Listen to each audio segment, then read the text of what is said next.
Impossible?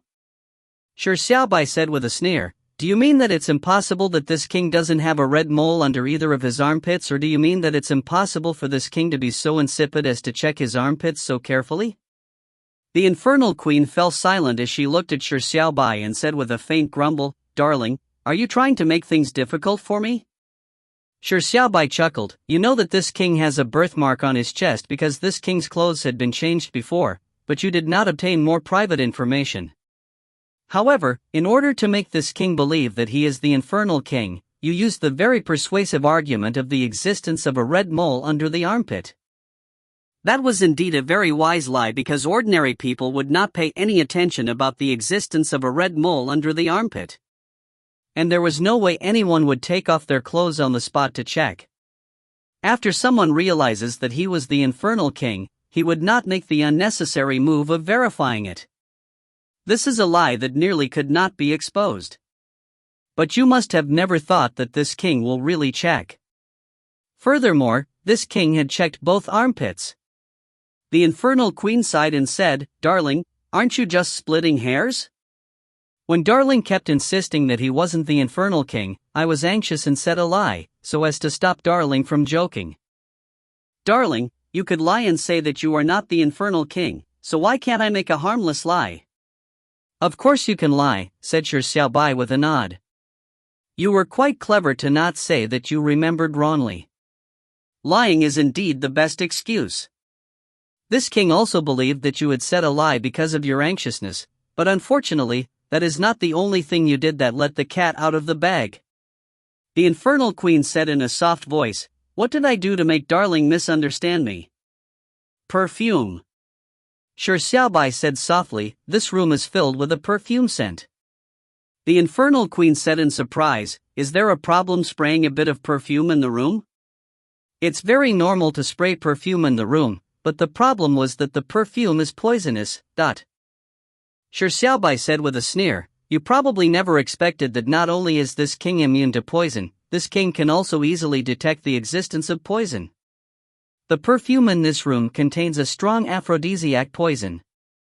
It confused this king's mind temporarily, but thankfully, this king is immune to poison, or this king would have indulged in lust. The infernal queen gaped and whispered, Darling, you returned after so many days, and I was lonely. I wanted to spray some aphrodisiac perfume to enhance my appeal. Is that also wrong? It's not wrong, and it's very reasonable, but the mistake was that you were too eager. Shi Xiaobai stretched 2 fingers out. Twice. You sprayed the perfume twice. The amounts that were sprayed both times were completely different. You probably never expected that this king could precisely distinguish the level of toxicity in the perfume. The amount of aphrodisiac perfume sprayed tonight is 3.3 times more than it was in the afternoon. If you were only doing so to increase your appeal, is there a need to increase the concentration of the aphrodisiac perfume? The infernal queen said with a wry smile, I might have made a mistake and sprayed too much. Darling, if you don't like such methods of enhancing appeal, I won't spray it in the future. But how can this say that I'm not the real infernal queen? I only did this in a moment of folly because I love you too much. Shi Xiaobai nodded and said, Indeed, these 2 points would not be able to explain anything. Be it the red mole under the armpit or the aphrodisiac perfume, it at most proves that you have lied and that you are not as honest to this king as you appear. But unfortunately, you made the biggest mistake. Think back carefully. Back when this king said, You know that this king isn't the real infernal king, how did you answer? A trace of surprise flashed in the infernal queen's eyes. She carefully recollected what her first response was. Back then, she had said the words Darling, you are joking once again. If I knew that you weren't the infernal king and not my husband, how would I do such bold and shameless deeds? Was there something wrong with that? Where was the problem? The infernal queen's pupils suddenly dilated as she looked in disbelief at Shi Xiaobai. Shi Xiaobai sped up his speaking speed and said, Do you understand now? Your guilty conscience answer has completely exposed you. When this king said, You know that this king isn't the real infernal king. You instinctively rejected the matter that you know that this king isn't the real infernal king, and not that this king isn't the infernal king. It's because you know that this king is not the infernal king, so you never realized the pitfall of that sentence. You were too eager to deny the fact that you knew that this king is not the infernal king. But by doing so, you exposed the truth. Then, with it you know that this king isn't the real infernal king as a premise, all your actions can be explained. You know that this king isn't the infernal king because, in order to make this king believe that he is the infernal king, you said the lie about the red mole under the armpit. You know that this king isn't the infernal king, so he would not have intercourse with you normally. Therefore, you sprayed aphrodisiac perfume. When you realized that the effects were not obvious, you allowed this king more latitude first before striking later. You waited until the night and increased the concentration of the aphrodisiac perfume. And all of your actions, be it the striptease or you being naked at this moment, your goal is extremely obvious. You want to seduce this king. If you are the real infernal queen and with you knowing that this king isn't the real infernal king, how could you possibly take actions to seduce this king? Therefore, there is only one truth. You are not the real infernal queen. The infernal queen fell silent, and after looking into Shi Xiaobai's eyes for a moment, she said softly with a laugh, "What darling said are just wishful speculation and inference. There is no evidence at all. I admit that I said a lie, sprayed aphrodisiac perfume and did very bold and shameless acts of temptation.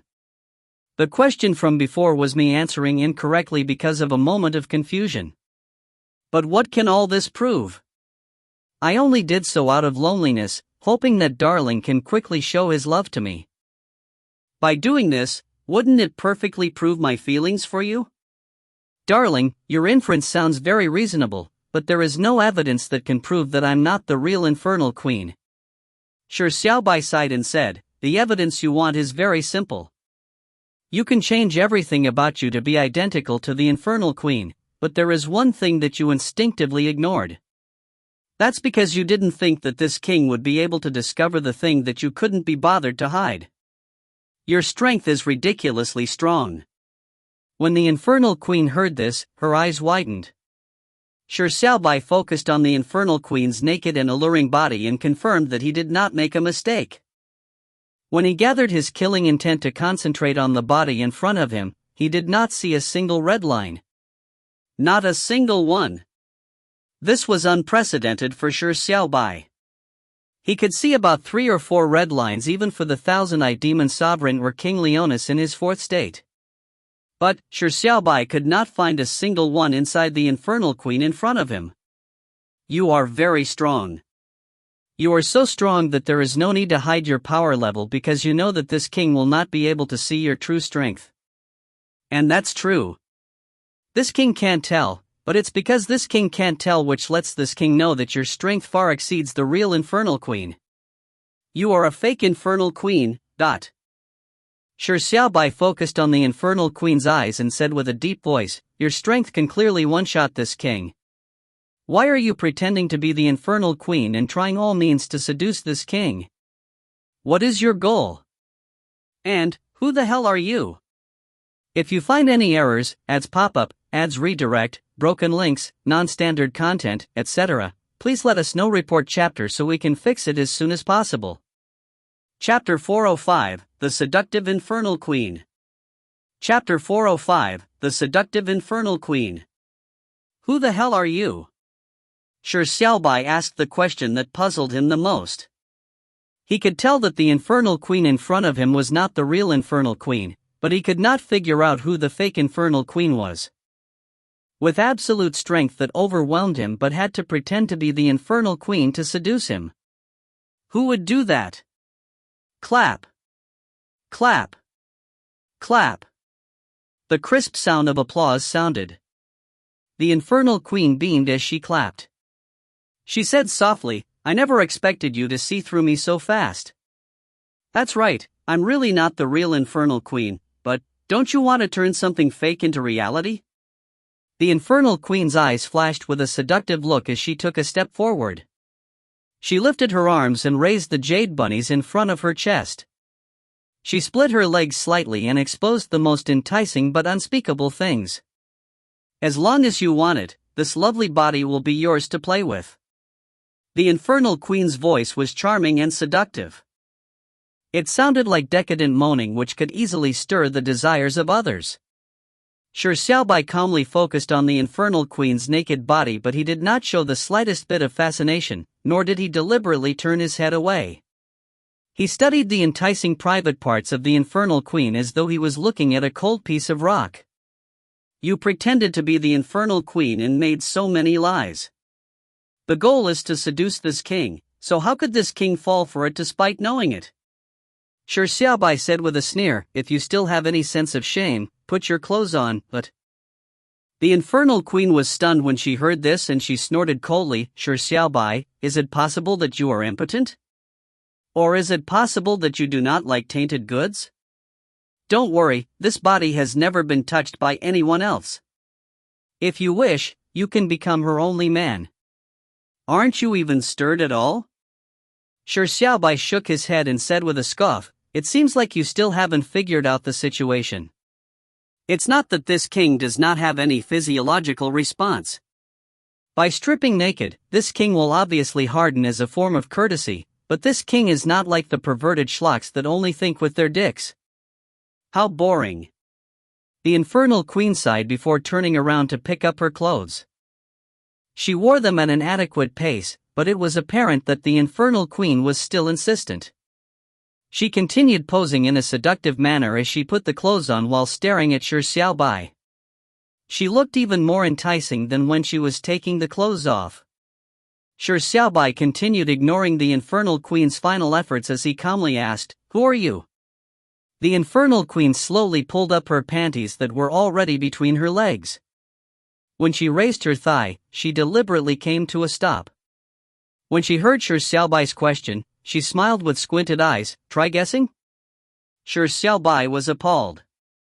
The infernal queen's remark revealed something completely different from her mature demeanor. It resembled more like a playful girl.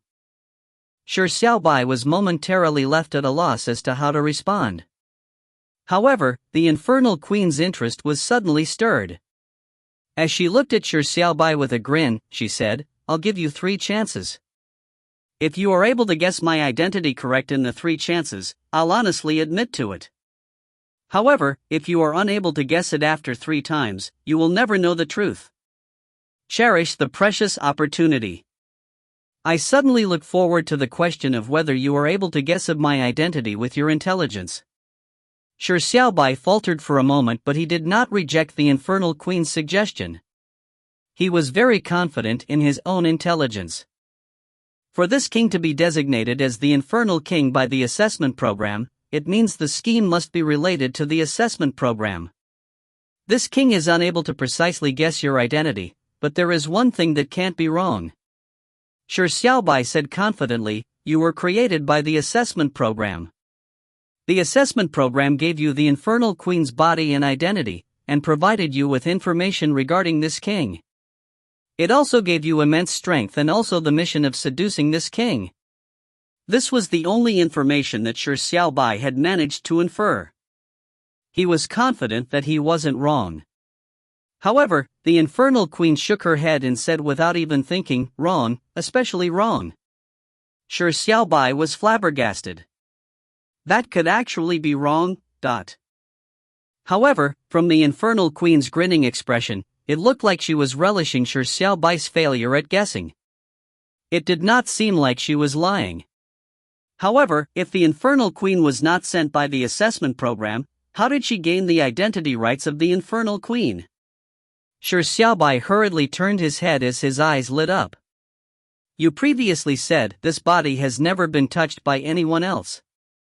If you wish, you can become her only man. You referred your body as her, which points to the fact that the body isn't yours. You only replaced the infernal queen's soul. You were not created by the assessment program, but you also have the ability to replace the infernal queen's soul. Then there are 2 possibilities. Firstly, you do not belong to the land of the trials.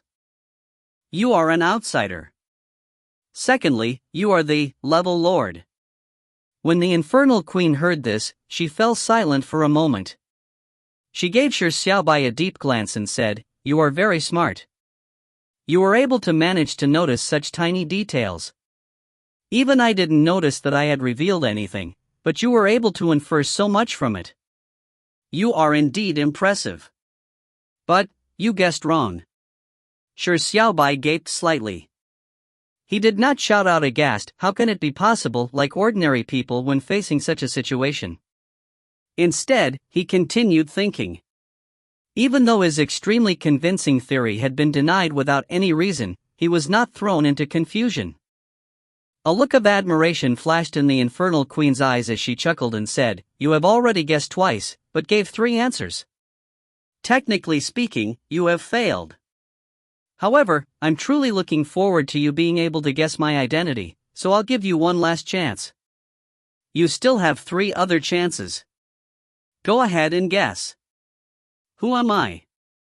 Shi Xiaobai fell silent as he gave the infernal queen a silent glance. Suddenly, he turned towards the desk and nonchalantly picked up a book to flip through it. "Have you given up?" A look of disappointment flashed in the infernal queen's eyes. Shi Xiaobai shook his head and said, "Give up? Such a word does not exist. This king just doesn't want to waste the 3rd opportunity. Rest assured. This king will manage to guess your identity. Just wait till the moment when this king has enough clues. This king hopes that when he reveals your real identity, you would be able to uphold your promise and admit it honestly." Shi Xiaobai did not like to make blind guesses without any reason. He knew that if he were to blindly guess, it would be a waste of an opportunity. When the infernal queen heard this, she beamed even more as she chuckled, "Then, I'll look forward to it." As the infernal queen laughed, she walked towards the large and soft silk-laden bed. "You are the fake infernal king and I'm the infernal queen. 2 fakes make it true, so why don't you turn something fake into reality?" The infernal queen threw herself onto the bed and rolled on it once.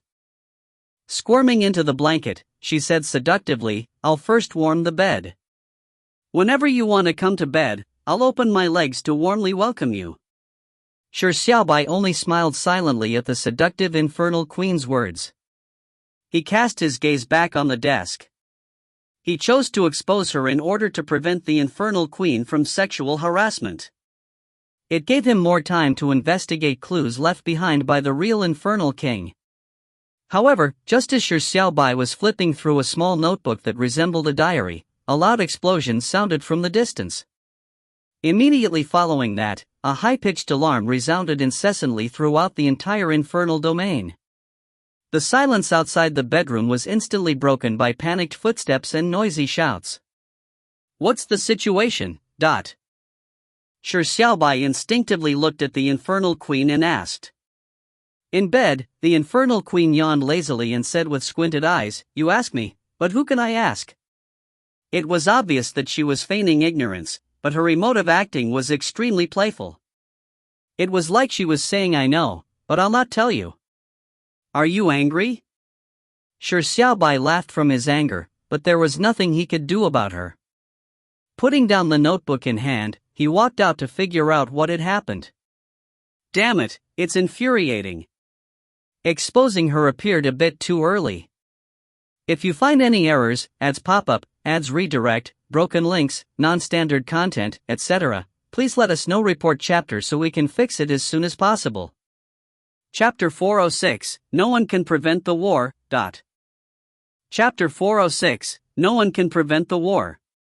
Celestial Domain, Roundtable Meeting Room. As Celestial King, does this king not even have the slightest bit of authority?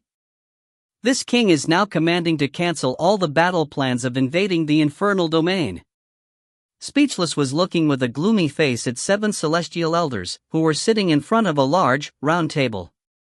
It was rumored that the 7 celestial elders were descendants with the purest bloodline, but from Speechless' point of view, they were just 7 elderly dwarfs with sallow skin. The 7 dwarves remained unperturbed despite Speechless appearing like he would go mad at any moment.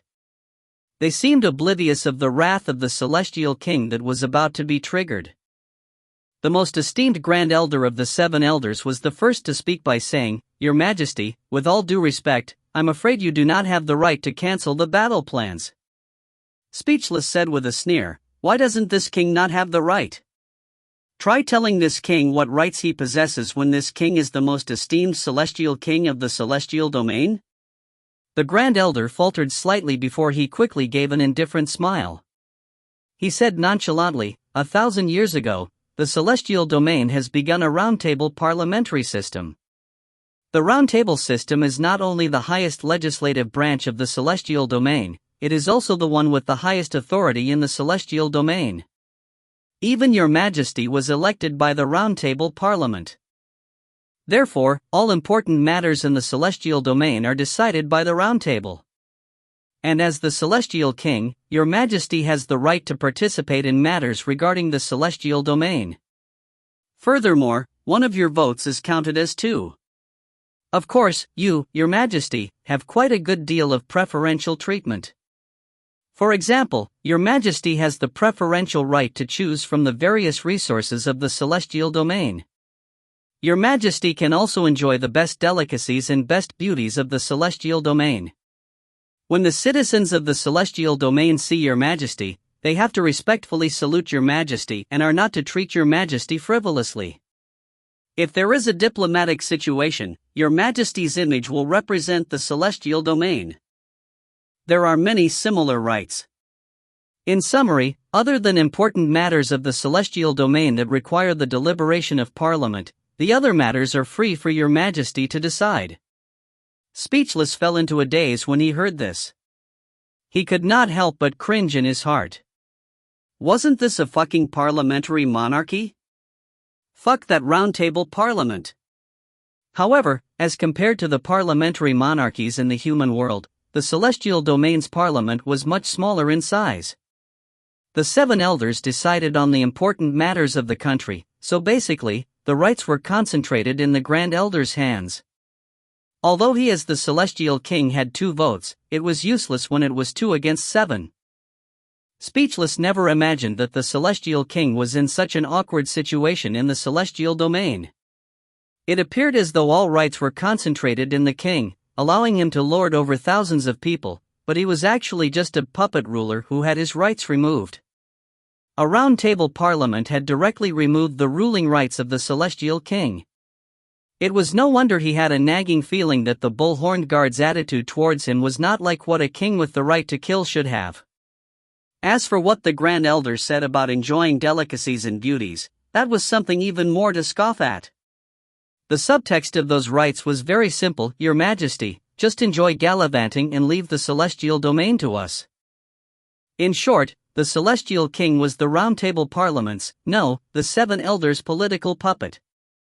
Speechless suddenly thought of something and immediately asked in wonder, since this king does not have the right to single-handedly decide on important matters of the country, how is this king be able to go against all odds and pass the plan of invading the infernal domain? The Grand Elder chuckled. Your Majesty, are you joking? Or have you not woken up yet? Speechless eyes flashed a cold beam as he looked at the Grand Elder. He said with a sneer, what do you think? Answer this king. Although this king does not have absolute rights, don't forget that this king is the strongest person in the celestial domain. The 7 elders looked at each other when they heard him. They found it ridiculous. Did the celestial king plan on using force to threaten them? Did he really think that he was the strongest person in the celestial domain? However, it was apparent that the Grand Elder did not want to lose all decorum with the celestial king. Hence, he signaled to the other elders before pretending to appear respectful. He said, Your Majesty, although the roundtable parliament is the core decision-maker of the celestial domain, Your Majesty is still a supreme existence. You possess the greatest right in the celestial domain, the will of the king. Every celestial king has the right to use the will of the king once during his rule. You can propose any executive order that Parliament has to pass as long as the order does not lead the celestial domain towards destruction. Just 2 days ago, you used the will of the king. The executive order was to launch a full-scale invasion of the infernal domain. Although it did not match with the peaceful concept of the celestial domain, it was not one that would lead the celestial domain towards destruction. Therefore, Parliament eventually passed your order. When Speechless heard this, he fell silent for a moment. 2 days ago was the period when he just arrived in the 7th level. He was still touring the world to kill time. The Celestial King, who used the will of the king, clearly wasn't him, but the real Celestial King. But this was something unprecedented in previous trials. What was the reason, or what was the thing that changed or triggered the plot to go down such a strange path? Speechless sighed in his heart. But clearly, he would not give up on preventing the war. He looked at the Grand Elder and said softly, "If this king remembers correctly, back when this king proposed the executive order of launching a full-out invasion of the infernal domain, the 7 of you had vehemently opposed it. Why are all of you vehemently opposing this king's present intent of cancelling the executive order of the infernal domain invasion?" The Grand Elder said in a deep voice, "Back when Your Majesty proposed the executive order of invading the infernal domain, it was a conflict with the Isolation and Peaceful Act that was passed through the will of the king used by the Celestial King from 1,000 years ago. As there was worry that the celestial soldiers were unable to adapt to a sudden war after 1,000 years of peace, we had unanimously raised our objections. But since you used the will of the king, we could only choose to pass it. And at this moment, Your Majesty suddenly want us to cancel the attack. With all due respect, it's too late." Speechless said coldly, "Why is it too late?"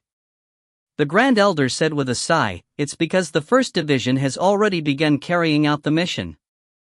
And according to intelligence reported a minute ago, Commander Mayo lives up to our expectations and successfully destroyed a segment of the array formation. The war between the celestial domain and the infernal domain has already begun." Speechless said in a deep voice, "The war has yet to begin. It's only the destruction of a segment of the array formation. According to what this king knows, the infernal domain's barrier's array formation has more than 1,000 segments. Only by destroying more than half of them would the infernal domain's barrier be considered destroyed. Things have not proceeded to an irrecoverable state. We just need to take the initiative to make peace with the infernal domain." Peace. The Grand Elder could not help but laugh. "Your Majesty, you are really confused. Since time immemorial, gods and demons stood on opposite sides in an eternal conflict. The celestial domain and the infernal domain were arch rivals to begin with. The celestial infernal war that happened 1,000 years ago caused the absolute destruction of life. It made the benevolent celestial king choose to initiate the retreat so as to end the war. We signed a peace agreement that the celestials are never to step out of the celestial domain. Only then was the celestial infernal war ended. But now, the celestial domain had not only disregarded the agreement by stepping out of the celestial domain. It has also destroyed a segment of the infernal domain's array formation. What reaction do you think the infernal domain will have? The war has already begun. This time, even if we concede once more, the infernal domain will definitely not easily spare us. Furthermore, why should we compromise? In fact, when you used the will of the king to pass the decree of invading the infernal domain, you had received the unanimous cheers of the celestial citizens. The race of the celestials is the greatest race in the world. So why should we be restricted to the tiny celestial domain?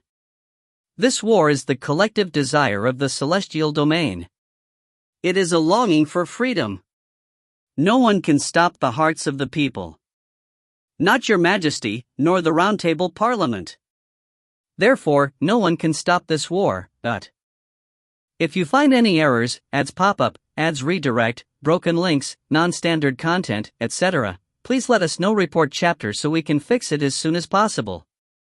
Chapter 407, A Fool That Did Not Care for His Life. Chapter 407, A Fool That Did Not Care for His Life. Infernal Domain. After the sudden explosion, a high-pitched alarm rang incessantly throughout the entire infernal domain. There were panicked footsteps and noisy shouts in the infernal palace. Shi Xiaobai placed down the book in his hand and walked out of his bedroom. Under the bright lights, he could see many succubi and infernals running in panic. Just as Shi Xiaobai walked out of his bedroom, an armored infernal guard ran towards the bedroom. "Your Majesty." Despite his haste, the infernal guard never forgot to kneel and address him appropriately. Shi Xiaobai immediately asked, "What happened?"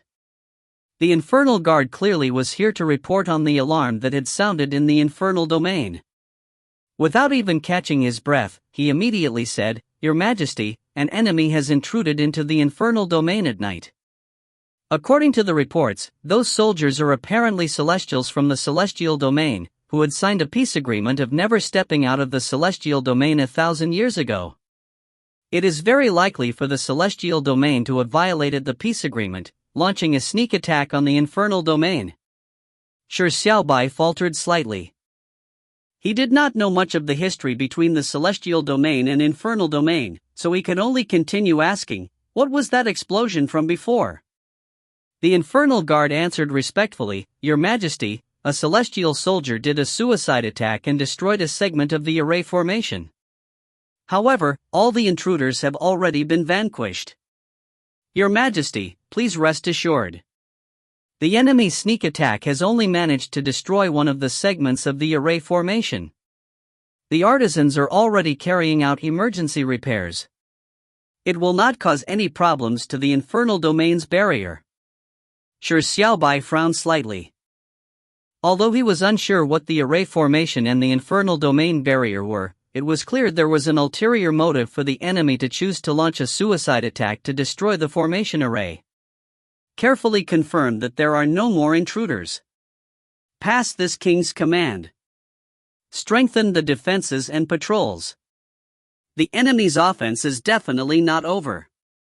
Although Shi Xiaobai was not the real infernal king, he would not go as far as not do a thing. After a moment of consideration, he said with a deep voice, "Send troops to heavily guard every segment of the array formation. The enemy's goals is definitely not a single segment. If there are any abnormal occurrences later, send someone immediately to inform this king." "Yes. Your Majesty." The infernal guard immediately replied in deference. Then, he scrambled to carry out Shi Xiaobai's orders. Shi Xiaobai was still able to make a reasonable judgment and pass orders calmly despite the blurry state of events. However, Shi Xiaobai had an ominous feeling. He began to regret that he had exposed the infernal queen too early. If not, he could consult the infernal queen and obtain more important information. How infuriating. A free source of information was gone just like that. The alarm was still sounding incessantly. It was shrill and brought with it an uneasy panic. It wasn't true that the infernal domain had never encountered an intrusion before. In fact, many bravehearts had attempted to infiltrate the infernal domain at night, but this was the first time a segment of the infernal domain's barrier was destroyed. This was supposed to be an important secret of the infernal domain, and it seemed like the enemy had learned of this. And according to the reports, the enemy was likely the arch-nemesis of the infernal domain for millennia, the celestial domain. This seemed to suggest that a bitter war was about to begin. The person that was stirred by the alarms was not limited to Shi Xiaobai. Lu Yu, pulp farmer, Feng Yuanlin, and Sunless quickly came to the infernal king's palace. Even the silver-haired girl who had went to bed early on was awoken as she rushed over. The silver-haired girl's expression did not seem very good. Her eyes were slightly red and lumpy. Clearly, she had cried in remorse after returning to her room. When she came to the palace, she immediately blushed when she saw Shi Xiaobai. Clearly, she had recalled of the embarrassing matter in the afternoon. She quietly hid behind Sunless, but could not help but steal a few glances at Shi Xiaobai.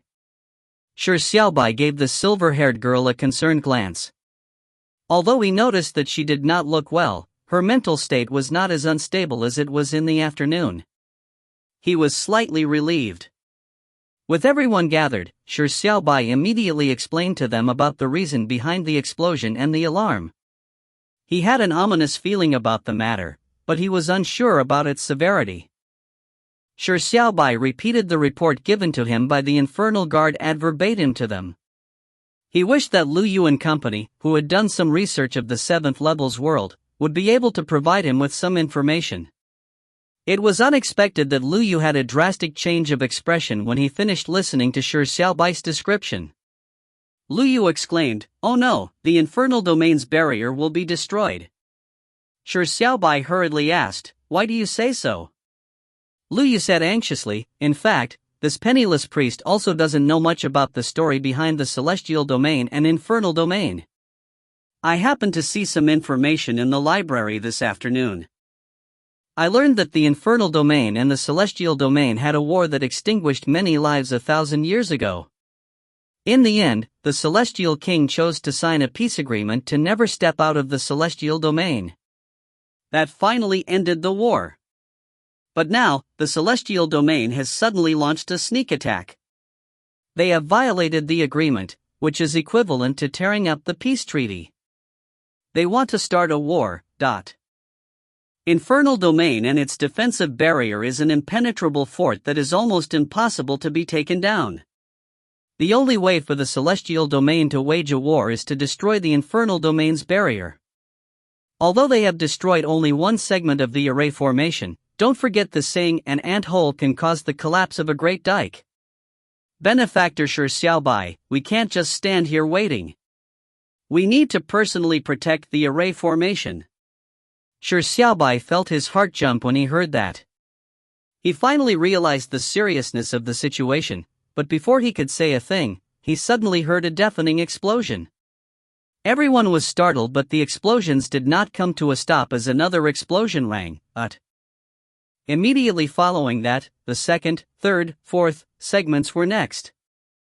In less than a minute, there were hundreds of explosions that echoed throughout the infernal domain.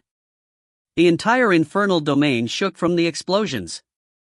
Wails from children could be heard as the screams of the infernals constantly filled the sky. It was as if Armageddon had begun. A minute later, the explosions came to a stop. Lu Yu said with a pale face, "It's too late. The infernal domain's barrier has been destroyed." At that moment, the infernal guard that previously came to report stumbled in as he ran. Before he reached the hall, his anxious voice could be heard. "Your Majesty, things are bad. The barrier of the infernal domain has been destroyed. The celestial army is beginning their invasion." In the silent desolate lands, in a barren land about 10 miles from the infernal domain, more than 10,000 transcendent soldiers were resting. They were exhausted from the night march here.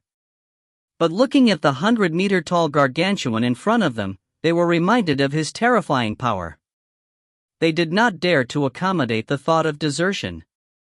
There were soldiers that had previously attempted to desert but were easily discovered by the gargantuan.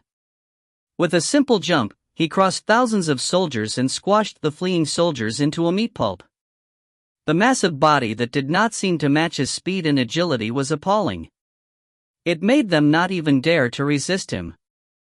The gargantuan was sitting down at the moment, and watching the infernal domain from a distance like a mountain. And behind the gargantuan was Moya, who looked apprehensive and respectful. Moya, who had once repeatedly abused the gargantuan verbally, was afraid that the gargantuan would pursue the matter. Therefore, he appeared very loyal and humble. He knew that he was no different from an ant in front of the gargantuan. When the explosions that lasted for a minute and billowing smoke came from the infernal domain, Moya could not resist asking, "What happened to the infernal domain? Was that previously planned by your Majesty?" The gargantuan gave Moya a sidewards glance before turning his head back. He said softly, "It's only someone that has taken action before this king. If this king isn't wrong, it's the celestial army." Moya was appalled as he said, "The celestial domain has sent troops to attack the infernal domain as well? Then what should we do now?" The gargantuan coldly said a single word, "Wait." Moya instinctively asked, "What are we waiting for?" The gargantuan impatiently stared at Moya. It made Moya shiver in fear, but the gargantuan finally said, "If a snipe and a clam are locked in fight, it is only to the advantage of the fisherman. What do you think this king is waiting for? Moya was enlightened as he felt lucky.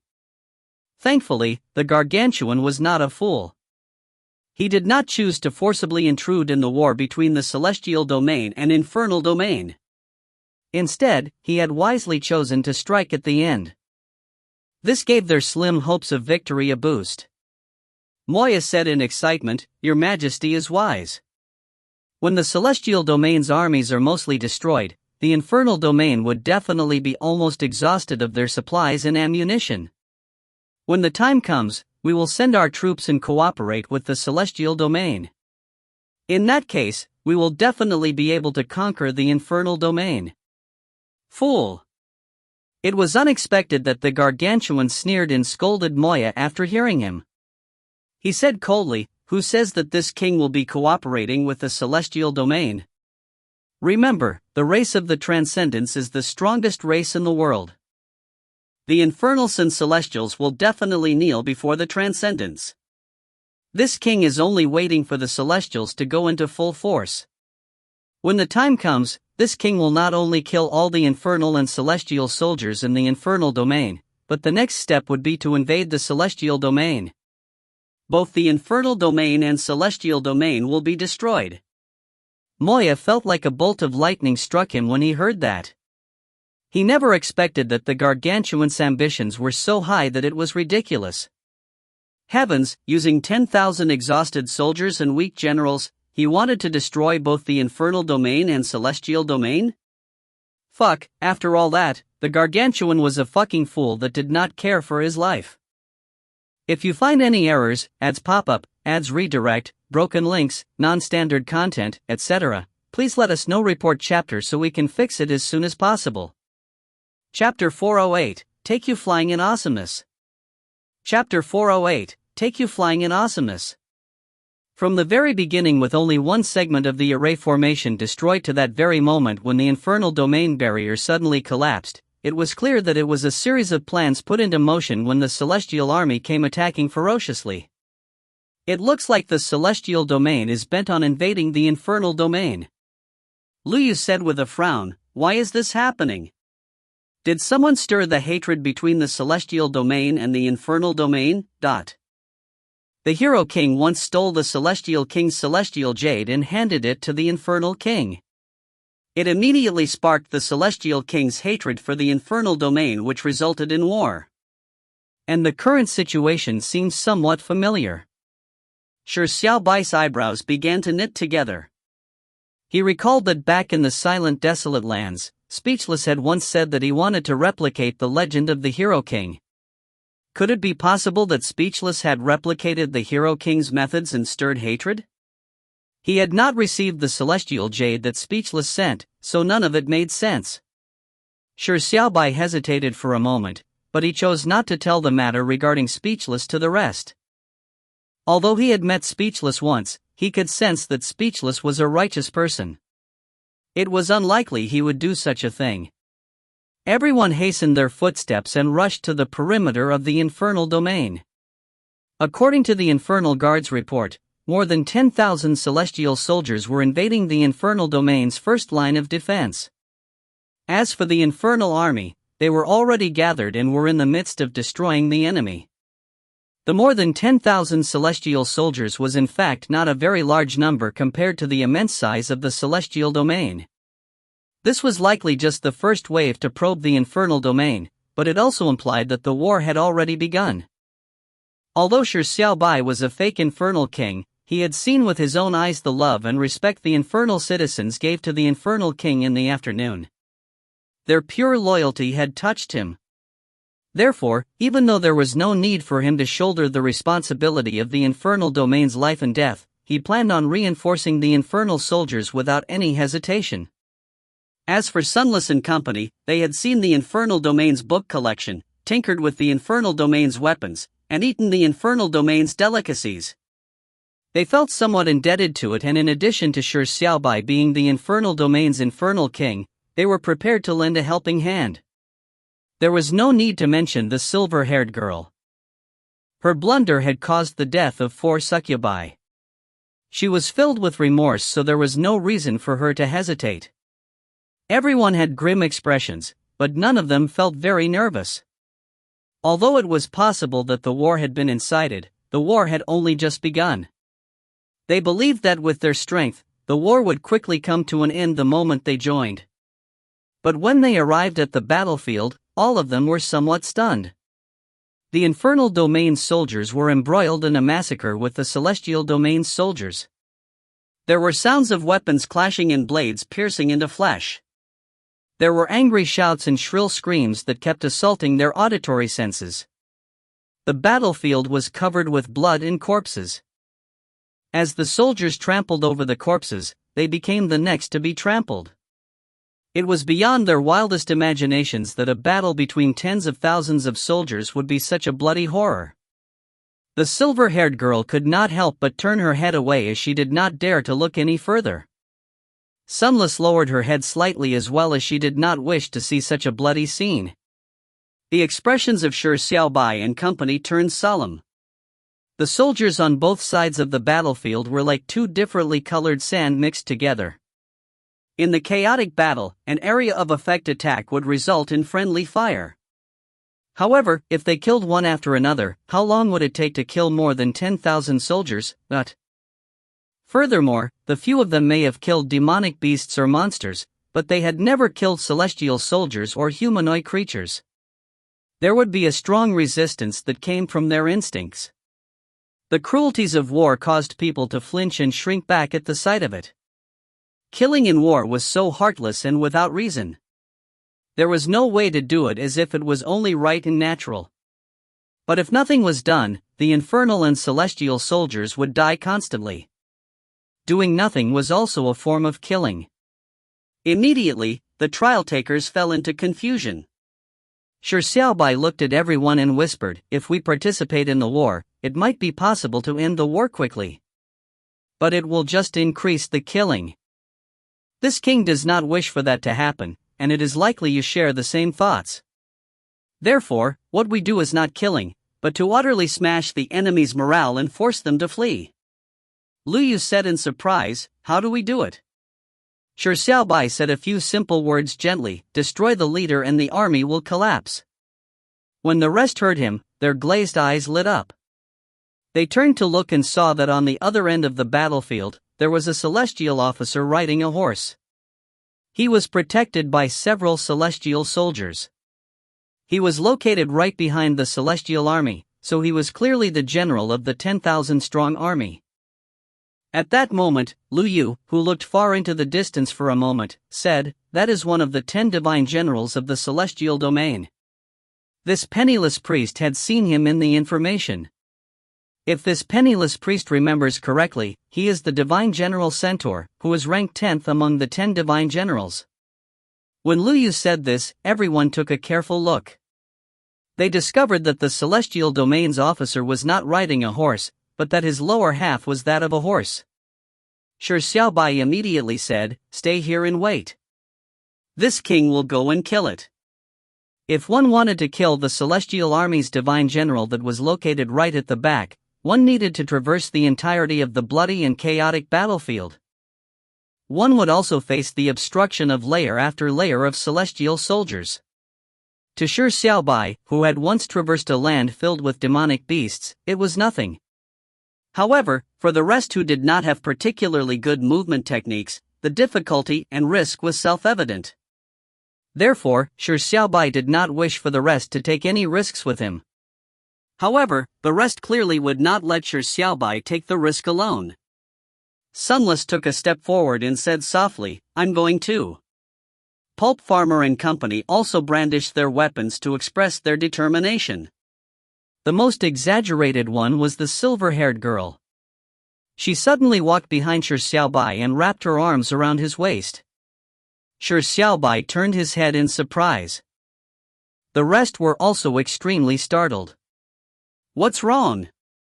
Shi Xiaobai asked in surprise. Did the silver-haired girl suddenly hug him boldly from behind to stop him from risking his life? No, such an action did not make sense. The silver-haired girl's eyes were shimmering, but she did not dare to look into Shi Xiaobai's eyes. She gradually blushed, but at the next moment, with a whoosh, a gigantic pair of crystalline wings appeared from her back. The silver-haired girl could not speak, so she used her actions to reveal her intentions. She flapped her crystalline wings and flew up into the sky. Shi Xiaobai, who was hugged from the back, naturally flew up into the sky with her. Only at that moment did Shi Xiaobai and company understand the silver-haired girl's intentions. She was planning to carry Shi Xiaobai and fly across the chaotic battlefield. Shi Xiaobai gaped and wanted to tell the silver-haired girl that there was no need to do so. With his crab steps, it was not difficult for him to traverse the battlefield. However, he did not say a word after hesitating for a moment. It was because the watery eyes that kept dodging him were filled with determination and persistence. She wanted to do something, and she had to do something so as to make herself feel less remorseful. The silver-haired girl hugged Shi Xiaobai tightly as she flew towards the vast sky. Can't wait for the next chapter? Want to read the rest of this right away? Want to show your support and have access to AC's private stash of up to 20 translated chapters? Come be a Patreon. If you find any errors, ads pop up, ads redirect, broken links, non-standard content, etc., please let us know. Report chapter so we can fix it as soon as possible. Chapter 409, Complicated and Confusing Changes. Chapter 409, Complicated and Confusing Changes. The silver-haired girl carried Shi Xiaobai with her 100 meters into the sky before she headed for the other side of the battlefield. The celestial soldiers that were embroiled in battle on the ground could only watch helplessly. In the sky, the silver-haired girl's arms were hugging Shi Xiaobai with increasing force. It was as though she was afraid that she would accidentally drop him. Shi Xiaobai acutely noticed that the silver-haired girl was flying rather unstably and somewhat slowly. It was apparent that she was not accustomed to it. First time? Shi Xiaobai could not help but turn his head and ask. His voice was nearly drowned by the strong winds high up in the air, but it still managed to reach the silver-haired girl's ears. The silver-haired girl's face that was turning cold from the blowing wind immediately turned hot once again. She hesitated for a moment before nodding gently. This was the first time she was carrying another person in flight. It was much more difficult than flying alone. It was not because Shi Xiaobai was heavy, but because he was too important. She was afraid that if she made a mistake, she would cause Shi Xiaobai to plummet from a high altitude. Due to the incident in the afternoon, she had accidentally cried out in pain due to not being able to hold back the pain of her broken tooth. It had caused 4 succubi to die, and it also made her unable to trust herself. Shi Xiaobai easily guessed at the silver-haired girl's mental state. He could not help but sigh. He felt even more pity for the silver-haired girl's kindness. Shi Xiaobai said softly, "Relax, even if this king falls from here, this king will still be left unscathed." Shi Xiaobai was not joking. After consuming the Transcendence Holy Tree's fruit, with his physical strength and psionic protection, it would definitely not be fatal if he fell from a few hundred meters. He might not necessarily escape unscathed, but the greatest injury he could get would be bone fractures. But when the silver-haired girl heard Shi Xiaobai's comforting, she immediately imagined the scene of Shi Xiaobai plummeting. She immediately tensed up as she hugged him even tighter, as though she wanted to merge Shi Xiaobai into her body. Shi Xiaobai gave a helpless smile. He had wanted to ask about the matter of her suddenly having crystal wings because he had previously witnessed Speechless using similar crystal wings to cross the vast ravine back in the silent desolate lands. However, from the way the silver-haired girl's arms were nervously trembling, he decided not to distract her. The duo flew high in the air and nearly melted into the night. Soon, they passed the chaotic battlefield. Although the silver-haired girl flew rather clumsily, she had managed to successfully reach the destination. The spot they arrived was directly above the divine General Centaur. Shi Xiaobai said, "Fly to a height of 100 meters and let this king down." The silver-haired girl hurriedly shook her head. She didn't dare to let Shi Xiaobai drop at 100 meters. Shi Xiaobai said helplessly, "Then make it 50 meters. Only by falling from the sky can this king end the battle in the fastest possible way. The silver-haired girl shook her head like a rattle. It was clear that she did not wish to let Shi Xiaobai take the risk of 50 meters. 30 meters? The silver-haired girl shook her head. 20 meters, dot. The silver-haired girl still shook her head. 10 meters. The silver-haired girl nearly turned dizzy from shaking her head. Shi Xiaobai was rendered speechless as he suddenly reached out his hands to hold onto the silver-haired girl's soft arms. With a hard pull, he opened the silver-haired girl's arms. Shi Xiaobai's strength was clearly not one the silver-haired girl could match. Instantly, Shi Xiaobai had freed himself from her embrace. The silver-haired girl was given a fright as she nearly screamed. But she quickly covered her mouth subconsciously as she stared with widened eyes at Shi Xiaobai while swooping quickly downwards. They were at an altitude of 200 meters. With Shi Xiaobai plummeting from such a height, the silver-haired girl's heart was so nervous that it nearly jumped out of her chest. She tried her best to chase after the plummeting Shi Xiaobai. But for some reason, Shi Xiaobai's descending speed was many times faster than hers. There was no way for her to catch up. Suddenly, the silver-haired girl saw a black and white sword appear in Shi Xiaobai's hand. Golden bits of light appeared in the air as they gathered around Shi Xiaobai. Shi Xiaobai lifted his sword high up with both hands and plummeted straight towards the ground. The golden light was gathered on the black and white sword as suddenly a gigantic golden sword phantom appeared. 100 meters. 50 meters. 30 meters. 20 meters. 10 meters, dot. The phantom of the golden sword grew increasing corporeal. It was dazzling in the dark night and was even brighter than the stars and more beautiful than the moon. The celestial army on the ground clearly noticed the falling golden sword phantom. They hurriedly yelled and fled. Even the divine general centaur widened his eyes as he tried to flee. However, Shi Xiaobai's speed of descent was too fast. It was unbelievable. The silver-haired girl noticed that despite using all her strength to descend, Shi Xiaobai had already landed on the ground when she was still 100 meters in the air. And accompanying him was the gigantic golden sword phantom. The silver-haired girl swore that she would never forget this scene that would follow her for the rest of her life. The gigantic golden sword phantom stabbed straight into the ground as countless specks of golden light dispersed and inundated the ground.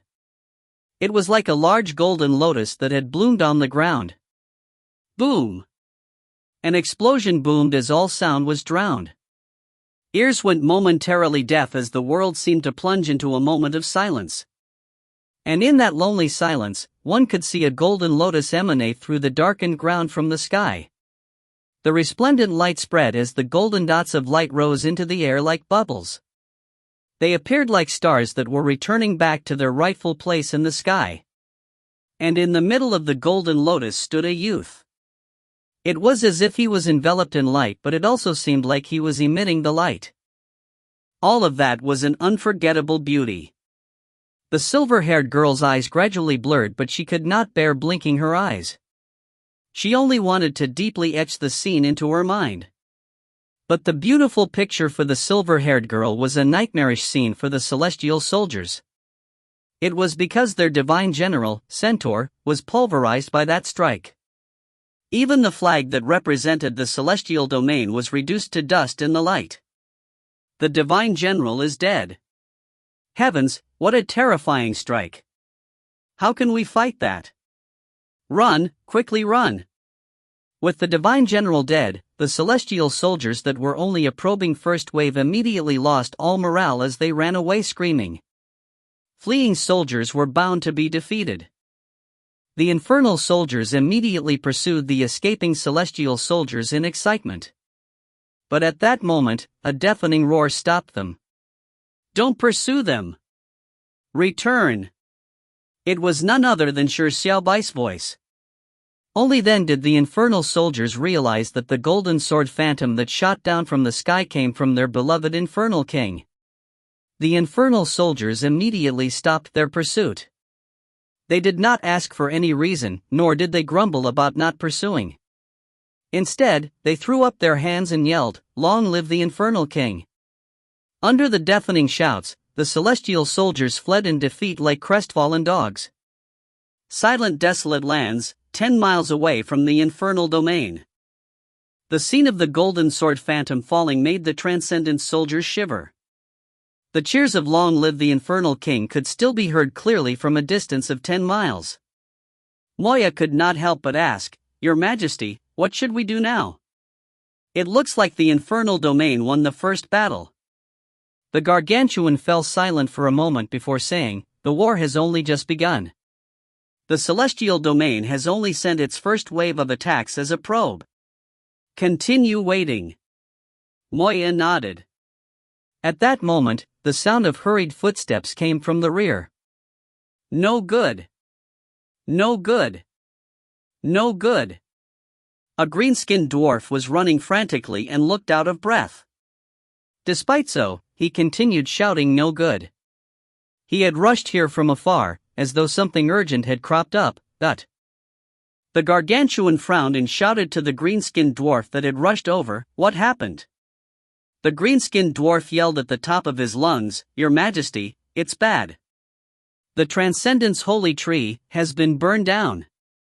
There was immediately an uproar among the Transcendent soldiers when they heard this. The gargantuan's heart leaped as well as he loudly said, "Speak clearly. Why would the Transcendence Holy Tree burn down?"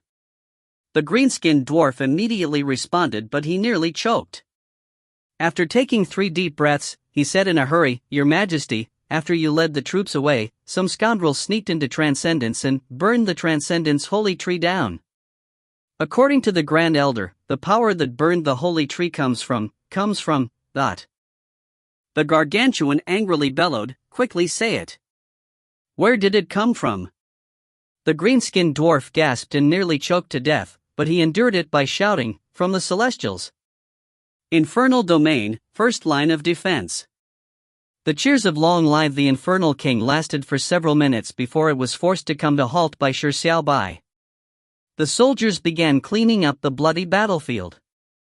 When they saw the corpses of their comrades in arms, the joy of victory immediately disappeared as they began wailing. Shi Xiaobai sighed in his heart. This was the cruelty of war. So what if they had won? After seeing familiar companions turning into cold corpses, was there a failure worse than such pain? Shi Xiaobai quietly looked into the distance. He knew that the war had just begun. The next wave of attacks from the celestial domain would quickly befall them. How should he prevent the war? At that moment, an infernal general suddenly walked toward Shi Xiaobai. Shi Xiaobai asked in wonder, "Is there something?" The infernal general knelt down respectfully. With a nearly inaudible voice, he whispered, "Your Majesty, is tomorrow's plan to be continued?" Shi Xiaobai was startled as he asked in surprise, "Tomorrow's plan?" The infernal general said with a nod, "Yes, Your Majesty. Didn't you secretly arrange a plan of invading Transcendence 3 days ago? Now with the celestial domain suddenly attacking us, are we to continue carrying out our plan? If you find any errors, ads pop up, ads redirect, broken links, non-standard content, etc., please let us know. Report chapter so we can fix it as soon as possible. Chapter 410, let us play a board game that tests wisdom and strategy. Chapter 410, let us play a board game that tests wisdom and strategy. Yes, Your Majesty. Didn't you secretly arrange a plan of invading Transcendence 3 days ago? Now with the celestial domain suddenly attacking us, are we to continue carrying out our plan? The infernal general's words made Shi Xiaobai frown. He had yet to arrive in the 7th level 3 days ago. The person who secretly crafted the plans was apparently the real Infernal King, but why would the real Infernal King want to invade Transcendence? Shi Xiaobai pondered for a moment before he asked, "Back then, on what grounds did this king use to propose the invasion of Transcendence?" The infernal general was slightly surprised. The question sounded odd, but the infernal general immediately expressed his virtuous loyalty and respect. He quickly answered truthfully, I am unsure of the specific reason, but I remember that back then your majesty was extremely furious and cursed Transcendence for being a darn thief. It's as if they had stolen something important of your majesty's, and they had forced your hand to invade Transcendence even if the peace of so many years would be broken. Shi Xiaobai's heart leaped. The word thief gave him a strange association. Shi Xiaobai did not carry on asking. With a deep sigh, he said to the Infernal General, "Cancel the invasion plans of Transcendence. Now, the most important thing is to guard the Infernal Domain and withstand the attacks of the Celestial Domain." Regardless of the reason why the real Infernal King wanted to invade Transcendence, the present Infernal King was Shi Xiaobai. Shi Xiaobai obviously could not lose his mind. He would not send troops to invade Transcendence while the Celestial Domain was attacking the Infernal Domain. When the Infernal General heard this, he heaved a sigh of relief. He immediately responded respectfully, "Yes.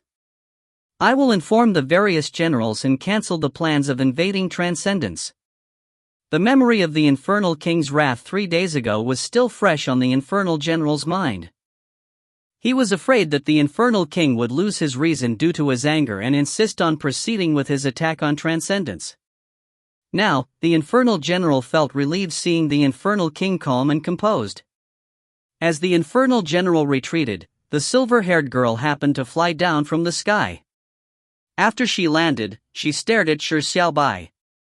Clearly, she was unhappy about Shi Xiaobai's act of pulling apart her arms when they were 200 meters in the air. Her heart nearly leaped out because of fright. Shi Xiaobai gave a placating smile and said, "Look, this king is completely unscathed despite falling 200 meters. Shi Xiaobai had no other option. Coming down from the sky was the fastest and most effective way to crumble the morale of the celestial soldiers.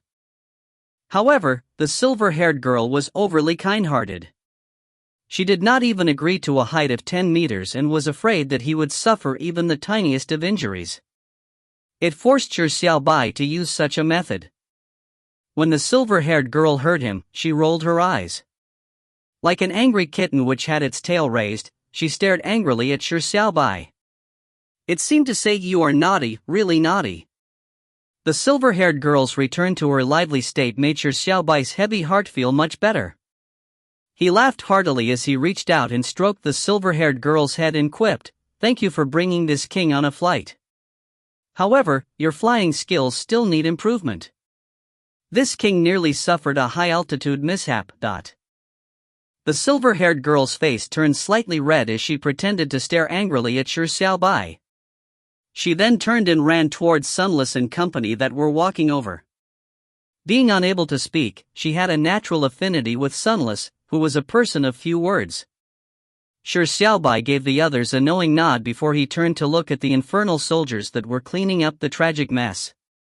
The war had just begun and the first wave of the Celestial Army had already caused such bloodshed. How cruel would it be if the war intensified? How should he prevent the war? Shi Xiaobai and company spent the night at the Infernal Domain's first line of defense till the early hours of the morning. However, the second wave of attacks did not come. When the Infernal reconnaissance troops returned from their search for the Celestial Army's command post, they reported that they did not find any traces of the Celestial Army in a radius of 100 miles. Shi Xiaobai saw how the infernal soldiers were exhausted from a night of waiting, so he let the infernal soldiers rest. He only left behind a tiny portion of patrolling soldiers. Shi Xiaobai and Sunless waited till 10 in the morning before returning to the Infernal King's palace to rest. Waiting foolishly for the enemy's attack without resting was an extremely stupid act. It was critical to have enough sleep as no one knew how long the war would last or when the enemy would attack. Shi Xiaobai returned to the Infernal King's bedroom and realized that the Infernal Queen was still sleeping in bed. When he opened the door, the Infernal Queen did not open her eyes, but the slight changes in her breathing sounds revealed that she was faking her sleep. Shi Xiaobai did not plan on exposing her because he had more important things to do. Shi Xiaobai went straight for the desk which he never had a chance to study for a prolonged period of time. There were books and notes piled on the desk. It was very likely that the real Infernal King had left behind several pieces of useful information on the desk. But this time, Shi Xiaobai did not immediately flip through the books. Instead, he reached his hand towards the table's bottom drawer. As entry into the Infernal King's bedroom was prohibited, the drawer was not locked. Shi Xiaobai began rummaging through the drawer. Despite there being many things in the drawer, none of them was what Shi Xiaobai wanted to find. Only when he rummaged through the third drawer did Shi Xiaobai's eyes light up slightly. He pulled out an item from the drawer's clutter. It was a jade pendant. It was a pure, smooth, cold, and flawless amber-colored jade. Shi Xiaobai held the jade pendant in hand and finally affirmed his guess. The jade pendant was very pretty, but from the looks of it, it was not an ordinary jade pendant. Shi Xiaobai, who had an acute sense for the quantity of energy, could sense the endless amounts of energy contained within the jade pendant as he held it in his hand. The energy was something that could match the Transcendence Holy Tree's fruit. It was not an ordinary jade pendant. It was the celestial jade. Shi Xiaobai sighed. After hearing the Infernal General mention the word thief, he recalled the story of the Hero King. The Hero King had stolen the Infernal King's infernal sword and pushed the blame on Leonis. It resulted in the war between the Infernal Domain and Transcendence. And in the story, the reason why the Celestial Domain attacked the Infernal Domain was because the Hero King had stolen the Celestial King's Celestial Jade and he had sent it to the Infernal King. Therefore, the first thing Shi Xiaobai searched for was the jade pendant when he returned to the bedroom. He never expected that the Infernal King would place it into the cluttered drawer. But what was all this about? Did the assessment program deliberately set the story background to be as such? Shi Xiaobai ruminated over it. While pondering, Shi Xiaobai instinctively did something. He placed the celestial jade in his hand into his mouth and began chewing on it before swallowing it. After swallowing the celestial jade, a surging force swept through his body. Shi Xiaobai was jolted awake as he gaped. He felt at a loss whether to laugh or to cry. Why did he develop such a bad habit? Darling is awesome to be able to even eat the celestial jade. The Infernal Queen's mocking voice sounded from behind. I'm very curious. How does the celestial jade taste? Shi Xiaobai turned around and noticed the Infernal Queen, who was dressed in a translucent nightgown that faintly revealed her figure, climb out of bed before she slowly walked towards him. Shi Xiaobai said with a placating smile, not bad. It tastes something like meat floss pie. Shi Xiaobai did not plan on making any excuses for his unwittingly instinctive behavior. Since he had already eaten the celestial jade, there was nothing else he could do. Although it was someone else's item, it was now in his hand. Furthermore, the celestial jade's nutritional value was on the same grade as the holy tree's fruit. There were only benefits and no harm to his consuming of it. As for the blame of eating the celestial domain's holy item, it could be blamed on the Infernal King. The world he was in did not have meat floss pie, so the Infernal Queen was unable to imagine it instantly. She only smiled as she looked at Shi Xiaobai. There was a probing look that shimmered in her eyes. When she saw that Shi Xiaobai had found the celestial jade, she wanted to see if Shi Xiaobai would take it for his own. However, she never expected that Shi Xiaobai would eat the celestial jade. This made the Infernal Queen surprised, shocked, and amused. In her opinion, Shi Xiaobai was an extraordinary human. Darling, you made me stay alone in this empty room for an entire night. You are so cruel. I was really lonely. The Infernal Queen did not continue harping on the matter of the celestial jade. Instead, she squinted her eyes and said with a smile, Darling, do you want to play a board game with me so as to kill time? Shi Xiaobai was surprised. Play a board game? Shi Xiaobai could only scratch his head when dealing with the Infernal Queen, who acted erratically. However, he had no interest in playing a board game, so he refused without any hesitation, not free. The Infernal Queen clearly did not expect Shi Xiaobai to agree. Therefore, she said with a chuckle, if Darling were to win a round, I'll answer any question except for questions pertaining to my identity. When Shi Xiaobai heard this, he was stunned, but he could not help but ask, really? The Infernal Queen nodded. I definitely wouldn't break my promise. Shi Xiaobai, who was struggling to figure out a way to prevent the war, immediately had his eyes lit up. He knew that the Infernal Queen in front of him definitely knew a lot of information and intelligence that he did not know. If he could inquire any question other than the ones pertaining to her identity, it would be absolutely helpful to him. Shi Xiaobai immediately said, "All right, this king agrees. Go ahead, what game shall we play?"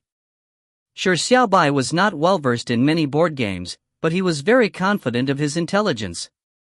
He was not afraid of a board game that was a test of wits.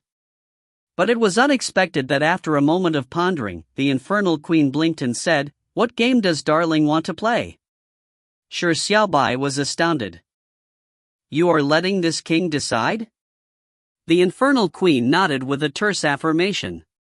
Shi Xiaobai chuckled. She actually wanted him to decide on the game? The Infernal Queen really did not know the immensity of the universe. If he won the game, he could obtain information and intelligence, so Shi Xiaobai would definitely not hold back. He said with a smile, "All right, let us play a board game that tests wisdom and strategy. If you find any errors, ads pop up, ads redirect, broken links, non-standard content, etc., please let us know. Report chapter so we can fix it as soon as possible." Chapter 411, a complex chess game that turns crazy. Chapter 411, a complex chess game that turns crazy. Alright, let us play a game that tests wisdom and strategy. Shi Xiaobai said with a chuckle, "Aeroplane chess. 1 inch." The Infernal Queen naturally did not know of the unique board game that came from Earth, but since she dared to let Shi Xiaobai decide, it was certain that she was mentally prepared to play something she had never played before. The Infernal Queen said with a calm smile, "I've never played aeroplane chess before. Can darling explain the rules?" "All right." Shi Xiaobai nodded understandably. He took a piece of white paper meant for drawing from the desk and began drawing the layout of aeroplane chess. Each corner was supposed to be evenly divided between the colors red, yellow, blue and green. However, Shi Xiaobai could not find any crayons, so he could only use text in place of color. Aeroplane chess's 4 differently colored regions were constructed in a regular pattern. One simply needed to remember one colored corner to reproduce the rest. Therefore, Shi Xiaobai very easily reproduced the board of aeroplane chess. After that, he found 4 golden coins and 4 silver coins from the clutter in the drawer. He used them to represent the airplane pieces. After Shi Xiaobai was done preparing the chess and chess pieces, he began explaining the rules of aeroplane chess. In fact, the rules of aeroplane chess are simple to understand. Every side has 4 airplane pieces parked in their hangars that are located at the corners of the board. One would roll the dice, and an airplane piece can only be taxied out of the hangar when a 5 or 6 is rolled.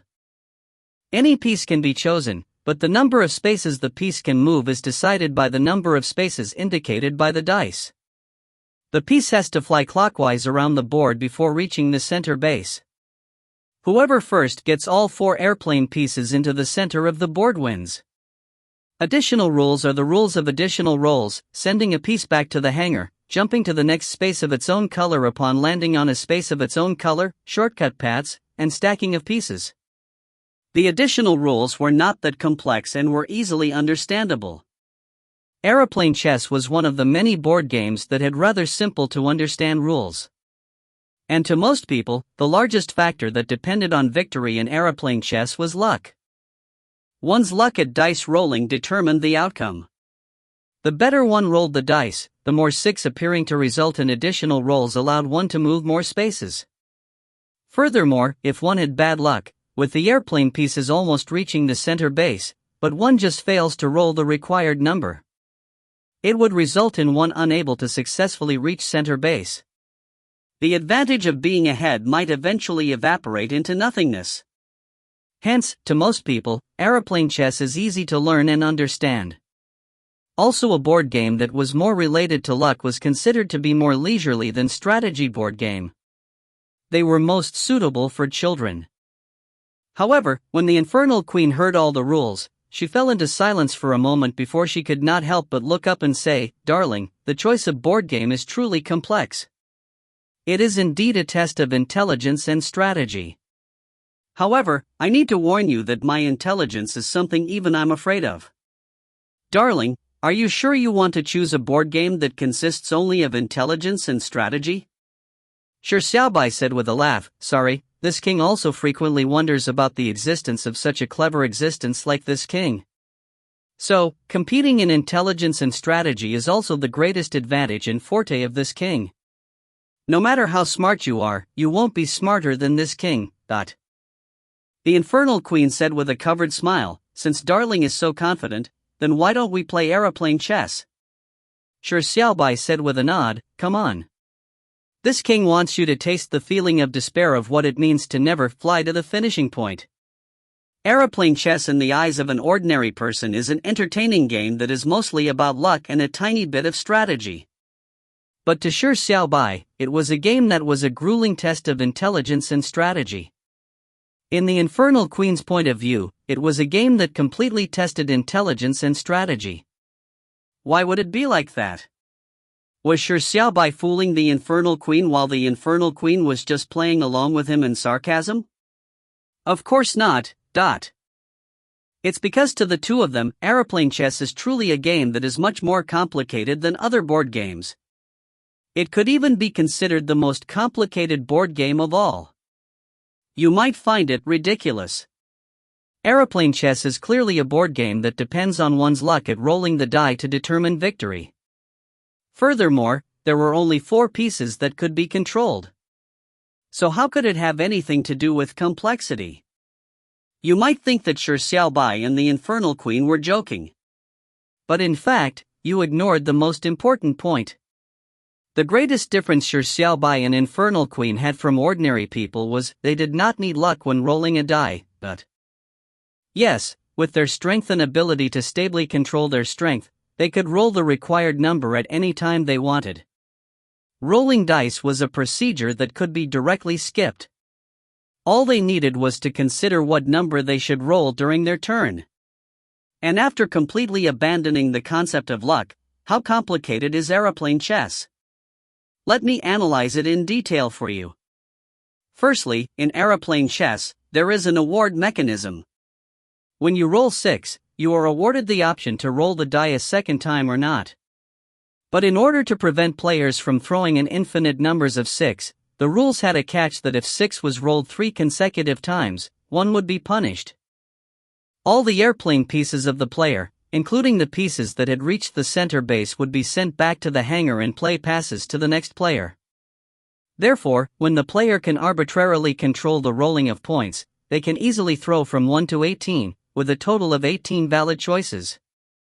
And in aeroplane chess, there were same-colored jumping of pieces. If a plane piece lands on a space of its own color, it immediately jumps to the next space of its own color, as well as shortcut squares. When a plane piece lands on one of the shortcut squares of its own color, it may take a shortcut, traversing a quarter of the board.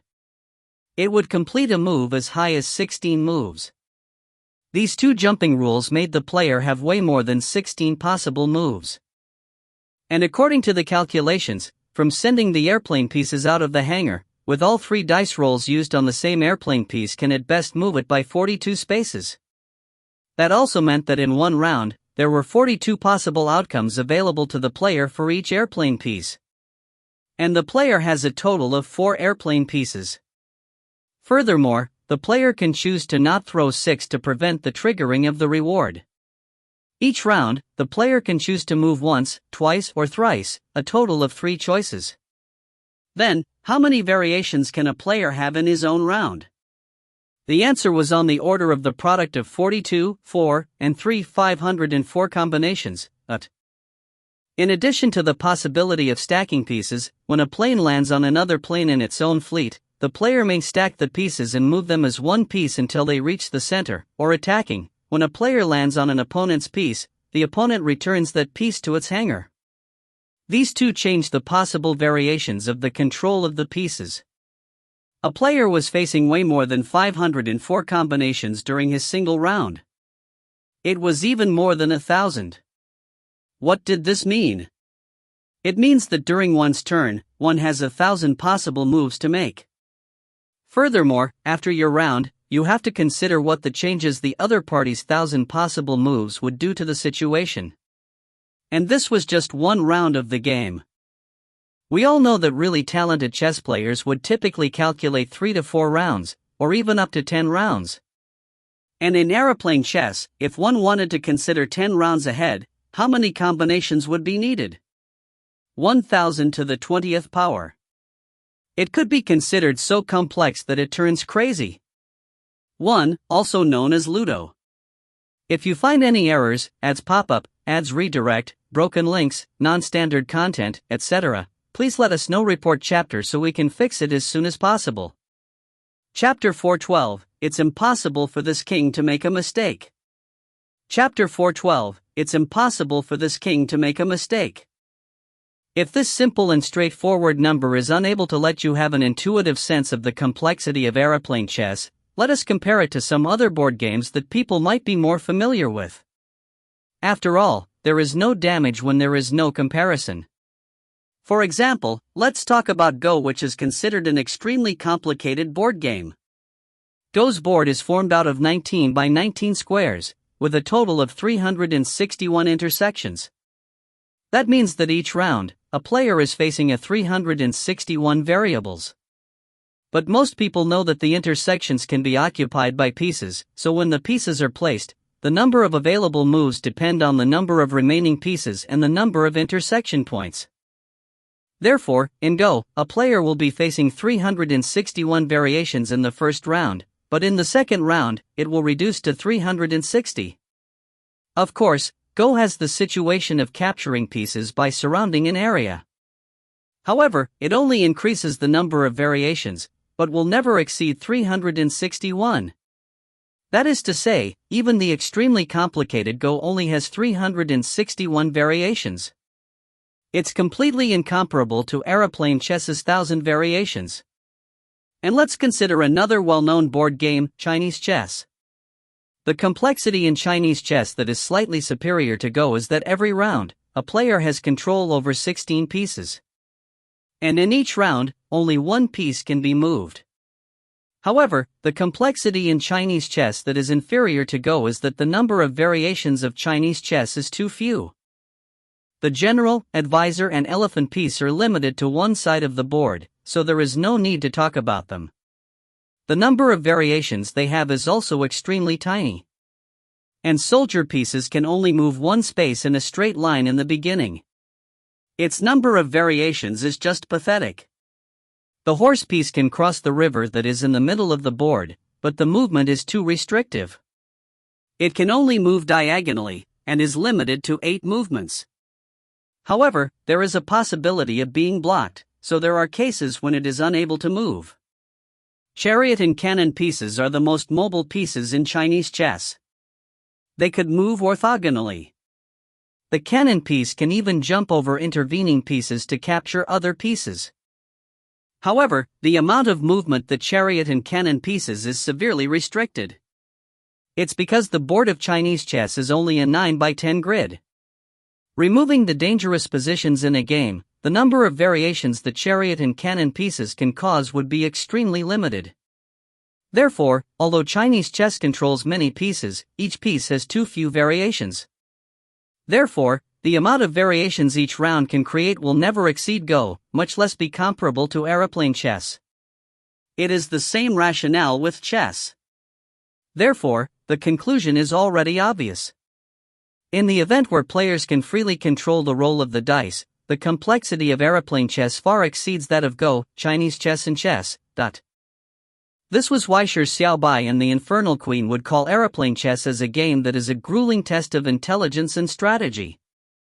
In any board game, there was a tactical difference between the first and second mover. It was the same with aeroplane chess.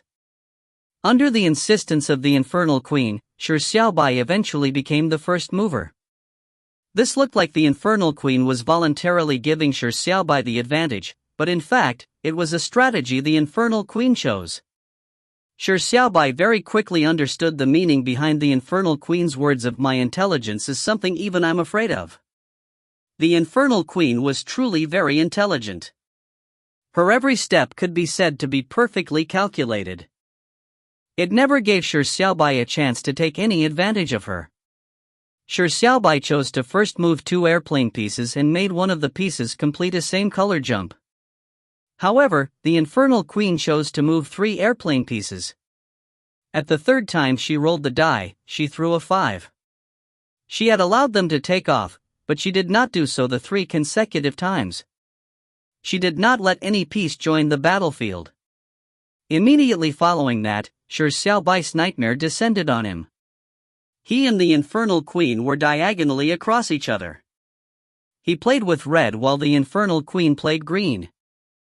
Only when Shi Xiaobai's pieces passed the green hanger would the Infernal Queen let her pieces leave the safe zone and strike at Shi Xiaobai's pieces, forcing Shi Xiaobai's pieces that crossed the line to return to the hangar. Expulsion of the other party's airplane pieces was a very common and simple strategy, but when it reached the rigorous extent to which the Infernal Queen could perform, it became a terrifying act. As the first player, Shi Xiaobai's first choice was of course to attack, but not a single one of his pieces could reach the final line. Every time it passed the green hanger, it would be sent back by the Infernal Queen's strike. This was not a simple matter. As long as the Infernal Queen made a little miscalculation, it would allow Shi Xiaobai's pieces to leap to the final point. But what was terrifying was that the Infernal Queen did not make even the tiniest of missteps. No matter what action Shi Xiaobai's airplane pieces took, be it taking a detour before the green hanger or to use a shortcut to traverse a great distance, or stack pieces, the Infernal Queen would see through it and set up a trap to resolve the situation. She was always able to send Shi Xiaobai's pieces back to the hangar. The Infernal Queen had used 4 pieces to seal off all possible routes that Shi Xiaobai could use to reach the end point. I heard Darling wanted to let me experience the despair of what it means to never fly to the finishing point. The Infernal Queen gave a sweet smile that exuded her astonishing beauty. In her smile was an unassailable confidence. Shi Xiaobai fell silent for a moment, and said softly, "Is this the reason why you insisted on being after me?" The Infernal Queen nodded and said with blinking eyes, "I don't seem to be experiencing the despair of what it means to never fly to the finishing point." Shi Xiaobai chuckled and said, "Very good and very forceful. It has to be said that you have made this king turn slightly interested. Your defense is very perfect, but it only confines you to defense. By constantly defending without attacking, there is similarly no way for your piece to reach the end point." The Infernal Queen said with a covered smile, "Darling, what you said makes a lot of sense. But I must say, I am constantly defending, but isn't Darling constantly invading?" By constantly invading without any defense, Darling would eventually make a mistake. When the time comes, I will not be showing any mercy. Shi Xiaobai grinned and said, "Mistakes? Such a word does not exist." The two looked into each other's eyes and stopped their taunting. They cast their gazes back on the board and began to think even more seriously. And the game situation was as Shi Xiaobai said. He was constantly attacking, but he had to always consider about the possibility of the Infernal Queen's counterattack. He seemed like he was haphazardly attacking, but in fact, he was sealing the chances of the Infernal Queen going from a defensive to offensive stance. As for the Infernal Queen, she was constantly looking for a mistake while defending. But under Shi Xiaobai's perfect calculations, she could only constantly defend. Their pieces constantly struck each other in a struggle. And after 100 rounds, not a single piece reached the endpoint. "Darling, you are really very clever." The Infernal Queen, who failed to find any mistake for 100 rounds, looked at Shi Xiaobai with glazed eyes. She spoke sultrily, "Your cleverness has made me wet." Shi Xiaobai did not understand the hidden meaning behind wet as his mind was completely on the board game. He replied, "You aren't bad either." To be able to play 100 rounds with this king in aeroplane chess without being defeated, you are the first, but. The Infernal Queen said with a coquettish smile, to not make me find a mistake, darling is the first as well. If both of us do not make any mistakes in this game, it can go on for all eternity. Shi Xiaobai said, this king isn't sure if you will make a mistake or not, but it is impossible for this king to make a mistake. As Shi Xiaobai said, he rolled his die to finish the actions for his round. At that moment, the Infernal Queen's 4 pieces were on the board. Shi Xiaobai's first action of rolling a 6 had hit the Infernal Queen's closest piece. The second action he did was to roll another 6 and make one of the plain pieces in the hanger lift off. At that moment, Shi Xiaobai just needed to roll a 4 for his third time and he would be able to once again seal off the chances for the Infernal Queen to launch a counterattack. However, the dice did not stop at 4. Instead, with a shake, it rolled a 6. Shi Xiaobai's pupils contracted slightly. His hand that he had not retracted remained stiffly in place. The smiling Infernal Queen suddenly dazed as she looked up at Shi Xiaobai and said in surprise, darling, you made a mistake. If you find any errors, ads pop-up, ads redirect, broken links, non-standard content, etc., please let us know. Report chapter so we can fix it as soon as possible. Chapter 413, Truly Realistic Acting. Chapter 413, Truly Realistic Acting. The corner of Shi Xiaobai's mouth suffused a wry smile as he said, hand slipped. The Infernal Queen was surprised as she looked Shi Xiaobai seriously in the eye and said, then it doesn't count. Try rolling it again? Shi Xiaobai immediately shook his head and said firmly, of course not. Making a mistake while rolling the die is a mistake. A true gentleman never regrets a move he makes in chess. How can I freely roll it again? Furthermore, it's only a tiny mistake. It has little effect, so let's carry on. The Infernal Queen fell silent. Was it really a tiny mistake? By rolling a 6 a third time, it meant that Shi Xiaobai had consecutively rolled 3 6s. According to the rules, 3 consecutive rolls of 6 would result in a punishment. All of Shi Xiaobai's airplane pieces were immediately sent back to the hangar, including the pieces that had reached the endpoint. Furthermore, it was a forced end to his turn, and immediately switched to the Infernal Queen's turn. This was none other than a huge, fatal mistake. The Infernal Queen gaped, but when she saw Shi Xiaobai's resolute attitude, she did not attempt to persuade him any further. She found it rather unfortunate that such an intense game would quickly come to an end. But out of respect for each other, the Infernal Queen did not go easy on her round. She had 3 pieces on the board, so the Infernal Queen made 3 moves, sending all 3 pieces away from Shi Xiaobai's kill zone. Shi Xiaobai was helpless regarding this. In the next round, he threw 6, 6, 5. He made 3 airplane pieces take off, but he could no longer prevent the Infernal Queen's 3 pieces from reaching the endpoint. It looks like I have quite the advantage. The Infernal Queen sighed. After hesitating for a moment, she finally decided not to go easy. In the next round, she sent all 3 pieces to the endpoint. And at the moment, the situation was that 3 of Shi Xiaobai's 4 pieces were still at takeoff over the hangar, but had yet to advance. As for the Infernal Queen, 3 of her pieces had reached the endpoint.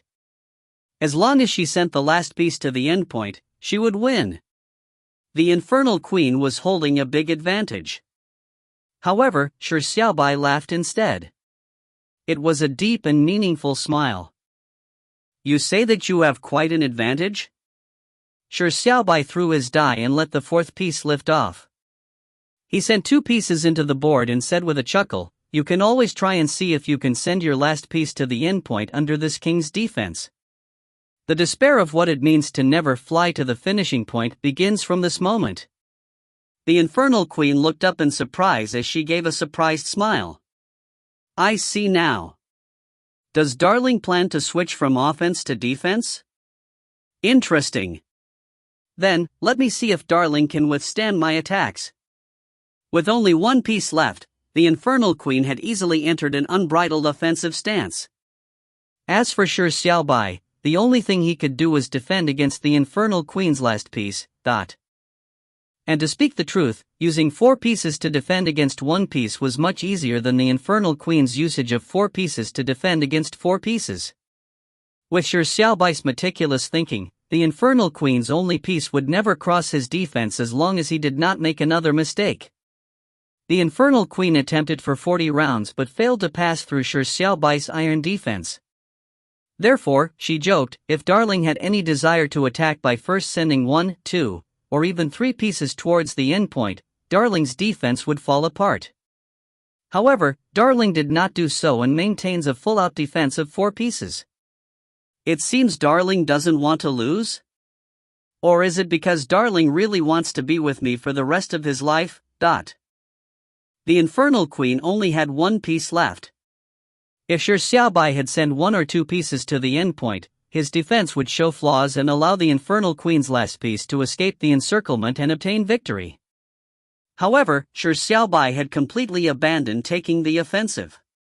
He only defended as though he was a loser without any ambition. Such a struggle could indeed delay the Infernal Queen's victory, but it appeared as though he was afraid of failure. This made the Infernal Queen slightly disappointed. However, was Shi Xiaobai a person afraid of failure? Of course not. Shi Xiaobai slowly picked up the die.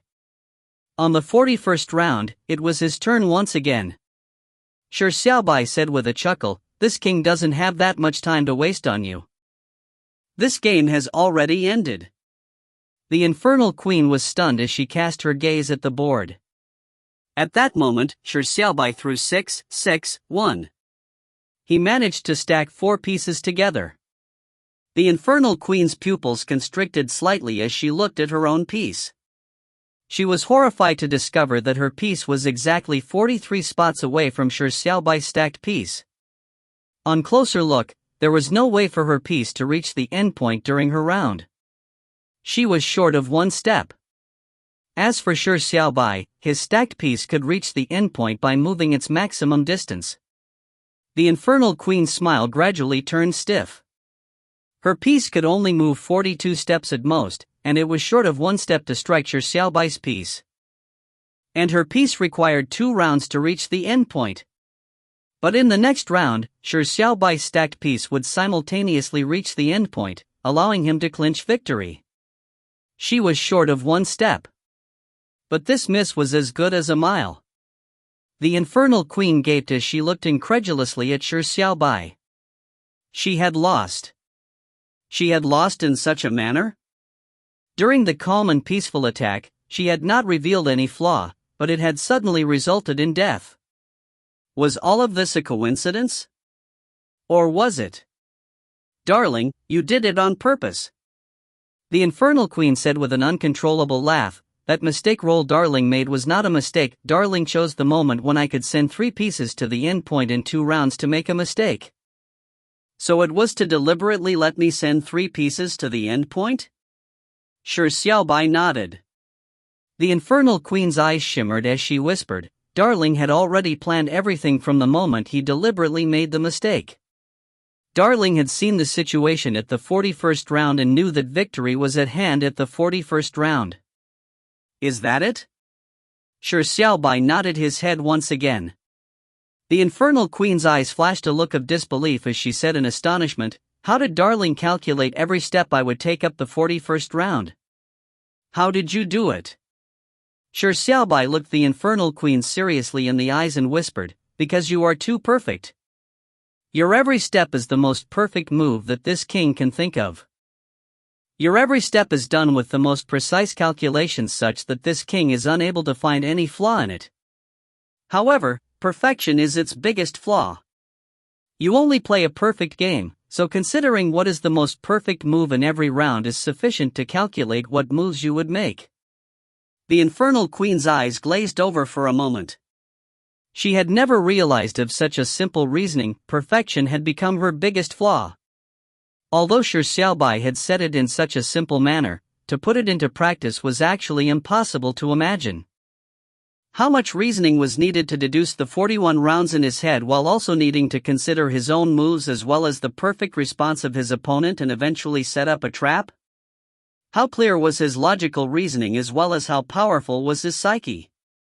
The Infernal Queen could not help but feel a sense of admiration. However, her mouth did the opposite by saying, "Darling's acting is truly realistic to make me think that Darling had made a mistake. Darling won the game in such a crafty manner." Shi Xiaobai gave a faint smile and calmly said, "All is fair in war." The Infernal Queen gave Shi Xiaobai a meaningful glance and whispered, "What an appropriate saying. I have lost. Darling, ask any question you have. Other than my identity, I will definitely answer you truthfully, even if Darling asks which part of my body is the most sensitive. If you find any errors, ads pop up, ads redirect, broken links, non-standard content, etc., please let us know. Report chapter so we can fix it as soon as possible." Chapter 414, Darling asked the right person. Chapter 414, Darling asked the right person. What an appropriate saying. I have lost. Darling, ask any question you have. Other than my identity, I will definitely answer you truthfully, even if Darling asks which part of my body is the most sensitive, the Infernal Queen said sultrily. Shi Xiaobai ignored the Infernal Queen's sultry words and asked her the number one question he wanted to ask: how can the war be prevented? The Infernal Queen's eyebrows pricked up, but there was not much of an astonishment on her face. It was as if she had guessed what Shi Xiaobai's question would be as she chuckled and said, "Since time immemorial, gods and demons stood on opposite sides in an eternal clash. The war between the two factions had began from the first Celestial King and Infernal King. It lasted for 3 centuries until the Celestial Domain finally had a Celestial King that was sick of war. A treaty with unfair terms and conditions was signed in exchange for thousands of years of peace. And now, the flames of war have been stirred once again. Just like a well-aged wine, how can the fragrance of the wine be suppressed any further once the wine cork is removed? It is very difficult to prevent the war. Upon saying that, the Infernal Queen paused. Shi Xiaobai frowned slightly as he said, "And then?" When the Infernal Queen said a load of crap to end with an analysis that the war would be very difficult to prevent, Shi Xiaobai had an ominous feeling. The Infernal Queen gave a small laugh and said, "Although it's very difficult, I had actually thought of a solution prior to this. Does Darling want to hear it?" Shi Xiaobai found her sentence somewhat odd, especially the words prior to this, but he naturally nodded. The Infernal Queen said, "If I didn't guess wrong, the reason for the Celestial King's incitement of war is because of that Celestial Jade. If Darling had immediately returned the Celestial Jade and apologized with reparations, before signing some unfair treaties, there is a possibility of preventing the war." When Shi Xiaobai heard this, he was stunned as he said, "That's your plan?" The Infernal Queen nodded as though it was for granted, "I only managed to think of this plan." Shi Xiaobai fell silent and said helplessly, "The Celestial Jade has already been eaten by this king." The Infernal Queen blinked her eyes and said, "I saw that, which was why I said that it's a method I thought of prior to this. Now, I can't help even if I wanted to. Shi Xiaobai rolled his eyes and said, "Isn't your answer too perfunctory? You had said that your intelligence is something that even you are afraid of? But now, you are giving me an answer anyone with a bit more intelligence can come up with?" The Infernal Queen said with a shrug, "Wasn't my intelligence just beaten by Darling? If Darling can't figure out a solution to the problem, how would I be able to?" Shi Xiaobai could tell that the Infernal Queen did not plan on seriously answering his question. It might be because she really did not know or she did not want to tell him because of some unknown reasons, but from the way things looked, the Infernal Queen was planning to go back on her word. Shi Xiaobai was infuriated at that moment. He did not hold out all hope that he would be able to gain the method of stopping the war from the Infernal Queen, but after playing a round of mentally taxing aeroplane chess, which killed numerous brain cells, Shi Xiaobai felt that he had suffered a great loss. Shi Xiaobai said with a deep voice, "This king is extremely unsatisfied with your answer. But since you can't answer the question, this king won't make it difficult for you. This king shall change questions." The infernal queen smirked as she said, "If Darling wants to ask another question, he will need to play another round of aeroplane chess with me, but..." Shi Xiaobai's mouth twitched as he said, "Your first answer isn't to this king's satisfaction, yet you think it's right to get this king to play another round with you? If you bought a rotten fruit, will you continue buying from the same fruit stall a second time? You must at least prove that your answers are of value, or why would this king waste his time to play a completely worthless game?" The infernal queen was surprised as she chuckled and said, "What Darling said is very reasonable. I have nothing to offer to your viewpoint. In that case, as Darling said, I will answer another one of Darling's question and satisfy Darling. But in return, Darling has to play at least one more round of aeroplane chess with me." Shi Xiaobai could tell from her words. The infernal queen had deliberately gone back on her word because she was worried that he would no longer play another round with her after he obtained the answers he wanted. He could tell that the infernal queen wanted to seek revenge on the chessboard. Shi Xiaobai hesitated for a moment before finally nodding. Shi Xiaobai admitted that he did not have any match when it came to aeroplane chess. He had a myriad of methods to beat the infernal queen into submission. Shi Xiaobai's eyes flickered as he asked the next question he wanted to know about the most. "What is the infernal king's mandate?" The infernal queen fell into a daze. Clearly, Shi Xiaobai's question had exceeded her expectations. She could not help but say, "Darling, why do you keep asking such odd questions?" Shi Xiaobai rolled his eyes and said, "Don't tell this king that you can't answer this question either." The infernal queen's eyes flickered for a moment as she slowly shook her head and said, "Just the opposite. Darling asked the right person. I am probably the only person who can answer this question. Celestial domain, in front of a teleportation nexus." With war beginning, the celestial domain had naturally opened up a teleportation nexus that connected the celestial domain to the mortal world. Troops of celestial soldiers were sent through the nexus to the mortal world. The teleportation nexus was two-way. By activating it in the celestial domain, there would be one opened up in the mortal world as well. It was equivalent to opening a path from the mortal world to the celestial domain as well.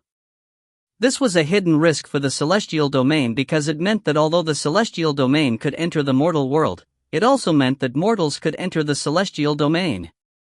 And at that moment, there were 100,000 elite soldiers gathered in front of the celestial domain's teleportation nexus. They were the second wave that was meant to invade the celestial domain. After the first wave was defeated early last night, they were supposed to have set off and continuously strike at the infernal domain. However, they had no choice but to stay in front of the teleportation nexus for an entire night. That's because in front of the teleportation nexus's switch, there stood an existence that was not easily touched.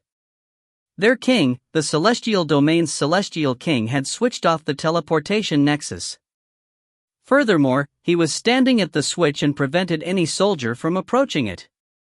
Divine General Blood Leopard, ranked 8th among the 10 divine generals, tried to persuade him all night, but the celestial king remained cold. Anyone who dared to approach it would be met with a heartless slash of the sword. The celestial king had blocked 100,000 soldiers alone, but the soldiers did not dare to group up and attack him. It was already nearing noon. Divine General Blood Leopard had not given up trying to persuade the celestial king. He repeatedly stressed, "Your Majesty, please turn on the teleportation nexus.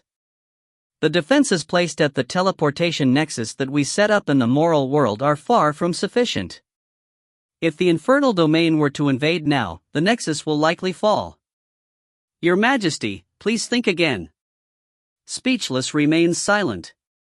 This was the only method he could think of to prevent the war. In the country with a parliament, he did not have much authority as the celestial king, so Speechless was forced to act in this manner. As for Divine General Blood Leopard's mentioning of sending guards to defend the nexus, Speechless wasn't foolish enough to believe him. He was certain that if he were to let the 100,000 soldiers reach the mortal world, it would immediately mean the beginning of a bloody and cruel battle. From the intelligence from last night, the infernal soldiers did not pursue them. From the looks of it, the infernal domain did not plan on fighting the war. As long as he could stop the celestial soldiers from proceeding, he could be able to prevent this one-sided war. With this thought in mind, Speechless was even more determined to not let the 100,000 soldiers use the teleportation nexus. At that moment, the 100,000 soldiers suddenly spread out like a tide and made way for a wide path. A figure slowly walked over. Speechless looked over as his expression changed slightly. That was a tall and muscular man with bullhorns on his head. He was dressed in the garb of a guard. From the beginning, Speechless had guessed that the bullhorn guard was not an ordinary guard. When he later learned of the bullhorned guard's identity, he was truly given a scare. The bullhorned guard was not a guard, nor was he a divine general, but the celestial domain's field marshal. If you find any errors, ads pop up, ads redirect, broken links, non-standard content, etc., please let us know. Report chapter so we can fix it as soon as possible. Chapter 415, Speechless begins to question life. Chapter 415, Speechless begins to question life. According to information pertaining to the celestial domain from past trial takers, Speechless had certainly never seen any description regarding the celestial domain's field marshal. But this time, the celestial domain suddenly had an additional field marshal whose influence and power exceeded the 10 divine generals. All the military power of the celestial domain was in the hands of the bullhorned field marshal. The 100,000 soldiers knelt down and chanted, "Field Marshal Osimo." Field Marshal Osimo's expression was livid. As he walked slowly over, he said in a deep voice to Speechless, "Your Majesty, what are you trying to do?" Speechless could ignore Divine General Blood Leopard, but he had to contend with Field Marshal Osimo because all the military power was in his hand. He could easily cause a revolt. Speechless shrugged his shoulders and said, "This king simply wants to prevent the war." Field Marshal Osimo obviously knows of the cruelty of war. This king is doing this to save the lives of these 100,000 soldiers. All of you should thank this king instead. Field Marshal Osimo said with a sullen expression, "Disregarding the elders' objections and using the will of the king to start the war was because of you. Now, with the troops having high morale and fighting spirit, it's the best opportunity for us to invade the infernal domain. But the one single-handedly stopping the war is also you, Your Majesty. What does Your Majesty intend to do?" Speechless could only give a wry smile in his heart. There was no way for him to explain that the celestial king that proposed the war wasn't him. He could only shoulder the blame silently, so Speechless said, "This king has already said. The proposing of a war was done on impulse by this king. After considering it later, this king is filled with regret. So what if the war is won? Our troops will be dead with countless injured. How many people will lose their loved ones? The entire celestial domain will wallow in the sorrow of death. Now, that the war has only just begun, preventing and ending this war that should not have happened is the only way for this king to redeem the sin he committed in his rashness." Speechless had a sincere expression and his words were very inspiring. All the celestial soldiers that heard his words were lost in thought. There was an additional but different look in their impatient and anxious eyes. When Field Marshal Osimo saw this scene, a sneer suffused across his lips as he said coldly, "Your Majesty, I didn't plan on exposing your lies, but I can't stand hearing it any further. The reason why you stubbornly insisted on war was not because of a moment of impulse but because of carelessness. You caused the extremely valuable celestial jade to be stolen by a spy sent by the infernal king. In order to take back the celestial jade, you had hidden your mistake and stubbornly launched the war.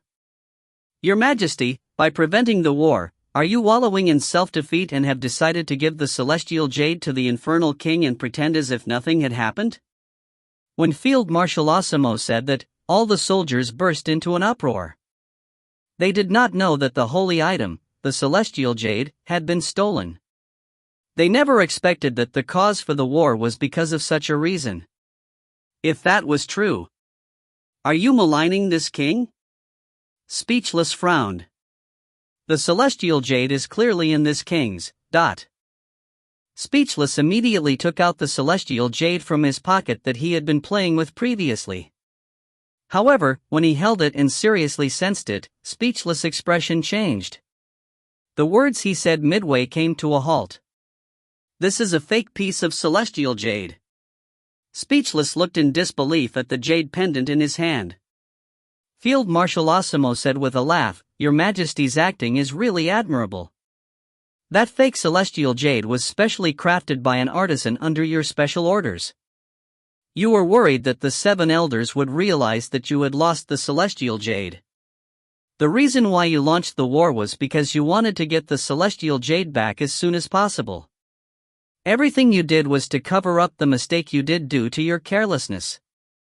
Are you actually questioning me?" Speechless could not help but turn silent.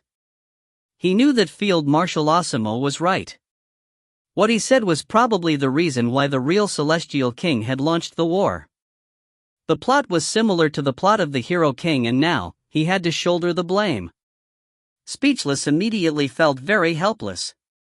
He thought that by becoming the Celestial King for no good reason, he could at least enjoy the privileges of being the Celestial King. He never expected that not only did he need to shoulder the blame for the original Celestial King, he needed to clean up after the Celestial King's mess. He might as well be the Infernal King. Although the Infernal King was infamous, he at least had the Infernal Queen, who was considered the #1 beauty in the world. When the soldiers saw how Speechless was silent, they immediately realized the truth of the matter. By not responding, the Celestial King had silently acknowledged it. This was a Celestial King that would launch a war in order to cover up a sordid deed worthy to be their king? The expression in the soldiers' eyes changed as they could not help but take a step forward. Speechless was immediately jolted awake as he swept his eyes coldly at the soldiers and said coldly, "Stop. Whoever dares take another step, don't blame this king for being ruthless." Speechless intimidation was still effective. The soldiers came to a stop and looked at each other. They were not sure as to what to do, so they finally looked at Field Marshal Osimo. Field Marshal Osimo said with a sneer, "Your Majesty, have you come to your senses? Do you know how much harm you are causing to the celestial domain by what you are doing now? The teleportation nexus has been activated. Traces of its activation can't be removed in a short period of time. The infernal soldiers will quickly find the location of the teleportation nexus. If the teleportation nexus's defense were to fall, once the celestial army is sent through the nexus, they would be killed by an ambush set up by the infernals. Furthermore, the infernal army can easily launch a counteroffensive on the celestial domain. Then, the location of the battlefield will reverse. Furthermore, 1st Division's Commander Mayo had exchanged his life to destroy the infernal domain's barrier. If this drags on, the infernals will repair the infernal domain. We will probably end up in a situation of being beaten with no way to fight back. Your Majesty, every second you delay is wicking off life of the entire celestial domain." Field Marshal Osimo's words startled Speechless. The celestial soldiers also felt afraid and worried. They began stirring. Speechless fell silent for a moment and said, "Don't worry. From the fact that the infernal domain did not enter a pursuit yesterday, it tells us that the infernal domain does not plan on making the war turn more intense.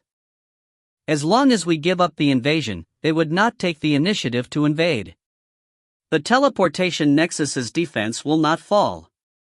If it falls, this king..." Just as Speechless was speaking his assuring words, the teleportation nexus beneath everyone's feet began to rumble. Rainbow colors began to chaotically flash. Field Marshal Osimo exclaimed in horror, "No good, someone is forcefully opening the teleportation nexus." Divine General Blood Leopard stared with widened eyes. The teleportation nexus's defense has fallen so quickly. Speechless, who only finished mid-sentence, could not continue on. He lowered his head and looked at the flashing teleportation nexus and felt extremely speechless. At that moment, Field Marshal Osimo walked towards the switch. Speechless gaped but no longer stopped him. He knew that he no longer could stop it. Although he was the celestial king, he could not will the situation that would affect every life in the celestial domain. Speechless, could only curse angrily in his heart, "Fuck you, you idiotic infernal king. Can't you fucking tolerate it for a moment? Do you fucking love war that much?" Speechless looked up and sighed. He had tried his best. But he couldn't prevent the war. If you find any errors, ads pop up, ads redirect, broken links, non-standard content, etc., please let us know. Report chapter so we can fix it as soon as possible.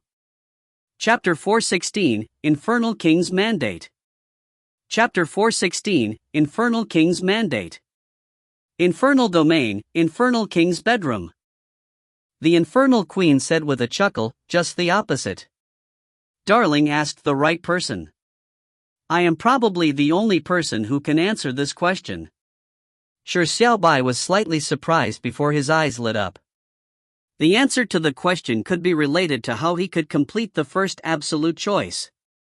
He actually did not have his hopes up when it came to the Infernal Queen, so he was rather surprised that the Infernal Queen really knew the answer. Shi Xiaobai could not help but ask, "What is the Infernal King's mandate?" The Infernal Queen glanced at Shi Xiaobai and said with a covered smile, "It looks like Darling is eager to know the answer, then I won't be keeping you in suspense. The Infernal King's mandate, ... As she spoke, the Infernal Queen walked towards the desk and pulled out an old book from the pile of books and handed it to Shi Xiaobai. "Darling, see for yourself." Shi Xiaobai could not help but rolled his eyes. So the answer to his question could really be found on the desk. Shi Xiaobai gave the Infernal Queen an odd look. Since the answer was on the Infernal King's desk, why did the Infernal Queen say that she was the only person who could answer? Could it be? Shi Xiaobai suppressed the guess in his heart as he took the old book over. Although he could have found the book by searching the desk, it would take him a certain amount of time since the book was at the bottom. Shi Xiaobai looked down at the old book in his hand. It was such an old book that it was nearly rotting. It was as though it had lived through thousands of years. Shi Xiaobai flipped through the book as the text that was nearly melting into the blackish-yellow paper reflected in his eyes. Blots of mottled rust covered a portion of the text and there were marks of worms having chewed on it. The text was blurry, but it could barely be understood. There were missing words, but the general idea could still be inferred. Shi Xiaobai struggled as he read the old book. The book was very thin, with slightly fewer than 20 pages. The words were also rather large, and each page had less than 100 words. Shi Xiaobai read it seriously, and when he nearly flipped to the end, his mood turned heavy. The book described a first-person narrative. The protagonist of the story was Diaba, who was a prince of the Daya clan. From a young age, he was favored and led a blissful childhood. The protagonist had an elder brother named Dayaji. Similarly, he was a prince of the Daya clan and was the idol of the protagonist and his closest playmate. Dayaba's happy life came to an end in the year he turned 16. That year, an unknown plague broke out in the Daya clan.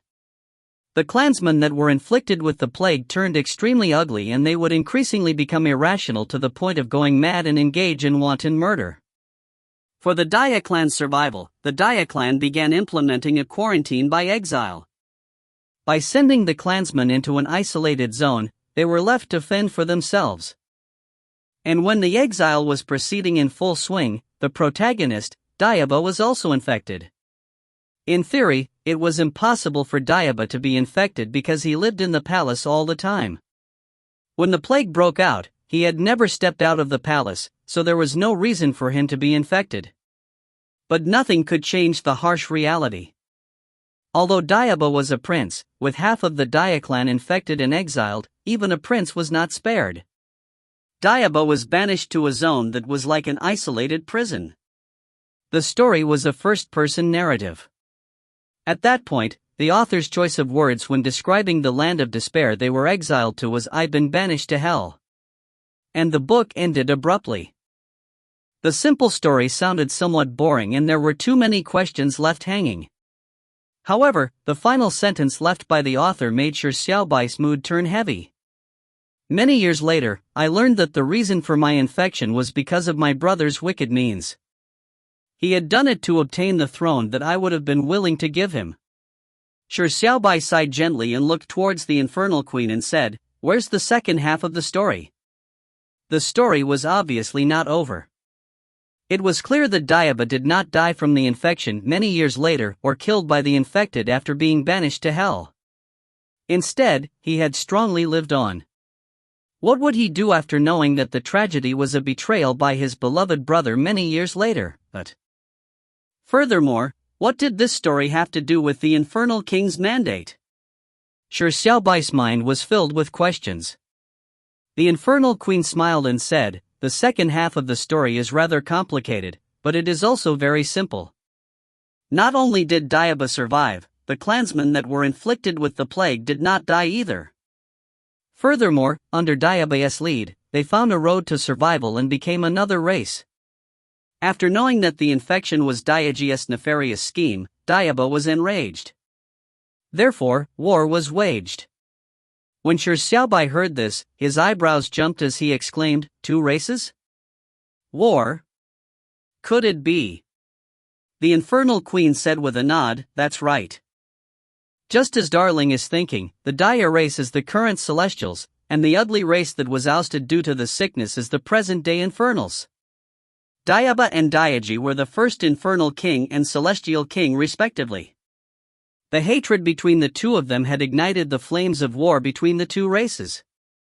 Since time immemorial, gods and demons stood on opposite sides in an eternal clash because the original reason was a plague and a feud. The small book narrated a simple story, but it also depicted the origins of the Celestials and Infernals. Then, what has this got to do with the Infernal King's mandate? Shi Xiaobai asked. This was the fundamental issue. The infernal queen said with a chuckle, "The rise of the infernal king, the birth of the infernals, the beginning of the war, all of this is because of a single word. Every infernal king's mandate is obviously that word, revenge." Shi Xiaobai's eyebrows knitted together. Seek revenge against the Celestials? Or is it a revenge against the first Celestial King?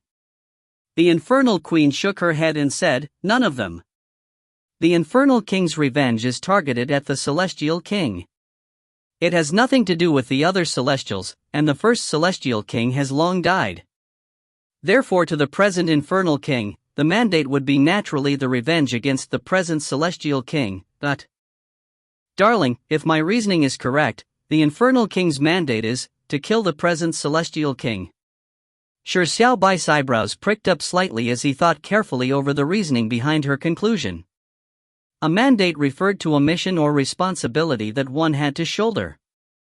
And the Infernal King's mandate was obviously none other than mission and responsibility the Infernal King had to shoulder. The second, third, and the successive Infernal Kings had all inherited the first Infernal King's position and will. They obviously had to shoulder the mission handed down to them by the first Infernal King. This was the answer to the Infernal King's mandate. Revenge was the Infernal King's mandate. And from whom would the vengeance be sought? As the 100th Infernal King, he naturally could not seek revenge against the first Celestial King, Diage. He could not seek revenge against a race that had the same bloodline as his either. So the target could only be the presently living Celestial King. There was no problem with the reasoning. In order to complete the Absolute Choices mission, the current Celestial King has to be killed. With this thought in mind, Shi Xiaobai felt his head ache. To kill the Celestial King or to kill the Celestial King? This problem with the same choices was vexing. If you find any errors, ads pop up, ads redirect, broken links, non-standard content, etc., please let us know. Report chapter so we can fix it as soon as possible. Chapter 417, Tolerate My Ass. Chapter 417, Tolerate My Ass. With the infernal domain's barrier was destroyed, the infernal domain should have been the target of everyone. If the mortal world and the celestial domain combined forces and attacked the infernal domain, it would be very difficult for it to defend itself after it lost its natural protection. However, in midday of the second day, something drastic happened to the situation. The eyes of the goddess of war turned favorably towards the infernal domain. At midday of the second day, a shocking news came from afar. The Transcendent Army had successfully attacked the teleportation nexus that the Celestial Domain used. Although the Celestial Army managed to defend in time, preventing the Transcendents from taking control, the teleportation nexus's switch was destroyed. As a result, the teleportation nexus temporarily could not be closed. What did this mean? It meant that the Celestial Domain had entered a distressing situation just like the Infernal Domain. If the teleportation nexus could not be closed, the greatest defense of the Celestial Domain was constantly at danger of the enemy's attack. The Celestial Domain, which just needed to focus on attacking, now had to divert a sufficient number of their forces to defend their own lands.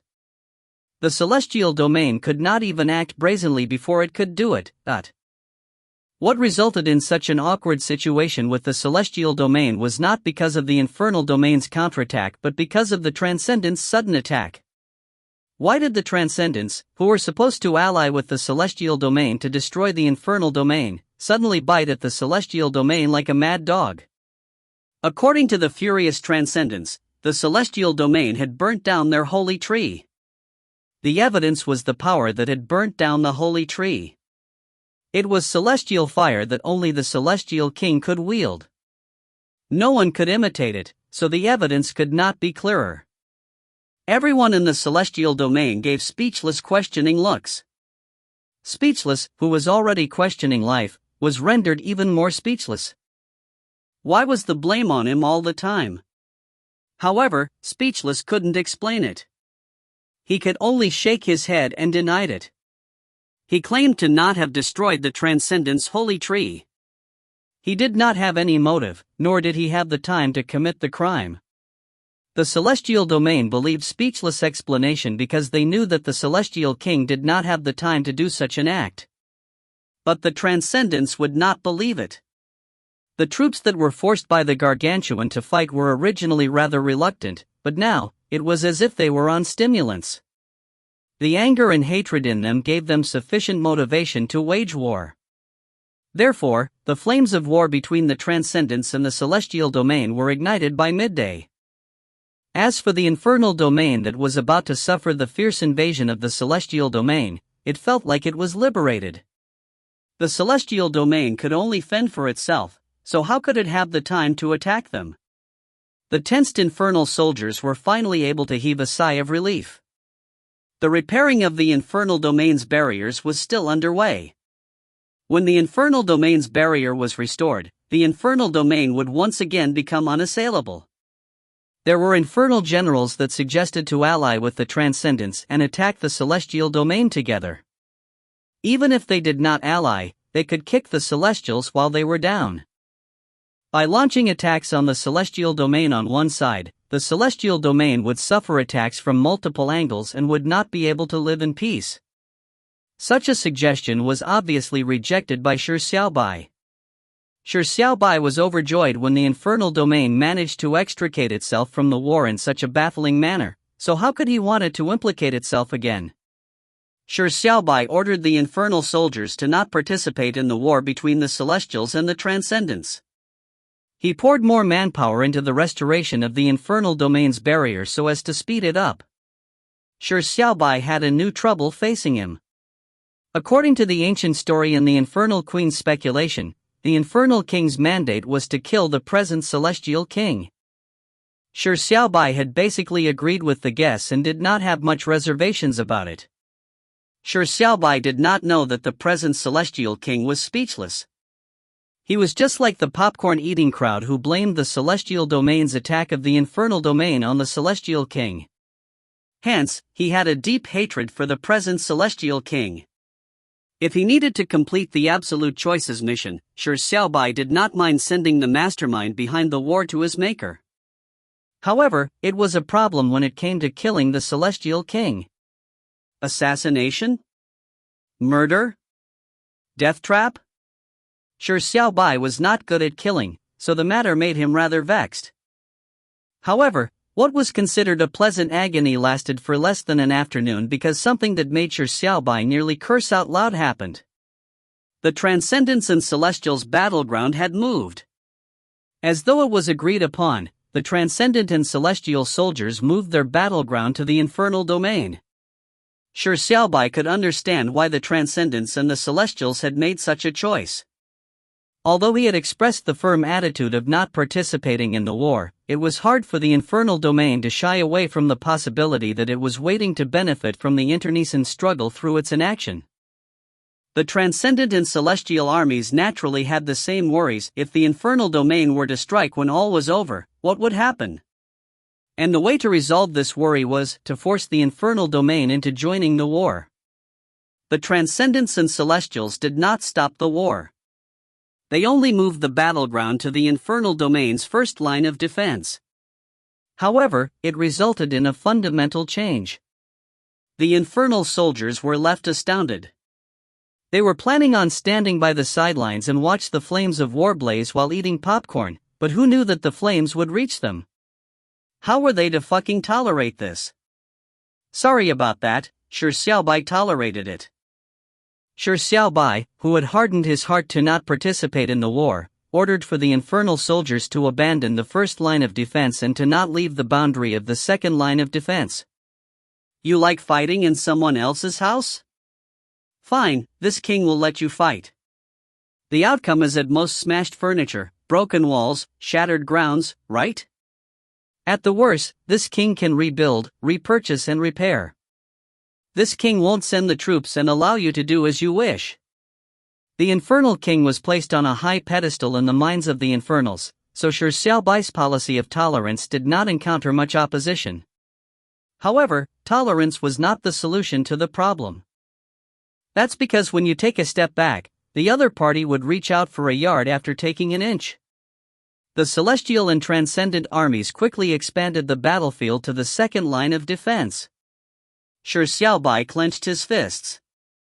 After some thought, he decided to continue tolerating. However, in less than 10 minutes, the battle reached the third line of defense. Shi Xiaobai breathed in deeply for 3 minutes and after struggling for a long time, he finally decided to tolerate it again. However, the Celestials and Transcendents ignored the infernal domain's tolerating stance. Soon, the battlefield expanded into the fourth line of defense. It was the final line of defense for the infernal domain. If the Celestial and Transcendent soldiers took another step, it will enter the civilian zone of the infernal domain. When that happened, what was ignited was no longer cold buildings but burning warm-blooded lives. At that moment, Shi Xiaobai looked up and sighed. The infernal queen said with a smile, "Then, does it mean that Darling still plans on tolerating?" Shi Xiaobai smirked and said angrily, "Tolerate my ass. Do those bastards really treat this king as some cowardly turtle? So there is no end to it? Fine, very fine. Since they dare to come all the way here, then don't fucking leave." Shi Xiaobai's angry voice reached outside the palace. And in a hidden corner outside the palace hid a shadow that the palace maids and guards did not discover despite walking past it several times. The shadow laughed inaudibly. Is the show finally about to begin? If you find any errors, ads pop up, ads redirect, broken links, non-standard content, etc., please let us know. Report chapter so we can fix it as soon as possible. Chapter 418, The Most Cowardly Infernal King in All of Eternity. Chapter 418, The Most Cowardly Infernal King in All of Eternity. Was the show really about to begin? The answer was a no. Shi Xiaobai was infuriated. He finally could not give in and tolerate. He even cursed out, "Tolerate my ass." He naturally would activate the infernal soldiers and use force and death to clean the Transcendent and Celestial soldiers that had entered the fourth line of defense, even if it would cause massive loss of lives and bloodshed. And when the time came, the war would enter its worst situation. The war between the three domains with countless deaths and injuries would unfold. To the people in question, it would be an exhausting and painful slaughter, but to bystanders, it was an extremely exciting show. However, the story did not proceed as that shadow in the corner expected. When the nearly enraged Shi Xiaobai walked out of the palace, his mood had calmed down. It was as though he could freely control his emotions, allowing him to wipe away his wrath clean with a few breaths. Immediately following that, Shi Xiaobai issued a command to the infernal generals. The command left the shadow at a loss of whether to laugh or cry. Do your best to defend the fourth line of defense. Stop any attempts of breaking the defense, but try your best to capture them alive. Do not take the initiative to attack and just defend well. When the infernal general heard the command, he was stunned agape and unsure of how to react. The shadow in the corner was dumbfounded for a moment. Others were already fighting in your house, and all you do is defend? How fucking cowardly are you? Others are already about to destroy your home. At least your front yard has been smashed, but you are still trying your best to capture them alive? How fucking foolish are you? The infernal general garnered his courage to ask Shi Xiaobai if they had heard the command wrongly. But all they got was Shi Xiaobai's negative response and an emphasized repeat of his orders. Try your best to capture them alive. Just defend well. That was the way Shi Xiaobai reacted when facing the enemy's repeated intrusions and humiliating situation of almost reaching his domain. If not for the infernal king's exalted status in the infernal domain, with him being revered, Shi Xiaobai would probably have been cursed badly. He was likely the most cowardly infernal king in all of history, with no one in the future matching him. But the present infernal king had always made the correct decisions and actions, so he was deeply loved by the people. It was different from the awkward situation of the celestial domain's roundtable parliament. The infernal domain was ruled by a monarchy, so the infernal king's decisions were obeyed by the infernal soldiers. At most, they would secretly grumble. Therefore, a situation which the Celestials and Transcendents never expected in their wildest dreams occurred. Even though they were about to invade the hinterland of the infernal domain, even though they had been so aggressive in their actions, the infernal domain never sent its troops in retaliation. It only firmly defended the fourth line of defense like an ice-cold mountain. When someone slapped you in the face but you did not ruthlessly fight back and instead cover your face as if nothing had happened, such a defense could only be deemed as an action of a coward. Therefore, Shi Xiaobai's reign as infernal king made the transcendent and celestial soldiers call him the most cowardly infernal king in all of eternity. They could not attack the infernal soldiers that hunkered down like a turtle, as a defense that did not attack had too few weak points. Furthermore, they were facing the threat of the other army. It was too risky to invade the infernal domain, so slandering was their final means of attack. The mockery and humiliation of the infernal king began to sound in the fourth line of defense. The infernal soldiers were so angered that they nearly lost their minds. However, their military discipline and their trust in the infernal king allowed them to endure the bombardment of the taunts. However, the trust in the infernal king was not eternal. When humiliation reached a certain point, trust and loyalty would collapse. And the collapse was only a matter of time. Infernal domain, infernal king's bedroom. The most cowardly infernal king in all of eternity.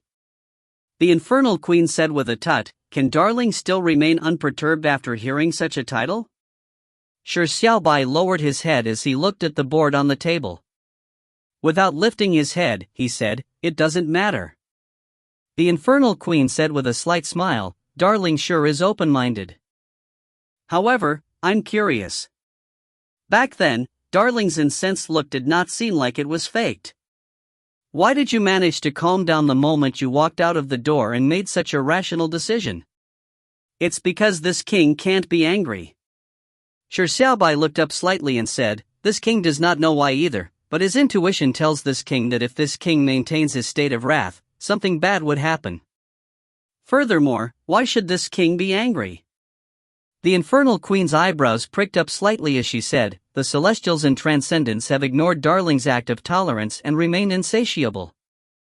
They keep pushing the boundaries and have almost reached our homes. Shouldn't darling feel angry because of that?" Shi Xiaobai nodded and said, of course it's infuriating, and this king was indeed infuriated. But on second thought, aren't they trying to deliberately provoke this king? Then why should this king be angered and fall for their plans? In contrast, if this king were to remain calm and make the most rational judgment, wouldn't they feel terrible? The infernal queen said with a chuckle, "What a clever way of alternate thinking, but it doesn't seem like it's Darling's style." Shi Xiaobai looked up and said with a meaningful smile, "It looks like you understand this king rather well." The infernal queen said with a calm laugh, "Of course. We have already spent so much time as a couple, so how could I not understand you?" Shi Xiaobai smiled and did not dwell on the topic. Instead, he said with a sigh, "It is indeed not this king's style. According to a written script, this king should be incensed and order the entire army and chase the celestial and transcendent armies out of the infernal domain before winning a beautiful victory. This will let the bastards who remain insatiable know that this king isn't a cowardly turtle that is free for them to carve up. To be honest, this king really wants to do that, but this king can't do that." The infernal queen asked, "Why can't you do that?" Shi Xiaobai said in a deep voice, "Because by doing so, it is equivalent to pouring oil onto the burning flames of war. If the infernal domain were to join the war with blazing momentum, there can only be three outcomes: a tragic victory, a tragic defeat, or to sign a peace agreement after a tragic sequence of events. Regardless of the matter, it would be tragic. If the present situation is maintained, it would be completely different. The Celestials and the Transcendents mutually keep each other in check while they do not dare to attack the infernal domain with full force. And with the infernal domain sleeping in peace by the side, the Celestials and Transcendents would not dare to fight in an all-out battle. The three sides are forced to leave a card up their sleeves. After a long period of time, the blades of war will turn blunt. The morale of the soldiers will be turned dull, and the troops that would die in the flames of war will decrease. And the bitter fruits of war the three sides will taste would not be as bitter." When the infernal queen heard this, she fell silent for a moment and said gently, "With all that said, Darling has chosen to be benevolent." Shi Xiaobai laughed and said, "If being benevolent can save countless lives, why should this king choose anger and killing?" The infernal queen gave Shi Xiaobai a serious look before she whispered, "That afternoon when Darling went to apologize to the family members of the three palace maids, Darling should have understood something. To the infernal domain citizens, sacrificing for the infernal king is a glorious death. They are willing to die for Darling." Shi Xiaobai nodded and said, "This king knows that. However, this king does not only want to save the infernal soldiers. This king is similarly benevolent to the celestial and transcendent soldiers. This king always believes that the people most detestable in war are not the soldiers that fiercely kill their enemy, but the masterminds behind the war. It's those leaders that hide in the back as they command and send thousands to their deaths. The celestial and transcendent soldiers aren't at fault. They have loved ones, family, just like the infernal soldiers. They should not die here. This king has no way to immediately end the war, but he can try his best to decrease their chances of death." The infernal queen lowered her head slightly and said, "Darling's breadth of vision for him to be able to turn anger into benevolence and forgiveness in such a short period of time is something I admire and venerate. However, Darling shouldn't forget two things. Firstly, the dulling of blades of war does not mean that the number of fatalities will decrease, because an unending war will only last even longer. When the time comes, the death numbers might end up to be higher than for a quick clash of swords. Secondly, how long does Darling think the infernal soldiers can tolerate it? Their grievance of only defending will eventually turn into blaming Darling. When loyalty and trust were to disappear, their discipline would no longer be as perfect. War will happen sooner or later. Shi Xiaobai looked deeply into the infernal queen's eyes and said, "You are indeed clever.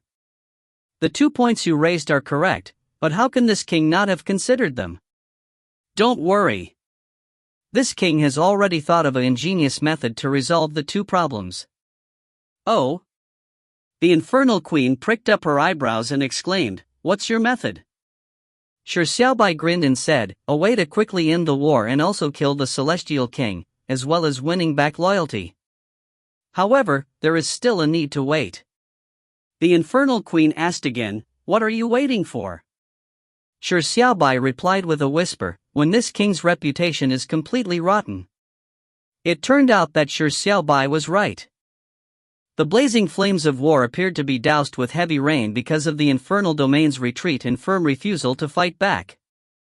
Due to the Transcendent's hatred for the Celestials, they did not wish to ally with the Celestials to attack the infernal domain. However, they were afraid that the infernal domain would benefit from their internecine struggle. Therefore, the battle with the Celestial domain also became muted. The Celestials were in a similar situation. They were afraid the Infernals would ally with the Transcendents because they destroyed the infernal domain's barrier. They were also afraid that the infernal domain would watch by the sidelines and suddenly strike at the last moment. They too left several cards up their sleeve. The blades of war turned dull in such a manner. The infernal domain became an existence that constrained both the Celestials and Transcendents. And the infernal domain, which had such an advantageous position, chose to defend like a cowardly turtle. The infernal domain's lack of attacks made it appear even more terrifying because no one knew when the tiger that had its claws retracted would suddenly pounce. And it turned out that the Infernal Queen was correct as well. Although the blades of war had been dulled, it did not mean that the war would come to a halt. It just caused victory that could have been decided after a few rounds of tragic battles to be prolonged. The war was still ongoing and there were deaths among the troops. It just slowed down. And due to the pure defense and zero offense system, the battlefield remained at the fourth line of defense. The infernal domain was like a trapped beast and was unable to take a step out. Despite having a huge advantage, the Infernals had to be humble and hide in their turtle shell. This gradually caused the infernal citizens to begin grumbling. In addition, the Celestial and Transcendent troops never ceased their mocking taunts. The infernal soldiers felt aggrieved and wished that they could crazily vent their anger. However, the Infernal King repeatedly stressed and ordered once again the same order from beginning to the end: capture them alive if possible. Just defend. Therefore, the title of the most cowardly Infernal King in all of eternity was not only spread on the battlefield. It proliferated the mortal realm into the celestial domain. Even the infernal domain slowly had such voices. Shi Xiaobai's infamous title of the most cowardly infernal king in all of eternity was spread throughout the three domains. It could be said that Shi Xiaobai's reputation was completely rotten. And on the 10th day of the war, a shocking matter that stunned the three domains happened. 2 letters were sent to the Transcendent's Gargantuan and the Celestial Domain's Celestial King. It was a letter from the Infernal King. The letter read: To the Celestial King and King Leonis. Why should wars be fought between soldiers? Do you dare to fight king against king? This king only wishes for a life and death battle between the 3 kings, with life and death determining the outcome. If this king were to die in battle, the infernal domain will surrender. Conversely, if you were to unfortunately die by this king's sword, please withdraw your troops. This king has penned the challenge. Do the both of you dare to fight? The most cowardly infernal king in all of eternity. If you find any errors, ads pop up, ads redirect, broken links, non-standard content, etc., please let us know. Report chapter so we can fix it as soon as possible. Chapter 419, The only fear is that the Celestial King will not dare to participate. Chapter 419, The only fear is that the Celestial King will not dare to participate. To the Celestial King and King Leonis. Why should wars be fought between soldiers? Do you dare to fight king against king? This king only wishes for a life and death battle between the 3 kings, with life and death determining the outcome. If this king were to die in battle, the infernal domain will surrender. Conversely, if you were to unfortunately die by this king's sword, please withdraw your troops. This king has penned the challenge. Do the both of you dare to fight? The most cowardly infernal king in all of eternity. The 2 letters with the same content were separately sent to the Celestial Domain and Transcendence. It might have been done unwittingly or it might have been done deliberately, but the contents of the 2 letters were quickly revealed. It proliferated in the 3 domains, causing every commoner on the streets and the soldiers to know of the letter's content. A flurry of discussion broke out because of it. The letter that came from the most cowardly infernal king in all of eternity had ruthlessly smacked many people in the face.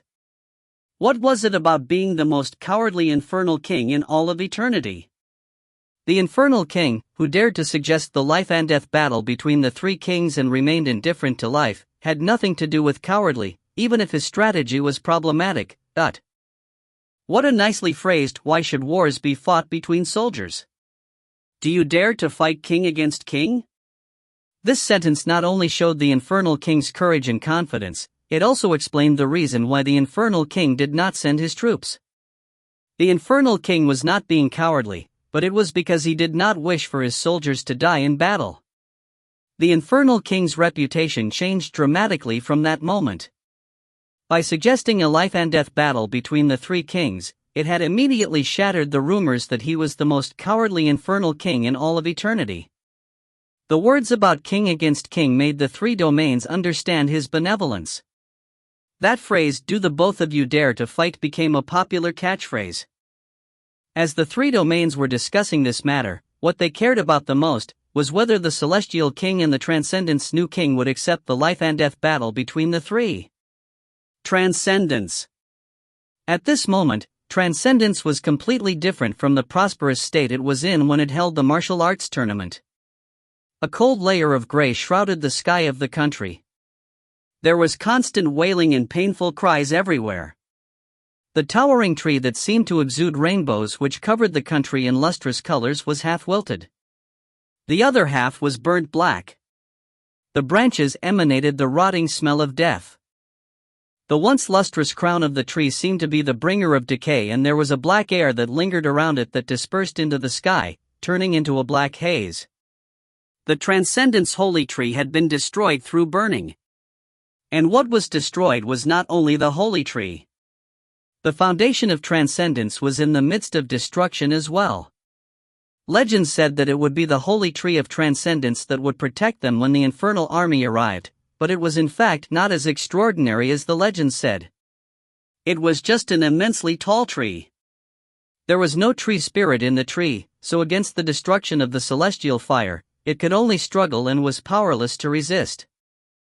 The holy tree was not a guardian, but to Transcendence, it was an existence even more important than a guardian. Why were the holy tree's beautiful leaves covered in poison? It was not because the holy tree was poisonous to begin with. It was because the descendants of the Transcendence were born with a terrifying disease. The disease would make the yellowed-skinned Transcendent children gradually turn black. They would slowly become extremely ugly, making them look like the dwarf devils of the infernals. However, due to the existence of the Transcendence holy tree, the virus in the children's disease would be slowly absorbed by the holy tree. Although it was unable to completely absorb all of it, it would not affect their normal lives. These children would eventually end up with a skin color that was in between black and yellow. It was the reason why most Transcendents had green skin. Therefore, the Transcendence holy tree was a natural healing cleric that the Transcendents depended on for survival. It used its leaves to absorb all the viruses. And at that moment, the Transcendence holy tree was mostly burned down. Its life was almost coming to an end. It was unable to absorb the virus anymore. In fact, the virus in the leaves was gradually dispersing, forming a haze that lingered in the sky. The unfortunate and wailing infants became a tragedy that could not be saved. The virus made them cry out in pain, but it would not take their lives. However, it would change their appearance and their race, to the point of changing their destiny. And for adult Transcendents who were frilier, the remnants of the virus in their bodies would relapse, causing their bodies to undergo significant transformations. The entire Transcendence was thrown into grief and anger. To the Transcendents, destroying the Transcendence holy tree was equivalent to committing a sacrilegious act against the entire race which deserved death. And the blame was put on the Celestial King. Normally, if they wanted to sacrifice the Celestial King as an offering to the Holy Tree, they would first need to gain victory in the war against the Celestial Domain. However, with the letter from the Infernal King, they had seen a new glimmer of hope. With the three kings engaging in a life-and-death battle, revenge was at hand. The Gargantuan chose to participate in the life-and-death battle without any hesitation. The race of the Transcendents is the strongest race in the world. When this king shatters the skulls of the Infernal King and the Celestial King, no one in the three domains will ever dare to deny this fact. The gatekeeping Gargantuan looked towards the Celestial Domain as a sneer suffused across his lips. The only fear is that the useless Celestial King will not dare to participate. The only fear is that the Celestial King will not dare to participate. Shi Xiaobai said as he landed the black piece in his hand.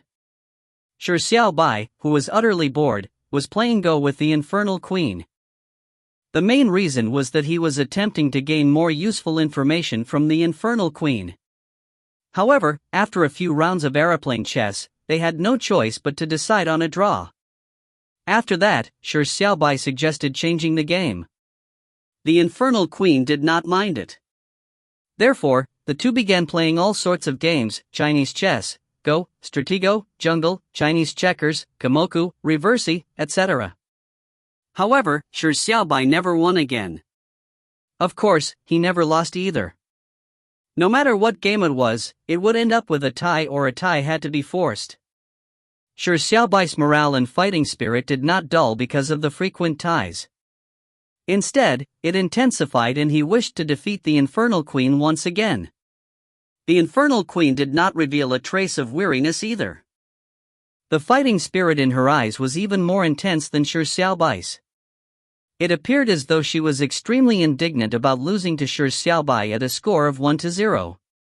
While playing the board games, the Infernal Queen would constantly speak sultrily. When the Infernal Queen commented on the life-and-death battle between the three kings, she had been full of praise for Shi Xiaobai's intelligence. Shi Xiaobai calmly accepted the Infernal Queen's praises, but he expressed something that was on his mind. The only fear is that the Celestial King would not dare to participate. Shi Xiaobai was not afraid that the new Transcendent King would reject the participation of the battle because the Transcendent's holy tree had been destroyed. The new Transcendent King clearly would not give up on the opportunity to seek revenge on the Celestial King. The only thing to worry about was if the Celestial King would refuse the battle. Shi Xiaobai had waited to the moment when his reputation was rotten before sending the letter so as to force the Celestial King to accept the challenge. However, only the heavens knew if the Celestial King would be cowardly enough to rather accept the infamous title of being the most cowardly Celestial King in all of eternity than accepting the risk of participating in the life-and-death battle. If you find any errors, ads pop up, ads redirect, broken links, non-standard content, etc., please let us know. Report chapter so we can fix it as soon as possible. Chapter 420. So, apparently Field Marshal Osimo is very awesome? Chapter 420. So, apparently Field Marshal Osimo is very awesome? Celestial Domain, Roundtable Meeting Room. Speechless looked at the letter in his hand and could not help but laugh. Impressive. Why didn't this king think of such a move? When it comes to having fun, the Infernal King is the best at it. The seven elders looked at each other and never expected the Celestial King to have such a reaction after seeing the letter. The Grand Elder said in a heavy tone, "What does your Majesty thinks about the life-and-death battle between the three kings?" Speechless said in a matter-of-fact tone, "Of course, it will be accepted, but..." The Grand Elder pondered for a moment before he said, "To decide the outcome of a war with a fight, isn't this too much of a child's play? I believe that it's best to refuse it. Furthermore, it's a life-and-death battle. The dead will be the loser and the loser will definitely die. The Infernal King and the Transcendent's new king are not nobodies. What if?" Speechless waved his hand and said, "There are no ifs. This king will definitely be the ultimate winner." Now, the Infernal Domain is hunkered down in defense, and the three sides are restrained. War can't be continued on. It might as well be decided in a battle between kings. The Infernal King really chose a perfect time. However, it seems like the timing was planned by the infernal domain. TSK, the infernal king is that clever? Alright, there is no need to discuss this matter further. It has been decided. Whatever you want to win back through the war, this king will return it through the life and death battle. The Grand Elder fell silent for a moment before he said in a heavy tone, "The celestial domain and your majesty cannot accept the life and death battle. We can just treat the infernal king as a silly clown and completely ignore him. Although the present situation of the war doesn't have much of an advantage, the celestial army has the absolute advantage. As long as this form of attrition continues on, we will definitely obtain final victory. Why is there a need to take the risk? The life and death battle is way too risky for your majesty and the celestial domain, but..." Speechless frowned slightly before he said, "It seems like you don't trust in this king's strength? Don't worry. The infernal king and the transcendence new king is not this king's match. Furthermore, this life and death battle cannot be refused. The timing the infernal king chose is perfect." When the three domains were mocking him as the most cowardly infernal king in all of eternity, he had issued this life and death battle. If this king were to refuse it, what would this king become? To not dare to accept the challenge from the most cowardly infernal king in all of eternity, then wouldn't that mean this king is the most cowardly celestial king in all of eternity? This life and death battle is not that simple. It affects the reputation of the three kings, the morale of the soldiers, and the hearts of the people. It has to be accepted. The Grand Elder frowned deeply as he hesitated for a moment. He said, "Although this shouldn't be said, but if your majesty continuously refuses to acknowledge the error of his ways, then I will have to say it. With all due respect, your majesty is probably not the match of the infernal king and the transcendence new king. The infernal king and the transcendence new king are publicly considered the strongest warriors in the infernal domain and transcendence. As for your majesty..." Speechless was stunned as he said, "Is this king not the strongest warrior in the celestial domain?" The elders looked at each other. The rumors that said that the celestial king had suffered some agitation that made him forget many important things appeared to be true. The Grand Elder gave a light cough and said, "Your Majesty, your strength is about the standard of the third divine general. Compared to the infernal king and the new transcendent king, there is logically a bit of a gap. I thought your Majesty would flatly refuse the life and death battle, but I never expected your Majesty to appear unaware of the situation." The Grand Elder tried his best to say something uneuphemistic with the most euphemistic tone.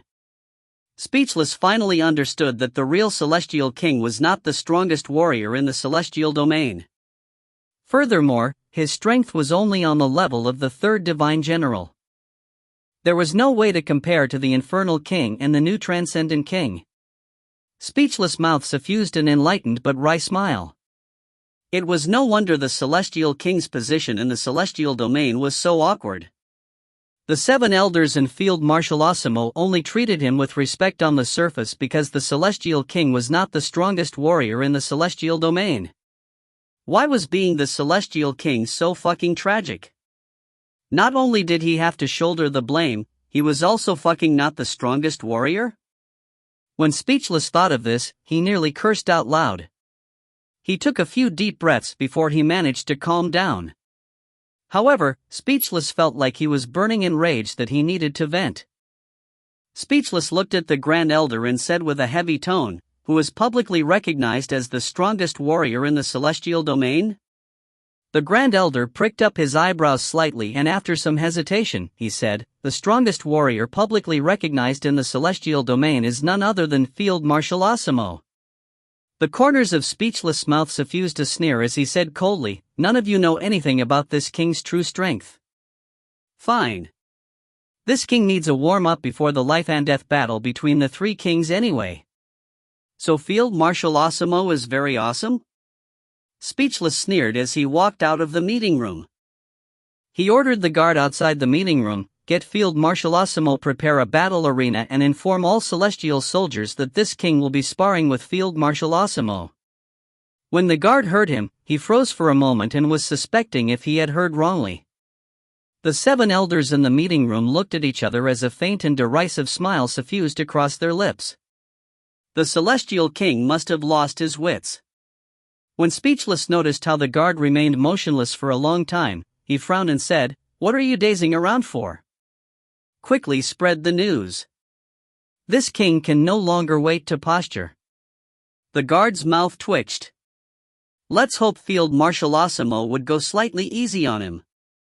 Although he's an idiot, he is still the celestial king after all. With this thought in mind, the guard turned around and executed Speechless' order. The sparring match of the Celestial King and Field Marshal Osimo was scheduled in the afternoon. The Celestial Army filled the entire arena.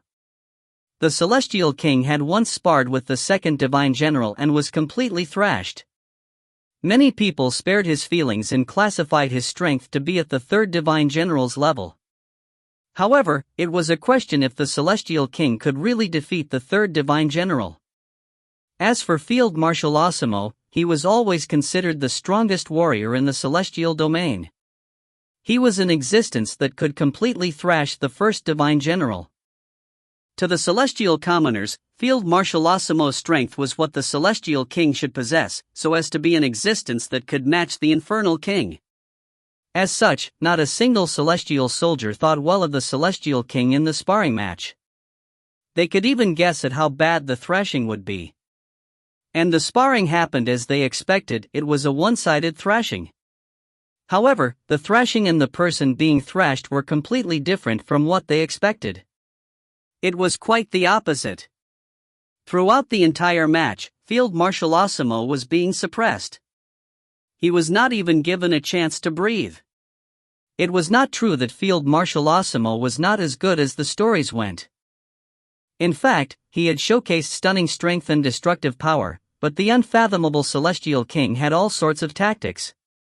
He could easily nullify Field Marshal Osimo's attacks and launch a counterstrike.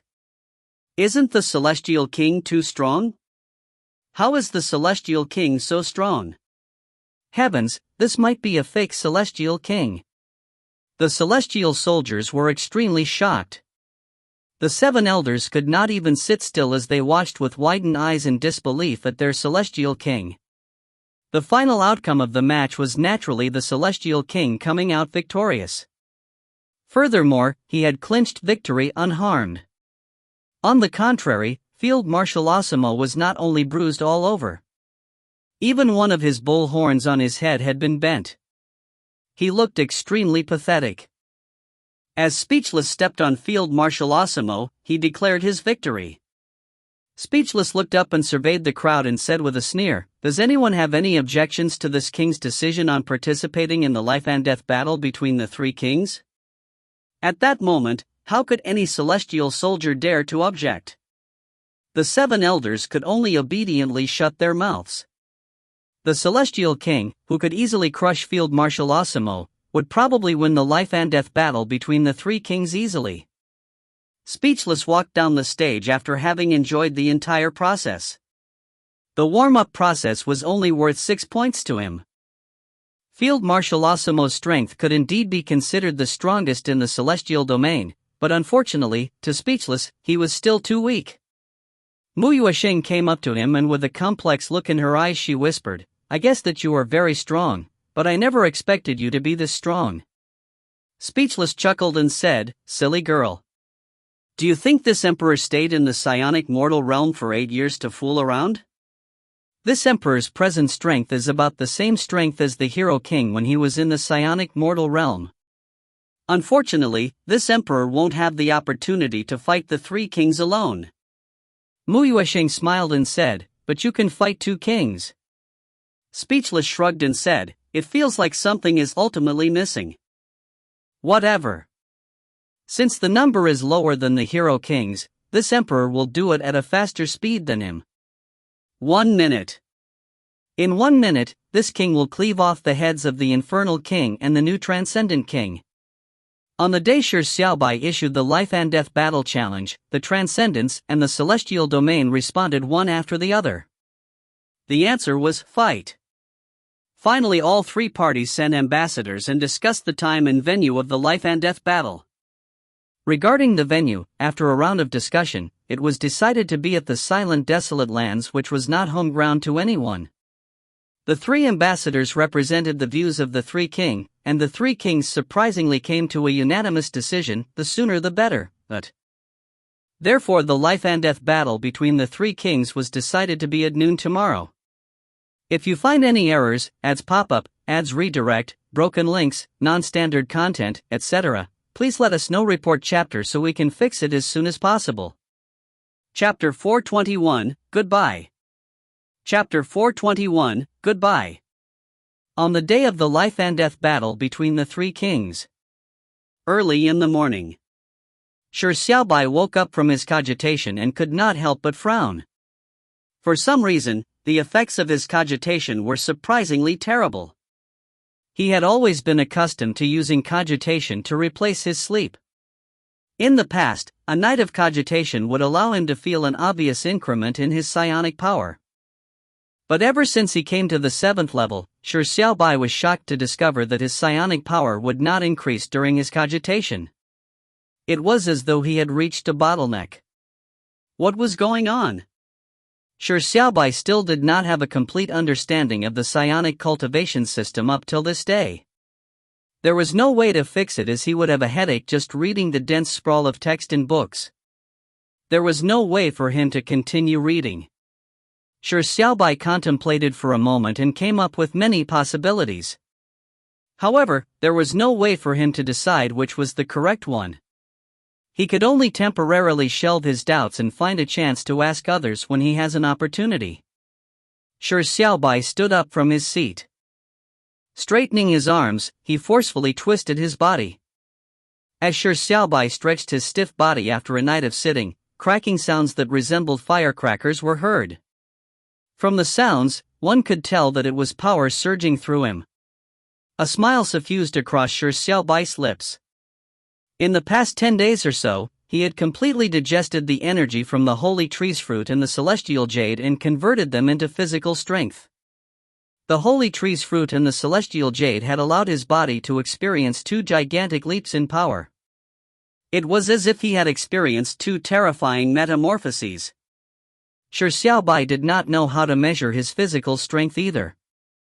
In fact, he did not have much systematic knowledge about the way physical strength was measured in this world either. However, Shi Xiaobai knew that his physical strength must have reached an astonishing stage. At least for the rookies in the psionic mortal realm, it was an unimaginable height. This was also all thanks to him suddenly possessing a superpower, the ability to eat any item as food. Furthermore, it was a superpower that gave him the ability to obtain the nutritional value from what he ate to increase his physique. Shi Xiaobai named the superpower Power of Tao Tai. The power of Tao Tai was immensely helpful for Shi Xiaobai at his present stage. His physique was only considered above average among rookies in the beginning. Although this turtle as hardest had allowed his right arm to be called a Qilin arm, his other body parts were considered relatively weaker. However, after eating the transcendence fruit and through the power of Tao Tai, Shi Xiaobai's physical toughness had risen to the point of being able to crush Moya and be on the same level as Leonis.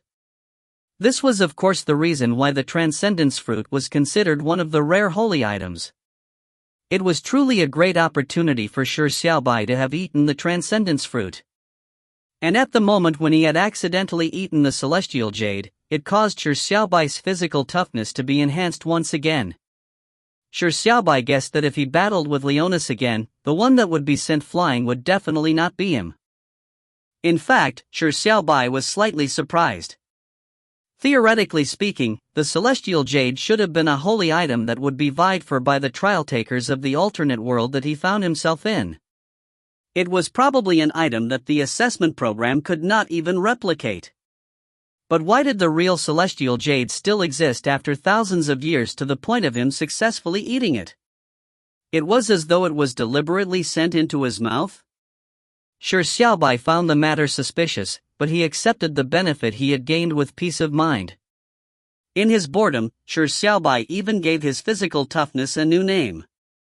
He called it the body of the heretic king. Due to the 2 metamorphoses he underwent thanks to the transcendence fruit and the celestial jade, His physical toughness had reached the third stage of the body of the heretic king. As Shi Xiaobai felt the strength of the blood flowing in his body, the feeling of being filled with power gave him absolute confidence, to the point of it being a bit inflated. The third stage of the body of the heretic king made him not worry about the upcoming life and death battle between the three kings. The sounds that came from Shi Xiaobai twisting his body echoed in the bedroom.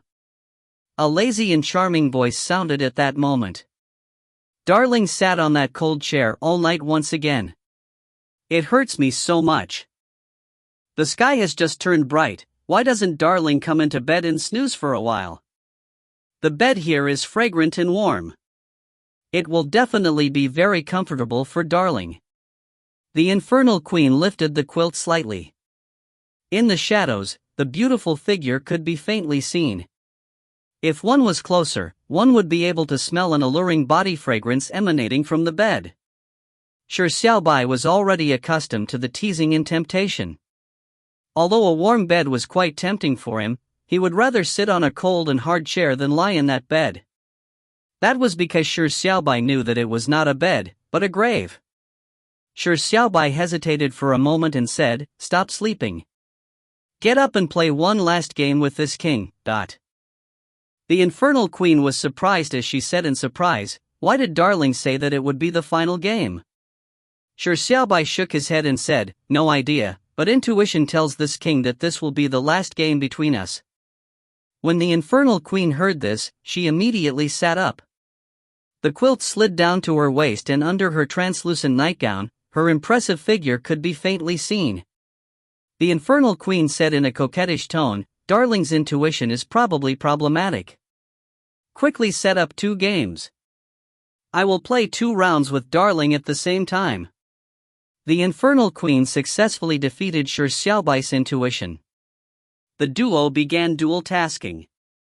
Their left hands played Go, while their right hands played Chinese chess. Furthermore, the rules were such that each move could only be contemplated for 3 seconds. In a short period of time, the both of them began playing 2 rounds simultaneously. If others were to see this scene, they would probably be appalled. As the duo simultaneously played 2 games, the speed at which they moved was staggeringly fast. It was as though they were deliberately competing in speed. The other person would immediately land a piece when one of them made their move. However, despite the time to contemplate was so short and them needing to dual task, the duo's every step could be considered near perfect. There was almost no flaw left behind. Even if a flaw appeared, it could be rescued in a few moves later. Therefore, the final outcome of the 2 games that ran concurrently was a tie. The infernal queen said in a faint voice, "Another round. If I cannot defeat Darling in 1 game, I really wouldn't be able to sleep and eat." Shi Xiaobai chuckled and said, "No more. There might not be any outcome even after another 100 rounds. The both of us have played countless games over the past 10 days. No one can win the other and it is not a coincidence. Furthermore, this king has to set off now." The infernal queen lowered her head and said softly, "For the life and death battle between the 3 kings, I won't be accompanying you." Shi Xiaobai was slightly surprised and asked out of curiosity, "Why not?" The infernal queen looked Shi Xiaobai seriously in the eyes and gently said, "That's because the battle will be a tough battle for Darling. If I were to watch by the side, I might not be able to resist intervening if Darling were to be injured. My heart really aches for Darling." Shi Xiaobai was surprised. Disregarding the fact that the infernal queen's words were not sincere, what sort of logic was it for her to rather not see something because she was afraid to not be able to hold back if she saw him injured? Shi Xiaobai did not mind if the infernal queen would accompany him to watch the match. Without harping on the issue, he nodded and said, "All right, this king will be going. Goodbye. If you find any errors, ads pop up, ads redirect, broken links, non-standard content, etc. please let us know. Report chapter so we can fix it as soon as possible." Chapter 422, The battle can be lost, but the celestial king has to die. Chapter 422, The battle can be lost, but the celestial king has to die. Before the life and death battle between the 3 kings, all three sides had sent ambassadors to discuss the details regarding the life and death battle. A shocking unanimous decision was that all three kings wanted it as soon as possible. Therefore, the life and death battle was immediately decided to be the noon after the day Shi Xiaobai sent out the 2 letters. For the life and death battle venue, the 3 ambassadors entered quite an intensive debate. Although the 3 kings did not care about the venue, the 3 ambassadors who had the interests of their king naturally wished to gain the venue with the best advantage. However, none of them could convince the other in the contention. Therefore, it was eventually decided to be held in the middle of the silent desolate lands. It was a spot that was considerably close to the entrances to the 3 domains. And the most intense point of debate among the 3 ambassadors was not about the detail about venue, but the number of spectators. The life and death battle was held in the silent desolate lands. Although it was vast, it was not adequate for viewing a battle. Furthermore, no one knew how extensive the aftershocks of the battle would be. Hence, the life and death battle was not made public to the commoners of the 3 domains. There was a need to limit the spectators and distribute them equally for each of the 3 domains. That way, it could prevent any side from having soldiers in ambush. However, the number could not be too large or small. If there were too many people, a sinister possibility of soldiers pretending to be members of the audience could happen. If there were too few people, it would be a waste of a life and death battle that was destined to go down in history. Many commoners looked forward to being able to catch a glimpse of the glorious battle of the 3 kings. The 3 ambassadors even specially made a field trip, and after calculations and debate, the number of spectators were limited to 10,000 per faction, for a total of 30,000 people. This was already considered a large scale for the audience. The 3 realms used a night's time in an intense campaign to decide the spectators' qualifications. When Shi Xiaobai learned of this matter, he gave the direct order that the spectator rights were to be issued in a random manner. It prevented corrupt officials to use it for personal gains. It also let the poor infernal commoners to have a chance to witness the life and death battle. Of course, Shi Xiaobai directly used his authority to give Sunless and Company the qualification to view the battle. At 8 in the morning, the infernal domain quickly gathered 10,000 spectators and set off for the silent desolate lands. In consideration of the spectators being mostly weak and feeble commoners, the group of people proceeded on foot. It would take several hours to trek across the desolate lands in order to reach the central zone of the silent desolate lands. Shi Xiaobai and Sunless were walking right in front of the group. They completely ignored the group that was accompanying them as they walked extremely fast. Soon, they opened up a distance from the infernal commoners because their normal walking speed was already much faster than the running speed of commoners. If they had to control their speed to be at the same speed as the commoners, it would be too uncomfortable. Therefore, they decided to reach the venue of the life and death battle first. They were all bold and talented, so they were not worried that the celestial domain or transcendence would lay in ambush. Along the way, Sunless and the silver-haired girl very naturally were by Shi Xiaobai's sides. Pulp Farmer and the other 2 knowingly fell back by the side. The trio had mixed emotions and only felt that Shi Xiaobai's luck with women was really something enviable to the point of jealousy. In the past 10 days, they would only meet each other during lunch and dinner. They would busy themselves the rest of the time. Other than Feng Yuanlin, who could not extricate himself from the arsenal, the others were in the library reading books. There were many hidden opportunities in the land of the trials. In the library, there were many books that were just ordinary, but there were a few rare manuals hidden in it. They were hidden prizes prepared for the trial takers of the land of trials, but they had to be discovered. Sunless and Company experienced a gold rush in the library and benefited greatly from it. As for Shi Xiaobai, he was the greatest oddity of all. Other than his meals, he would stay all day in the infernal king's bedroom. And similarly, the beautiful infernal queen stayed in the bedroom with Shi Xiaobai to the point of not even coming out for her meals. Such a situation made people's thoughts run wild.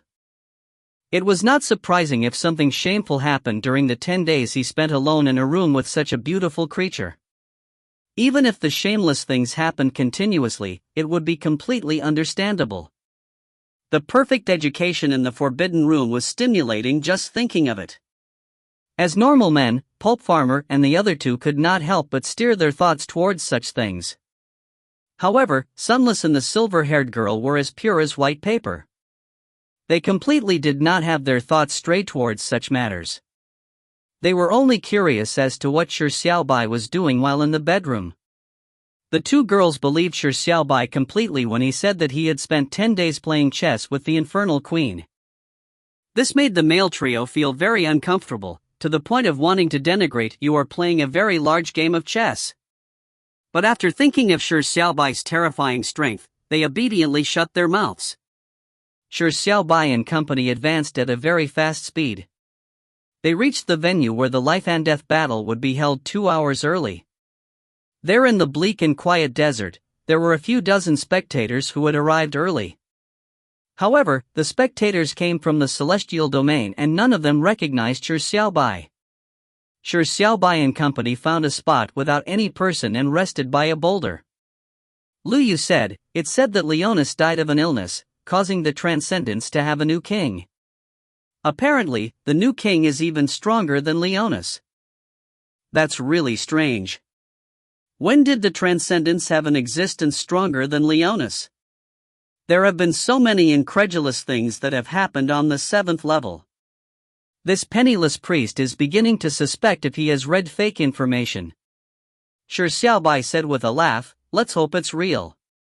It's best if the new king is really stronger. This king does not wish to win the life and death battle between the three kings in such a boring manner."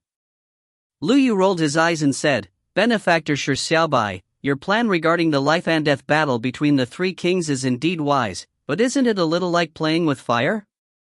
You could clearly have removed the words life and death. Why did you need to take such risks?" Shi Xiaobai chuckled in his heart. Indeed, he could have removed the words life and death. The name battle between the three kings was sufficient, but unfortunately, the Infernal King's mandate was to kill the present Celestial King. A life and death battle was the best opportunity. Pulp Farmer said in a heavy tone, "A three-way battle is very different from a one-on-one duel.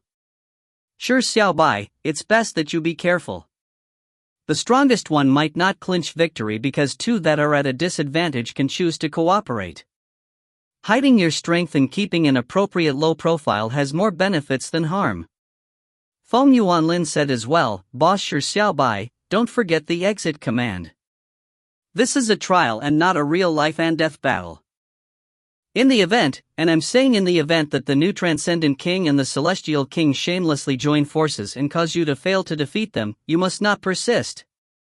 The male trio gave concerned suggestions that targeted Shi Xiaobai's three flaws: boldness, high-profile posturing, and refusal to give up. Shi Xiaobai was at a loss whether to laugh or to cry, but he felt his heart turn slightly warm. He nodded gently and expressed that he got it, but it was unknown if it went in one ear and out the other. At that moment, Sunless' plain and gentle voice sounded from the left, "Be careful." Shi Xiaobai said with a slight chuckle, "Don't worry. The ones that should be careful are the other two."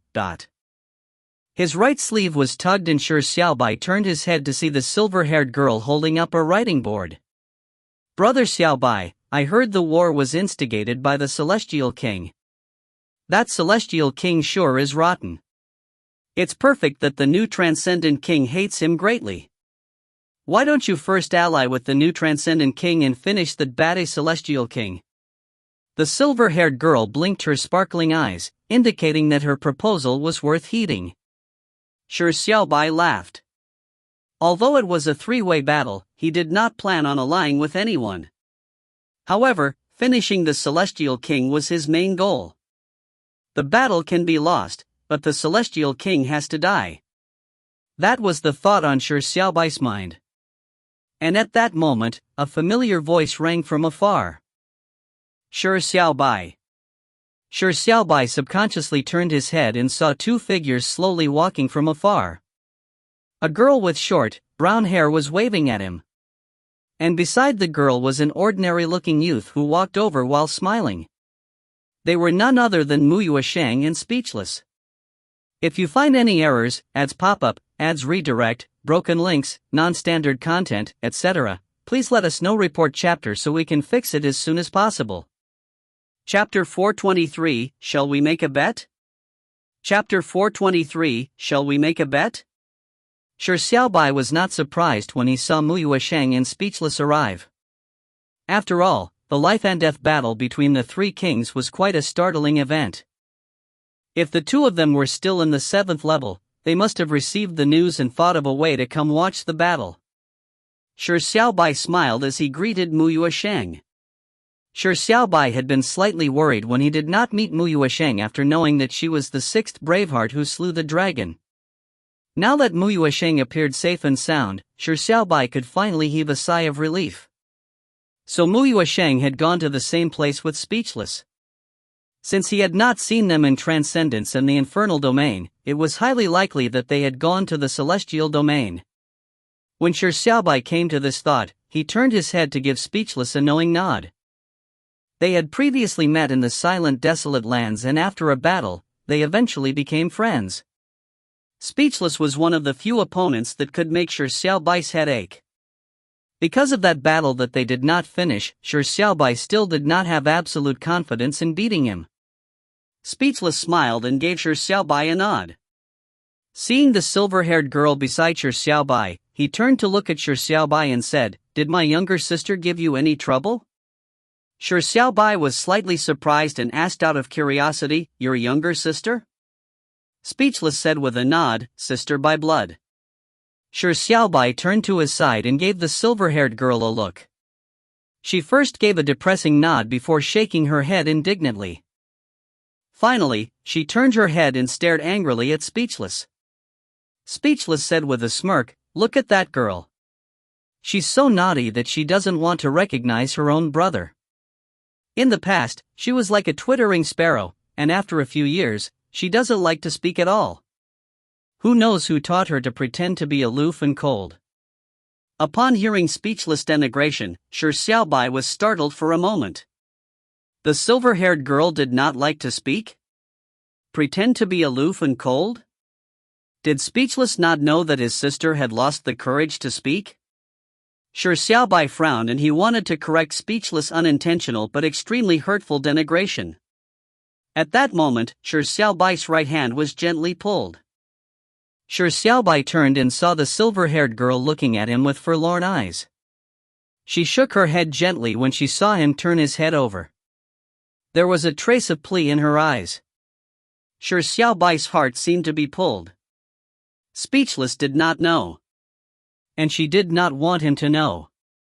Shi Xiaobai gaped and finally let out a gentle sigh. Speechless saw how the silver-haired girl was pulling Shi Xiaobai's hands. From their close proximity, they looked rather intimate. They could even exchange ideas through their eyes. As an elder brother, Speechless instinctively turned vigilant. Speechless' eyes shimmered before he suddenly pulled something out from his pocket. He said to Shi Xiaobai, "Found something good on the trip to the Celestial Domain. Intended to give it to you as food the next time you were encountered. Here's a treat, Shi Xiaobai." Speechless said and spread his hands open. Shi Xiaobai looked over and saw two extremely beautiful night pearls in Speechless' hands. When the others heard Speechless' words, they naturally looked over and wondered. Since when did Speechless and Shi Xiaobai have such a good relationship? He even specially brought a specialty from the Celestial Domain to Shi Xiaobai. What sort of delicacy was it? However, they never expected it to be two night pearls. What was going on? Letting Shi Xiaobai eat night pearls? As Shi Xiaobai never displayed his power of Taotai in front of them, they did not know that Shi Xiaobai had such a strange appetite. Shi Xiaobai was first startled, but he felt that it was not something he needed to deliberately conceal.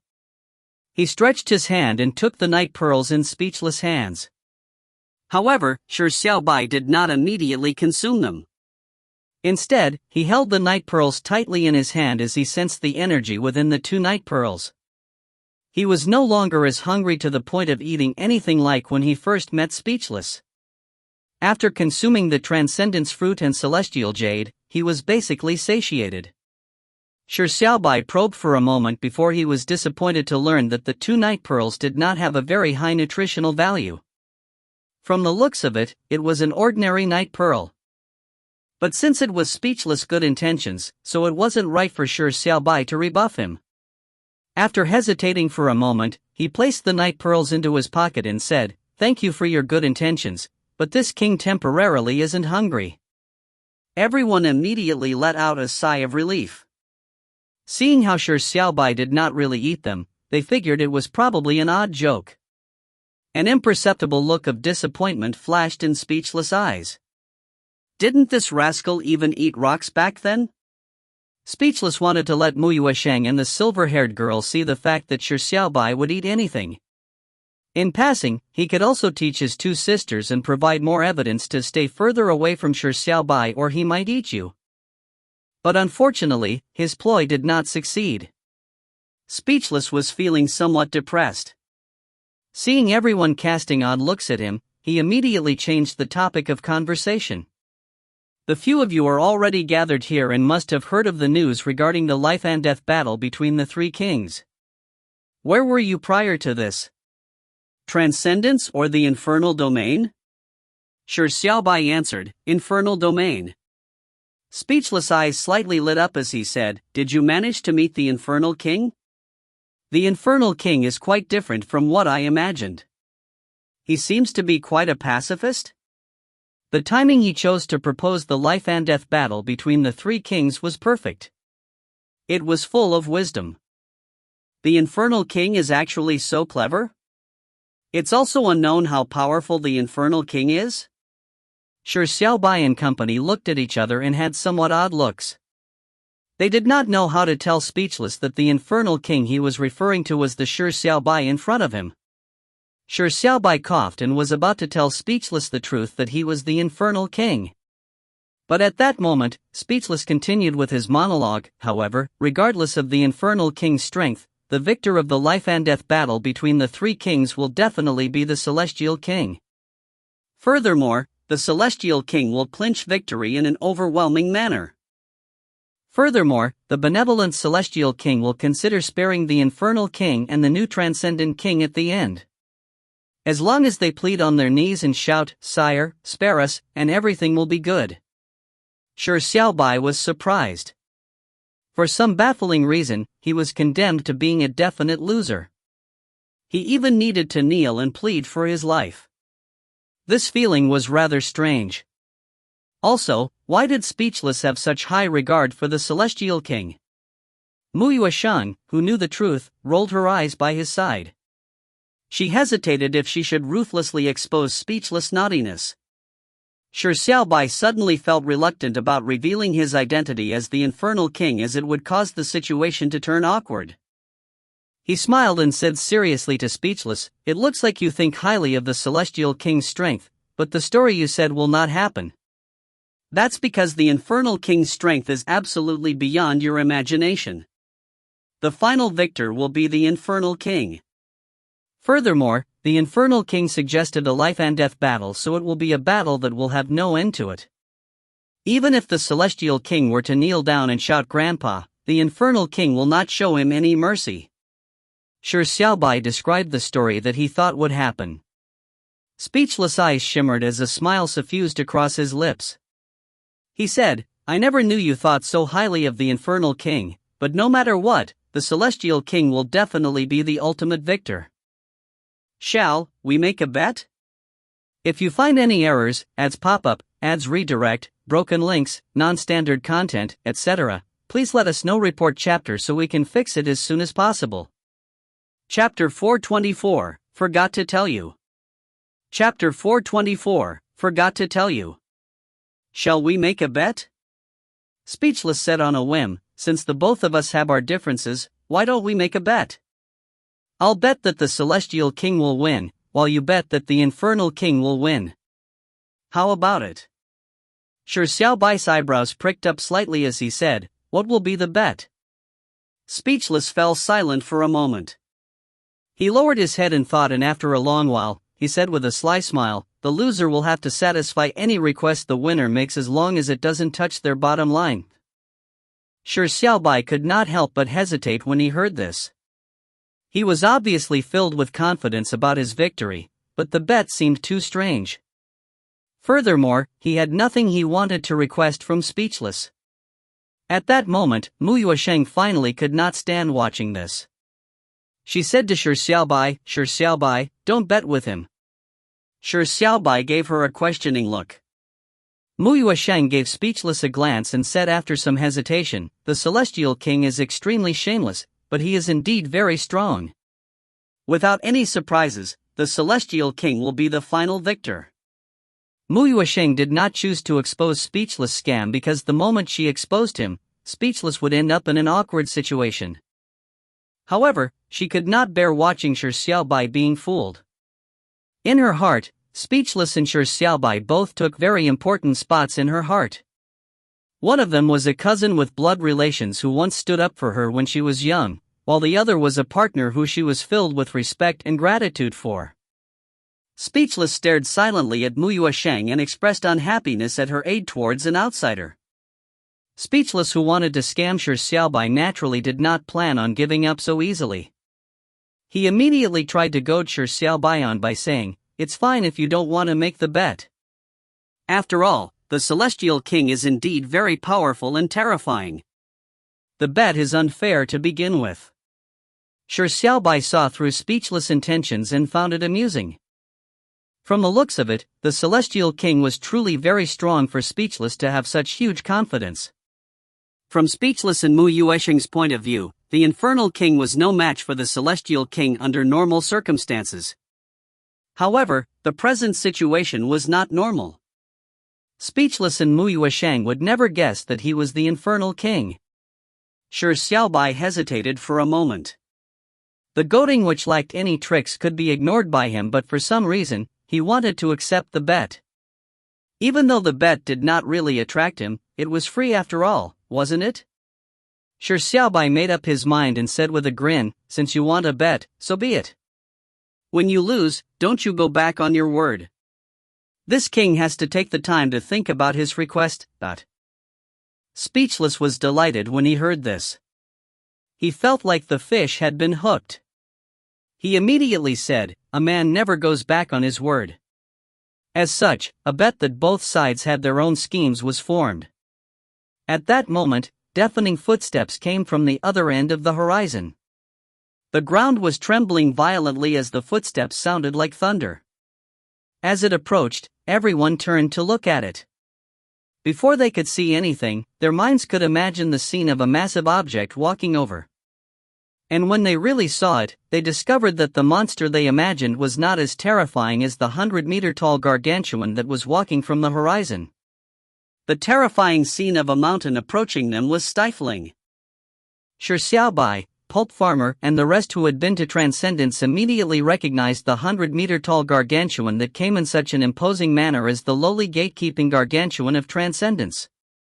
They were surprised as they looked in each other's eyes and saw their thoughts in them. He is the new king of Transcendence? The 100-meter-tall gargantuan approached slowly before he suddenly made a leap, traversing several kilometers. He agilely entered a huge basin, and with a boom, it was as if a mountain had crashed down from the sky. Many members of the audience were thrown into the air before they plummeted down in a wretched state. The gigantic basin was the arena stage for the life and death battle between the three kings. The basin was wide and expansive like a plain. And the 30,000 spectators would watch the battle from above the basin. With 30,000 spectators surrounding the basin, it did not appear crowded. One could imagine how spacious the basin was. This was a surprising find by the negotiating ambassadors. In the silent, desolate lands, there was a perfect battle arena. It was as though the heavens had deliberately set up the land formation for the life and death battle between the three kings. The basin was where the three kings would duel, and at that moment, the 100-meter-tall gargantuan had leaped into the basin with an exaggerated posture. His identity could not be any clearer. Lu Yu said with mixed emotions, "This penniless priest never expected that the gargantuan would be the Transcendence new king. Apparently, he is stronger than Leonis? Feng Yuanlin and Pulp Farmer nodded as well. They found it very shocking. Shi Xiaobai was also somewhat surprised. He remembered that the gatekeeping gargantuan had previously been humiliated by Moya to the point of not daring to rebut. Who knew that he was such a mighty figure that hid his strength so well? Was this what they called swallowing the humiliation and bearing a heavy load? Speechless looked at the 100-meter-tall gargantuan in the basin. The gargantuan was one of his opponents, and on the surface, the gargantuan was likely a very powerful opponent. He wished that the gargantuan was not just outwardly strong but inwardly weak. As Speechless was having some thoughts, he heard Lu Yu's words. He immediately turned around and asked, "You know that gargantuan?" Lu Yu seemed somewhat restrained when facing Speechless. He slightly straightened his clothes before solemnly narrating to him the story of their meeting of the gargantuan in Transcendence.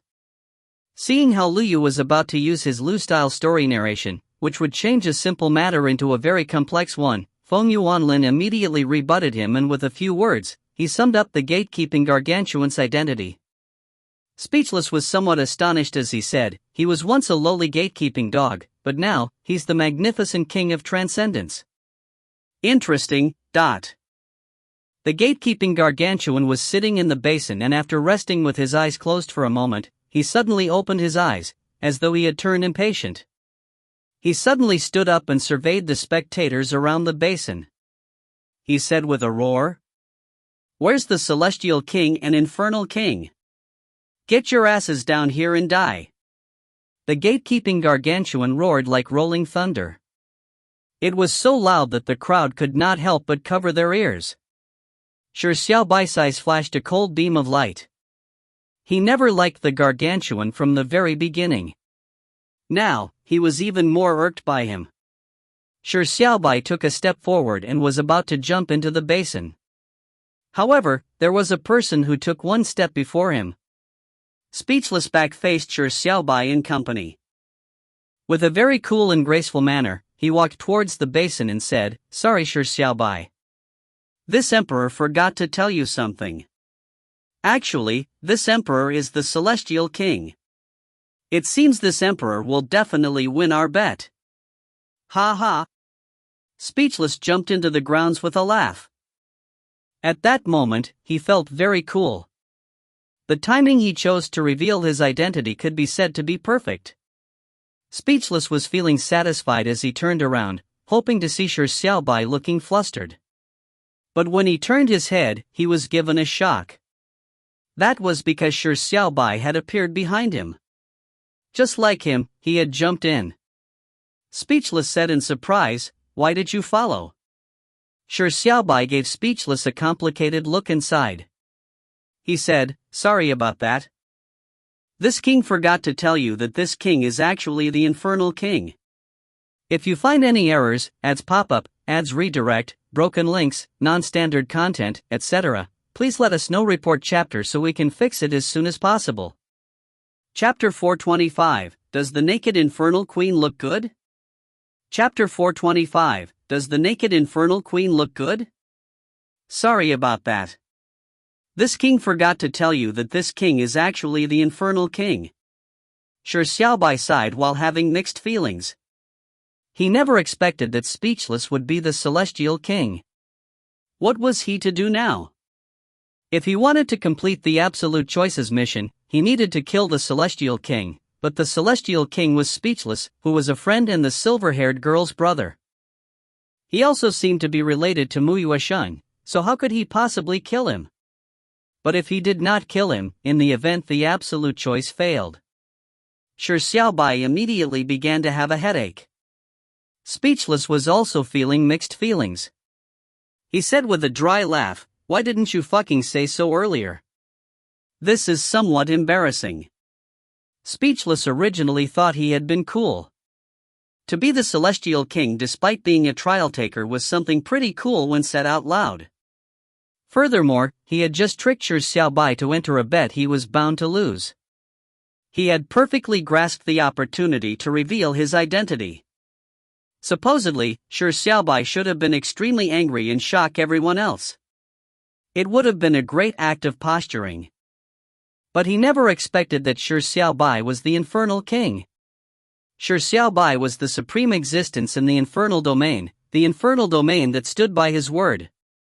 Shi Xiaobai was the infernal king who had the most beautiful infernal queen. Shi Xiaobai was the infernal king who he was once envious and jealous of. And looking back at himself, as celestial king, not only did he have to shoulder the blame of losing the celestial jade, instigating the war, burning the Transcendence holy tree and all sorts of blames, he was also not the strongest person in name, and he wasn't a ruler with any power. Fuck, it would be harmless if there wasn't any comparison.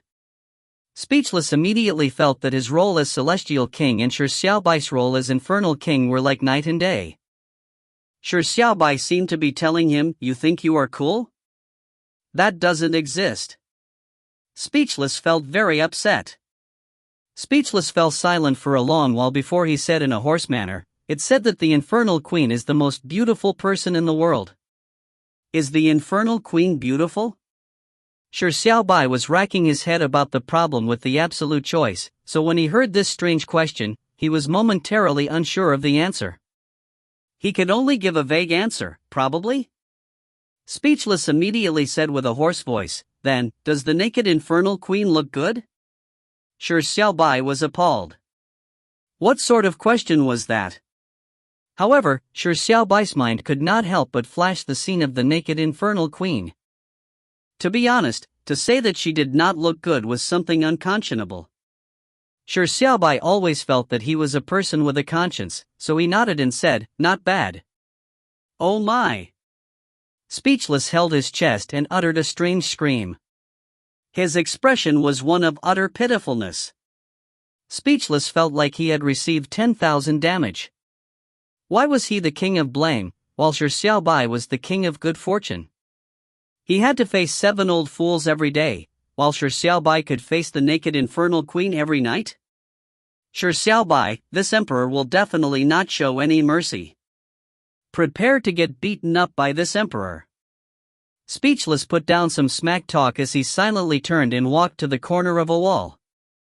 He felt like he had received such a huge shock that he needed to rest his mind. Shi Xiaobai was somewhat flabbergasted. He found Speechless weird. Not only were his questions weird, his reaction was also very weird. Weirdo. Shi Xiaobai came out with such a conclusion before he began racking his brains again. Above the basin, Sunless and company were equally feeling complicated. Feng Yuanlin said with a dry chuckle, "To be honest, I have always been looking forward to boss Shi Xiaobai's battle with Speechless, but who knew it would be under such circumstances?" Lu Yu muttered to himself, "Shi Xiaobai is made the infernal king, while Speechless is made the celestial king. It looks like it's not a coincidence or mistake, but because they were chosen." But by who? Indeed, the two of them were the chosen ones? Pulp Farmer said with a heavy voice, "This is a life and death battle. Victory can only be determined only through death. What will the two do?" Mu Yuesheng said with a frown, "The two of them wouldn't really fight to the death, right?" Sunless stared at Shi Xiaobai as her eyes flashed with a look of worry. The silver-haired girl swung her gaze between Shi Xiaobai and Speechless. Her eyes were filled with anxiety and fear. As the new transcendent king, the gatekeeping gargantuan had even more complicated feelings. He never expected that the human that defeated his father, Leonis, in the Braveheart martial arts tournament was the infernal king that pretended to be a Braveheart. Shameless infernal king. You pretended to be a Braveheart to become the tournament's champion and make the Transcendents think that the race of the Transcendents is not the strongest race in the world. What a sinister plot. You have to die today. This king will make you die a horrible death. The gatekeeping gargantuan bellowed angrily. If not for Shi Xiaobai, his father, Leonis, would not have been defeated. The faith of the Transcendents would not be questioned. They would not be in a hurry to prove the bloodline of the Transcendents, and Leonis would not have died. The Transcendence holy tree would also not be destroyed by the sinister celestial king. If Shi Xiaobai did not appear, the gears of fate would not have turned towards such a tragic end. Everything was Shi Xiaobai's fault. And the human who called himself Shi Xiaobai was the disguise of the Infernal King. This was a grudge added over an older grudge. The Gargantuan was extremely infuriated. There were more and more transcendents gathered above the basin as they looked at Shi Xiaobai. They recalled everything that had happened at the Braveheart martial arts tournament. After recalling the story that King Leonis exploded to his death due to the internal injuries left behind from that battle, their angry emotions could no longer be curbed. Shameless Infernal King! The Infernal King and Celestial King are fucking bastards. My heavens, how can there be such an insidious Infernal King? The Transcendents angrily voiced their grievances. And the Infernals that were present naturally could not tolerate the Transcendents scolding their king. They immediately scolded back angrily. The scene immediately turned into a din as both sides almost began to fight. Silence! Shi Xiaobai shouted towards the Infernal Domain Group. The Infernals hurriedly shut their mouths and their stunning discipline showed once again. Shi Xiaobai turned to look at the Transcendents and said loudly, "The matter isn't as you imagined. After this life and death battle is over, this king will find a time to explain it to all of you. This matter is very complicated." The matter was indeed very complicated. Shi Xiaobai found it very difficult to explain it. He also did not expect that he would suddenly go from being a Braveheart to the Infernal King. Everything did seem like a shameless plot, but it was not the case. However, the Gargantuan clearly would not believe him. He said with a sneer, "After the life and death battle is over, you will be a corpse." No, you wouldn't even have a corpse left. Shi Xiaobai could only give a helpless smile. He did not speak another word because even if there wasn't a misunderstanding, the Transcendents would hate him greatly after the life and death battle because if nothing surprising happened, the Gargantuan would definitely die in battle. Shi Xiaobai was feeling very complicated. A battle that used death to determine the outcome was supposed to be simple and brutal. But now, it would be a complex life and death battle. If you find any errors, ads pop up, ads redirect, broken links, non-standard content, etc., please let us know. Report chapter so we can fix it as soon as possible. Chapter 426, Posturing Before the Battle. Chapter 426, Posturing Before the Battle. Noon was quickly approaching. Soon, the life and death battle between the three kings would begin. The 30,000 members of audience had already reached and they had circled above the basin. It was quite an amazing scene. And in the basin, the three kings were standing at each corner of the basin, forming a triangular formation. A repressed atmosphere filled the entire basin as the gatekeeping Gargantuan exuded a killing intent that made the audience above the basin feel suffocated. At that moment, someone in the audience yelled, "Ah, quick look! What is the Celestial King doing?" The yell made many surrounding spectators involuntarily turn their heads to look at Speechless. They saw Speechless' hands behind his back.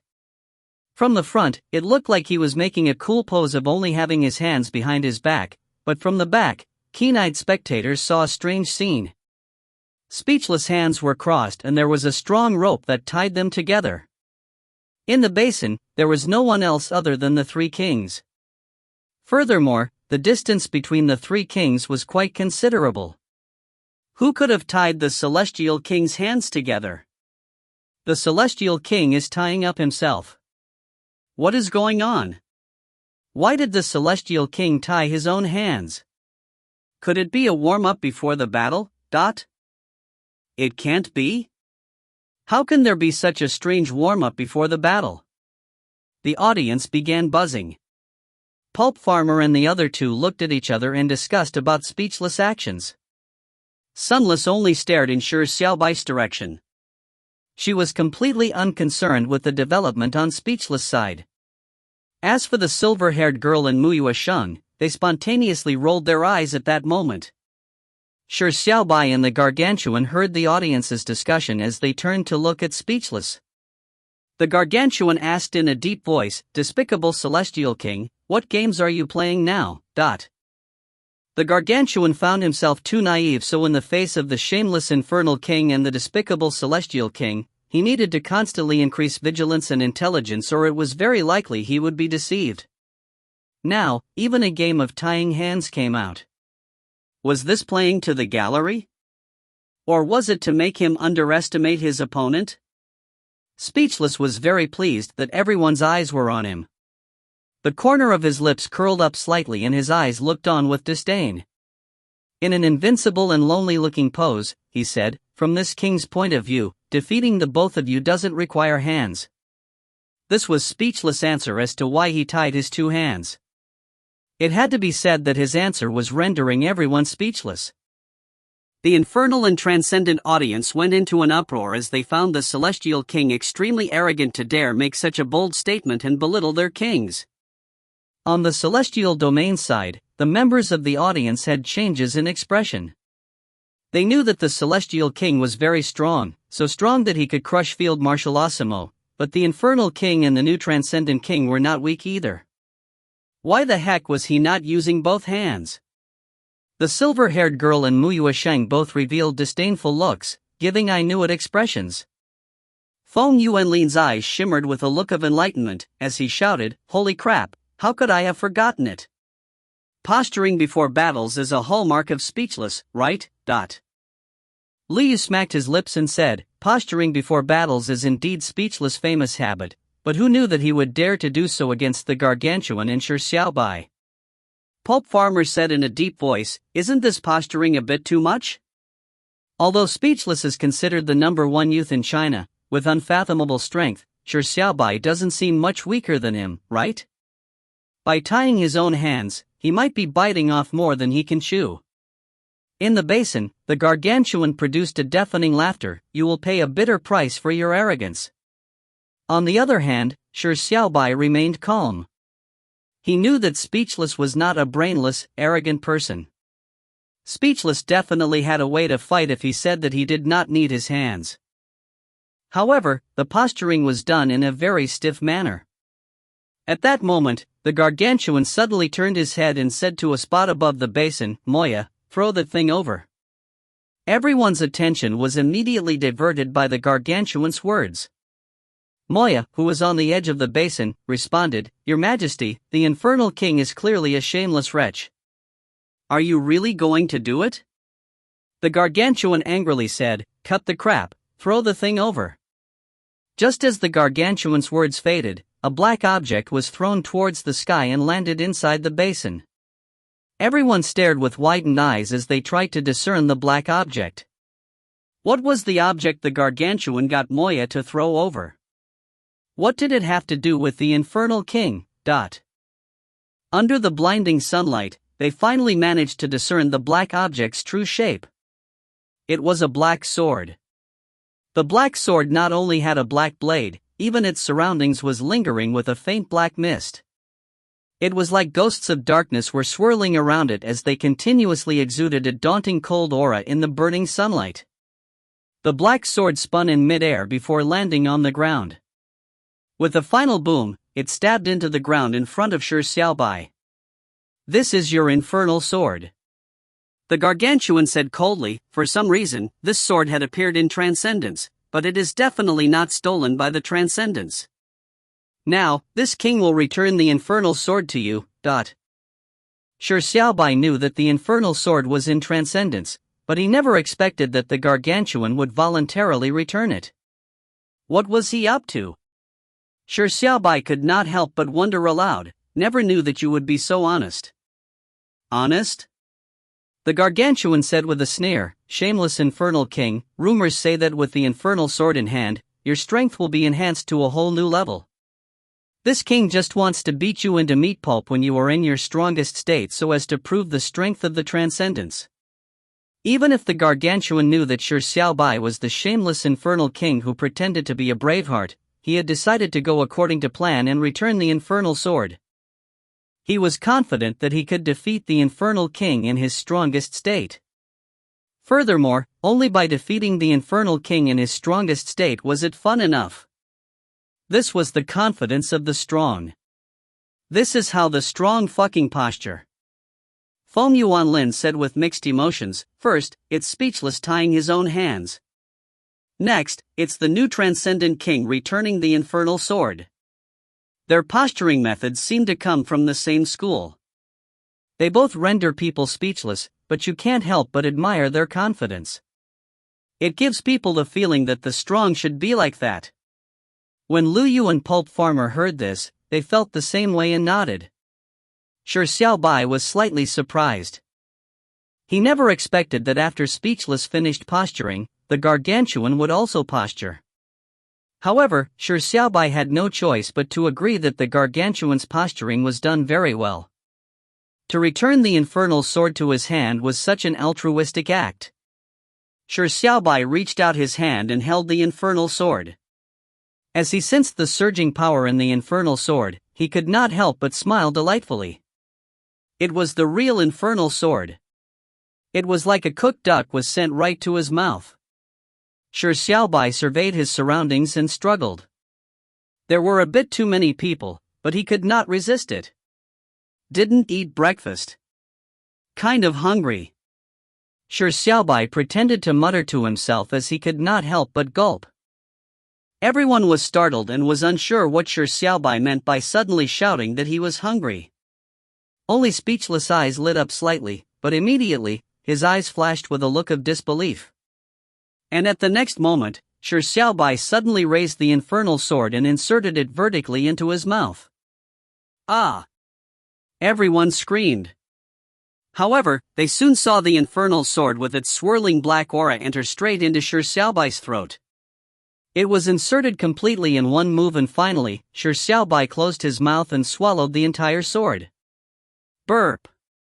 Shi Xiaobai could not help but burp. At that moment, there was complete silence. Shi Xiaobai immediately felt somewhat embarrassed, but it was mostly delight. The infernal sword was a true holy item. The nutritional value was on the same level as the celestial jade and transcendent fruit. Now, by eating the infernal sword, it would definitely be of help in the upcoming battle. Furthermore, he could not help but burp. This was delightful news for Shi Xiaobai, who had eaten countless foods but remained unsatiated. He was finally satiated. But to the 30,000 spectators, this scene was ridiculous. I suspect that I might have a fake pair of eyes. I suspect that that might be a fake infernal sword. I suspect that is the infernal king's trick. I suspect. Feng Yuanlin looked in shock at his two other partners and said, "What do you think of that, that?" Lu Yu waved his whisk and said, "This penniless priest suspects that Shi Xiaobai is not eating an infernal sword but posturing." Pulp Farmer said helplessly, "There is no need to suspect. In terms of posturing, I only believe in Shi Xiaobai." Feng Yuanlin exclaimed, "This is posturing using his life. Shi Xiaobai obviously wasn't posturing. You might not believe it if it was said. He was eating ice cream and the infernal sword had already melted into his stomach. That feeling was marvelous. It's about time. Let's begin." Shi Xiaobai asked. Shi Xiaobai felt that it was about time. It was time to do battle and it could not be delayed any further.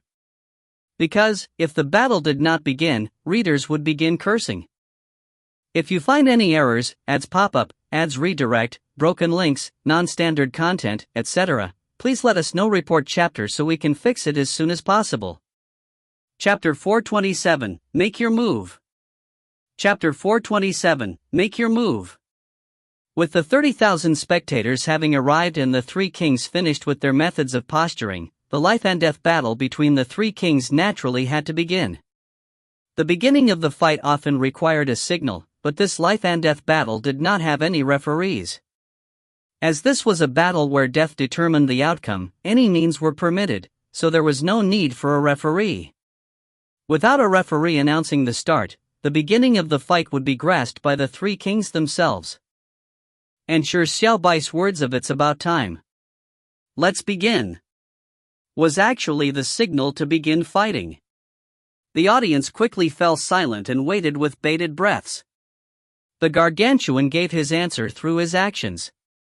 He straightened his body and charged out like a cheetah.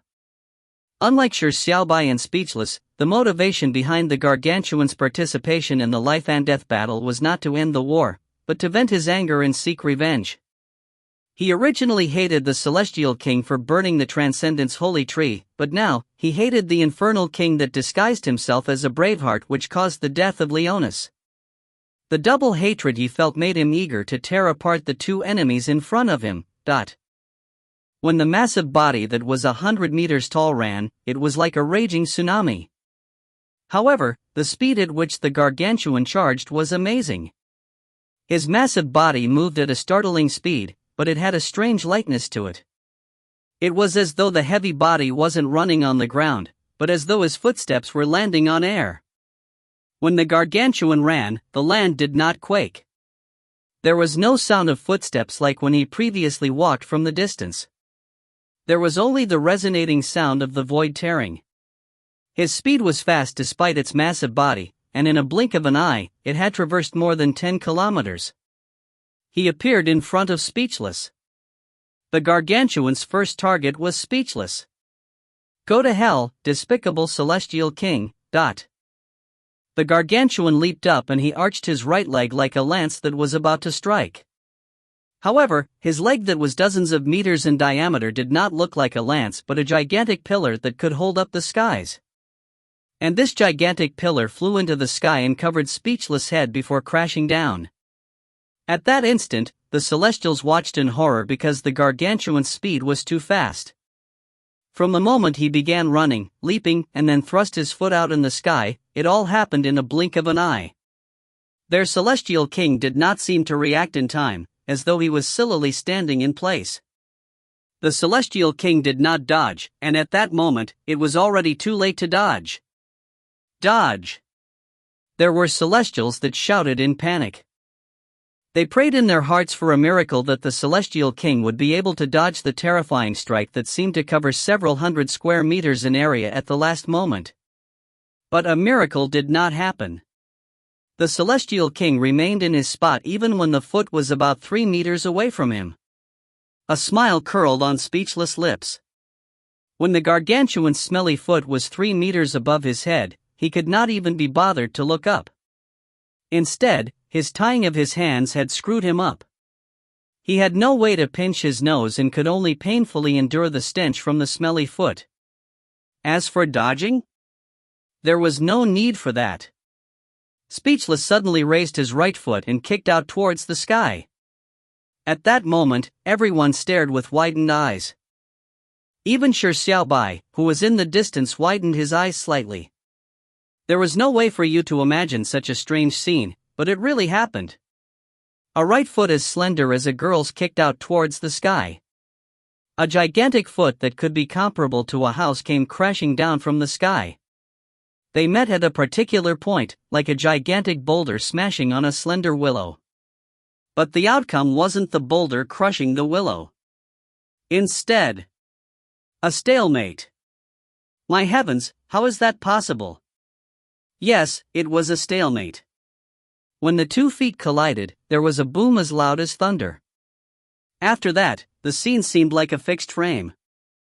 The massive body of the gargantuan was fixed in midair, and what smashed into that strike, to the point of holding up the massive body, was a slender right leg. While Speechless used one foot to hold up the gargantuan's massive body, his expression looked relaxed. It was as though the thing crushing down on his foot was an empty piece of tofu. The Celestials fell into a daze for a moment before they cheered loudly. They recalled the battle when the Celestial King fought Field Marshal Osimo. The Celestial King was just like he was now. Every time, he would use an unbelievable method to nullify Field Marshal Osimo's attacks, causing his power to be useless. Not a single move could trouble the Celestial King. The gargantuan angrily roared as his body bent slightly. He sent a strong downward force, but he was unable to crush the ant-like existence beneath him. He was unable to snap the slender leg. But the gargantuan did not continue on this matter. After a short attempt, he squatted and jumped 10 kilometers back.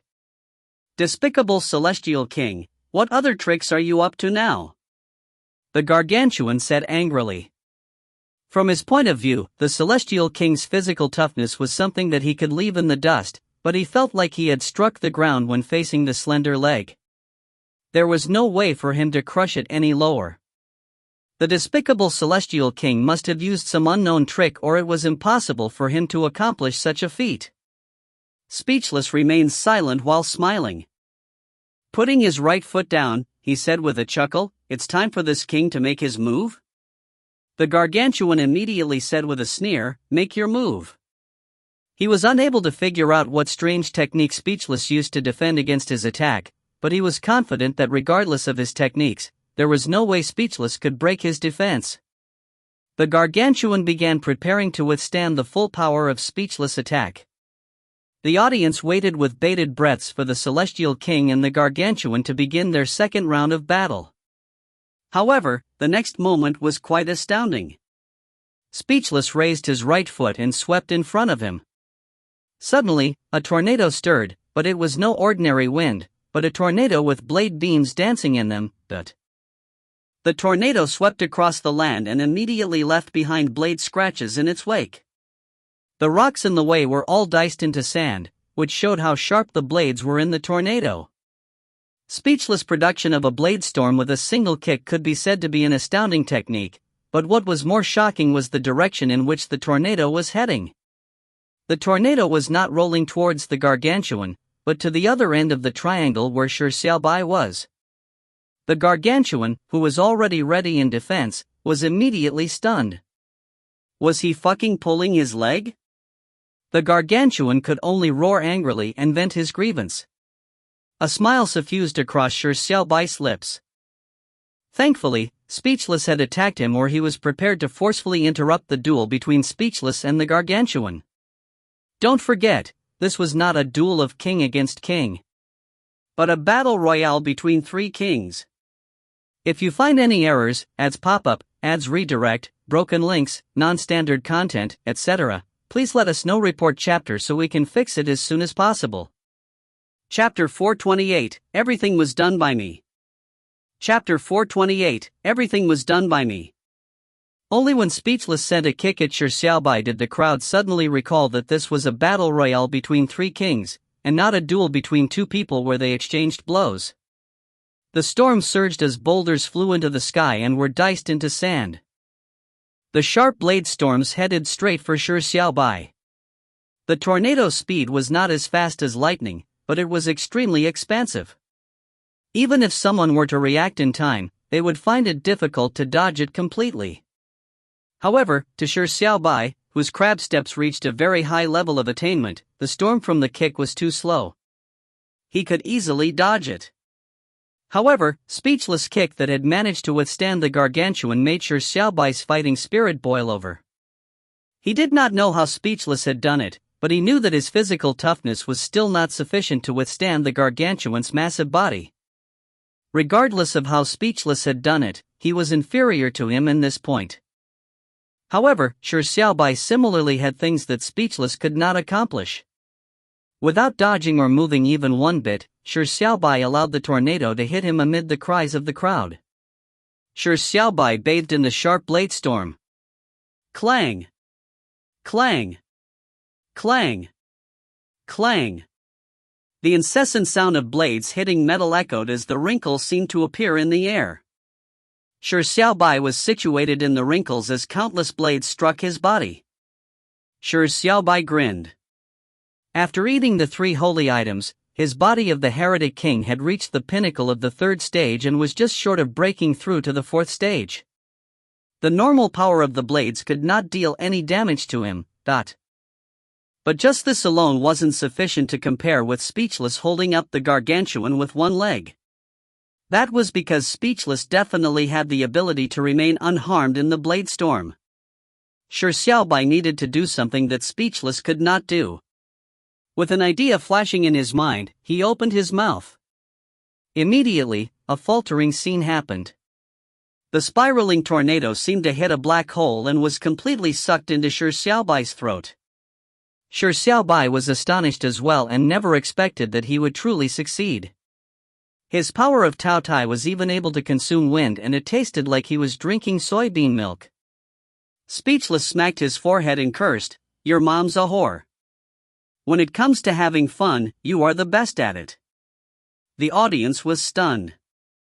The Celestial King had used his foot to hold up the Gargantuan, but the Infernal King immediately returned tit for tat.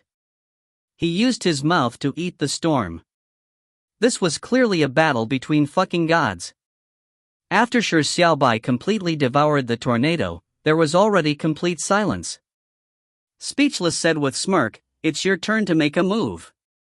Etiquette required reciprocity. With the Gargantuan and Speechless attacking one after another, it was obviously Shi Xiaobai's turn. Although the Gargantuan was in a hurry to rip apart his two enemies, his dignity as a mighty warrior ensured that he had to accept such a turn-based battle. However, after the Infernal King made his move, he would no longer hold back. It was Shi Xiaobai's turn, but it was not as simple as just producing an attack. After Speechless accepted the Gargantuan's attack and attacked Shi Xiaobai, it was clear what his intentions were. He wanted to fight against two. And at that very moment, Shi Xiaobai's attitude was very important. If he attacked Speechless, it would be silently accepting Speechless' intentions of fighting two people alone. If he were to attack the Gargantuan, the situation would become even more chaotic. This was a battle royale between three kings. In a duel between two people, it was a fight to determine who was stronger. However, in a battle royale between three, there was the possibility of cooperating to defeat one person first. This was why the three kings had to each produce a strike.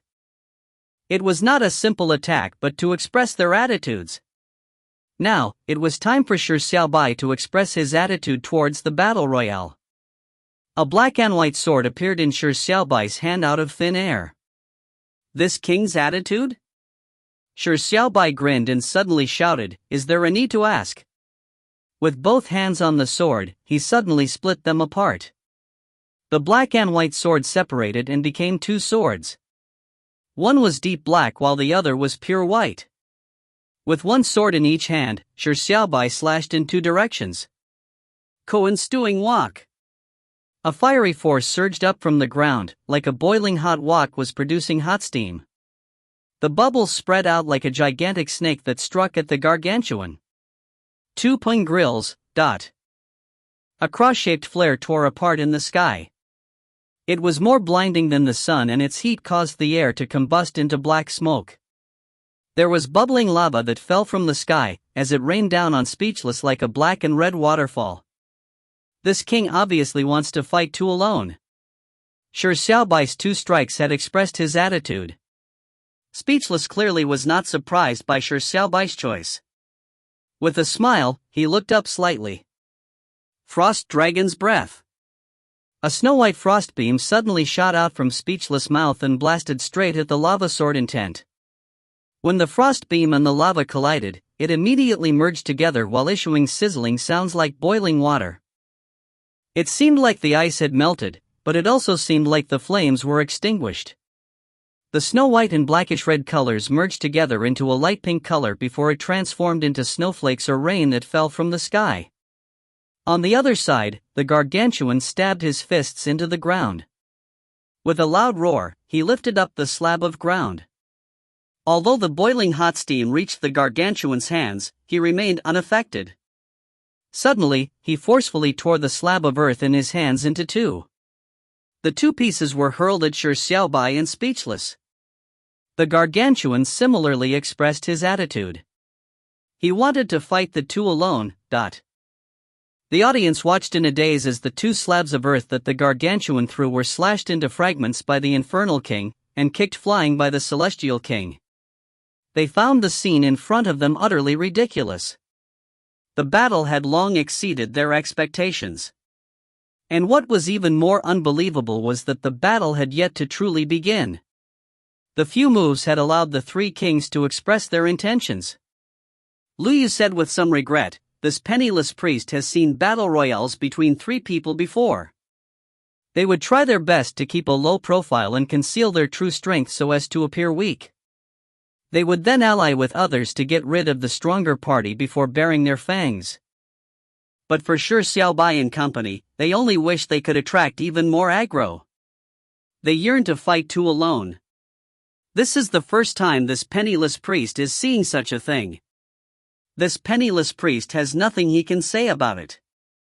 Pulp Farmer's face was covered in shock as he muttered, "I once thought I was one of the cream of the crop among the younger generation, but compared to Speechless and Shi Xiaobai, I'm nothing at all.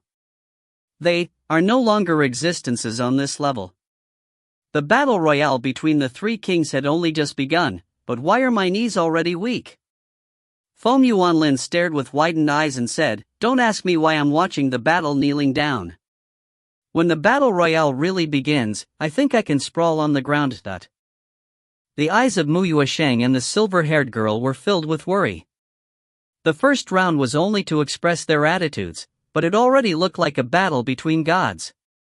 What would happen when the battle royale began? Even Sunless could not help but frown. The battle royale had yet to truly begin. The three kings had only attacked from a distance to express their attitudes.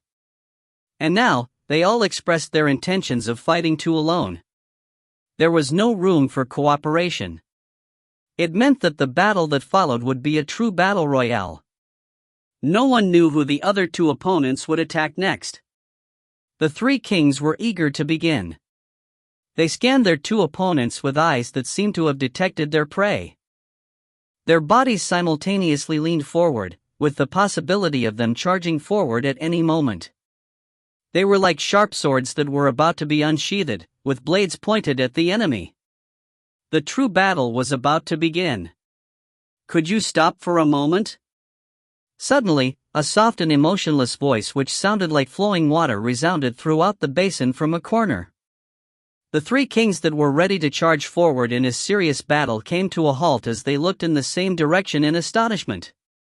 There, in the middle of their triangular positions, a figure had suddenly appeared out of thin air. The figure was clearly the owner of the voice that suddenly sounded. The audience quieted down and looked in disbelief at the figure that had said, "Can you stop for a moment?" Who was this? How did the person appear undetected in the basin and in the middle of the triangle? Shi Xiaobai happened to be facing directly in front of the figure. The person was a young boy dressed in loose white robes. He had resplendent golden hair that dazzled like the rays of the sun. His skin was white and supple. He looked like he was 12 or 13 years old, and his facial features were exquisite and good-looking. He could be considered an Adonis, but if one changed his short golden hair into long golden hair, one would mistake him for a pubescent young beauty. The white-robed blonde youth's appearance and facial features resembled the sunlight at dawn. He was radiant and enchanting. On careful look, one would discover that his eyes and expression was surprisingly cold. It was cold like a frozen lake in the dead of winter.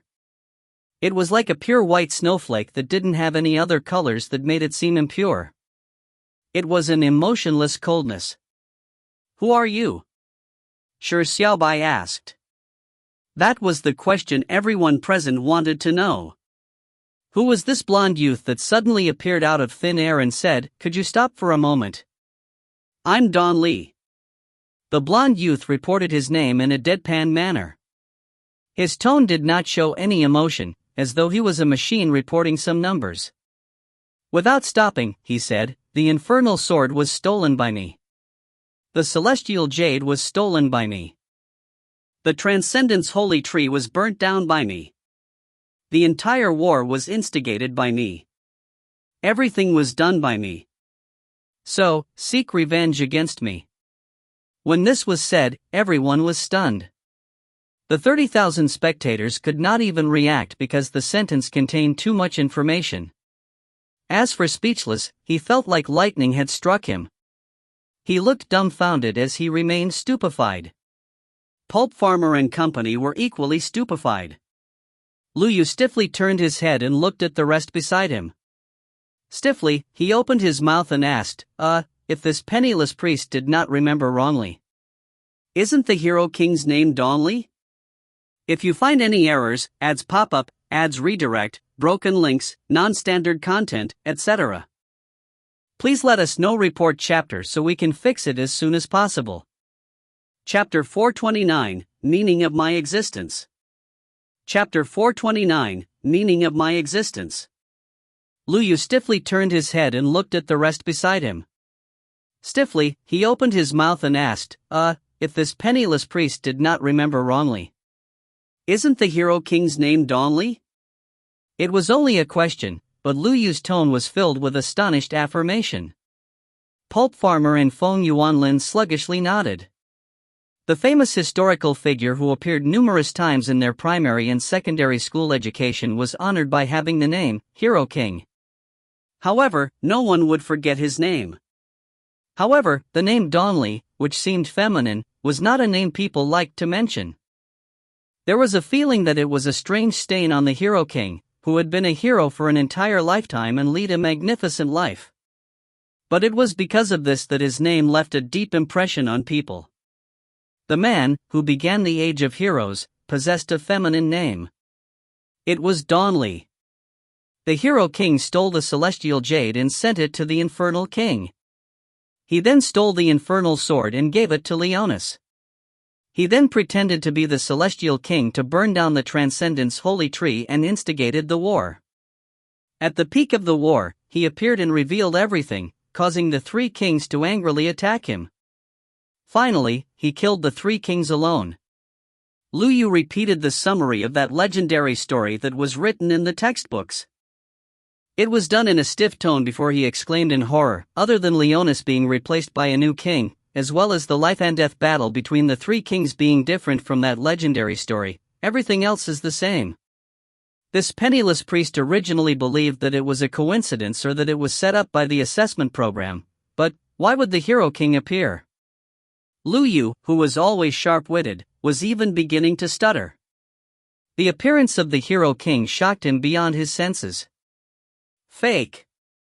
Sunless, who had been focusing on Shi Xiaobai, revealed an indifferent calmness. She said in an unperturbed manner, "The Hero King is also a designation." That sentence seemed to reveal a heaven's secret. Everyone was jolted awake. Since Shi Xiaobai and Speechless could be designated as the Infernal King and Celestial King respectively, and the assessment program was able to repeat the instigation of the War of the Three Domains, why couldn't the assessment program create a fake Hero King, making this repeated story appear more reasonable? This was a fake Hero King. It could only be a fake Hero King. The reason was the real Hero King had died 3,000 years ago before becoming an eternal legend. Lu Yu realized this point and seemed enlightened. A bitter smile suffused across his lips. To think that this penniless priest needed a reminder to figure out such a simple logic. Indeed, being concerned only makes you flustered. The Hero King's name has deep influences on people of our age. However, why would the assessment program do this? Why did it create a fake Hero King and repeat a legendary story? Now, with the story reaching this stage, what follows would be. When Lu Yu muttered to that point, he suddenly felt like he was struck by lightning. His face suddenly turned pale as his lips quivered while saying, when the story reaches this point, what follows would be, the Hero King killing the three kings. Could it be that this is the goal of the assessment program? In the basin. Speechless felt as though he had been struck by a thunderbolt. He stood stupefied in his spot. Speechless had recognized the blonde youth's identity before needing to know his name. The youth's white robe that was embroidered with violet stock and that resplendent blonde hair, as well as that handsome face was sufficient. That was the Hero King in his youth. His appearance looked identical to the ancient drawing that had been passed down for 3,000 years. The existence which he was forced to imitate from a young age, it was like a shadow that shrouded him, like a nightmare that rooted in his reality. The word Speechless had heard the most in his life was Hero King. Child, the Hero King did it in this manner, so you should do it in this manner too. Speechless, you didn't do this perfectly. If it was the Hero King, you can't do it? Then force yourself to do it. The Hero King was able to do it, so you have to be able to do it. Why is your hair not blonde? Should you dye it? The Hero King's hair was blonde. What are you so proud of? You are still inferior. At your age, the Hero King had already. Child, everyone knows that the Hero King remained single his entire life, nor did he leave behind any male descendants. Our Li family's ancestors gave birth to the Hero King. Some people say that our Li family doesn't have the bloodline of the Hero King. That is ridiculous talk. The Hero King is a descendant of our Li family and that should be made known. Therefore, speechless, you must prove to everyone that if our Li family was able to produce the first Hero King, it means that we can definitely produce a second. Familiar but also seemingly unfamiliar voices resounded in his head like the chants of the devil. It sounded like the gnashing of teeth by wild beasts in the night. Speechless eyes glazed over as his mind went blank. The Hero King had appeared. He had appeared in front of him. That man he had been attempting to imitate for more than 10 years had appeared in his world. How was this possible? Impossible. Speechless muttered to himself as he suddenly stared with widened eyes, as though he woke up from a stupor. Yes, it's impossible. Speechless' glazed eyes gradually had its luster restored. He looked at the blonde youth and said with a sneer, "You are fake. You are a fake existence." Speechless figured the truth behind the matter. The real Hero King had died a long time ago. The blonde youth in front of him might have the same looks, name, and plot connivance as the Hero King, but it was a fake existence. It was an imitation created to imitate the Hero King. The blonde heard Speechless and turned his head slightly. He said in a deadpan manner, just the opposite. You are the fake one. To be precise, everyone present is fake. Speechless suffused a mocking smile as he said, to the fake you, the real us are obviously fake. When the blonde youth heard this, he slowly shook his head and no longer said a word. It was as though he could not be bothered to comment on the issue. He surveyed the three kings and repeated the words when he appeared, the infernal sword was stolen by me. The celestial jade was stolen by me. The transcendence holy tree was burnt down by me. The war was instigated by me. Everything was done by me. So, seek revenge against me. When the gargantuan heard this, his eyes flashed with a questioning look as though he was pondering if what was said was real. Shi Xiaobai grinned as he gradually lifted his sword. The clever him had naturally already realized that the youth named Don Li was an imitation of the Hero King. But since it was an imitation, it could not be too weak. Since it was a mighty person, Shi Xiaobai had no reason to reject his provocation. There was no need for a reason to fight a mighty person. However, someone had made a move before Shi Xiaobai could even say something. Speechless had already taken a step forward. His eyes were glimmering angrily. The cold smile along his lips was colder than the snow in the deep of winter. You can imitate that legend, but you shouldn't have let his imitation appear in front of me. Speechless suffused a self-deprecating smile as he said, because as that man's imitation, I do not permit another similar existence. Speechless turned his head to look at Shi Xiaobai and the gargantuan. He said with a light laugh, none of you make a move. He is mine.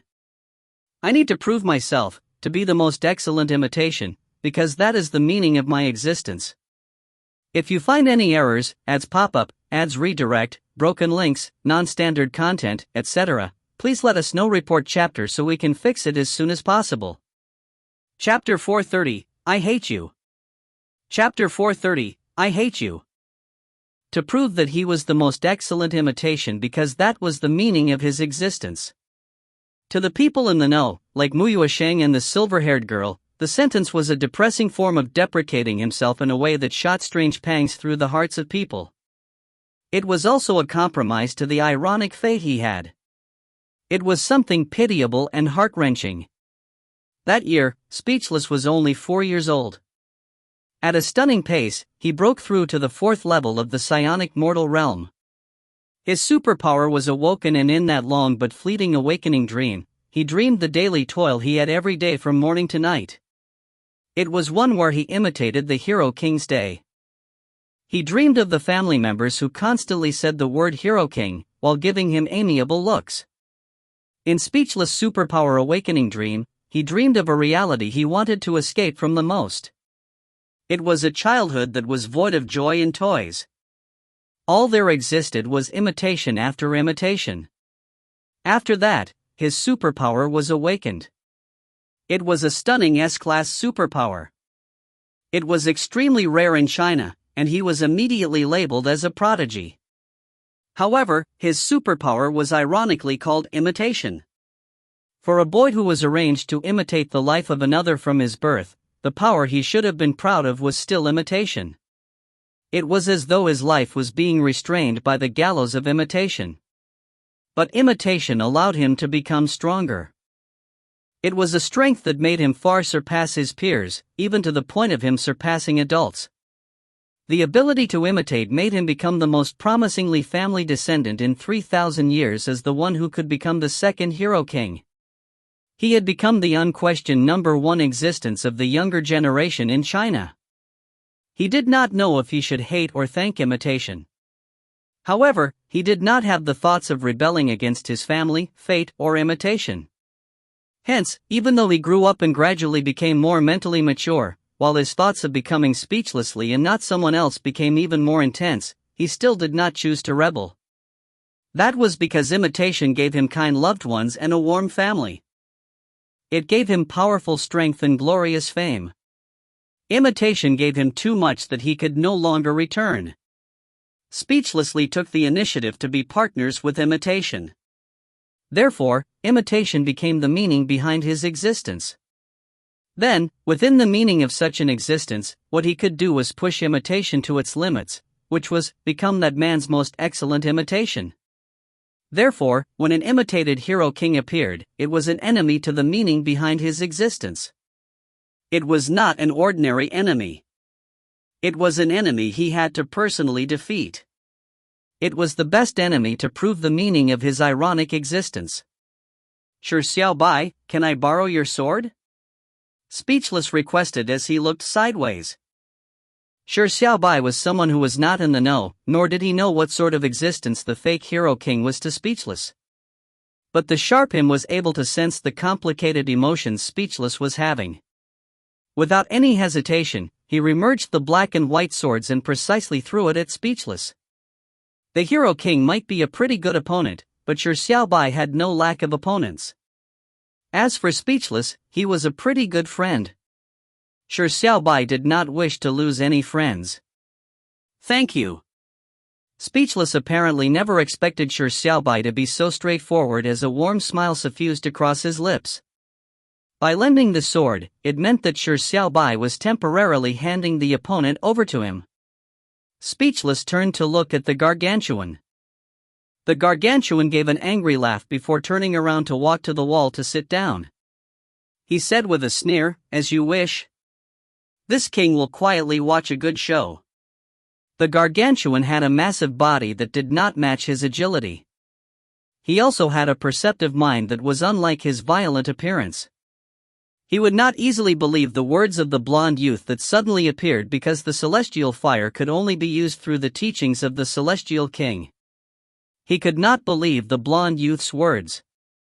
Therefore, the gargantuan chose to take a wait-and-see attitude.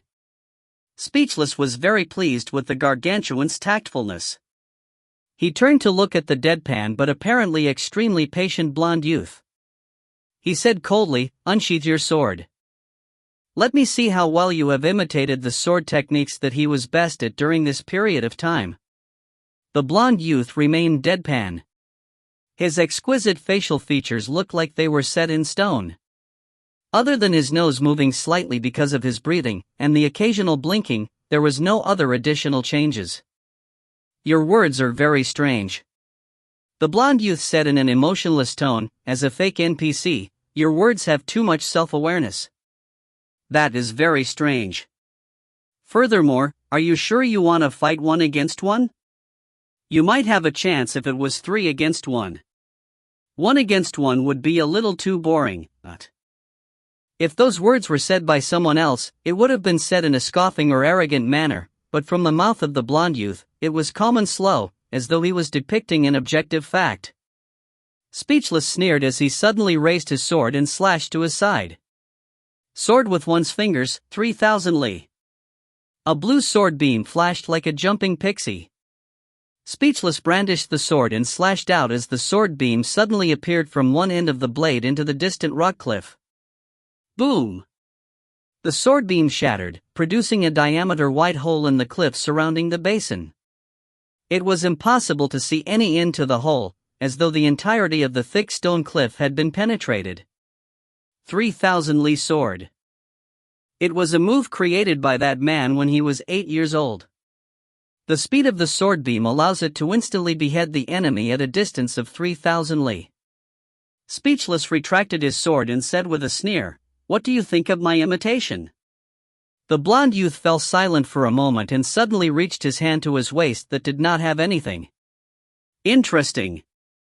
As he said that, he gestured the motion of unsheathing his sword.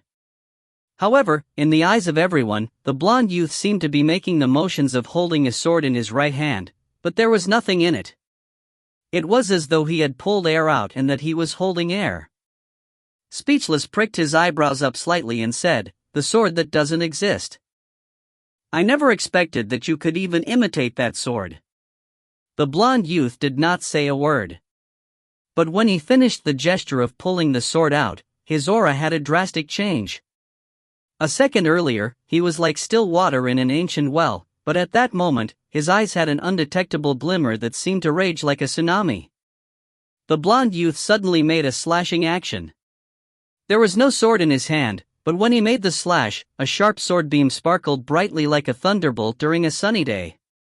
The surging sword intent that emanated out could be felt even by the most ordinary spectators above the basin. The sword intent only had bloodlust to it. It was the purest of killing intents. And at the same time, Speechless made a slashing motion as well. His actions were identical to the blonde youth. Boom! Two sword beams that could not be seen by the naked eye clashed in mid-air. With a deafening blast, they exploded into pieces like fireworks. The sword beams were like mirror images and none was stronger than the other. 180,000 li sword. A smile that could not be distinguished as mockery or self-deprecating suffused across Speechless' mouth. He said, at the age of 9, that man had enhanced the sword move he created at the age of 8 to a brand new level. The distance of the sword strike went from 300 li to 180,000 li. What seems like a 60-fold increase is actually a difficulty of 600 or even 6,000-fold. That man used the insights he gained from creating that one move to be ranked as one of the top 10 swordmasters in the world at the age of 9.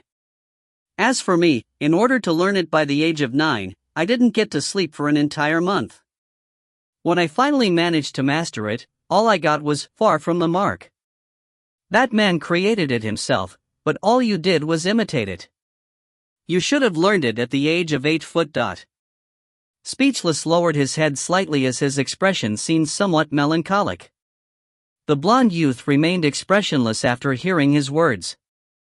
However, there was an undetectable cold glint that flashed in his eyes. I have a rough understanding of your designation, but I do not know how you managed to obtain information from my world. However, I do not like how you call me as that man nut. The blonde youth was still using an emotionless tone to speak. To be precise, I hate it greatly, so I hate you. I hate you. The words that seemed like what a girl would say in a fit of anger did not have the coquettishness of a young girl when it was said from the blonde youth's mouth. His tone was even colder than a snowstorm in the dead of winter. It contained killing intent that seemed like it could even freeze air. Speechless shook his head as he could not control his laughter. Perfect, I happen to hate you very much as well. So, only one of the two of us can exist. Alright, then die. The blonde youth used modal particles to enhance his toneless tone. Then he raised his hand and slashed out. If you find any errors, ads pop-up, ads redirect, broken links, non-standard content, etc., please let us know. Report chapter so we can fix it as soon as possible. Chapter 431, 1/4. Chapter 431, 1/4. The blonde youth slashed out, and like a mirror, Speechless would produce an identical action. When the identical sword beams clashed again, the outcome was still a tie. 3000 Waters Sword. Speechless reported the name of the sword strike. The blonde youth immediately slashed out once again. The crowd could not see the so-called sword that didn't exist, but they could clearly see the sword beam that appeared. What was even more brilliant was the lightning bolts that were mixed with the sword beam's billowing flames. Wind, fire, thunder, divine sword. Speechless reproduced the same action once again. Be it speed or size, the wind, fire, thunder, divine sword was identical to the blonde youth's, as though it was a mirror image. This clash of attacks obviously ended in a tie once again. The audience was appalled. They found the Celestial King way too enthralling. He could immediately use an identical attack to meet his opponent's attack. This could not be explained as instant learning. It was as though it was replicated in a second. It was completely unheard of. Shi Xiaobai, who had previously fought with Speechless previously, knew of Speechless' superpower. However, he could not help but reflect that such a superpower did seem somewhat unresolvable. To anyone, facing an opponent that could immediately replicate one's move was a headache. It left one powerless because it was as though one was fighting with oneself. Shi Xiaobai was feeling curious.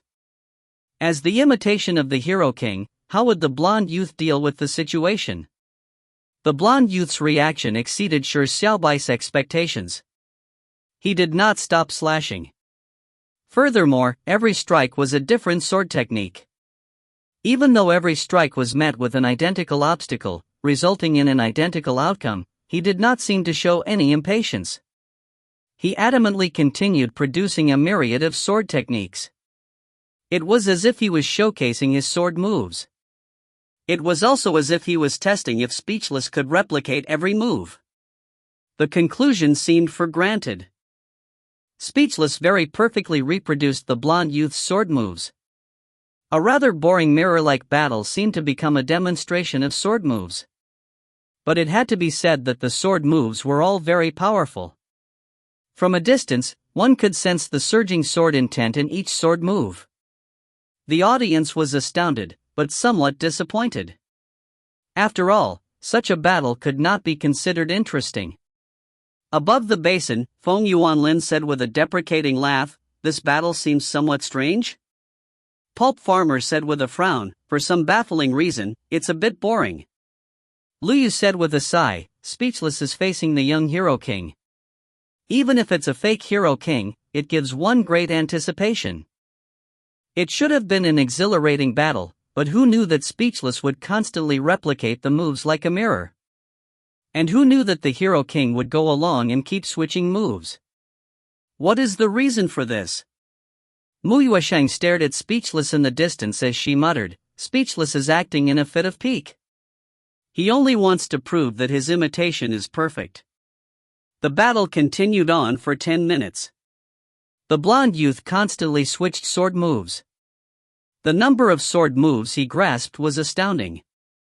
Furthermore, from what Speechless said, these sword moves were apparently created by the Hero King in his youth. It was completely unimaginable.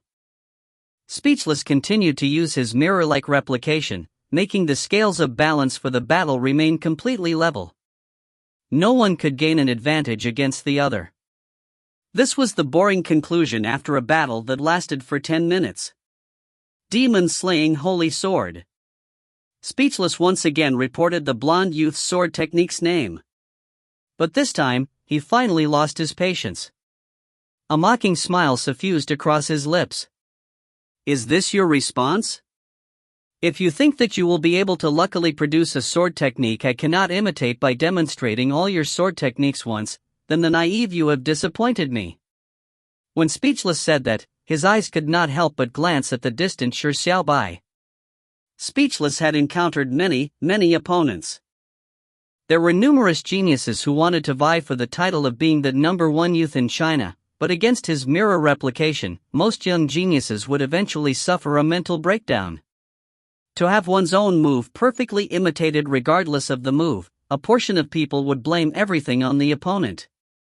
They would use mocking words like only knowing how to imitate to cover up for their inability to defeat their own selves. There was a portion of people that would not be discouraged, determined that it was impossible for the opponent to replicate all of their moves. There would always be one move the other party could not imitate. And Shi Xiaobai was one of the rare youths that did not belong to any of the two categories. Speechless remembered that during his battle with Shi Xiaobai on the silent desolate lands, when Shi Xiaobai realized that his attacks would be imitated, Shi Xiaobai did not attempt using different moves to challenge his imitation superpower, nor did he react negatively by using mockery to conceal the difficult situation of him unable to defeat the mirror imitation. Shi Xiaobai chose to surpass himself. He wanted to exceed the same move to exceed his mirror image. Since he was imitated, he would surpass the one that imitated him. That was Shi Xiaobai's choice at that time. From that moment onwards, Speechless treated Shi Xiaobai as a special opponent, an opponent that was worth looking forward to. And at that moment, the fake Hero King had made a choice that disappointed Speechless. The fake Hero King was constantly using different moves in an attempt to challenge his replication ability and not attempt to challenge his imitated self. This only sounded like two different options, but they were in fact very different. The former was a doubt of his opponent, while the latter was to trust in oneself. Speechless acknowledged the former. Indeed, a counterfeit is after all a counterfeit? Speechless' eyes flashed a look of disappointment. For him to meet the Hero King, even if it was an imitation, was something that made his blood stir. He was filled with anticipation with regards to this battle. He had used his mirror replication to make the battle enter a tie, but he wanted to see what method the Hero King would choose to crack his mirror replication. That was because unless there was absolute strength that could crack his mirror replication, there had been no peer or opponent at the same level as him that could crack it. Speechless wanted to prove that his imitation was perfect, but he also looked forward to the fake Hero King's ability to give him some pressure. But if the fake Hero King continued attempting to challenge his mirror replication, then the battle would end in a boring conclusion. That was because his mirror replication was without flaw. Found the flaw. Suddenly, the blonde youth said with a deadpan expression. His voice was gentle like a breeze. But when it landed in Speechless' ears, it was like a typhoon had stirred in his mind. Speechless' pupils dilated as he said in disbelief, "Impossible. My replication is perfect." The blonde youth's eyes were calm as he said, "Your so-called perfection is only relative. If you find any errors, ads pop up, ads redirect, broken links, non-standard content, etc., please let us know. Report chapter so we can fix it as soon as possible." Chapter 431, February 4th. Chapter 431, February 4th. Relative? Speechless' eyebrows slightly knitted together. The blonde youth continued, "Whether the jade in your eyes has perfectly replicated another jade stone or not depends on if you can discover the flaws in the jade. Your eyes can only see perfection, not flaws. So you are only imitating perfection. Relative to one's eyes, ... A light smile suffused across Speechless' mouth as he said, "So what you mean is that you have seen a flaw that I cannot see?" The blonde youth nodded in a deadpan manner. He looked as though he was in a daze, but the coldness and calmness in his eyes made him appear extraordinarily aloof. "Your imitation possesses flaws, and they have been discovered by my eyes," the blonde youth said in such a manner. The blonde youth and Sunless were both people who did not show any emotion. Their eyes were dull and calm, which gave them a seemingly aloof feeling. However, the blonde youth was different from Sunless. The blonde youth was good at speaking, nor did he resist conversing with others. He would even take the initiative to say things that he did not need to say. And it was because of that, the battle suddenly came to a strange halt, which made it an exchange of words. However, when the blonde youth conversed, the emotions of his ice-cold expression in his eyes appeared to be sealed in another world. Instead of calling it a conversation, it was more like him speaking to himself. Who he was conversing with, or what sort of existence it was, or what answer he would give. It was meaningless to the blonde youth. He spoke only because he wanted to say something. 1 in 10,000. Your imitation has a 1 in 10,000 loophole. The blonde youth did not wait for Speechless to respond. He did not even look at Speechless. He only continued finishing what he wanted to say. Of course, a 1 in 10,000 loophole is relative as well. My eyes can see a 1 in 10,000 loophole, so to me, within your perfection exists a 1 in 10,000 flaw. But in fact, it might be 100th or 1/10th or even worse. It might only be because I haven't discovered it. Got it? What you claim as perfection actually has a 1 in 10,000 loophole that you can't see. Speechless gaped slightly before chuckling. Are you discussing philosophy with me? Indeed, perfection is relative. If you can see a 1 in 10,000 flaw, then my so-called perfection is relatively imperfect to you. But so what? How do you prove that you have discovered a 1 in 10,000 flaw? Even if it's as you say and within my mirror replication exists a 1 in 10,000 flaw, what changes can that tiny amount cause? When the flaws are so small that it can be neglected, that would be perfection. Naive. The blonde youth once again said something emotionless when it should have been filled with a mocking tone to it. He said in a deadpan manner, if I continuously expand that 1 in 10,000 flaw, can you still neglect it? Speechless pupils constricted slightly as he exclaimed, what do you mean? The blonde youth did not respond. Suddenly, he lifted his hand and slashed out. When Speechless saw the blonde youth raise his hand, mirror replication had instinctively already reacted. Speechless did a similar action as he slashed out the same sword strike. 3,000 Li sword. After Speechless slashed out, he shouted, you are doing some foolish attempt again? It's just a waste of energy. My imitation is perfect. The outcome has been decided from the very beginning. Do not attempt to challenge my mirror replication, if not. Speechless' voice suddenly came to a halt. His pupils dilated when the sword beams clashed. An unbelievable look filled his pair of bright eyes. Shi Xiaobai, who had been watching every detail from the distance, gaped slightly as well. The balance has been broken. Shi Xiaobai muttered to himself. Yes, the balance had been broken. In fact, it was a tiny crack. What should have been a collision midway before the two sword beams were dissipated finally has its first unforeseen outcome. The blonde youth's sword beam had progressed a few centimeters ahead of Speechless' sword beam. A few centimeters at a distance of 10 kilometers seemed like a trivial number. However, the few centimeters confirmed the blonde youth's words. Speechless mirror replication was not perfect. It had a hard-to-discover flaw that was mistaken as not existing. But so what? A few centimeters cannot stir my perfection. Speechless' lips were quivering slightly. The blonde youth remained expressionless as he silently slashed out once again. This strike was the most normal 3,000 Li sword to the blonde youth. Speechless clenched his teeth slightly as his eyes flashed with a look of stubbornness. With a loud roar, he used his mirror replication. Boom! The same sword beam moved forward in an identical trajectory. It met in mid-air once again. They should have vanished simultaneously, but this time, the blonde youth's sword beam had remnant amounts for a short period of time that was nearly negligible. In that short period of time, it moved more than 10 centimeters. The difference has been magnified. Shi Xiaobai looked in disbelief at the blonde youth.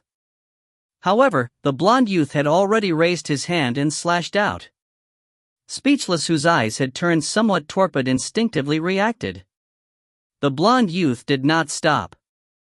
After one slash, he would slash out another. Speechless finally extinguished the torpidity in his eyes. His eyes were ignited with fresh fighting spirit as he faced the blonde youth's attack and made an identical motion. Let me see then. Let me see it.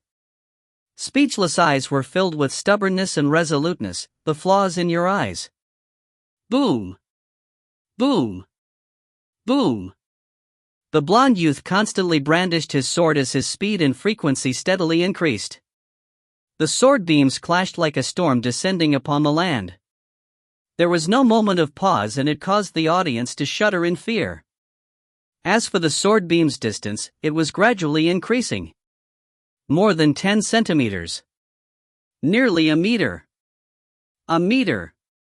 10 meters. 30 meters. 100 meters. 500 meters. The blond youth's sword beam had completely upset the balance. Even the weakest members of the audience could tell that the identical sword beams had a sudden difference. The flaw was being magnified. It was magnified again and again in a constant fashion. Bang! When the final sword beam shattered Speechless' sword beam and traversed 10 kilometers to slam into the black and white sword, the blond youth finally stopped his barrage of attacks. At that moment, there was complete silence. Shi Xiaobai could not help but clench his fists as his eyes were filled with shock. He had previously fought with Speechless before. He knew the terrifying power of mirror replication. He had not split hairs to suspect if the mirror replication was perfect or not. Instead, he chose to believe in himself to surpass himself, so as to beat his imitation. This was probably an expression of confidence. But in fact, the premise to his actions was to give up doubting. He had given up doubts of the so-called perfection. As for the blond youth, he was completely opposite. He chose to experiment in doubt. And soon, he quickly discovered the loopholes beneath the surface of perfection. Although it was a 1 in 10,000 loophole, when a hole appeared in a seemingly perfect piece of fabric, as long as the hole was constantly enlarged, the entire piece of fabric would eventually be torn. The blond youth had used his acute observational skills to discover the 1 in 10,000 loophole. Next, he constantly surpassed that 1 in 10,000 flaw of the imitation. He expanded the loophole and succeeded in ripping apart Speechless' perfection. He had cracked the seemingly unassailable mirror replication. Can this king accomplish the same? Shi Xiaobai suddenly found it hard to breathe. If he also chose the same method the blond youth had done, was he able to accomplish the same method of cracking like the blond youth? I've lost. If you find any errors, ads pop up, ads redirect, broken links, non-standard content, etc., please let us know. Report chapter so we can fix it as soon as possible. Chapter 431, March 4th. Chapter 431, March 4th. A bitter smile suffused across Speechless' lips. His mirror replication had been cracked. No excuse could deny it. He had already lost the battle that proved that he was the most perfect imitation. Because his so-called perfect imitation always had a loophole that he believed did not exist. The blond youth said with a deadpan manner, "An imitation is an imitation after all."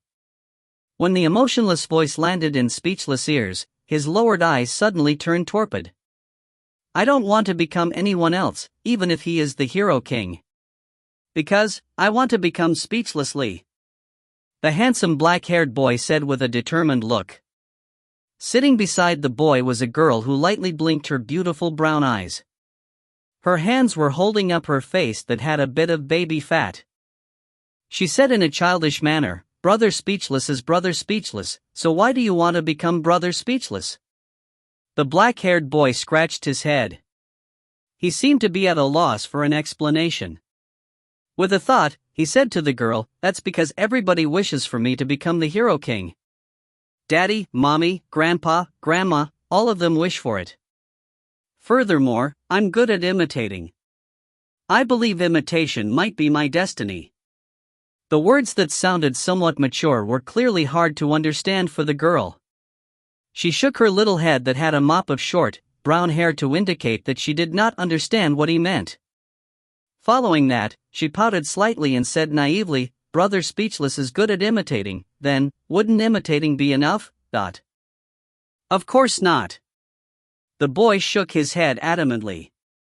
I already said, I don't want to become anyone else. I want to be speechlessly. So how can I keep imitating all the way? Even if imitation is my destiny, as long as I refuse to bow down before it, as long as I do my best to resist it, my destiny can be conquered as well. The girl stared at the boy. A somewhat different glimmer suddenly appeared in her innocent brown eyes. She muttered to herself repeatedly, "Destiny can be conquered as well," before she tilted her head. She laughed out innocently and said, "I see, Brother Speechless doesn't like imitating." The boy nodded as he reached out his tiny hand to touch the girl's head. He said, "An imitation is an imitation after all. Even if it can be replicated identically, so what? And if it can be replicated identically, wouldn't the real Speechlessly disappear?" Speechless' glazed eyes gradually had its luster restored. Memories that had nearly been forgotten returned to him once again. An unfamiliar palpitation made his heart start beating faster. An imitation is an imitation after all. The corners of Speechless' mouth suffused a relieved smile. He looked up at the blonde youth and said, "I have lost. Even as a counterfeit, you are still a counterfeit of that man. That man is indeed impressive." With his mirror replication cracked, it actually did not mean that Speechless was bound to be defeated. That was because he had many means that he had yet to use. The absolute balance had been displaced, but the true battle had only just begun. However, Speechless admitted that he had lost. He had utterly lost the battle that proved who was the perfect imitation because the illusion of his perfect imitation had been broken. However, the blonde youth appeared to disagree with the outcome. He said with a deadpan manner, "You have yet to lose." Speechless said with a smile, "You might think that I have yet to lose because you only saw through my mirror replication. My true strength has not been displayed. However, victory and defeat are relative. To me, the meaning behind this battle is to prove that I'm the perfect imitation. And on that point, you have completely shattered that illusion. You have proved that a loophole exists in my perfection. From my point of view, you have already won, and I completely admit your superiority. You have misunderstood me." A cold glimmer flashed in the blonde youth's calm eyes. He said, "You have yet to lose, because you haven't died." With that said, everyone present was appalled. Speechless' pupils constricted slightly as he wiped the smile off his face. According to the rules of the life and death battle between the three kings, the dead were the losers, and the losers had to be the dead. Then, Speechless, who was still alive, was indeed far from considered defeated. However, there was no prior indication that the sudden battle would follow the rules of the life and death battle between the three kings. Speechless said calmly, "It looks like you want to kill me, dot." The blonde youth said with a nod, "That is the goal for my coming. You aren't the only one. I will be killing all three kings. You can join forces." "No, I advise the three of you to join forces now." When Speechless heard this, he suddenly recalled of the story of the Hero King. The Hero King had fought the three kings single-handedly and eventually killed all three kings. What a crappy plot setting. Speechless could not help but curse in his heart. He looked at the blonde youth and said, "We will not join forces. It is impossible for you to kill me either. Although my imitation has loopholes, you are unable to kill me." Speechless' eyes were filled with confidence. From a young age, he had been imitating the Hero King. He had worked hard to follow in the Hero King's footsteps, so he knew very well that although he had yet to chase up to the Hero King at the same age, the gap wasn't that large. If the blonde youth was a counterfeit of the Hero King, then his strength was insufficient to crush him. "Won't be able to kill you?" The blonde youth muttered to himself as he suddenly gestured a motion of clasping a sword with both hands. Dots of crystalline purple light suddenly began to emerge from the ground as they gathered in the blonde youth's hands. A layer of bright purple light emanated in the air before it suddenly took the form of a sword. That is, the outline of a sword? The purple halo formed the outline of a sword. A sword's hilt was being held in the blonde youth's hands, that That is the outline of the sword that doesn't exist. The sword that didn't exist had its outline carved out by the purple halo. From the looks of it, it did not look very different from an ordinary long sword. A light smile suffused across speechless lips. The power of sword truth? It looks like you have discovered it as well. Without a doubt, the purple dots of light that suddenly emerged out of the ground as well as the purple halo that carved out the outline of the sword that did not exist was the blonde youth's sword truth. In fact, Shi Xiaobai had previously discovered such a fact. Speechless mirror replication could only imitate techniques. As for the power of sword truth, it was part of one's physical strength, and was not part of the move. Speechless was unable to imitate the power of sword truth. The blonde youth had used his sharp observational skills to notice this point. If you think using the power of sword truth is enough to defeat me, then you are overly naive. Speechless sneered as he suddenly clenched the black and white sword with both hands. Purple points of light began to rise up from the ground as they augmented on the black and white sword. It formed the sword outline with a purple luster. That scene was nearly identical to the blonde youth's usage of sword truth. Sorry about that. The person I imitate has always been that man you are modeled after. Although the power of mirror replication cannot imitate a sword truth, I, who have attempted to imitate that man, would not only rely on the power of mirror replication.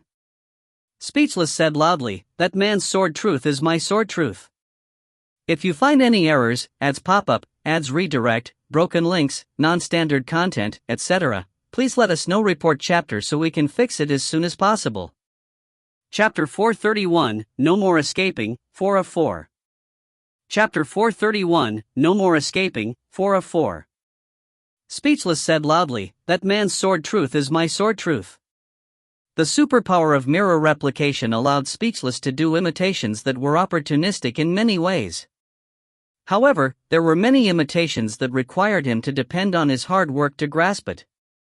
And from his birth to the present day, he, who had never stopped imitating the Hero King, had suffered through countless tears and sweat to possess his present strength. He had used his life and youth to imitate that man. He naturally also possessed that man's sword truth. Then what about sword soul? Suddenly a calm voice was heard. Speechless felt as though he was struck by lightning. He looked up in disbelief. Impasse. He did not manage to finish saying the word impossible. Because at the moment he lifted his head, a gigantic astral soul appeared behind the blonde youth's body. The astral soul was about 10 meters tall. It was blurry, preventing others from seeing its true form. However, one could tell that it was wearing armor, and that both of its hands held onto a gigantic sword. Its posture was identical to the blonde youth's. The gigantic astral soul's sudden appearance behind the blonde youth gave many people a fright. And Sunless, who knew what that astral soul meant, had a rare startled expression. Speechless eyes nearly glazed over as he muttered, the power of the sword soul. In the family's records, that man at this age had clearly not grasped the power of the sword soul, so how can you possess such power? Did that man conceal it from the family? Or have you been designated to be stronger than that man? In the way of the sword, the enhancement of sword techniques had 4 levels. The lowest level was sword intent. This was a power that a swordsman with some talent would eventually grasp. The second level was sword truth. This was something a genius swordsman would learn of after many years of accumulated experience. It was a power that would be awoken after one figured out one's way of the sword. Typically, those who wielded the power of sword truth were already at a top-tier standard in the realm of swords. And the third level was the sword soul. It was a mystical power. The swordsmen that could comprehend and use the power of sword soul were few and far between. The power of the sword soul not only needed extraordinary perceptive powers, one needed crucial encounters. Even many of the top 10 sword masters in the world failed to gain insights into the power of the sword soul till much later. The fourth level, the sword domain, was even more mystical. Even across history, there were very few humans that managed to comprehend a sword domain. The most famous sword domain was sword immortal Shi Xiaobai's at his peak. Speechless, Sunless, and even Shi Xiaobai could be considered geniuses among geniuses. At such a young age, they had already gained insights into the power of sword truth, which was enough to cause a stir in China. But no one could be sure that the three of them would be able to comprehend the power of the sword soul at the age of 30, 40, or even 50. As for the Hero King, or in some sense, the fake Hero King in front of them, was demonstrating the power of the sword soul at that moment, that even though his sword soul was only 10 meters tall and it being blurry to the point of not being able to discern its facial features, it was still a sword soul. It was a power that far exceeded the power of sword truth. The power of sword soul was enough to completely crush Speechless. So you always possessed the power to absolutely crush your foes from the beginning. Speechless said with a wry smile, "You could have used your absolute power to destroy the mirror replication, but you chose the most difficult manner to completely defeat me. What unpleasant pride! You are an opponent worthy of respect." The blonde youth said in a deadpan manner, "If I do not use the power of sword soul, I won't be able to kill you. But sorry, I have to kill you. Receive the attack. I will be using all my strength for this strike, giving you the most respectable death." As the blonde youth said so, his cold pair of eyes suddenly showed an additional strand of emotion. He lifted his arms. The gigantic astral soul behind him did an identical motion. Slash! The strike did not seem to have a name. It appeared to be the most normal of slashes, but the power produced from the strike struck fear into the deepest depths of one's soul. Shi Xiaobai, who was far in the distance, could clearly sense the terrifying power contained within that strike. He placed himself in the shoes of Speechless. He was pondering how he would face such a strike. Face it head-on? The outcome would be an abject defeat. He would be blasted to pieces by the power of that single strike. Dodge as fast as possible? No, there was no time. The strike could not be dodged. Even if his crab steps were to be upgraded by another grade, there was no way he could dodge that strike. What could he do? What could Speechless do?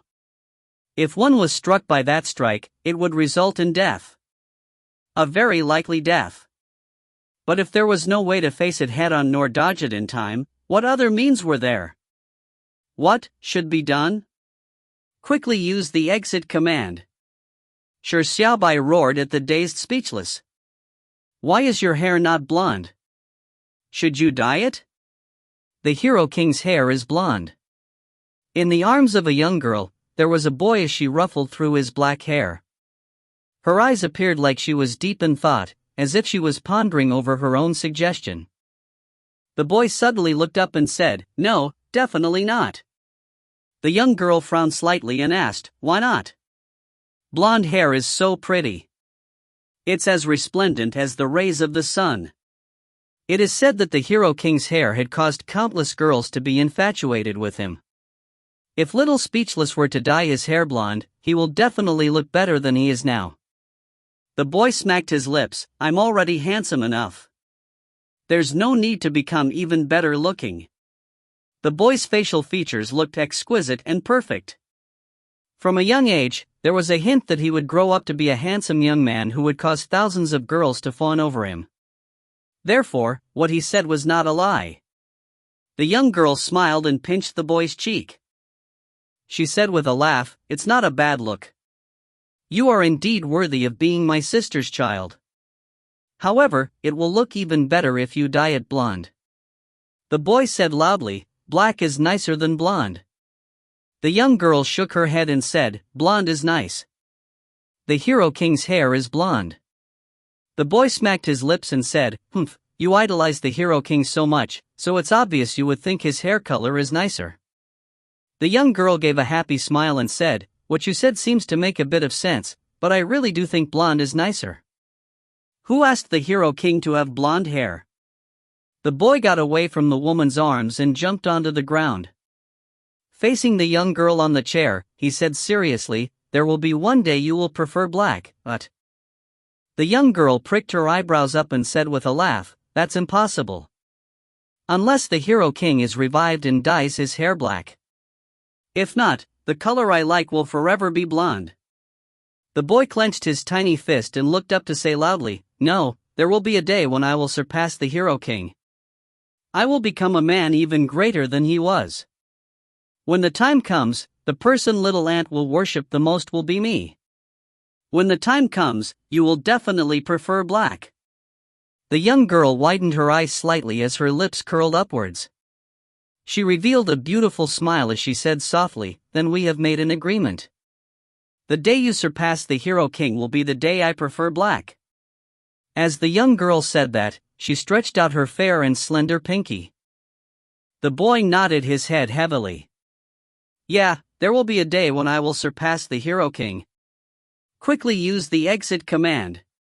Shi Xiaobai's roar came from a distance, jolting Speechless awake. That sword beam that tore through the void could not be avoided. Facing it head-on would be overwhelming, but if he did not do anything, he would die. He would be killed by that strike. This was the first time Speechless felt lost. Only when Shi Xiaobai roared was he pulled back to reality. That's right. Use the exit command. There was still that method. As long as he used the exit command, he could instantly leave the land of the trials. He would escape that strike and successfully live on. To use the exit command, all he needed to do was utter those two words. It was that simple. But... I now realize that the young me is so much cuter than I am now. Speechless eyes turned somewhat gloomy. To think that what I thought wasn't me escaping reality but facing reality head-on was actually the biggest escape from reality. The young you could at least say the words "an imitation is an imitation after all, and I want to surpass the Hero King, but now? You can't say a thing. It's like your throat is choked and can't say a word. What happened to those arrogant claims? Where did that arrogant you who kept making arrogant claims go to? To be subdued by that man's life and to lose the confidence to surpass him. To me, being able to imitate that man's life is also a destiny that one can be contented with. In the end, it's only consoling the unsuccessful me. Isn't it to fulfill me who is destined to fail? Could it be that I have to continue escaping? Are you willing to continue escaping? Speechless gradually lifted his head. His gloomy eyes suddenly flashed with a dazzling light.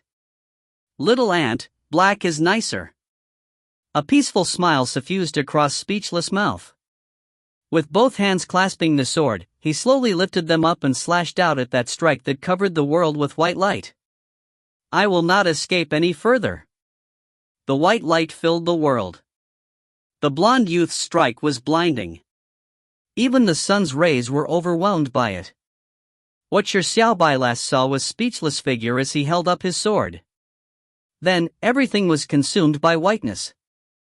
It was devoured by energy. Nothing could be seen. But the outcome could already be seen. No!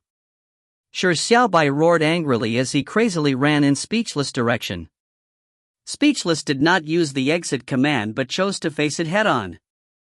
Although he knew he was no match for the strike, he still chose to face it head-on. He had made a wrong choice. He had made a wrong choice at the cost of his life. Shi Xiaobai knew that if it were him, he too would have made the same choice. But, was such a choice worth it? Bang! While Shi Xiaobai was running, an object that flew backwards slammed into him. All he could see was whiteness in front of him. However, death felt to be in close proximity. Shi Xiaobai used his strength to embrace the object that collided with him. He allowed his body to fly backwards as well so as to counteract the strong impact. Nothing could be seen. But he could feel something in between his fingers. It was a sticky and hot liquid. Shi Xiaobai knew what it was. He tried his best to widen his eyes, hoping to make out the object he was holding in that white world. The white glaring light caused his eyes to turn red. Shi Xiaobai's backward flying body finally came to a halt. As for the white light, it gradually dispersed. Everything in front of him finally began to materialize. The first thing he saw was blackness in the white light. That was hair. "You are still alive, you must be still alive," Shi Xiaobai muttered softly. However, the sticky liquid his fingers was feeling seemed to retort that fact. He could only try his best to widen his eyes so as to make out the reality that would soon appear from the whiteness. Then, he saw complete redness. That was blood. And in the bright redness, there was a circular blackness. That blackness seemed to be a bottomless pit that devoured all light. Shi Xiaobai's pupils gradually dilated. A sound that was stuck in his throat was finally released at that moment. That sound resembled the cries of someone. Shi Xiaobai finally managed to make out the object in his arms. He also discerned the bright redness and the deep black hole. The object was speechless. The redness was speechless blood. The deep black hole was the wound on speechless body. The wound had appeared on the left side of speechless chest. Speechless left chest had been penetrated. The wound was completely dark and had nothing in it. The beating heart that should have been in the left chest was gone. If you find any errors, ads pop up, ads redirect, broken links, non-standard content, etc., please let us know. Report chapter so we can fix it as soon as possible. Chapter 432, January 5th. Chapter 432, January 5th. Boiling hot blood spewed out of the hole in the left chest. It seemed like water that gushed out of the eye of a fountain. However, the eye of the fountain was about the size of a fist. It was crimson and emanated a sticky, bloody stench that was stifling. Furthermore, what gushed out of the eye of the fountain was not water, nor was it blood, but life that was constantly depleting away if that object still had any life to it. Shi Xiaobai finally managed to see color in the white world. The blurry black and red gradually turned clear. Of course, it was not considered a gorgeous display of color, but it was not a dull single-tone color. However, it purely but complicatedly mixed two commonly seen colors together before painting a picture with color. However, the picture painted was not of a scenery, but a life that was about to wither. Looking from a different angle at the mixed blackness and redness, while struggling to curb the disgust and grossness, despite his eyes were prickling in pain and feeling sour, he could see fractured bone mixed in the mangled flesh and blood. But that was only it. The most important thing, the thing that he wanted to see the most, was gone. What should be beating in the left chest, producing thumping sounds to let the quiet picture have throbbing life, was gone. Could a person still be alive without a heart? Could a person be revived without a heart? Finally, his concentrated eyes managed to discern everything clearly. Shi Xiaobai's eyes once again seemed to turn disheartened. In his blank mind, the answer that was destined to be given to the two questions flashed. Then, it was a confirmation of a cruel reality. Speechless was dead. Just as he expected, Speechless failed to survive that single strike. If he had used the exit command, he might have been defeated, he might have escaped or even appear cowardly, but he could at least survive. Speechless did not make such a choice. Instead, he had directly received the blonde youth's sword strike that had used the power of Sword Soul. That was an overwhelming force for Speechless. It was a strike that he temporarily could not withstand. Even if he were a rare genius, one not seen in 100 years or even 1,000 years, he was only in his teens after all. To withstand the Sword Soul strike head-on, the best outcome was what had just happened. His corpse was left relatively intact, but he had lost his life. It would be impressive for him if he could leave his corpse intact. Such a thought emerged in Shi Xiaobai's mind when he saw the power of the strike slashing out. But why did this king feel that you would be able to survive if it were you? Shi Xiaobai gave a deep sigh in his heart. In fact, he had only met Speechless twice. During their first meeting, they had come to blows. In the second meeting, they had for some baffling reason fought with their lives. Perhaps it was as the saying goes, friendship grows only when you exchange blows, or how the like knows the like. A few simple exchanges of blows and silly conversations made Shi Xiaobai firmly certain of a particular matter. Speechless, a young genius whose reputation was not as good as meeting him face to face, but also didn't seem to live up to his reputation, could be a friend and opponent for the rest of his life. While he grew and advanced, that youth may be running crazily in front of him, or the youth might be chasing behind him, or might very likely run by his side. But it was certain that as long as he existed, what should be a lonely journey would not be lonely. Shi Xiaobai had such beliefs. Furthermore, he firmly believed in it while waiting and anticipating for it. However, Speechless was dead. This friend he acknowledged, the opponent he was anticipating, had his heart forever stopped in such a manner. It happened in this unfamiliar world, in the bleak basin and ice-cold world. There was not much sadness or grief, but the feeling of regret and vexation suddenly surged to his heart. A sense of emptiness filled his chest, as though he suddenly felt furious over the ridiculous reality that had happened. You should not have died here. This shouldn't have been where you died. Shi Xiaobai felt his chest heavy. It felt like a rock was crushing his heart. An unfamiliar but familiar emotion began emerging as it filled his brain. His black hair seemed to be stained as if it was covered in snow. From the roots of his hair gradually turned white. It was not a bleak whiteness, but a beautiful silvery white that appeared like it was breathing. One strand after another seemed to ripple out silvery white ripples on a black lake surface. Go ahead and rage. Go ahead and vent. Go ahead and annihilate. Give everything to the instinct you need not resist. Such a voice suddenly resounded in his mind. Shi Xiaobai closed his eyes. Who was shouting? Who was murmuring? Who was cheering in delight? Who was sobbing in sadness? Who was it? It's rage. Shi Xiaobai suddenly opened his eyes. They were as black as the night sky, but appeared bright like a star-filled sky. Suddenly, a golden vortex appeared in his pupils. The golden vortex revolved, and as it did, it accelerated, as though it was going to grind the world that was reflected in his pupils. Cough. A painful cough was suddenly heard. It seemed like a tiny stone had dropped onto the calm lake surface. With a splash, ripples spread out. What was broken was not calmness, but his state of mind that could not remain calm. Shi Xiaobai was jolted awake. His body suddenly broke out into cold sweat as his heart came to a standstill. The golden vortex in his pupils gradually vanished. The silvery white hair that had emanated halfway began receding rapidly like melting ice.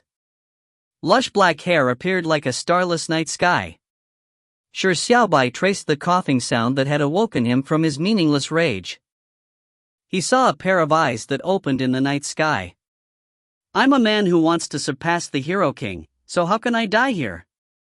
Words that seemed crazy and somewhat suspect of 8th grader syndrome sounded like a gong in the middle of the silent night. Shi Xiaobai was surprised. Speechless was still alive. Speechless, who had his left chest penetrated, wasn't dead. He seemed to be able to put up a struggle as he lived on. He trembled with great difficulty as he raised his left hand to cover his bloody wound. A warm, white light slowly began to heal his mangled flesh. Phew, thankfully I was born with my heart on the right side. The emotive words after having survived a disaster revealed the truth to the matter. Speechless' heart was still beating in his undamaged right chest, but Shi Xiaobai was jolted awake. He hurriedly reached out to hold onto Speechless' shoulders. Without any holding back, he began using the massage technique of God. Although it did not have the ability to heal Speechless' bone and flesh, it could reduce the pain and stop the blood to a certain extent. Shi Xiaobai's stiff lips gradually suffused a smile. That was a joyous, but also an embarrassed smile. He never expected that the normally calm him would be so easily left flustered. Just seeing the wound in the left chest made him panic, and he had believed that Speechless' heart had been pierced, sealing his fate. He had nearly lost his mind from the negative emotions. This did not seem like the usual him. Who knew that you cared so much about me? If you find any errors, ads pop up, ads redirect, broken links, non-standard content, etc., please let us know. Report chapter so we can fix it as soon as possible. Chapter 432, February 5th. Chapter 432, February 5th. Who knew that you cared so much about me? Due to the large amounts of blood lost, Speechless was pale, but he was not particularly weak. His fine physique allowed him to not miss out on a chance for a joke even while in pain. Speechless said with a laugh, "The look in your eyes touched me greatly. If I were a girl, I might marry you for life." Shi Xiaobai rolled his eyes and ignored the black humor. When he carefully observed Speechless wound, he realized that Speechless' left hand was emitting a white light that was even stronger than the power of light of holy radiance. It looked like he only bled a lot, but there was no threat to his life. Shi Xiaobai gradually calmed down. You should have died under this king's sword. This king was only feeling regret over that matter. Shi Xiaobai finally gave a forced explanation for his gaffe. Speechless chuckled as a little ruddiness returned to his pale face. "Thank you," whispered Speechless. "Sorry." Shi Xiaobai was somewhat puzzled over Speechless' act of saying two words with completely different meanings. Speechless slowly handed the black and white sword to Shi Xiaobai. He had clenched it tightly and had never relaxed his grasp on it. "Thank you for your sword. Sorry for losing." He had originally planned on using a victory that was achieved with ease and verve as repayment for the sword, but he had been defeated so terribly with Shi Xiaobai's sword. He was sorry for that. Speechless returned the sword. As he no longer had any strength left to do battle, other than saying thank you and sorry, all he could do was still thank and apologize. "They are very happy." Shi Xiaobai reached out his hand to retrieve the sword. He said gently, "This king can hear their voices. They say that to be used by an impressive swordsman and do battle with another impressive swordsman is still something delightful despite the loss." They were naturally referring to the black and white swords. Speechless was slightly taken aback as he said with a laugh, "What a nice consolation. You are indeed a bastard that is good at sweet talking. No wonder Sunless and my sisters are smitten by you." Ahem. A clear cough immediately sounded when Speechless said those words. Immediately, a clear and gentle voice was heard. "Sorry for disturbing you lovebirds, but I can't stand hearing what you just said. Shi Xiaobai and I are only ordinary friends. It is a pure platonic friendship, so you are not to speak nonsense. If Sister Sunless hears it, it would be terrible." The two turned their heads towards the voice and realized that Mu Yuesheng had somehow come behind them. The corners of her mouth were slanted as though she was grumbling over Speechless nonsense. When her brown eyes landed on Speechless' wound, she gave a worried look. Other than Mu Yuesheng, the silver-haired girl, Sunless, Pulp Farmer and company had descended from the top of the basin. They were rushing here, but Mu Yuesheng had used lightning flash step, allowing her to arrive there first. Speechless was seriously injured, so they naturally could not stand idly outside the arena. When Speechless saw Mu Yuesheng's worried look, he said with a laugh, "Don't worry. It won't kill." Mu Yuesheng gaped and did not say what she wanted to say. Eventually, she gave a helpless sigh. Speechless' choice was very foolish, but it was not wrong.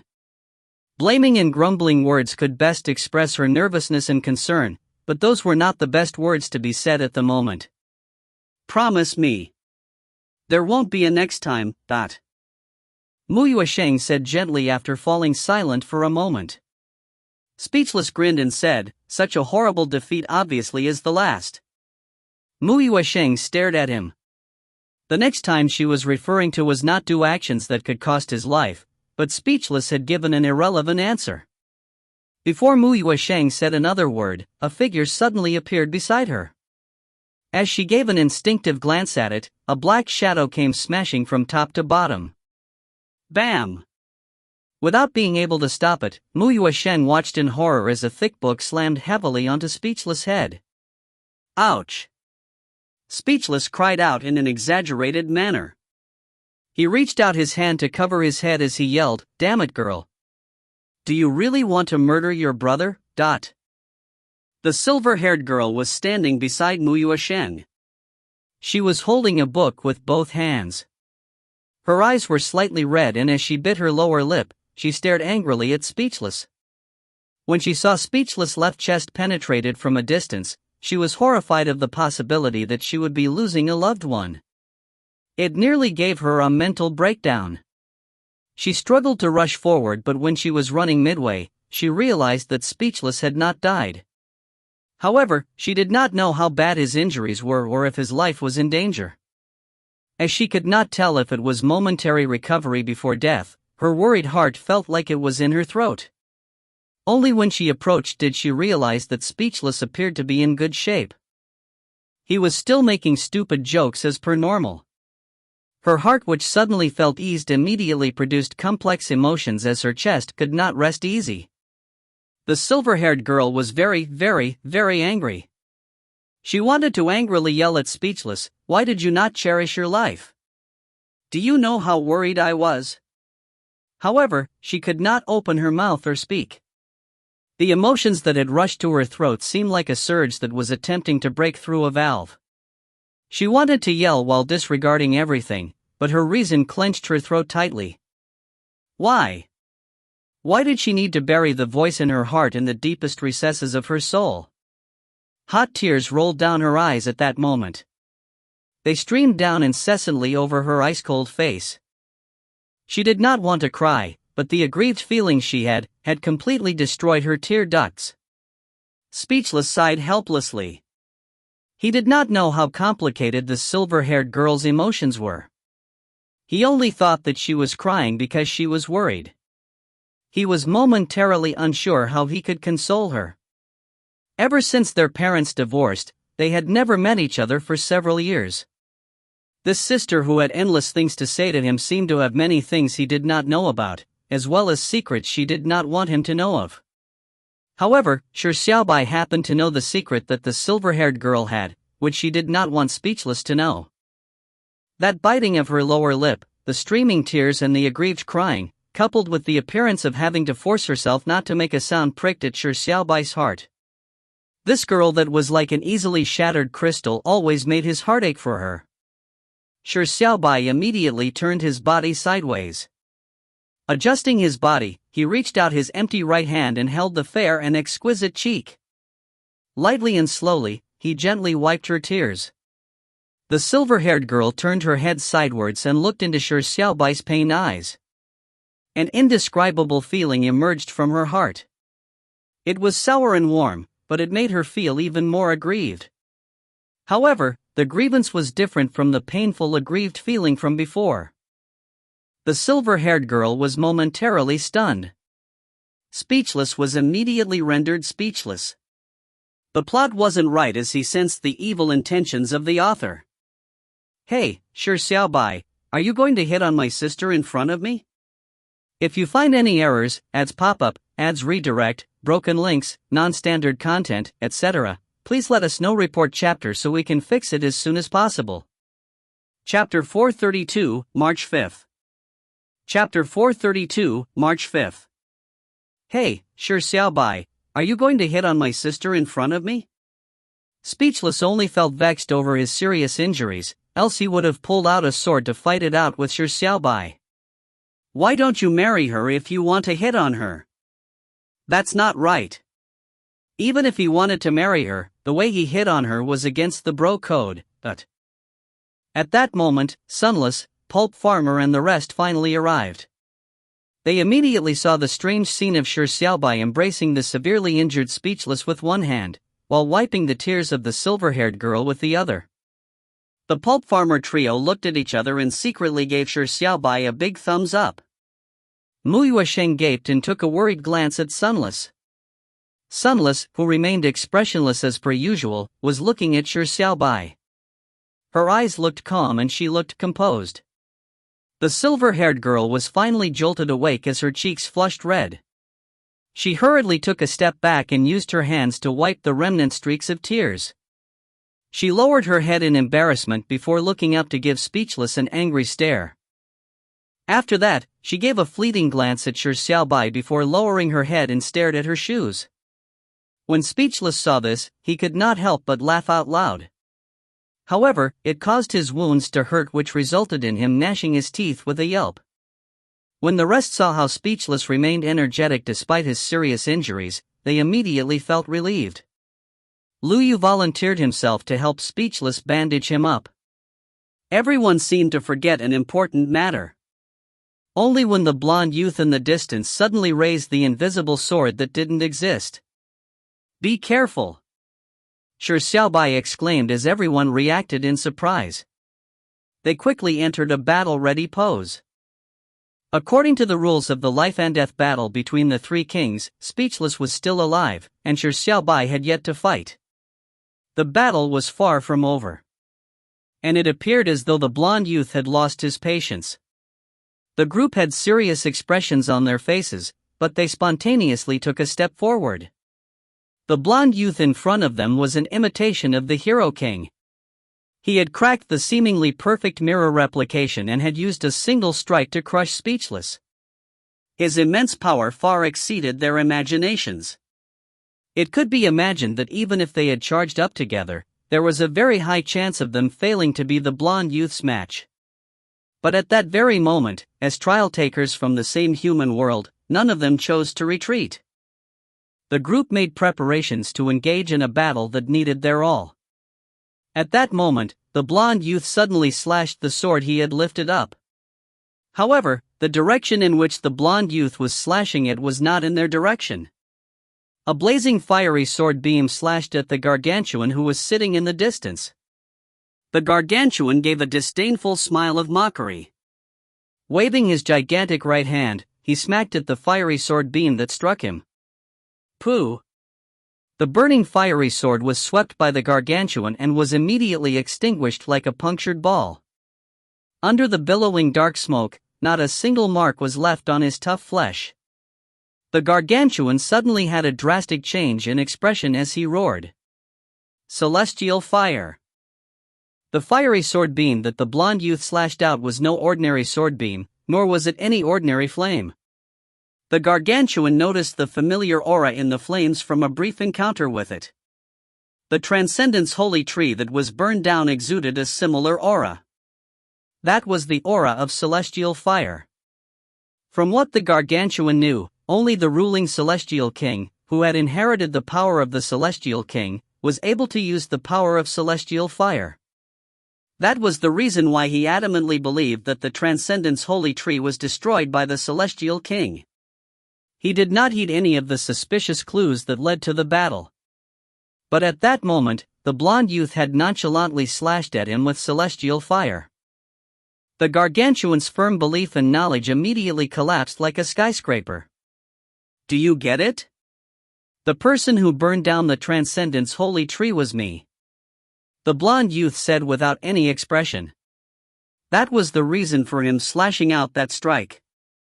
It was a miscalculation on his part for not being able to kill Speechless with the power of Sword Soul because he never expected Speechless' heart to be on the right side. However, he was in no hurry to follow up his momentary victory with a hot pursuit and kick Speechless while he was down. That was because in his eyes, Speechless was already a dead man.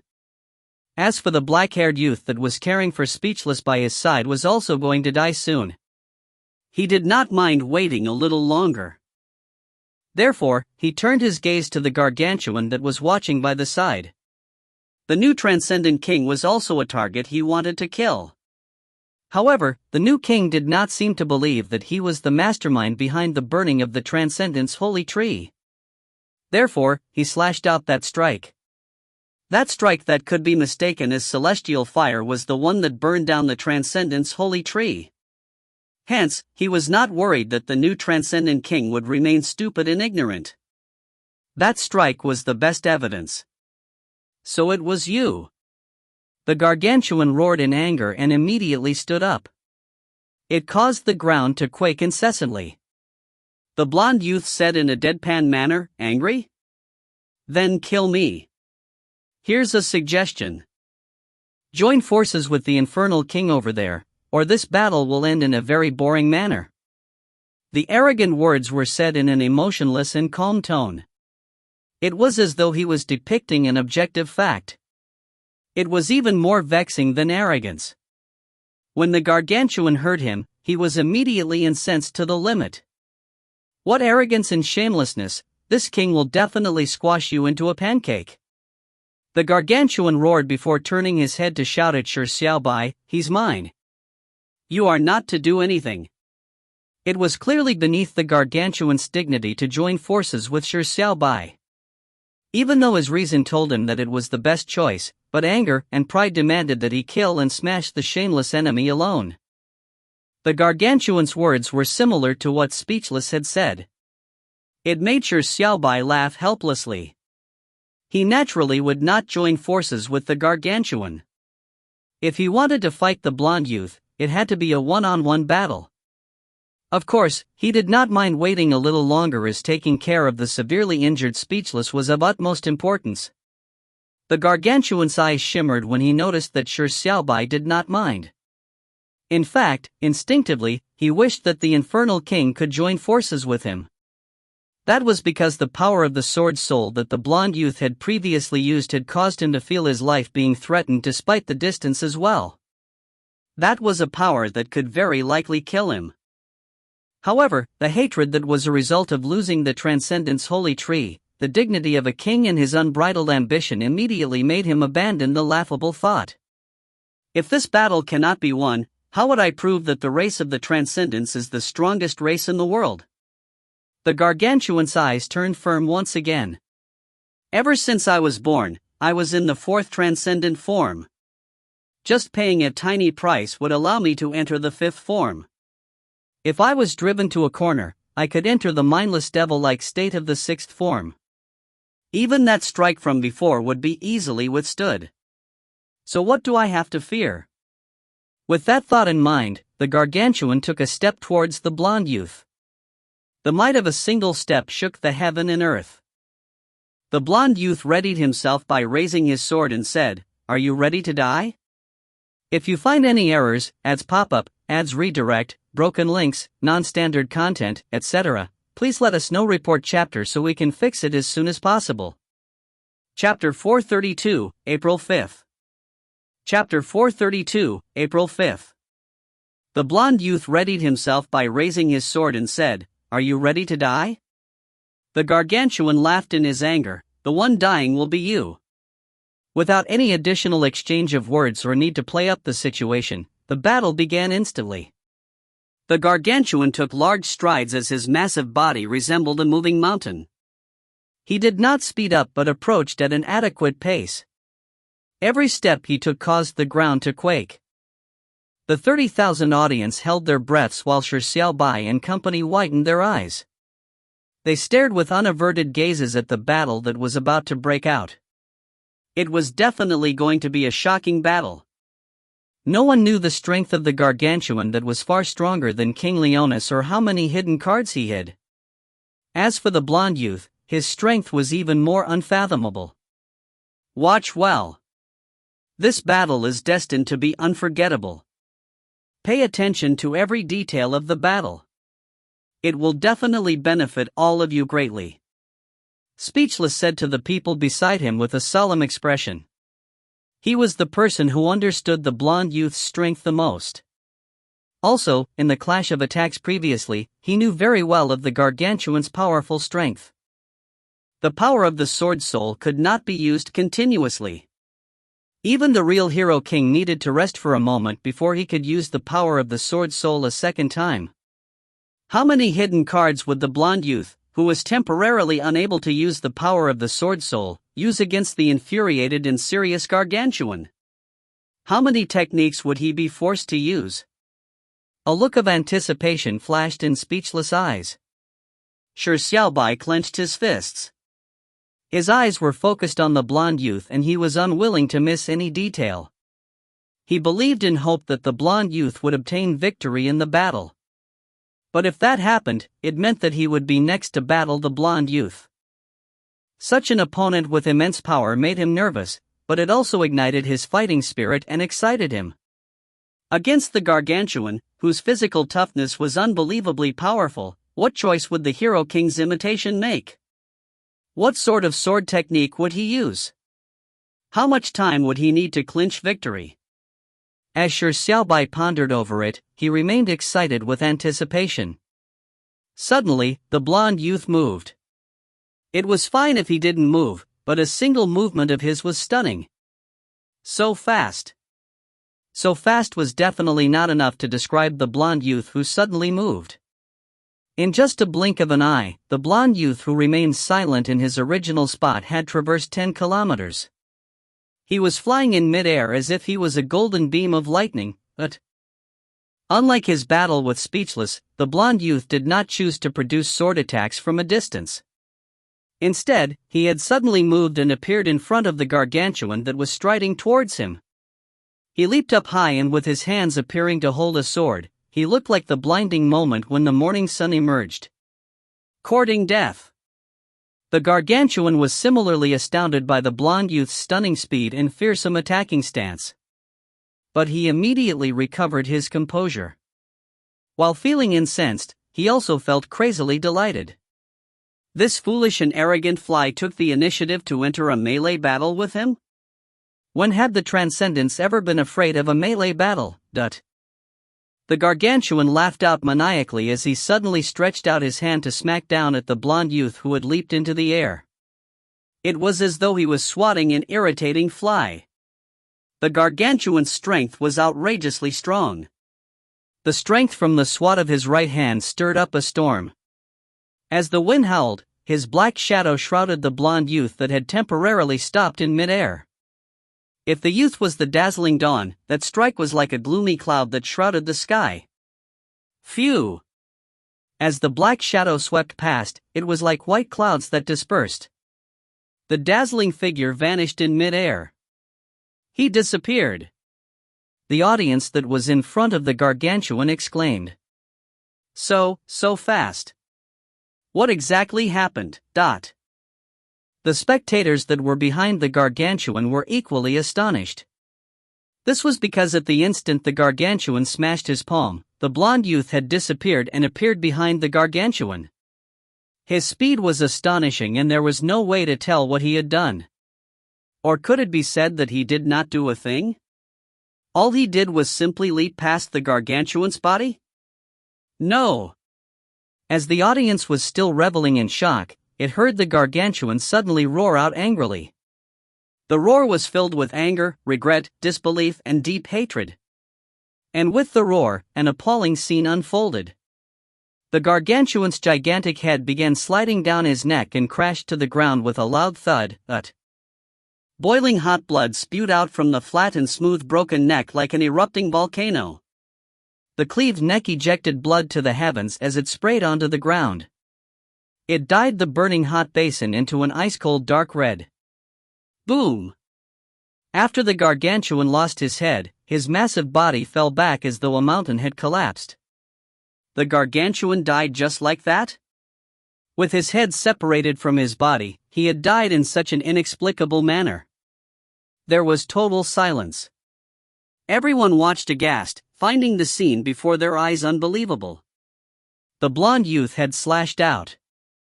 However, due to the non-existence of the sword, that strike could not be discerned. However, just this lightning-fast strike had instantly cleaved off the gargantuan's head. This was completely unexpected. No one expected that the blonde youth who fought Speechless for more than 10 minutes finished the battle in a few seconds. No one thought that the massive gargantuan, with his bold ambitions of killing the Infernal King and Celestial King to prove that the race of the Transcendents was the strongest race, could not even handle a single strike.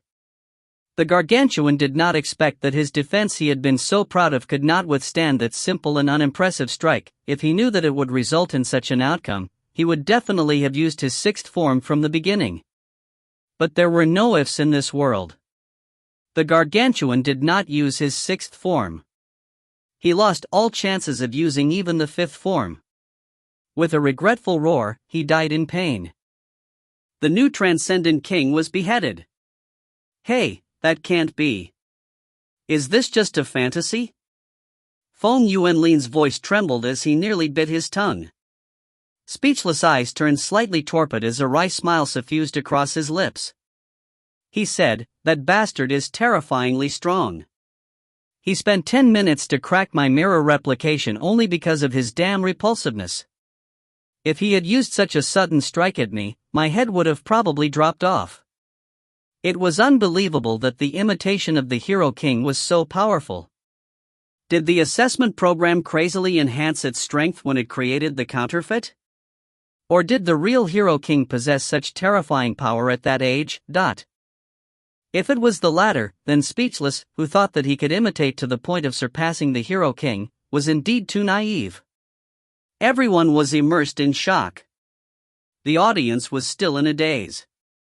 Many people cast their eyes at the composed blonde youth that did not have a drop of blood that stained him. He was strolling calmly. His posture did not seem elegant, but neither was it uncouth. It was ever so composed, as though he was strolling leisurely on a tiny path in the woods. The blonde youth slowly walked to a clean plot of ground that was not covered in blood. Then, he turned to face Shi Xiaobai. He remained expressionless and his eyes were calm. His beheading of the gargantuan in a single strike was as though he had done something trivial. He slowly opened his mouth and whispered, "Now that you are the only one left, Your Majesty, the Infernal King. Do you plan on obediently accepting your death, or do you want to struggle a bit before dying? If you find any errors, ads pop up, ads redirect, broken links, non-standard content, etc., please let us know. Report chapter so we can fix it as soon as possible." Chapter 432, Are You Willing to Be a Side Hoe, May 5th. Chapter 432, Are You Willing to Be a Side Hoe, May 5th. He slowly opened his mouth and whispered, "Now that you are the only one left, Your Majesty, the Infernal King.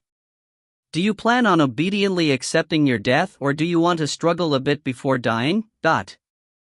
Everyone was jolted awake and immediately cast their eyes at the black-haired youth that was surrounded by a number of people.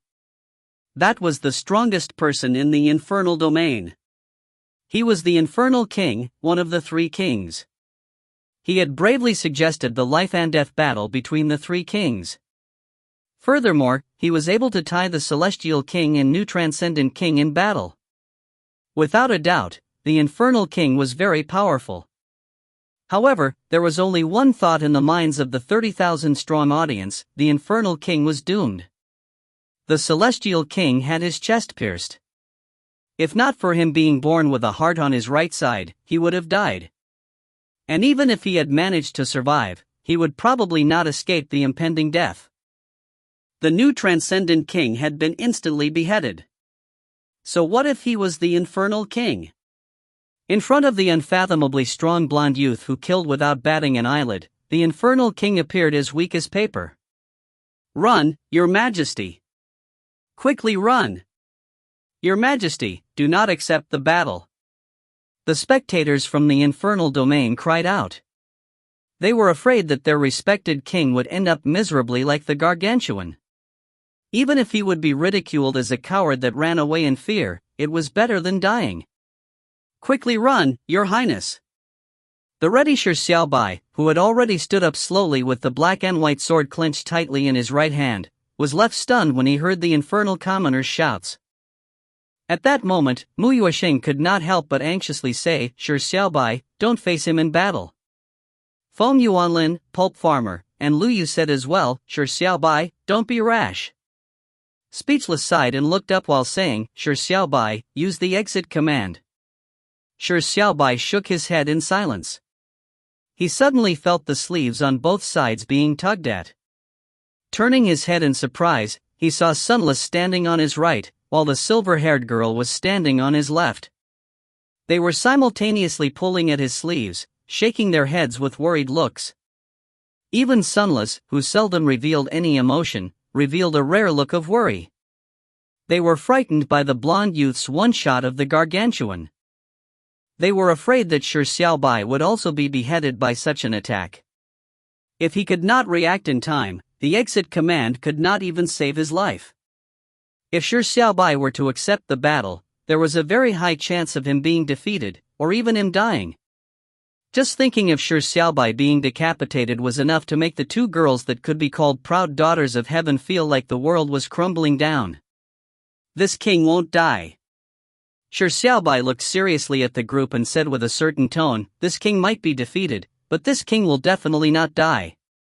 Everyone was taken aback, but clearly they did not believe him. The corners of Shi Xiaobai's mouth slowly formed a smile. His eyes burned as bright as the stars. His fighting spirit flared like the midsummer sun. This king is very happy. Shi Xiaobai looked at the blonde youth in the distance. As though he was in reverie, he whispered, "This king is very happy to be able to encounter such a powerful opponent." After witnessing that strike, the strike that defeated Speechless, this king is already so excited that he can't control himself. After seeing that strike, the strike that killed the Gargantuan, every cell in this king's body is quivering, shouting and throbbing. This king wishes to battle him. No, it's not a wish, it's a desire. A desire that comes from the soul. This king would not be obsessed with victory, nor would this king be afraid of failure. This king only wants to fight him with all his strength in a jubilant battle. This king wants to be his opponent and to not let down the swords in this king's hand. This king wants to examine himself and know how much strength he possesses. This king might be defeated in this battle, but this king will definitely not run. This king knows what you are worried about. This king also knows that there's a possibility of dying in this battle, but this king is not afraid of death, nor will this king die. No, this king will not only survive, but this king also wants to win. No, this king will definitely win. Shi Xiaobai grinned. His smile was as glaring as sunlight. This king is omnipotent because this king is fearless. Everyone was left stunned and remained silent for a prolonged period of time. Sunless and the silver-haired girl subconsciously released their hands. He was omnipotent. Because he was fearless. He was such a youth. He could not create miracles. Because he was a miracle in itself. Shi Xiaobai slowly walked forward. With the black and white sword in hand, he was dressed in light clothing. He did not wear any armor, making him look like a king who had just descended from his throne. Yet, the king was walking to the enemy encampment with a smile. He was not afraid of failure or death. He was not afraid of anything. He was fearless, which was why he was omnipotent. Everyone's eyes landed on him. Even the spectators from the celestial domain and transcendence felt shaken at that moment. Come on. This king looks forward to this battle, thought. Shi Xiaobai was feeling excited. With a 30,000-strong audience, an opponent worthy of respect, it was a battle worth fighting with his life. What else could one look forward to? Make your choice, youth. A familiar fiery voice suddenly rang in Shi Xiaobai's mind. Shi Xiaobai's fiery chest instantly turned cold. His excited mind suddenly short-circuited as though a basin of cold water had been splashed on him. Time was fixed as the world in front of him was completely still. A few lines of black text gradually materialized in front of him. Shi Xiaobai felt an ominous feeling as he faced the few lines of black text as though he was looking death calmly in the eye. Choice 1, in 30 seconds, shout loudly to Sunless Yi, love can conquer all. This king's love for you transcends age, sex, or even space-time transmigration. And all you need to do is take that tiny step forward. That step is truly simple, Yi Sunless, this king already has a girlfriend, are you willing to be a side hoe? Choice 2, in 30 seconds, shout loudly to Speechlessly, love can conquer all. This king's love for you transcends age, sex, or even space-time transmigration. And all you need to do is take that tiny step forward.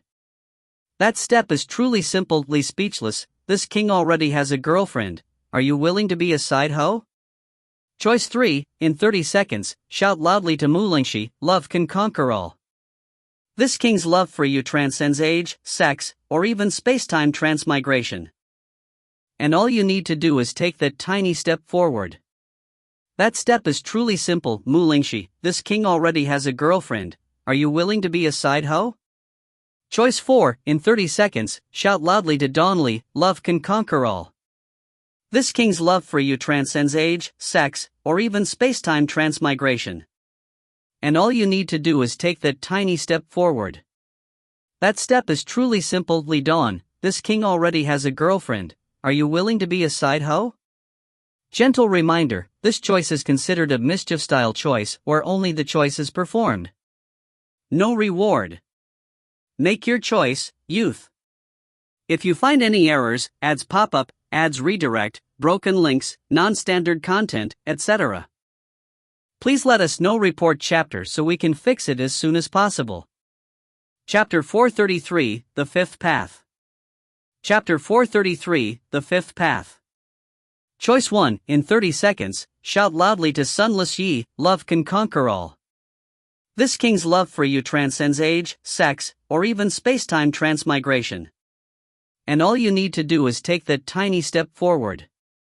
That step is truly simple. Yi Sunless, this king already has a girlfriend, are you willing to be a side hoe? Choice 2, in 30 seconds, shout loudly to Speechlessly, love can conquer all. This king's love for you transcends age, sex, or even space-time transmigration. And all you need to do is take that tiny step forward. That step is truly simple. Li Speechless, this king already has a girlfriend, are you willing to be a side hoe? Choice 3, in 30 seconds, shout loudly to Mulingshi, love can conquer all. This king's love for you transcends age, sex, or even space-time transmigration. And all you need to do is take that tiny step forward. That step is truly simple. Mulingshi, this king already has a girlfriend, are you willing to be a side hoe? Choice 4, in 30 seconds, shout loudly to Donley, love can conquer all. This king's love for you transcends age, sex, or even space-time transmigration. And all you need to do is take that tiny step forward. That step is truly simple. Li Dawn, this king already has a girlfriend, are you willing to be a side hoe? Gentle reminder, this choice is considered a mischief-style choice where only the choice is performed. No reward. Make your choice, youth. The fiery voice constantly resounded in his mind like a demon's chanting. Shi Xiaobai was flabbergasted when he saw the black text in front of him. His impassioned feelings had been figuratively doused with an ominous splash that seemed to extinguish his burning feelings by the familiar voice that resounded in his mind. However, he never expected the situation to be that wicked. Shi Xiaobai always had a love and hate relationship with the absolute choice. The absolute choice would occasionally naughtily give him mischievous choices like asking Hizith for his underwear or first kiss or confessing to Callie or mock her flat chest. It would usually change a great situation into an awkward one. Also, there were many times when time repeated that allowed him to painfully repeat many heart-wrenching scenes. From a particular point of view, the absolute choice played a wicked role. But without the absolute choice, he would have missed many important people in his life or leave behind irredeemable regrets. Due to the existence of the absolute choice, Shi Xiaobai had successfully saved Little Fatso, Chen Lingsuan, and the rookies on the 6th level. He had resolved the danger of Callie's raging corruption. All of this had ended in a tragic failure originally, but thanks to the absolute choice's ability to reset time, he had ended them with a miracle. Therefore, in the balance of love and hate, Shi Xiaobai did not lean on either side. But this time, Shi Xiaobai slightly wavered. Just moments ago, he had just said passionate words that made one's blood boil in excitement. Even his passion had moved himself. And at this moment, he had to loudly shout such ridiculous lines in 30 seconds. Love can conquer all? Are you willing to be a side hoe? Those lines really hurt, dude. Although this was the first time 4 choices had appeared, the contents of the choices were very similar. All it changed was the target of confession. The first choice of Sunless Yi was reasonable. By hardening his conscience to be a 2-timing playboy, he just needed to think of a way to explain it to Callie, and he would be able to enjoy the joys of life. Although Sunless might not know the meaning behind side hoe, or even if she knew, she would not mind or reject it. As for the selfless Callie, she would definitely choose to bear with it. That was a path that led to being a scum reveling in sexual pleasure. The second choice of speechlessly was completely absurd. Although the lines used the words, "This king's love for you transcends age, sex" as a qualifier, trying to twist non-existent homosexual feelings into magnanimous love was something his mind and body could not accept, having ignored the possibility of it not having any chance of success. If he later used a forced explanation that it was all a joke, it would incur the suspicion of others. It was obvious that this was a self-destructive path that would gross out both others and himself. The third choice of Mu Lingxi might be the best choice. This name had previously appeared second on the official forecast of the top 10 rookies. It was ranked only after Speechless, and the reason of selection was only a single line of Beijing Super Rookie. As a super rookie among super rookies, Mu Lingxi was extremely mysterious. There was no information on her appearance or features, and there was no way to learn of it. But at this moment, they were already at the 7th level, and removing any other noisy factors, it was already clear who Mu Lingxi was.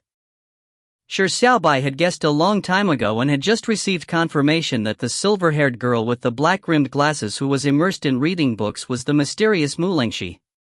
If he said the line to the silver-haired girl, Mu Lingxi, it would be more likely that it would be considered as a form of hitting on her or a joke. As they did not know each other for that long, their shared experiences were few and far between. The feelings that they had for each other were far from reaching the stage of confession. The line could be passed off as a joke. However, by doing so, he might cause Mu Lingxi to bear a grudge deep in her heart. It would also create an awkward situation, which was also an unknown question. However, the bitter fruit was not as bitter as the first two choices. This was a selfish path that would allow him to pay the smallest price, but the damage was unknown. The fourth choice of Donli was probably the biggest joke the absolute choice was pulling. Donli was the blonde youth in front of him. He was an imitation of the hero king created by the assessment program.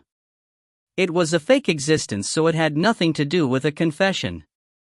However, Dawn's setting seemed to perfectly match the qualifiers of age, sex, and space-time transmigration. It would be even more perfect if the qualifiers of transcending reality and virtuality were included. The absolute choice's true motive was to make him choose the fourth choice. However, wasn't it a bit exaggerated to choose to confess to a counterfeit of a legendary figure from 3 millennia ago? That was practically a crazy path only a mindless fool would choose. Scum, self-destruction, selfish, crazy. That was the true meaning behind the four choices.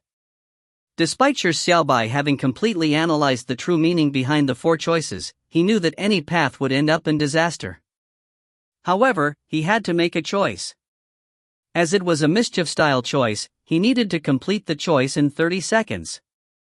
If he did not, time would rewind and he would have to make a choice again. He had once attempted to revolt against the mischief-style choice, but after experiencing several meaningless time resets, he understood that there was a need to complete the choice.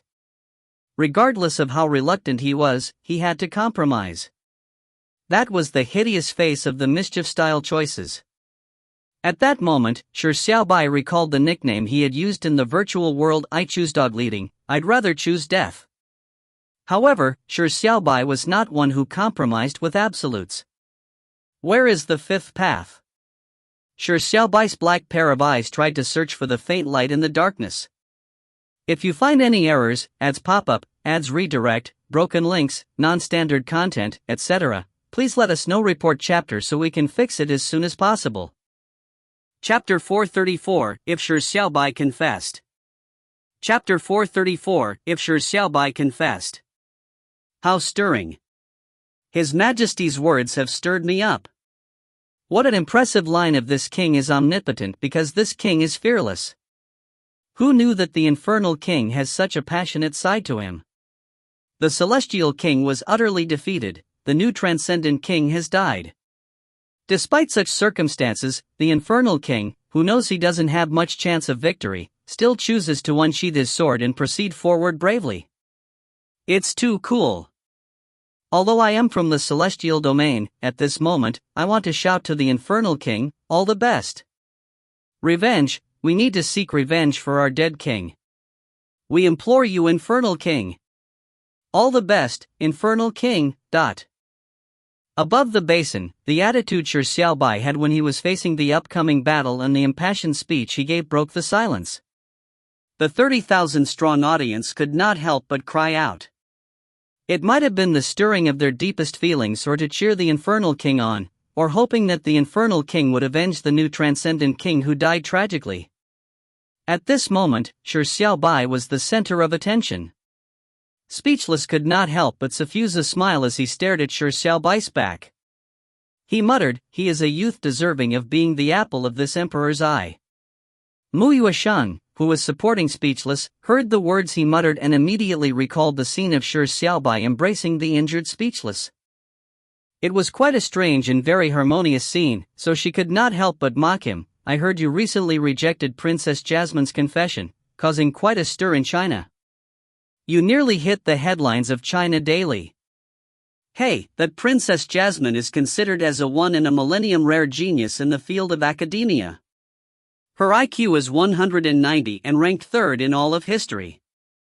In terms of her looks, she is no worse than Sunless.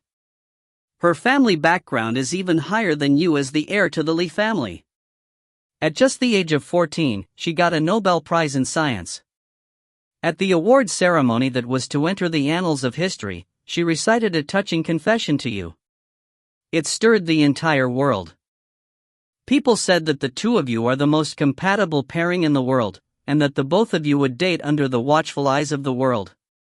But who knew that? You gave the nice person card the next day, and said that you were very touched before rejecting Princess Jasmine's confession. Everyone cursed you for being blind to the bliss just beside you. They were even guessing how excellent a girl needed to be in order to catch your eye.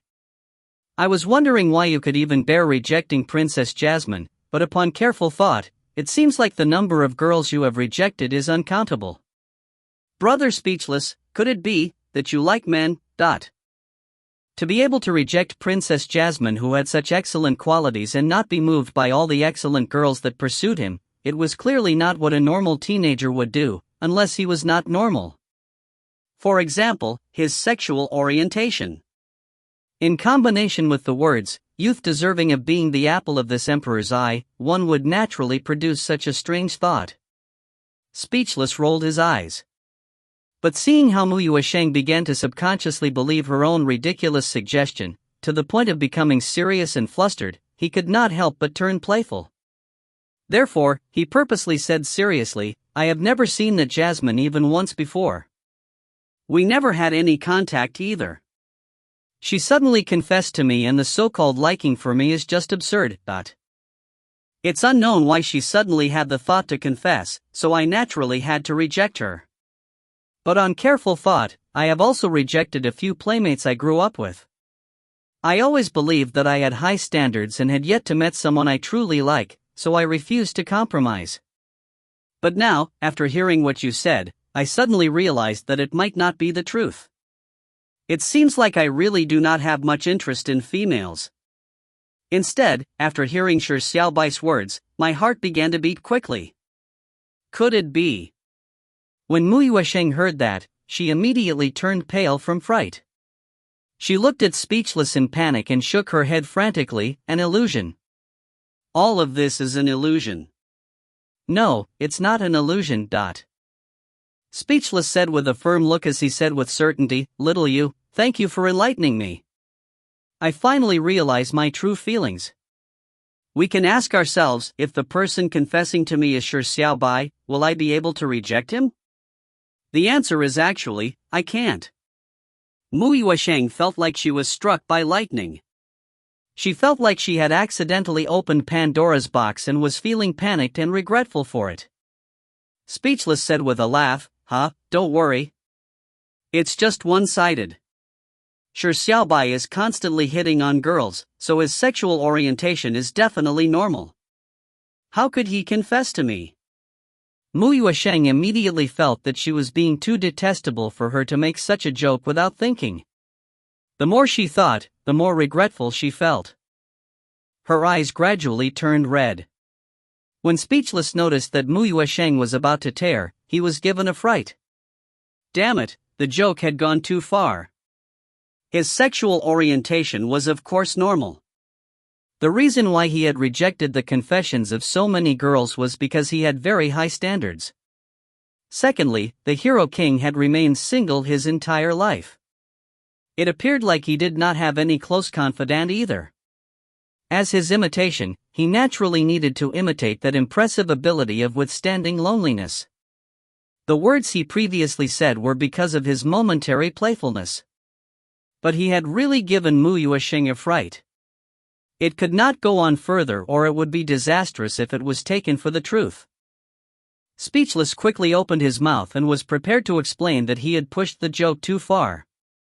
At that moment, a voice that overwhelmed all noise suddenly resounded in the sky. It caused everyone to voluntarily quieten down. This king has always believed that love can conquer all.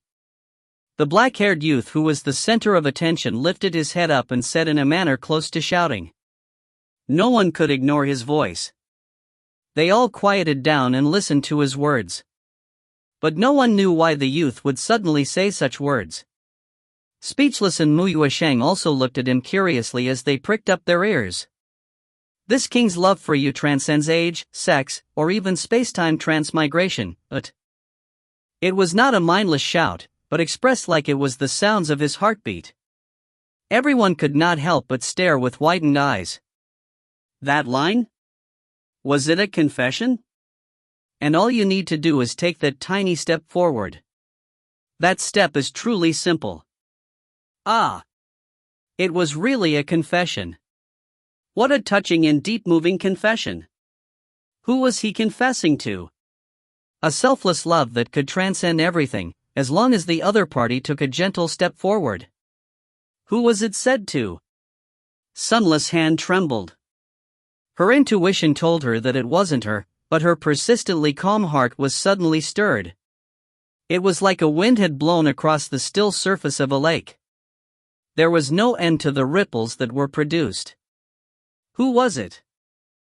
Who was he saying this to? Was it to his alleged girlfriend? All she cared about was swords and him, and she could ignore everything else. But why did she suddenly find her chest heavy and eyes turning red?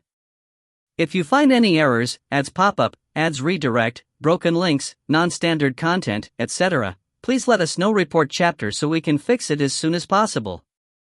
Chapter 435, What is your goal? Chapter 435, What is your goal? Mu Lungxi lowered her head slightly. She knew that it could not be her, but she suddenly found it hard to breathe. So it was not just a simple, favorable impression of him on her part? She felt like she was sinking in warmth and immersed in a pool of honey. She was at a loss when she was inundated by bliss and she did not want to wake up from it. However, her state of reverie was ultimately shattered ruthlessly by reality.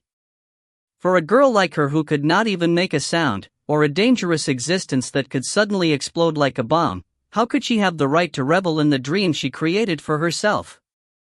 It was impossible that she was his confession target. She did not even have the courage to have such extravagant hopes.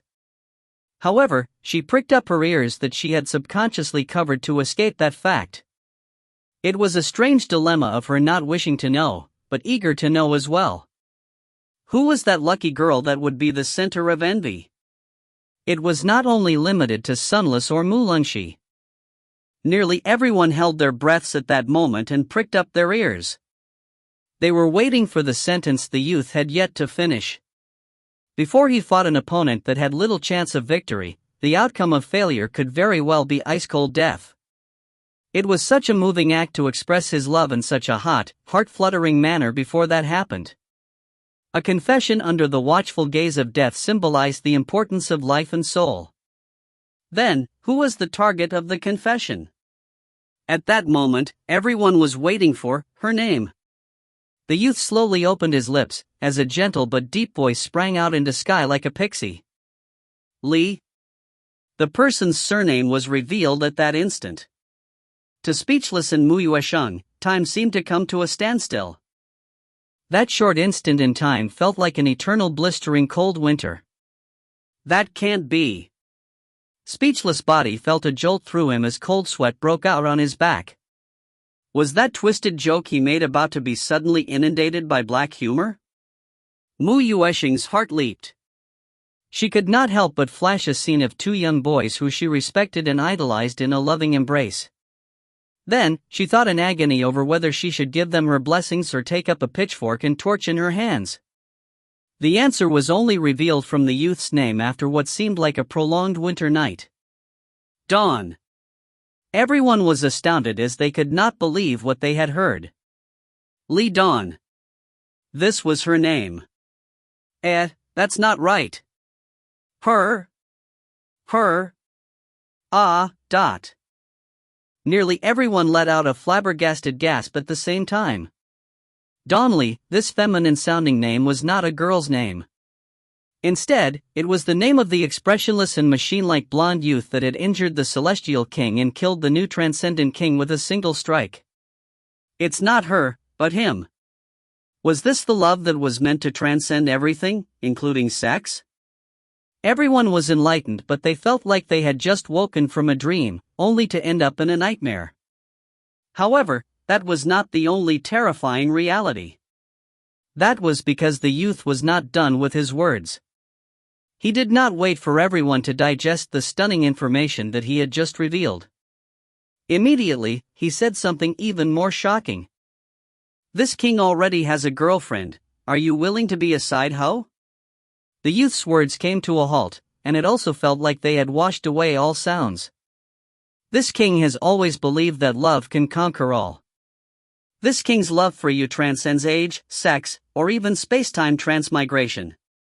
And all you need to do is take that tiny step forward. That step is truly simple. Li Dawn, this king already has a girlfriend. Are you willing to be a side hoe? This was a passage with no more than 60 words, but it was a confession filled with information. After listening to this short confession, everyone's felt like their hearts had been sitting on a roller coaster. Those that were initially in an envious state over the love that transcended everything had felt that it must have been a pure and grand love, but their reverie was shattered by the sudden name of Li Dawn. Their hearts screamed holy shit, but then, they were immediately left stupefied and speechless by the line, this king already has a girlfriend. Are you willing to be a side hoe? The world was large, so there was no lack of fascinating matters, but such a wondrous oddity was unprecedented. Gay? Bisexual? Two-timing? Super scum that would boldly ask a youth of the same sex to be his side hoe? Was this the same infernal king that had just spoken such impassioned words? It's completely subversive. The infernal king is indeed an infernal king that must be killed by all. It can't be? It must be some malicious joke, right? Hey, Commander, should I quickly return and inform the matter to the infernal queen? Who knew that His Majesty would? An uproar broke out among the ordinary members of the audience from the three domains. From what they knew, the infernal king's wife was said to have a beauty that could topple kingdoms.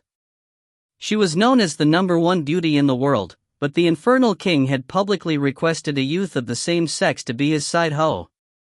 Although they did not know why the infernal king would call his wife a girlfriend, they could not help but feel disgust over his shamelessness. Such an infernal king was too much of a scum. After a moment of shock, Sunless quickly calmed down. The heavy feeling on her chest gradually disappeared. Her eyes returned to its calm state as she said with great certainty, he is not such a person. When the rookies beside her who were also immersed in shock heard her, they gradually calmed down. The silver-haired girl immediately nodded her head heavily to indicate how she shared the same thoughts. Liu flicked his whisk and said softly, from benefactor Shi Xiaobai's various actions, there is no doubt he has an awe-inspiring righteousness.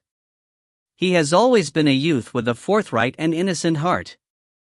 This penniless priest is unable to tell if there's a problem with his sexual orientation, but he would definitely not say words like, are you willing to be a side hoe? He must have his reasons for doing so. That sentence must not be something he truly feels but because he has a motive that we have yet to learn. Pulp Farmer and Feng Yuanlin nodded their heads in agreement.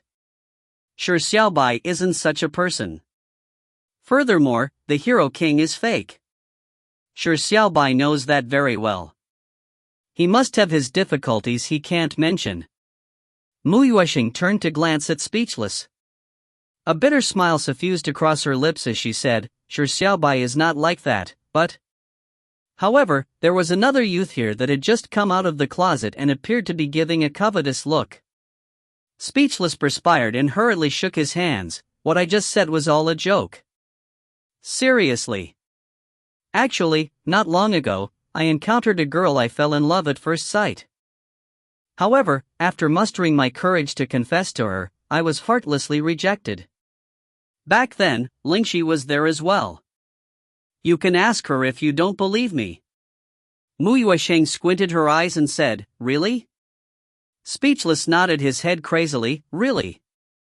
As everyone was reeling in shock over the confession, they still had their eyes in focus on the blonde youth. What sort of reaction would the blonde youth have against the sudden request of becoming a side hoe by the shameless infernal king? Would he turn extremely furious? Or would he slash out immediately with a sneer? The blonde youth's reaction completely went beyond everyone's imagination. After hearing Shi Xiaobai's confession, he remained expressionless. His eyes were cold. His eyebrows did not even flinch, as though he was unmoved by it. All he did after a moment of silence was ask in a deadpan manner, What is your goal? Everyone was stunned as they fell silent. Was that blonde youth a machine? Why was he so terrifyingly calm? If you find any errors, ads pop up, ads redirect, broken links, non-standard content, etc., please let us know. Report chapter so we can fix it as soon as possible. Chapter 436, Lucifer's Sword. Chapter 436, Lucifer's Sword. Shi Xiaobai, who was looking up into the sky, slowly lowered his head and cast his gaze at the blonde youth as the fiery voice said absolute choice completed in his mind. He had chosen the fourth choice and chosen what he had analyzed as a crazy path. Now that the choice was completed, he no longer had a chance to make another choice. This was a path of no return he needed to continue down. A smile suffused across Shi Xiaobai's lips. He would not regret over a mistaken choice because the mistake was never the choice, but the person who made the choice. Furthermore, this was the most correct fifth path that he had racked his brains for. Shi Xiaobai said seriously, Goal? No, this king is being serious. It comes from the heart. Lies. The blonde youth said in a deadpan manner, You are an existence made out of nothing. You would not have any subjective feelings. Your emotions and psyche have been algorithmized. Everything about you is controlled by your parameter settings. For you to suddenly say such an irksome statement must have been due to the intentions of your creator. So, I'm not asking you, but the program that designed you. What is its goal? Why is it trying to infuriate me? Or is this just a meaningless joke? Shi Xiaobai was slightly taken aback. He was quite surprised at the blonde youth's false account of the true facts. From the looks of it, this creation of the assessment program, which was designed to be a counterfeit of the hero king, believed that they were the virtual existences that were created. Indeed, to something fake, reality was the thing that was truly fake. Shi Xiaobai's smile became more intense as he was more certain that he had made the correct choice. His eyes revealed deep feelings as he gently said, Even an existence created by a program will generate subjectivity and become an existence that exceeds a program. Donnelly, this king is fake, but this king is also real.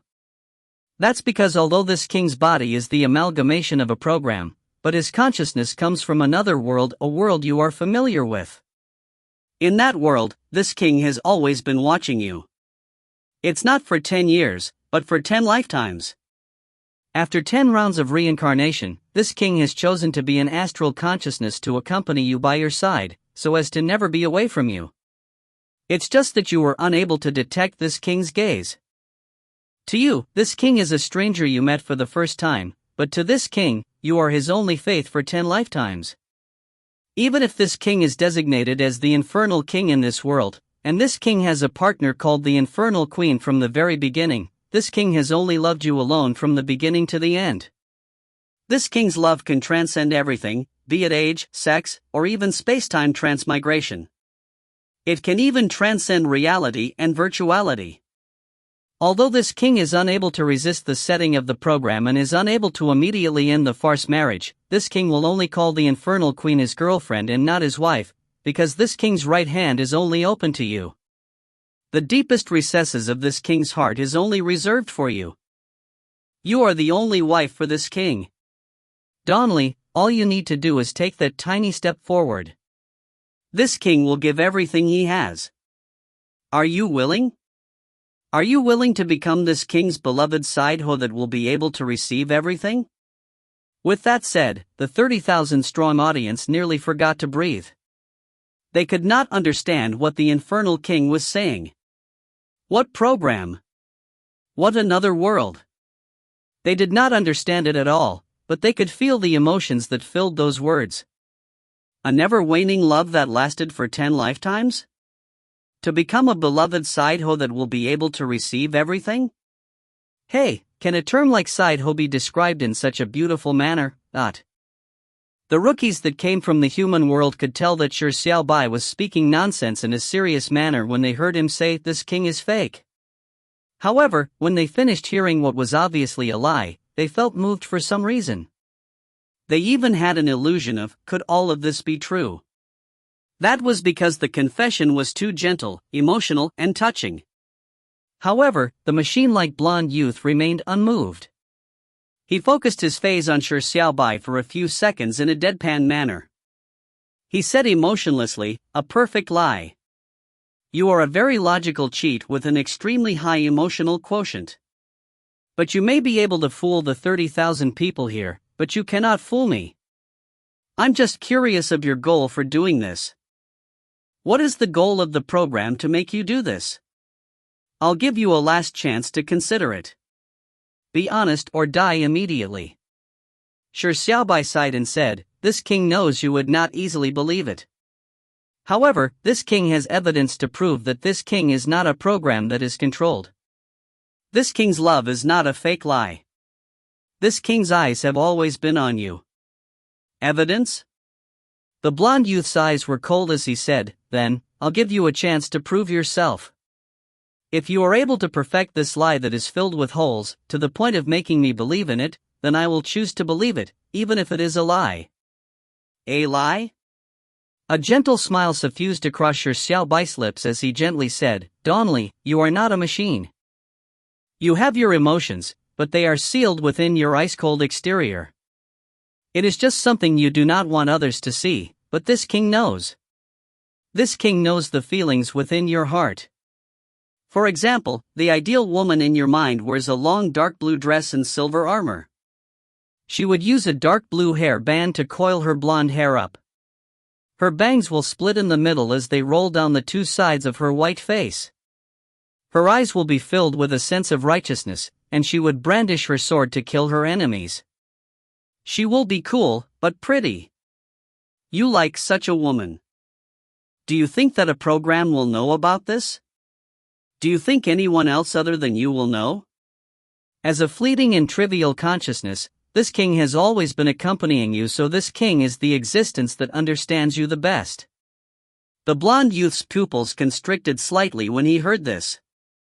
His eyes finally turned soft as he said coldly, "Although your words are filled with holes, but the woman you described does indeed perfectly match my taste.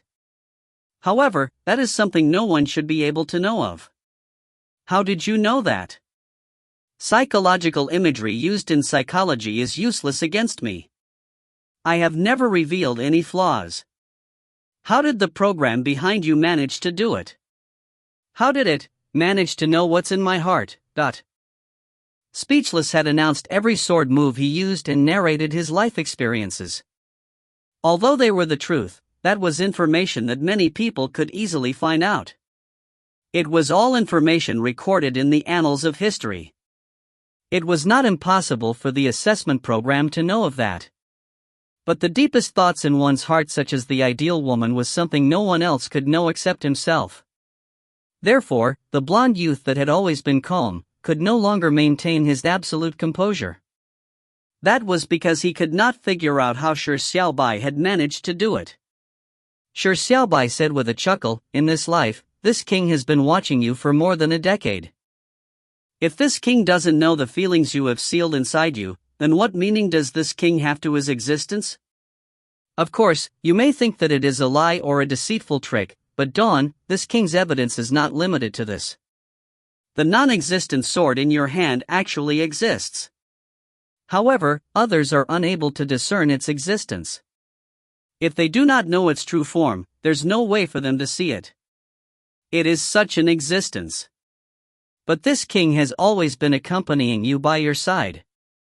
Therefore, this king is one of the few people that can see it. This king even knows the name you chose for it. You call the sword Lucifer's sword. If you find any errors, ads pop up, ads redirect, broken links, non-standard content, etc., please let us know. Report chapter so we can fix it as soon as possible. Chapter 437, Always Been Stalking You. Chapter 437, Always Been Stalking You. The blonde youth could no longer remain expressionless. His ice blue eyes flashed a look of disbelief. Why would you know its name? I have never told anyone. It was a name I came up with on a whim a month ago. How did you even know? The blonde youth's tone finally could not remain emotionless. There was a hint of an undetectable agitation. The non-existent sword's name was something no one else could know except himself. Shi Xiaobai said with a deep voice, "This king not only knows the name you gave the sword, but in order to vent the torment of yearning, this king paid a terrible price to let that hateful program create Lucifer's sword. Although it's a fake Lucifer's sword, this king has always carried it by his side, as if the one accompanying him was you." With that said, Shi Xiaobai gradually lifted his right hand and said, "Use your eyes and witness this king's yearning." A golden beam of light bloomed from Shi Xiaobai's right hand as a sword gradually surfaced out of the golden light. That was a sword whose blade had an innate golden sheen to it. The sword's hilt had a sacred look of pure whiteness. It did not look particularly special, but it exuded a strange and mysterious aura. Lucifer's sword. The blonde youth widened his eyes suddenly. The audience, who were completely left stupefied during the entire process, widened their eyes as well. That was because when the golden sword appeared in Shi Xiaobai's hand, they finally managed to see the true face of the non-existent sword in the blonde youth's hand. The non-existent sword actually existed. Only by knowing what it looked like would one be able to discern its existence and finally see it.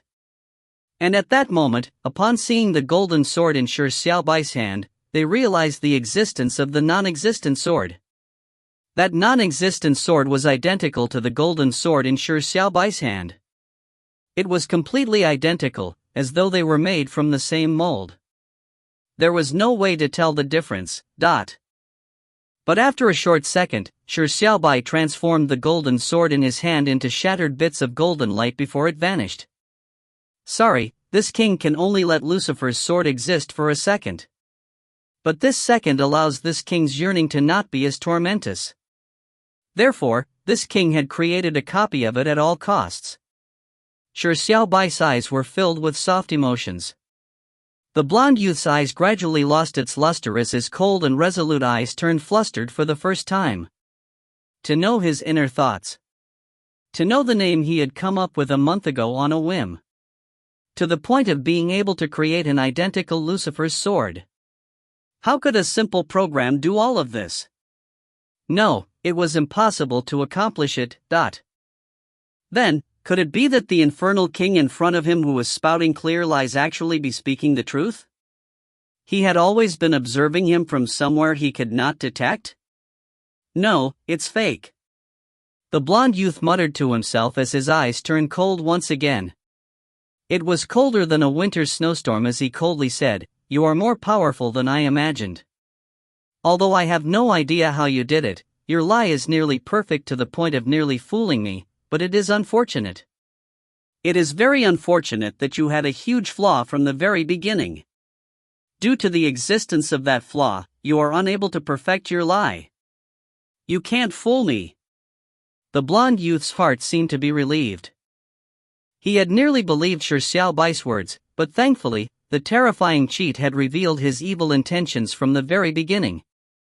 As long as the mistaken premise remained, then everything that happened after that was still wrong even if it was explained perfectly. He can't fool him. A smile suffused across Shi Xiaobai's lips as he said with a nod, "That's right.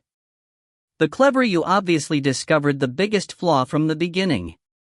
However, that flaw was because this king has been trying to help you keep it a secret. But since it has become your biggest doubt, this king has no choice but to reveal the secret. Therefore, this is the most important piece of evidence." The blond youth widened his eyes suddenly and could not help but take a step back. He gaped his mouth wide and said, "Impossible, could you have?" Shi Xiaobai took a step forward and with a fiery gaze, he looked at the blond youth and said loudly, "The words transcend sex were a completely incorrect premise. It was also the biggest flaw that you saw through at the beginning, but it's a secret this king has been deliberately trying to hide for you. Domli, you possess a feminine name because you are a pretty young girl to begin with. Sorry, your disguise might be able to conceal it from everyone, but it cannot be concealed from this king who has been constantly watching you. This king even knows very clearly that there is a red mole under your right armpit. So how can this king not know that you are actually a pretty young girl, thought?" Dawn widened his eyes before subconsciously covering his chest. A dramatic change to his cold expression finally appeared on his snow-white face.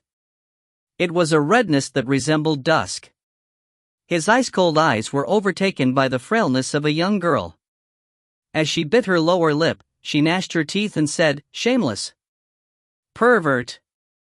No matter how cold and resolute her heart was, to suddenly realize that she was being observed by someone in the dark, with her pure and virgin body being completely seen, to the point of observing a spot as private as beneath her armpit, a sense of gross humiliation could no longer allow her to maintain her calm. Regardless whose eyes those were, such voyeuristic observation was an intolerable blasphemy to a pure and virgin girl like her. Dawn's eyes were ice-cold as killing intent appeared. She believed Shi Xiaobai's truth because he had perfected even the biggest flaw. She no longer had any way to doubt him. But regardless of the 10 lifetimes being true or that they had any connections in their previous lives, she was a complete stranger to him. To her, he was a fake existence that she could easily kill. But this existence that she did not think anything of had seen her body in secret.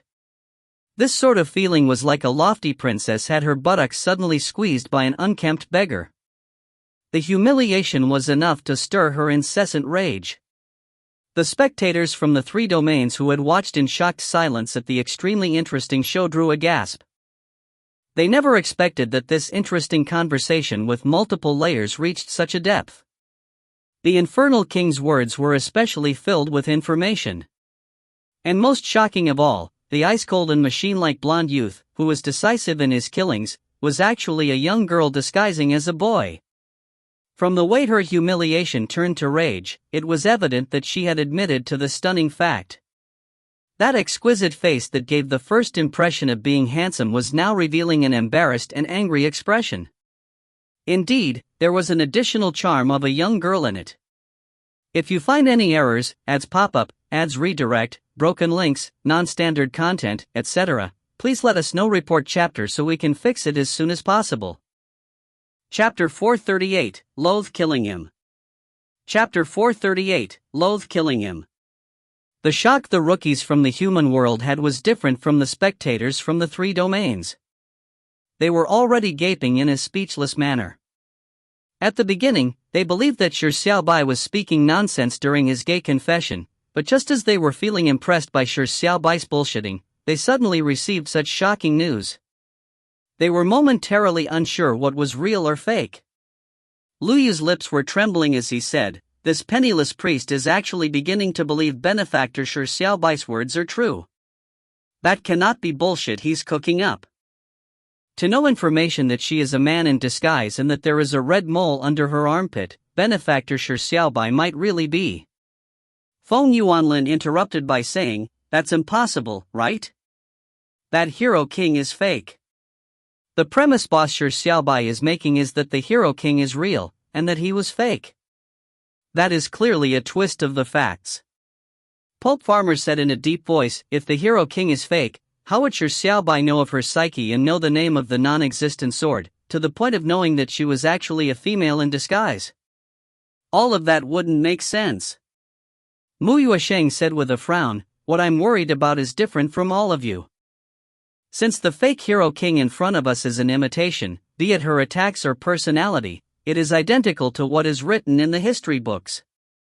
But if the fake hero king is really a female in disguise, could it be true that the hero king that existed for real was also a female? Could it be that the real hero king had successfully deceived the world, and lived as a man her entire life? Speechless said with a wry smile, heavens, if the real hero king is a female in disguise, then for me to become the second hero king, wouldn't I need to do a sex change operation? I refuse to believe that it is true, but on careful thought, when the historical hero king established a hero organization, he was the only member that wasn't female. Despite all the beauties surrounding him, he remained single all his life. There wasn't even any rumors of him having any ambiguous relationships with others. This mystery has lasted for 3,000 years, and now upon further thought, her disguise as a man would be the perfect explanation. However, if the hero king were female, and had lived a man's life her whole life, no one would believe it if it was told to others, right? The few people felt like their intelligence was lacking. Shi Xiaobai's words progressed layer after layer with clear logic. It was undeniable, and it caused what they knew to be twisted to the point of them not being able to figure out what was right and wrong. Nugatory to sever, messy to unravel, but the conclusion was already out. Dawn took a few deep breaths before finally forcing herself to calm down with her strong psyche. Typical girls might have attacked in rage, in a desperate attempt to dice up the pervert that blasphemed her, but she did not do so. It was not because she did not want to kill him, but because she wanted to unravel the lie more than killing him. Even if the lie was perfected to the point that it seemed real, she refused to abandon her doubts. However, when the lie was so perfect that it could pass the spurious as genuine, then there was no point doubting it any further. Dawn fell silent for a very long while as the redness on her cheeks gradually vanished as they returned to their pale color. You have one. Even if it is a lie, I believe it, but... After those words were said, the ice-blue eyes returned to its ice-cold calmness once again. Her sharp eyes were focused on Shi Xiaobai as though it was an unsheathed sword. She said coldly, I'll treat whatever you said as the truth. Then, please tell me what is your goal. If you really understand me, you would not have said such a sordid confession, much less say things like, are you willing to be a side hoe, but you actually did it. Your actions are filled with contradictions, but your explanation is tight and flawless.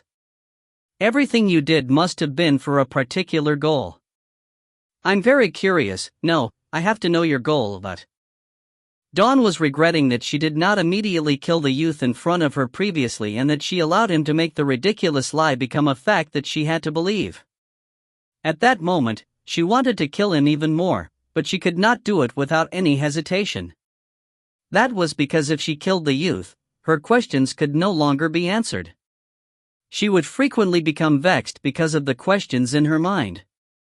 Before killing him, she needed answers. However, would he be honest? He should know that once he resolved her doubts, she would not hesitate to kill him. Would he be foolish enough to take the initiative to answer her doubts? Yes, you are right. What this king previously said was for a particular goal. And that goal has been accomplished. There's no harm telling you, said Shi Xiaobai. Dawn was once again surprised. She realized that she could not maintain her perfect state of mind in front of the youth because he would often say things that completely caught her by surprise. The goal she was eager to know had already been accomplished? And there was no harm in telling her? Dawn could not help but say with a deep voice, please tell me your goal. Shi Xiaobai smiled. His fake gentle and emotive look returned to calmness. Like a teacher who was explaining an answer to a student, he said seriously, this king has a simple goal. This king only wanted to know if you are a girl who was disguising as a male. Your reaction just now has given this king a confirmation, so this king's goal has been reached. Dawn was surprised. Her state of mind she had just calmed down was shattered by the blow of the words. She said coldly, "Why did you use such a shoddy lie to prevaricate me? This doesn't seem like your style." Shi Xiaobai slowly shook his head as he said, "Unfortunately, that was not a lie. And that was the only truth this king had said from just now. That confession and that so-called love, or 10 lifetimes are lies as you believed. In fact, to this king, you are a stranger he has met for the first time." Everyone was left gasping in silence again. After all that, to pass off a spurious lie that was filled with flaws as genuine, to the point of the person in question being forced to believe in the situation, he suddenly said that all he said was a lie. The plot reversal that happened was so ridiculous that it was void of logic. But Dawn remained in silence for a very long while after hearing his words. She began to calm down because she realized that her mental state was already in chaos. If she allowed it to continue, the youth in front of her would be leading her by the nose. Her eyes turned cold and calm once again. She said in a deadpan manner, "Interesting. I have to admit that you are special. You are the only existence to date that has been able to make me perplexed. I want to kill you and am eager to do so. But I am unable to do it because you have created a paradoxical riddle filled with rock-solid logic. And I thirst to know the answer to your riddle. Then, do you plan on being immediately killed by me after you answer my doubts, or do you choose to face me in silence, surviving to the point of me not being able to suppress the killing intent in my heart?" Shi Xiaobai pricked his eyebrows and said with a chuckle, "Such a straightforward goad? Heh, but this king would not fall for such goading. Feel free to ask. This king will answer anything he knows. This king does not wish that the lie would become a fact." Dawn stared at Shi Xiaobai for a few seconds. She realized she could not see through the youth at all. Questions filled her mind and she could not be bothered to choose. She simply asked, "Since everything is a lie and I'm a stranger you met for the first time who you think is a girl disguised as a male, why do you know the ideal woman in my mind? How did you know the name of Lucifer's sword? Why do you have a copy of Lucifer's sword in your hand? Why were you able to so confidently reveal that I'm a girl in disguise? Why do you know that my right armpit?" When Dawn said to that point, she hurriedly shut her mouth. She did not wish to mention it, nor recall the embarrassed look she had just a while ago from her anger. She fell silent for a moment before saying, "For now, first answer those few questions." Shi Xiaobai chuckled to himself. It looks like she really had many questions. No wonder she was loathing to immediately kill him. However, the answers to those questions were actually very simple. If you find any errors, ads pop up, ads redirect, broken links, non-standard content, etc., please let us know. Report chapter so we can fix it as soon as possible. Chapter 439, Are you satisfied? Chapter 439, Are you satisfied? Shi Xiaobai considered his words for a moment before he said, "Before answering your questions, this king must first make it clear. From this king's standpoint, this king is a real existence and a trial taker from the human world. As for you, you are only an existence created by the assessment program. Furthermore, you are modeled after a great 3,000-year-old historical figure in human history. You have to accept this premise or whatever explanation this king gives will sound like a lie to you. This king will guarantee that everything he says next is the truth. How about it? Are you able to accept this premise?" Dawn fell into silence when she heard this. Her eyes flickered for a moment before she said with a sigh, "The premise you are talking about is completely opposite from my understanding. From my standpoint, I am a trial taker from the human world, and you are a plot character that is refreshed every month in the 7th level of the 9 Revolutions Transcendental Tower. From a rational point of view, I am unable to accept that premise. However, I have to answer the questions in my heart. So, go ahead. Even if I'll be deceived by your lies once again, I will listen to your response." A smile suffused across Shi Xiaobai's lips as he said, "Very well. This king will tell you the boring answer behind the riddle. In fact, the Lucifer's sword that this king took out was not an imitation but the real Lucifer's sword. The great figure from 3,000 years ago has already died. This Lucifer's sword was left in the human world and this king managed to luckily be its new master. When this king signed a pact with Lucifer's sword, there was a brief scene that flashed in his mind. In the scene, there was a blonde girl wearing a long dark blue dress and silver armor. She used a dark blue hair band to coil her hair up. She had bangs that split in the middle rolling down the two sides of her white face. She raised Lucifer's sword and slashed out her sword against countless demonic beings. That strike shocked this king and it left a deep impression in this king's mind. It made this king who had never encountered sword techniques to have the intention of learning swords. And coincidentally, Lucifer's sword had given birth to a sword spirit in its 3,000 years of solitude. This king managed to hear the names of some sword techniques and the holy sword's name. Shi Xiaobai came to a slight pause when he said that. Dawn's eyebrows knitted together. What was up with the answer that sounded like the narration of a story? What did it have to do with her questions? It seemed like he was giving an irrelevant answer. She could not help but urge him, continue? Shi Xiaobai nodded and continued, from the little sword spirit, names of different sword techniques were known. This king remembers them clearly: 3,000 Li sword, 180 Li sword, 3,000 waters sword, wind fire thunder divine sword, 9 heavens thunderclap sword, great sword of light, demon slaying holy sword. Very coincidentally, these were the sword techniques you had previously used. With this said, there is a need to thank Speechless, who is known to you as the Celestial King. It's all thanks to him going through the trouble of announcing every attack you used. Only then did this king know that every sword technique you used was identical to the sword technique that the little sword spirit subconsciously mentioned. This king had a thought back then that this was too much a coincidence. Anything strange must have something amiss about it. Back then, this king had a suspicion. The suspicion instantly made this king realize the existence of Lucifer's sword. Therefore, this king was able to see the actual form of the non-existent sword in your hand. This king was given a shock because the Lucifer's sword in your hand, as well as the sword techniques the little sword spirit knew, seemed to imply that you, or the 3,000-year-old figure you were molded after, was the master of Lucifer's sword. Therefore, this king thought of the scene that appeared when this king signed a pact with Lucifer's sword. The woman in the scene was similar to you. She had blonde hair that looked as resplendent as dawn. This king immediately had an unbelievable guess: could the woman in that scene be the master of Lucifer's sword, and could she be that great figure from 3,000 years ago? That guess seemed very ridiculous, because according to what this king knew, that great figure was a man.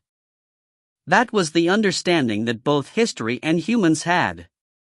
Furthermore, the woman in the scene and you, the imitation of that great person, looked completely different other than that resplendent blonde hair. It was impossible that the two of you were the same person. However, things like guesses are usually irremediable once they are generated. This king could not help but ponder over the illogical guess before coming to a strange guess. This king thought that if the great person from 3,000 years ago was a woman in disguise, and had lived her life after changing her appearance, she would not be discovered by anyone. Then, everything could be logically explained. He and she can then be reconciled as being the same person. Forgive this king for not being able to repress his desire to verify it. Although the guess was very ridiculous, this king still grabbed every chance to prove its veracity. And just perfectly, you were in front of me.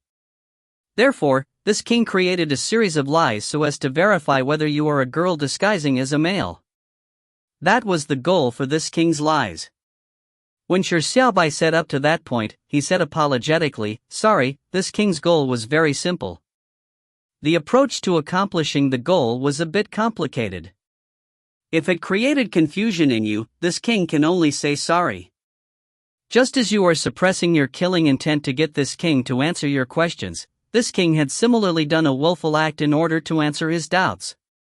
Willful. A smile suffused across Dawn's lips. You can be willful, but I cannot forgive. You wasted a great deal of time to explain your goal, but you did not directly answer my questions. I believe them.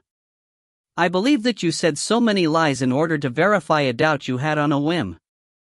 Then, can you be more serious and answer my questions? When Shi Xiaobai heard that, he shook his head helplessly and said, "Aren't the answers you want to know already obvious? But since you aren't irked about this king being long-winded, this king will answer them one by one.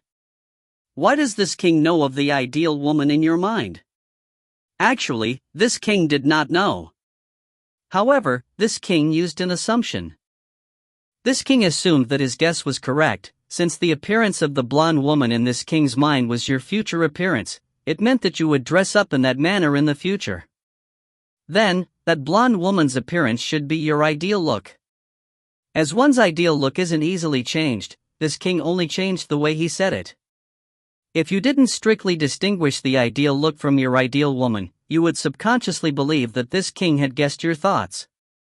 That step was actually a bet because this king was only making an assumption as his premise, but fortunately, this king was right on his bet. How does this king know the name of Lucifer's sword? Although the sword spirit said that she did not know anything about her previous master, she was unable to withstand this king's repeated questioning. She eventually muttered the name of the sword to this king, so this was information that this king already knew. It was just used in a reasonable fashion. Why does this king have a copy of Lucifer's sword in his hand? There is probably no need to answer that. Why was this king able to so confidently reveal that you are a girl in disguise?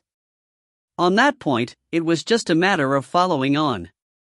This king had used two pieces of information to make you have the illusion that this lie seems real, but the flaw had already been exposed.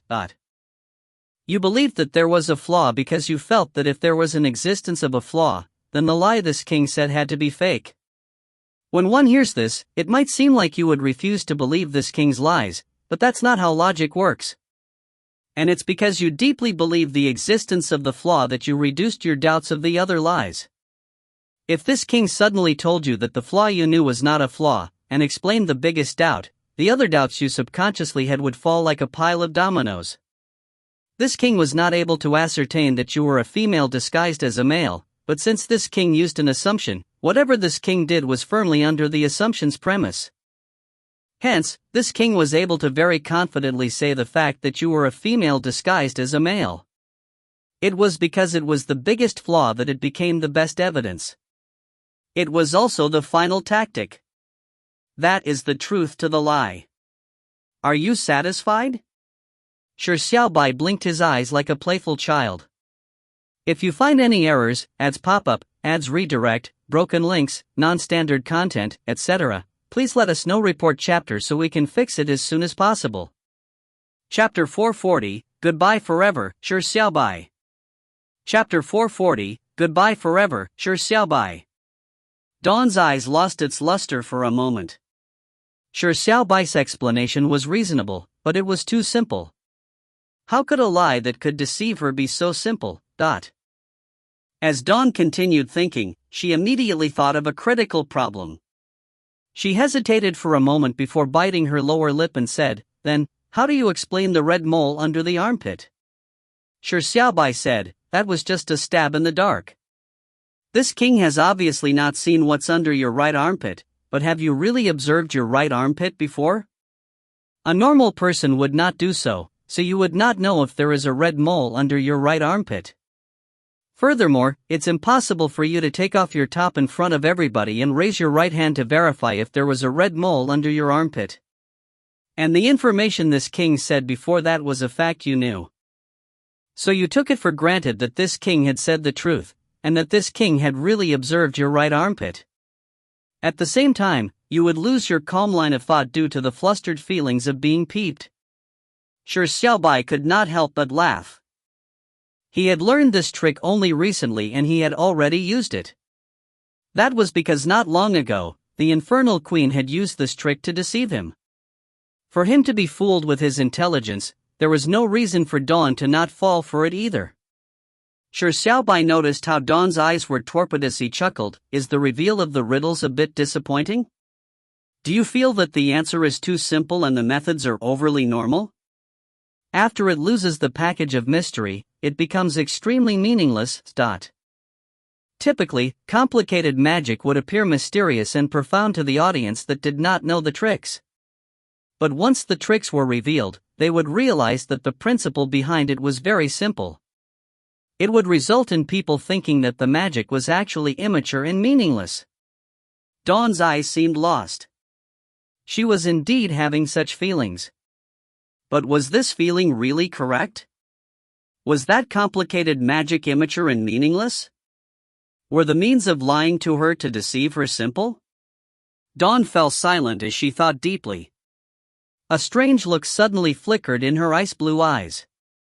She slowly looked up at Shi Xiaobai and an undetectable glint flashed faintly in her eyes. Simple? You are being humble, thought. Her lips that did not have any lipstick applied but remained clear and alluring suffused a faint smile for the first time. Dawn said with a smile, being overly humble is more hateful than arrogance. The methods you mentioned sound simple, but it's not as simple carrying it out. Everything relied on that ridiculous confession of yours from the beginning. That 10-lifetime lie had perfectly explained the confession, and laid the foundations for the perfect lies that followed. To link the lies one after another, it is not something a typical youth can think of. You firmly used your assumption, and from that hypothesis, resolve your questions. Once you had doubts about your hypothesis, everything would fall apart, but you remained resolute. You were not gambling but playing a game of wits. Because although you are a gambler, you are certain that you would win. Your psyche far exceeds normal people. You proficiently used several psychological techniques, and the reasoning behind the lie was very simple. However, how it was used was crucial. And be it the way you used it or the timing when you used it was nearly perfect. This is not something you could do by following textbooks. You progressed one level after another and closed in on it. Unknowingly, you had weaved a web of lies, and at the final moment, you dealt the fatal strike. No girl can remain calm after knowing that they had been peeped and seen naked, to the point of knowing that a private spot under the armpit had been seen. I similarly couldn't do it. You realized such a simple reasoning and perfectly used it. Furthermore, it resonated with the 10 lifetimes lie. The two lies proved each other, and two wrongs made it a right, causing it to turn into reality. And all of that stemmed from that confession. The first move you made laid the best foundation for the final move. To have thought so far with such tight logic, you are very impressive. You were able to fool me not out of coincidence or luck, but because you are smarter than others. Shi Xiaobai was surprised when he heard her. He never expected to receive such compliments. He even felt a bit embarrassed as he involuntarily scratched his head and said with a silly laugh, "You are flattering this king." For you to be able to analyze this king's thought process in such a short period of time makes you quite an impressive person as well. When the 30,000-strong audience heard this conversation, other than having a blank mind, they had no other thought. They felt like their intelligence was fake, but when they heard the last statement, they could not help but curse. That was like shameless flattery between business partners. The girl's faint smile was like an epiphyllum's fleeting bloom. It quickly disappeared. Her eyes turned calm once again as she said, "Let me ask you one last time. You went through so much thought, was it so as to verify that I'm a girl in disguise?" When Shi Xiaobai heard this, he hesitated for a moment before saying with a nod, "That's because we are bound to fight a life-and-death battle immediately following this. If it's not you dying, it will be this king. But no matter who dies, this king will lose the chance to verify his doubt. This king does not want to leave behind any regrets or questions. On this point, this king believes that you who are suppressing your killing intent will understand the most." Shi Xiaobai sighed in his heart. He said he would not lie, but at that moment, he had no choice but to lie. The reason why he did it was because of the absolute choice. It was the absolute choice that had forced him to make such a screwed-up matter. The confession was just too embarrassing no matter who it was said to. But if he could turn the confession into a perfect lie, a simple scheme with a goal, it could verify the guess on his mind and also relieve the embarrassing situation. It could kill two birds with one stone, so why not? That was the fifth path Shi Xiaobai chose. He changed the first impression of it being a crazy path to a clever path. Dawn believed in Shi Xiaobai's explanation and did not probe any further. Instead, she slowly took a step forward and said, "Then one last question, please tell me your name." Shi Xiaobai was slightly taken aback as he suddenly felt a strange feeling of achievement. He grinned and said his name. "This king's name is Shi Xiaobai." Shi Xiaobai. Dawn said softly as she gave Shi Xiaobai a deep glance. Her lips trembled slightly as she said out words that seemed to come from beyond the heavens. "Goodbye forever, Shi Xiaobai." The voice that sounded like chiming heavenly bells resounded in the air. The girl's figure had already transformed into a flash as she charged at Shi Xiaobai. The Lucifer's sword in her hand was clenched tightly as it shimmered with a resplendent golden light. It was as though the first light of dawn had torn through the night sky. If you find any errors, ads pop up, ads redirect, broken links, non-standard content, etc., please let us know. Report chapter so we can fix it as soon as possible. Chapter 441, The Color in His Eyes. Chapter 441, The Color in His Eyes. "Goodbye forever, Shi Xiaobai." The voice that sounded like heavenly bells chiming in the sky echoed. Dawn's figure had already transformed into a flash as she charged at Shi Xiaobai. The Lucifer's sword in her hand was clenched tightly as it shimmered with a resplendent golden light. It was as though the first light of dawn had torn through the night sky. The killing intent that appeared made it a killing move the moment it was produced. The strike was as shockingly fast as before. Not long ago, the young girl, who had used unknown means to disguise herself as a blonde youth, had used this strike to behead the gargantuan. The gigantic head that fell to the ground and the spewing of blood like an erupting volcano was still fresh on the minds of everyone. The 30,000-strong audience felt that it's stifling, as if their throats were being clenched. This time, the girl had said the farewell with the words, "Goodbye forever." It could be considered a warning, but the instant she attacked still caught people off guard because it was too sudden and fast. The audience could not react in time, and their minds were blank. Would the infernal king be killed with a single strike like the newly ascended transcendent king? The answer was obviously no. That was because when the girl tore through the darkness like the dawn, Shi Xiaobai had moved as well. He held the sword in his right hand. A pure blackness and flawless whiteness twirled around the blade. A faint blood-red color emerged that seemed like a blooming red lotus in the black and white world. Golden beads of light began to emerge from the ground that swirled around him, as he ran, like they were testy pixies. Shi Xiaobai charged at the girl with sword in hand. He pushed crab steps at the crest of perfection level to its fullest and was in no way slower than her. The golden beads of light that came out of the ground augmented the sword and moved along with it. Looking from high up, it was like a shooting star that tore through the night sky. The resplendent dawn and the shimmering stars did not do anything else but rush straight at each other. Finally, they encountered one another at a particular note of fate. Boom, dot. This was the first time Lucifer's sword and the black and white sword clashed. There were no sparks, but a clanging explosion. This was the first time the young boy and girl looked at each other at such a close distance. At the moment that the swords collided, their figures came to an abrupt stop. They were only a meter apart. At that instant, they spontaneously looked into each other's eyes and took a step forward. It was not to send each other retreating at a faster speed, but to see their figures reflected in the respective black and ice blue irises. But that instant lasted only a fleeting moment. The clash of power did not reach a balanced standstill. In order to withstand the impact, they needed to once again separate from each other. Shi Xiaobai retreated a kilometer before he managed to stop the backwards momentum of that strike. Dawn did not have that much of an advantage either. She similarly retreated 800 meters. Sunless and company in the distance finally heaved a sigh of relief.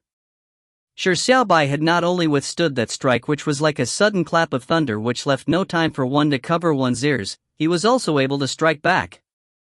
Although the final outcome looked as though Dawn held the advantage, it was a negligible advantage. Dawn quickly retreated before finally coming to a stable stop. For some reason, she had a baffling sense of loss. She suddenly felt that the instant of them looking into each other's eyes seemed too short. She failed to see what color she was in his eyes. She hurriedly puffed and exhaled the baffling feeling out of chest before she looked up to gaze at the black-haired youth 1,800 meters from her.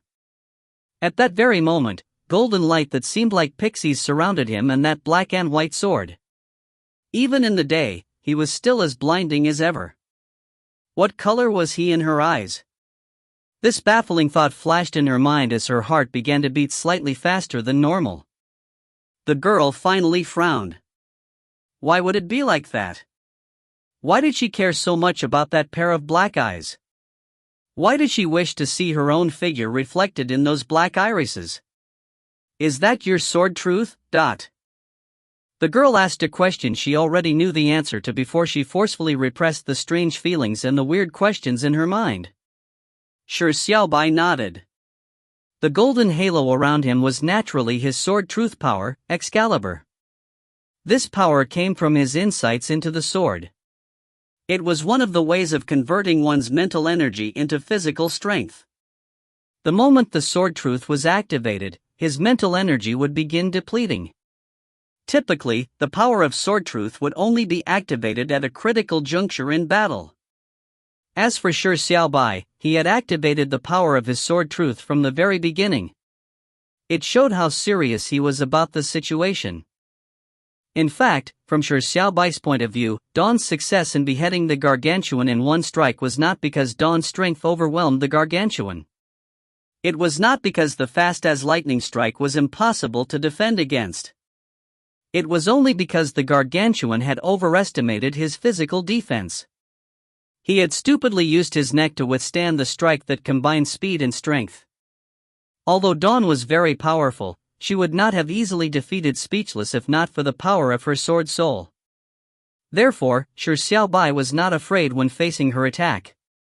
In the eyes of the common people, Dawn's speed was so fast that they would not be able to react to it.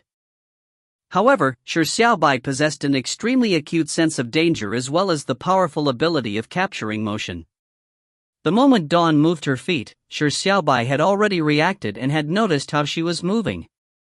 He did not choose to dodge or stand in his spot to defend. Instead, he charged straight ahead to clash with her head-on.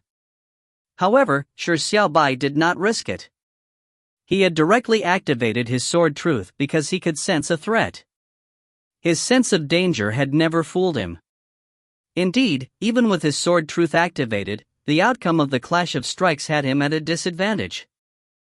Although it wasn't that great of a disadvantage, the truth was that he had already activated the power of his sword truth, while Dawn had only used a sword strike that was augmented by sword intent. Sword intent, sword truth, sword soul, sword domain. These were the four unique powers in the realm of sword techniques. It represented the degree to one's comprehension of the sword. Most swordsmen only managed to comprehend sword intent, and a tiny portion of geniuses gained insights into sword truth. And the number of people who could use a sword soul was an extremely small number even across history. Sword domain was a power that only existed in legends. Therefore, differences between the four powers were not steps of a ladder, but the differences between flat plains and mountains. To put it bluntly, sword intent meant injecting one's will and intent into the sword techniques. Sword truth was the full focus of one's mental energies so as to convert one's insights in the sword into a tangible power. The two of them were at completely different levels of existences. Dawn was only using the power of sword intent, while he was using the power of sword truth. However, he was still at a disadvantage. The power of their sword techniques was not the only factor that affected the power of the move because it was influenced by many other factors, such as the difference in level of the sword move, or the proficiency level of the sword move, or any external power outside of the sword technique system that were mixed in. But regardless of the case, the clash had indeed left Shi Xiaobai at an absolute disadvantage. Indeed, you are very strong. A smile suffused across Shi Xiaobai's lips. After confirming once again that the girl, who was an imitation of the Hero King, was an opponent not to be underestimated, even stronger fighting spirit burned in Shi Xiaobai's eyes. Such an opponent was very rarely encountered. If he missed this battle, he would definitely regret it for life. Therefore, he would not shrink back, regardless of the outcome or the price. If you find any errors, ads pop up, ads redirect, broken links, non-standard content, etc., please let us know. Report chapter so we can fix it as soon as possible. Chapter 442, Dual Wielding. Chapter 442, Dual Wielding. Try taking on this king's strike.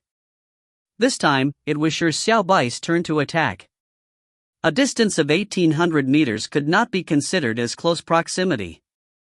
But to Shi Xiaobai, who had his flash motion technique, crab steps, cultivated to the crest of perfection realm, it was not that great a distance. However, a flash motion technique was after all a movement technique that focused on movement and dodging. No matter how high the realm, it was still motion at a fast speed, and not instantaneous motion that could cover a great distance in a blink of an eye. Shi Xiaobai suddenly charged out, and his blazing figure and the strong winds that stirred seemed to become the biggest disturbance. Dawn immediately woke up from her strange feelings. Her eyes focused once again. Her ice blue eyes squinted like blades as she slowly lifted her sword in preparation to strike back. Without needing to either see her opponent's figure, or hear the sound of the sword slicing through the air, even with her eyes closed and ears covered, she would be able to react in the most perfect manner because she could see the fluctuations in the air. She could hear the breathing of the power. She could predict the trajectories of annihilation. She did not turn her head nor did she use her eyes to capture the figure that was rapidly approaching to the point of nearly instantly appearing in front of her. Instead, she suddenly turned around and slashed towards her back. Caught you. The figure in front of the girl had been penetrated by sunlight as it dispersed into a chaotic mirage. It was a fake phantom image. And the direction in which the girl slashed was at the neck of the youth who suddenly appeared behind her. Shi Xiaobai's pupils constricted slightly. His phantom movement technique had been seen through so easily and his movement trajectory had been easily grasped. His intentions appeared to have been seen through by the girl from the very beginning. She was indeed an expert.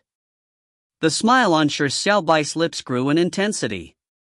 The girl's advanced judgment of slashing at his neck had completely exceeded his expectations, but his reaction was equally stunning. Shi Xiaobai quickly twisted his right arm by half a circle and used an exaggerated angle to change the trajectory of his slash. Just as Lucifer's sword was about to hit his neck, he successfully deflected it. Dawn's eyebrows pricked up slightly. Shi Xiaobai's reaction speed and ability to cope in an impromptu fashion left her somewhat surprised. But the following scene caught her off guard. Shi Xiaobai, who had forcefully parried the strike, should have retreated and opened up a distance to protect his neck so as to reduce some of the momentum of that strike, but he did not choose to do so.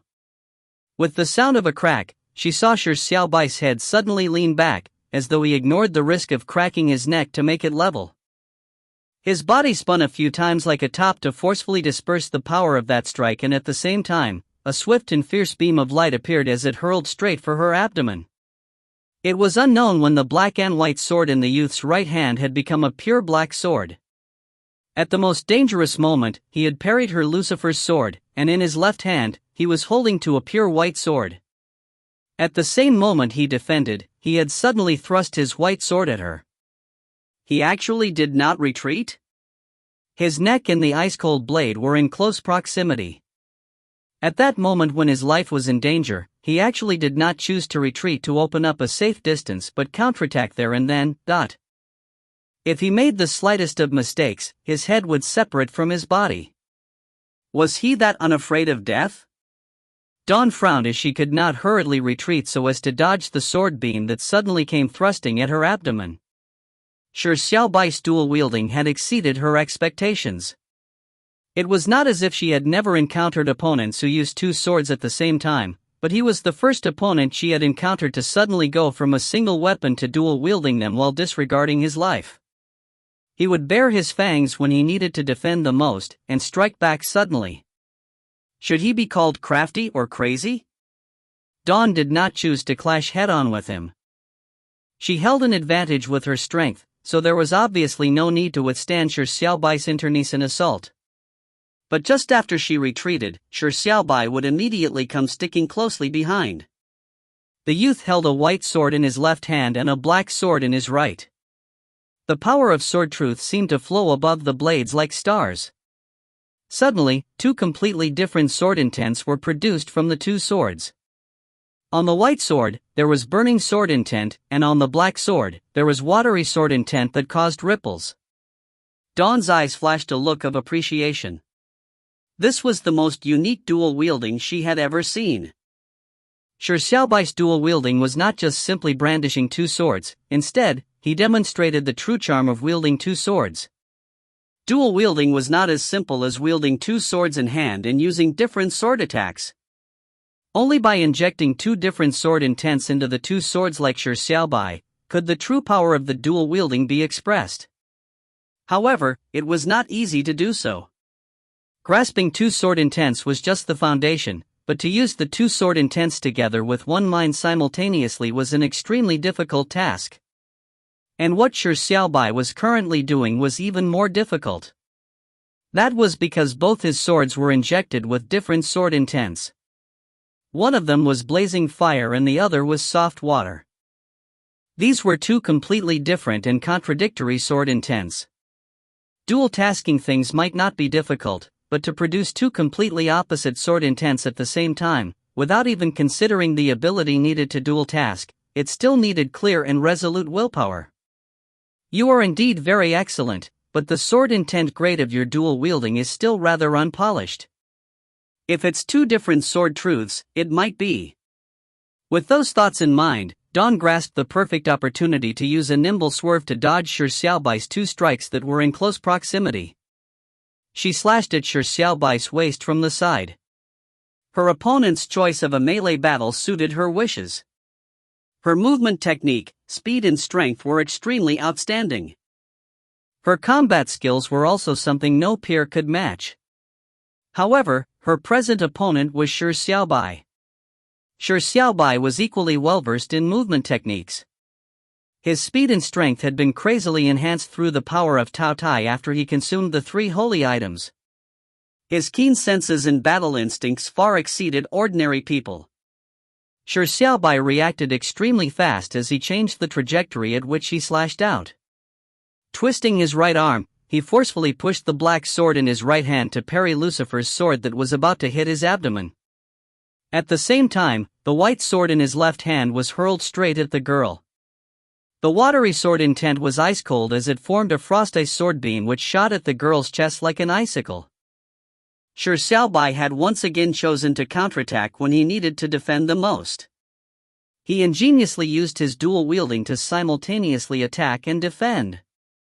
However, it was extremely risky by doing so because the girl's sword was only a sword's length away from his waist. If the strength of the right sword was crushed, his waist would be severed into two by his own sword. Of course, if the girl had ignored the thrusting of the white sword from his left hand, and forcefully slashed at his waist, there was an extremely high chance of being severely injured. That was because while attacking, one's defense was at its weakest. Therefore, there were two choices placed before Dawn. First, to ignore the risk of injury to slash at Shi Xiaobai's waist. In that case, Shi Xiaobai might very well die and she might be seriously injured. It would result in an internecine outcome. Second, it was to abandon her attack and take the initiative to retreat. It would be equivalent to treating it as though that round did not happen. This was a choice that had to be made in an instant. If you find any errors, ads pop up, ads redirect, broken links, non-standard content, etc., please let us know. Report chapter so we can fix it as soon as possible. Chapter 443, It's Too Realistic. Chapter 443, It's Too Realistic. Madman. Dawn cursed secretly before abandoning her attack once again as she retreated to open up a distance. She obviously would not risk being injured in order to kill Shi Xiaobai. After all, she believed that she was able to easily achieve victory. However, it was another exchange that wasted time, so she still felt vexed. Previously, she was pondering if Shi Xiaobai's actions were crafty or crazy, and at that moment in time, she was able to come to a conclusion that the black-haired youth in front of her was a madman who did not care for his life. If she steeled her heart and ignored the danger of being injured to claim his life, he would be pushed to the precipice of extreme danger. However, he did so without any hesitation, not once or twice, but again and again. Can he tell that I'm hesitating? Dawn could not help but have such a thought. She could not deny her feelings of trying to see the reflection of herself in that pair of black eyes from a moment ago. But instead of terming it being attracted by the pair of black eyes, it was better to say that she had been attracted by the person, Shi Xiaobai. It was not romance from a maiden's heart or because of any good feelings for him. To her, this was something impossible. It was just an admiration of his intelligence. She wanted to converse with him more, so there was a dilemma in killing him. She appreciated Shi Xiaobai and that was all there was to it. But to a person who had sealed off any superfluous emotions like her, the unfamiliar emotion of appreciation was not simple. It made her want to resist and also could not bear but to cherish it. Therefore, she felt hesitant. Could he have seen through me and he knows that I'm hesitating to kill him, so he's employing such a strategy of undaunted fighting? As Dawn had such thoughts, she saw Shi Xiaobai come close to her once again. She dodged once again. As for Shi Xiaobai, he attacked again without any care for his life. As he defended and attacked simultaneously, showcasing the power of dual wielding and the crazy disregard for his own life perfectly. Damn it! Dawn began having fretful emotions because she once again chose to retreat. Shi Xiaobai's attacks that showed complete disregard for his own life left her helpless. It definitely had something to do with the hesitation of accepting an internecine outcome, but mostly it was because Shi Xiaobai's strength was not to be underestimated. Be it speed or strength, the youth was slightly better than her. She had already used the augmentation of the god's blessings, yet she was still at a disadvantage when it came to speed and strength. Damn it, if my speed can be faster and my strength stronger, this form of scoundrelly fighting methods would be useless against me, but my speed and strength is indeed being overwhelmed by his. If not for his combat skills still somewhat lacking and his sword cultivation being far inferior to mine, I'll probably be in a more pathetic state. But, he clearly doesn't have any hint of God's blessing in his aura, so why is he able to overwhelm me in terms of speed and strength?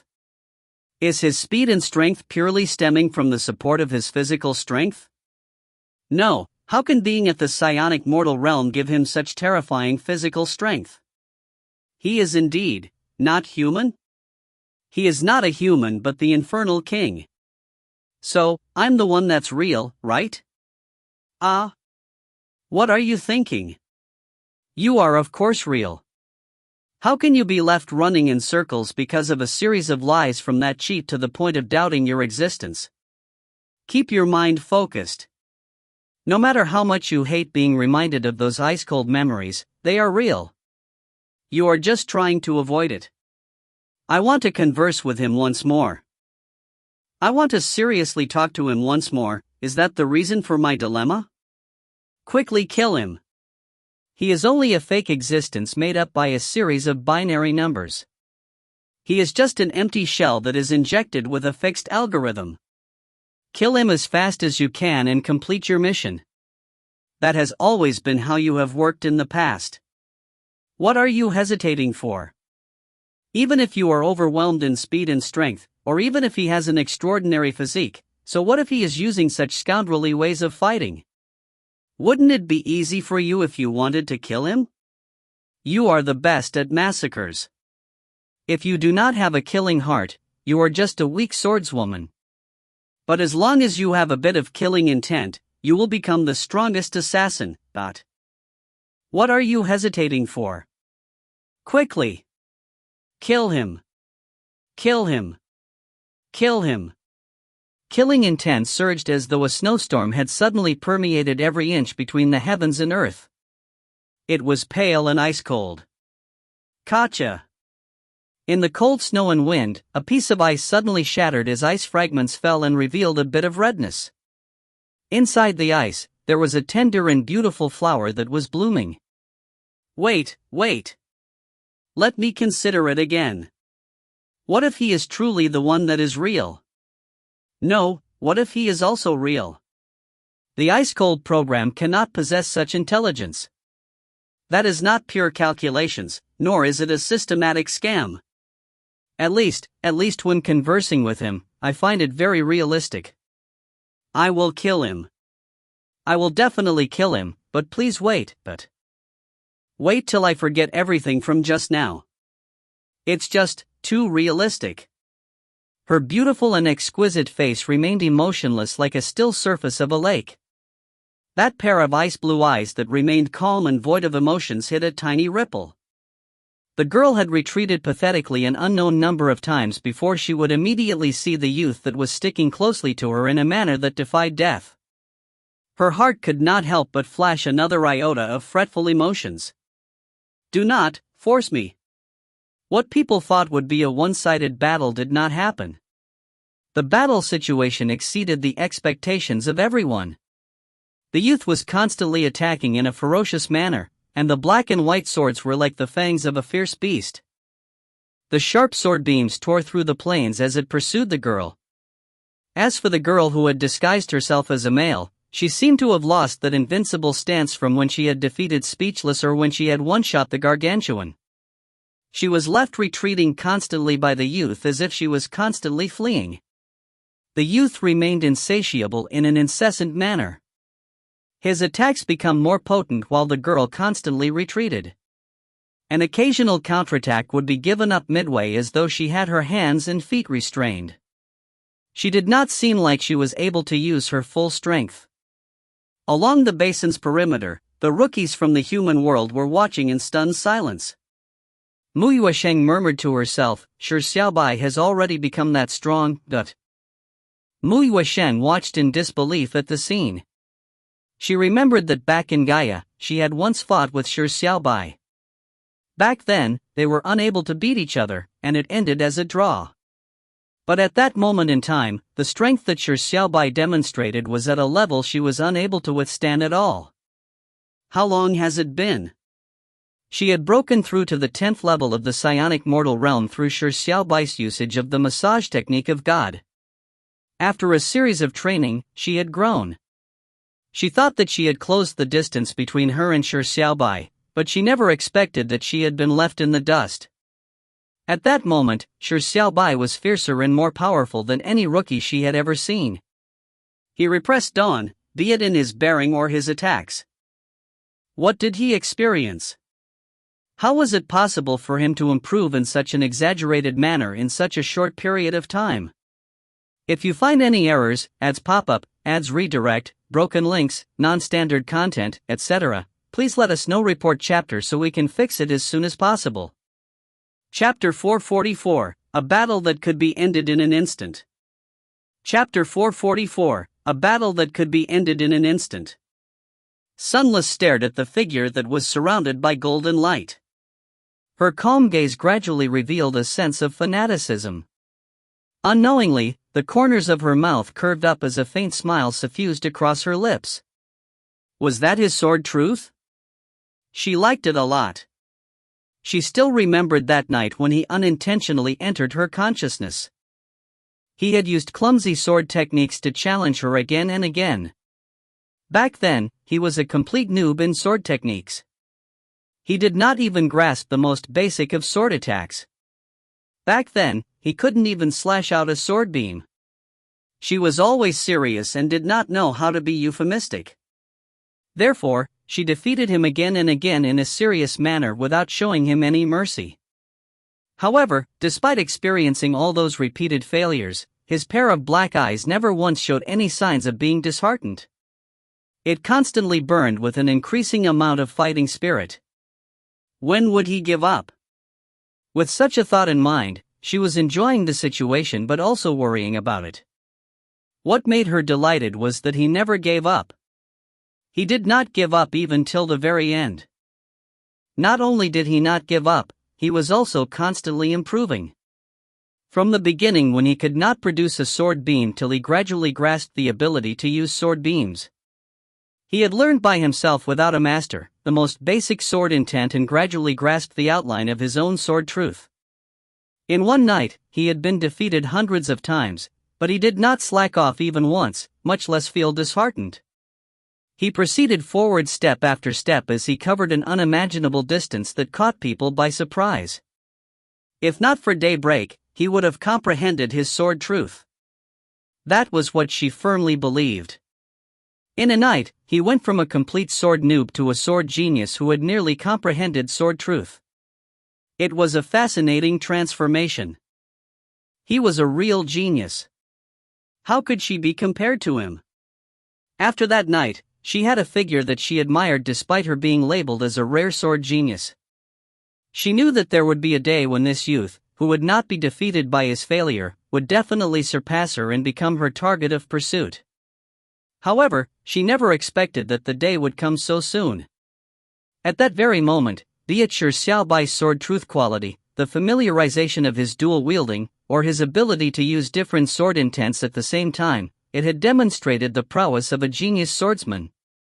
In terms of sword techniques, he was still inferior to her, but he was already not too far off from her. What sort of terrifying improvement speed was this? Sword techniques. He will definitely not be able to bridge the gap between me and him so easily, at least in terms of sword techniques. With this thought in mind, Sunless clenched the sword by her waist tightly. The pulp farmer trio looked at one another. Back at the Braveheart martial arts tournament, they had seen Shi Xiaobai's terrifying physical strength. At this moment, they realized that Shi Xiaobai's sword techniques were even better than his physical strength. Furthermore, his strength and speed appeared to have improved ever since the tournament. The two figures that were constantly in pursuit of each other clashed. At that moment, what they showcased wasn't considered beautiful techniques, but true strength and speed. It was the most astounding display of one's foundations. Feng Yuanlin watched with a torpid gaze. So powerful. He's so powerful. Lu Yu said with a sigh, benefactor Shi Xiaobai is indeed the favored child of heaven. This penniless priest can already predict that after the trial ends, not just all of China but the entire world will cast their eyes on this star that has suddenly lit up. People who know of this story will definitely not be stingy with their praises. Of course, there won't be any lack of doubts in the threat of placing him too high on a pedestal, but with benefactor Shi Xiaobai's character, he would not stop because of it. He will keep going faster and climb even higher until he can tower above the entire world. No, even when he reaches that point, he would still never stop. Pulp Farmer said with eyes filled with mixed emotions, for a person like Shi Xiaobai, even without astounding talent, one will definitely be able to succeed and be able to achieve something. I've learned a lot of valuable lessons from him. When a peer that was running beside you began running further and further ahead of you, you might be motivated or disheartened. It might also make you chase in disgruntlement, or lose heart because of jealousy. The same situation could result in many different outcomes. It was a problem of choice, but that right to choose lay in the hands of the person in question. Therefore, the outcome of the choice would be different depending on the person. It was also because of you yourself and the peer that is ahead of you. The Pulp Farmer trio's characters, personalities and morals were different, so their contemplations would also be greatly different, but at that moment, their thoughts were surprisingly the same. They were not disheartened or feeling disgruntled, nor was there jealousy. They felt an actual sense of motivation. That was because the person running in front of them was Shi Xiaobai. That fearless Shi Xiaobai who was never disheartened, disgruntled or jealous. All he did was run forward with all his mind and soul. What is going on? Was that bastard so fierce when he was fighting with this emperor? His speed and strength have completely risen to another level. Could it be that the bastard was hiding his strength back then? Against this emperor, he actually dared to hold back? What woe? What intense woe? I really want to fight that bastard in an all-out battle. Speechless stared as he focused his eyes on Shi Xiaobai, who was in hot pursuit while fiercely attacking. Shi Xiaobai did not give his opponent a chance for a breather, and this made Speechless even more depressed. If not for the hole through his left chest, he would definitely not be able to curb his feelings of joining the battle. Now, all he could do was stand there doing nothing as he got inundated by the fighting spirit. It was depressing and stifling. When Speechless heard the pulp farmer trio praise Shi Xiaobai, he immediately felt even more depressed. At that moment, he suddenly heard Feng Yuanlin say in excitement, It feels like Boss Shi Xiaobai can win. If Boss Shi Xiaobai defeats the imitated Hero King, wouldn't that mean that Boss Shi Xiaobai is stronger than the Hero King at the psionic mortal realm? Even if it can't be proven, it would at least prove that Boss Shi Xiaobai is stronger than Speechless. After all, Speechless has already lost, and Boss Shi Xiaobai has been holding the advantage from the very beginning up to now. Wow, Boss Shi Xiaobai is really the strongest rookie. Feng Yuanlin, who had a screw loose, was completely engrossed in the battle in front of him. His overexcitement made him forget that Speechless was standing just beside him. A careless remark may sound significant to an attentive listener, however, Speechless nearly broke his teeth from clenching them as he turned his head to look at Feng Yuanlin, who had forgotten himself. He felt depressed and could not help but interrupt, Shi Xiaobai's strength is indeed not bad.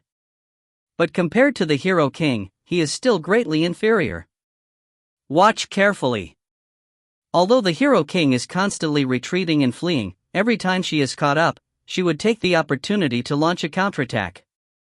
However, Shi Xiaobai's dual-wielding kamikaze style is somewhat too scoundrelly. She did not wish for an internecine outcome, so she could only retreat every time. Of course, Shi Xiaobai's speed and strength is extremely extraordinary. The usage of his dual-wielding and his sword truth is also done in a skillful and practiced manner. This is the reason why he is able to force the Hero King into such a situation. But that is only an illusion on the surface. The Hero King's strength far exceeds Shi Xiaobai. If she wants to win, the battle can be ended in an instant. Speechless words immediately attracted the gazes of the spectators. If the Hero King wanted to win, she could end the battle in an instant? That situation was completely unlike what was happening now. If you find any errors, ads pop up, ads redirect, broken links, non-standard content, etc., please let us know. Report chapter so we can fix it as soon as possible. Chapter 445, The Unverified Savage History. Chapter 445, The Unverified Savage History. Everyone immediately felt perplexed, but they felt that Speechless was not a person who would lie. Mu Yuesheng was the first to speak. Why do you say so? With the current situation, isn't Shi Xiaobai holding the advantage? They should be well matched in strength at the very least, right? To end the battle in an instant is too. When Mu Yuesheng said to that point, she felt that Speechless' point of view was pushing it too far. That was because she absolutely refused to believe that Shi Xiaobai could be one-shot. Stupid. Speechless grunted and said, Don't any of you realize that the Hero King has yet to use her power of sword truth? She has been using sword intent to match Shi Xiaobai's sword truth. Now it seems like they are equally matched to the point of Shi Xiaobai taking a slight advantage, but what if the Hero King suddenly activates the power of sword truth? Do you understand? The Hero King has enough chips in hand that she can instantly tip the balance. Speechless words immediately jolted everyone awake. They turned and realized that the pathetically retreating Hero King had not used her power of sword truth. In contrast, Shi Xiaobai had activated the power of his sword truth from the very beginning. And he had not deactivated it at all. The power of sword truth was to convert mental energies and willpower into physical and substantial strength to augment oneself. The cost of activating it was extremely draining on one's mental energies. How long has Shi Xiaobai had it activated? After having his sword truth mode activated for so long, it was likely that his mental energies were already completely drained. As for the Hero King, she was in a completely different situation. She had yet to activate the power of her sword truth from the moment she began fighting Shi Xiaobai. Once she activated it, or if Shi Xiaobai finally could not continue having his sword truth activated, or if both things happen simultaneously, the scales of victory will tip to one side. Mu Yuesheng anxiously asked, why hasn't the Hero King activated her power of sword truth? Going easy? Battle strategy? Or is it because the Hero King has used the power of Sword Soul not long ago, so her mental energies are already drained? Speechless shook his head and said, not at all. It is indeed very draining to activate the power of Sword Soul, so there is no way to use it consecutively in a short period of time. However, it is not sufficient to completely drain the Hero King of her mental energy. And with the Hero King's endurance technique, her mental energies must be constantly recovering. Now, she is probably quickly recovering to the point where she can use the power of Sword Soul again. She can definitely afford the expenditure of the power of Sword Truth, but she did not choose to do so. It's not because she's going easy on Shi Xiaobai or because it's a battle strategy. Instead, it's because her Sword Truth is massacre. When Sunless heard that, her pupils constricted slightly as a hint of worry flashed in her eyes. Mu Yuesheng did not know much about sword truths, so she immediately asked puzzledly, what does that mean? Speechless considered his words before saying, if it said that sword intent is an intent a swordsman imbues his sword techniques with, then sword truth is a swordsman's obsession. A particular obsession will be the so-called sword truth. For example, Miss Sunless Yi, everyone knows she's a famous sword fanatic. She is deeply engrossed when it comes to swords, so when she comprehended her sword truth, fanaticism is her obsession. The deeper her fanaticism is, the deeper her obsession is, which would make the power of her sword truth even more powerful. Everyone's obsession is different, so the sword truth one comprehends would always be different. And the Hero King's obsession is massacring. Mu Yuesheng said in shock, why would the Hero King's obsession be massacring? When Lu Yu heard that, he interrupted, this penniless priest once saw a book of the savage history of the Hero King. In it, it tells of a story that is still fresh on this penniless priest's mind. That history book said that, at the age of 3, the Hero King was thrown into an uninhabited island filled with wild beasts. She survived there alone for 3 years before being brought back to the Li family. Only then did she have a normal childhood. This penniless priest thought that it was just idle rumors and that it was some history that was cooked up. Even if one can survive alone in an uninhabited island filled with beasts for 3 years, sickness and loneliness can mentally torture that person till she collapses mentally, much less a 3-year-old child. Even a 30-year-old adult might not be able to tolerate it. However, it was exactly at the age of 6 when the Hero King showcased her strength to the public. At 6 years old, she was the champion of China's child tournament. At the age of 8, she became champion of China's youth tournament, and at 10, she won the World Youth Tournament. Furthermore, she won it for 4 consecutive years. The life of the Hero King after she was 6 was basically that of the academic route. Furthermore, she participated in various competitions to train herself. Those competitions had very formal rules, so would her obsession be massacring like a mass murderer? If her obsession is really massacring, the only explanation that would work boils down to what happened before the age of 6. In addition to that piece of history, could it be? Speechless sighed and said with a heavy look, that piece of history should be true. The Hero King had generated an obsession with massacring from the tragic memories of when she was aged 3 to 6.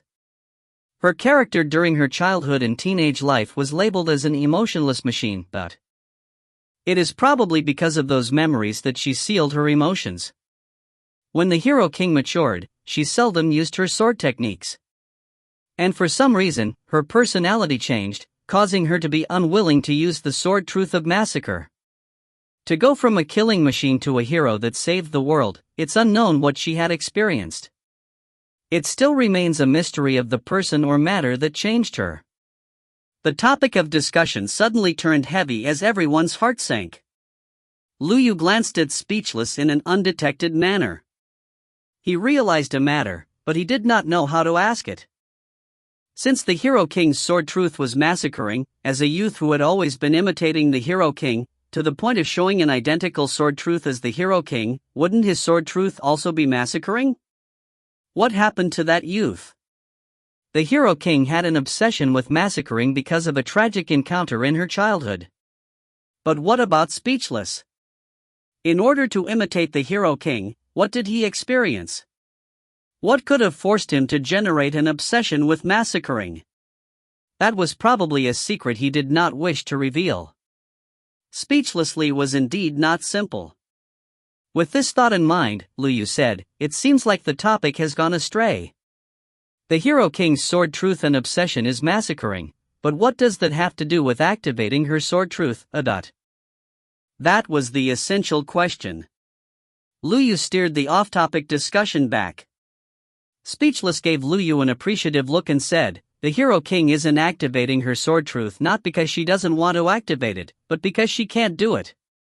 Although it's unknown what the reason is, she very clearly can't bring herself to kill Shi Xiaobai. Without any killing intent, she naturally can't produce an obsession with massacring. Thus, her sword truth can't be activated. I believe she is currently in a dilemma. She is hesitating if she should kill Shi Xiaobai or not. Therefore, once she is no longer in a dilemma. When Speechless said that, his expression turned slightly uglier. He looked at Shi Xiaobai, who was engaging in an intense battle, before turning his head and looked at the rest with a serious expression. He said solemnly, once the Hero King is no longer in a dilemma, or once she affirms her killing intent and activates her sword truth, the balance will immediately be broken. Furthermore, under her obsession with massacring, the Hero King will not hold back. It would be a definite death blow. That is to say, once the Hero King affirms her desire to kill Shi Xiaobai will be killed at the moment the balance is broken. If you find any errors, ads pop up, ads redirect, broken links, non-standard content, etc., please let us know. Report chapter so we can fix it as soon as possible. Chapter 446, Loneliness is the Greatest Enemy. Chapter 446, Loneliness is the Greatest Enemy. Dawn, who was struggling in battle, did not know that there were people discussing her sword truth, obsession and childhood from a distance away. She did not know that the youth that had luckily survived her attack had hit upon the truth. Yes, she was in a dilemma. Her dilemma prevented her from having the intention to kill. Without killing intent, she was naturally unable to activate her massacring sword truth. All she could do was use sword intent, which did not need any obsession. However, sword intent was not able to withstand sword truth after all. Furthermore, the youth that was attacking her in an incessant manner had an obsession that was so striking. His sword truth was resplendent gold. It was dazzling and pretty like the star-filled sky. His physical condition was surprisingly powerful. His pure strength and speed was superior to her whom had used God's blessings on herself. His flash motion technique's realm was not much weaker than hers. His dual-blade kamikaze fighting style was so scoundrelly that she was too deep for tears. Dawn had to admit that he was a rather tough opponent. This was an intense battle that would be rather difficult to win. If not, she would not have been retreating so much as though she was pathetically fleeing. But she maintained her calm state of mind from the very beginning. Even though there were the occasional vexed emotions, it was because of her own dilemma and not because of the difficult situation in front of her. It was because she was filled with confidence from the very beginning. She was confident that once she stopped being in a dilemma and at the instant she activated her sword truth, the scales of balance for victory will be broken. She would one-shot the bastard that kept reaching out for a yard after taking an inch. She firmly believed that. Therefore, she did not feel any vexed emotions from the tough battle in front of her. Her mind could only constantly repeat two words. Kill him. Kill him. Kill him. But even though she frenziedly tried to hypnotize herself, she was still unable to shrug off her dilemma. She had no way. She really had no way to generate any killing intent for the black-haired youth. Even though he had used a series of lies to fool her. Even though he had used shameless words of having seen every part of your body and that even the red mole under your armpit was clearly seen to tease her. Even though he had used a dual-blade kamikaze style to scoundrelly to attack her with an ever-increasing insatiability, like a gum that was frenetically sticking close to her. Even though he had done so many things that she hated, she was still unable to generate any thoughts of killing him. That was because she did not want to kill him. It obviously wasn't love at first sight, or some cliché plot of her being subdued before falling into the rivers of love. In fact, she did not have a good impression of him. Instead, it was mostly detest. The only thing worth mentioning was his intelligence and wit, which resulted in her having a trivial sense of appreciation for him. However, she did not want to kill him. She really did not want to kill him. That was because he made her feel a sense of reality. For the first time in her life, he made her feel like a real existence. To her, that feeling of reality was rare and valuable. It was so rare that she felt that no one would be able to give her that feeling of reality again if she killed him. Back when she was 3, the young girl was thrown into an inhabited island filled with beasts. Beasts, poisonous bugs, man-eating plants, even to the point of having a few demonic beasts mixed in, was the first difficulty she faced. In order to live on, she needed to survive through those dangers. Thankfully, she was a true prodigy. Although she was not born with knowledge, she possessed an intelligence that far exceeded ordinary people from birth. In 3 years, she had learned the knowledge that ordinary people would take more than a decade to learn. Most importantly, she learned how to be resolute from her mother, who suffered a terminal illness. The resolute her did not wallow in despair or commit suicide, much less do nothing while waiting for death. Her face was stained with tears as she endured all sorts of difficulties. After countless close encounters with death, she learned how to avoid danger and hide herself. She managed to find a space to survive amid the beasts, poisonous bugs and man-eating plants. Of course, simple evasion and hiding was insufficient for her to live on because hunger was the second difficulty she faced. In order not to starve to death, she needed to find food. In the beginning, she ate sour fruits, dry and hard tree bark, or gross earthworms. Finally, she began psionic cultivation from the books from her memories. She became hungrier as the amount of energy needed to make up for her energy expenditure increased. Therefore, in order to survive, she needed to know how to kill. Hunting beasts was her only path for survival. Kill. Kill. And more killing. In order to survive, she needed to turn those ferocious beasts into her food. After she learned how to kill, disease was the third difficulty she faced. At the beginning, she did not have the ability to make fire. By enduring the grossness and nausea, she ate raw meat and even worms. The unprocessed food sent germs into her stomach constantly, so it obviously caused her physiological health to suffer. However, even though she was sick, so sick to the point of death, she had to maintain her clarity of mind because she needed to avoid danger. She needed to hunt. She needed to survive on that inhabited island. No one could help her and no one would fall from the sky to become her hero. Therefore, she could only save herself. She could only become her own hero.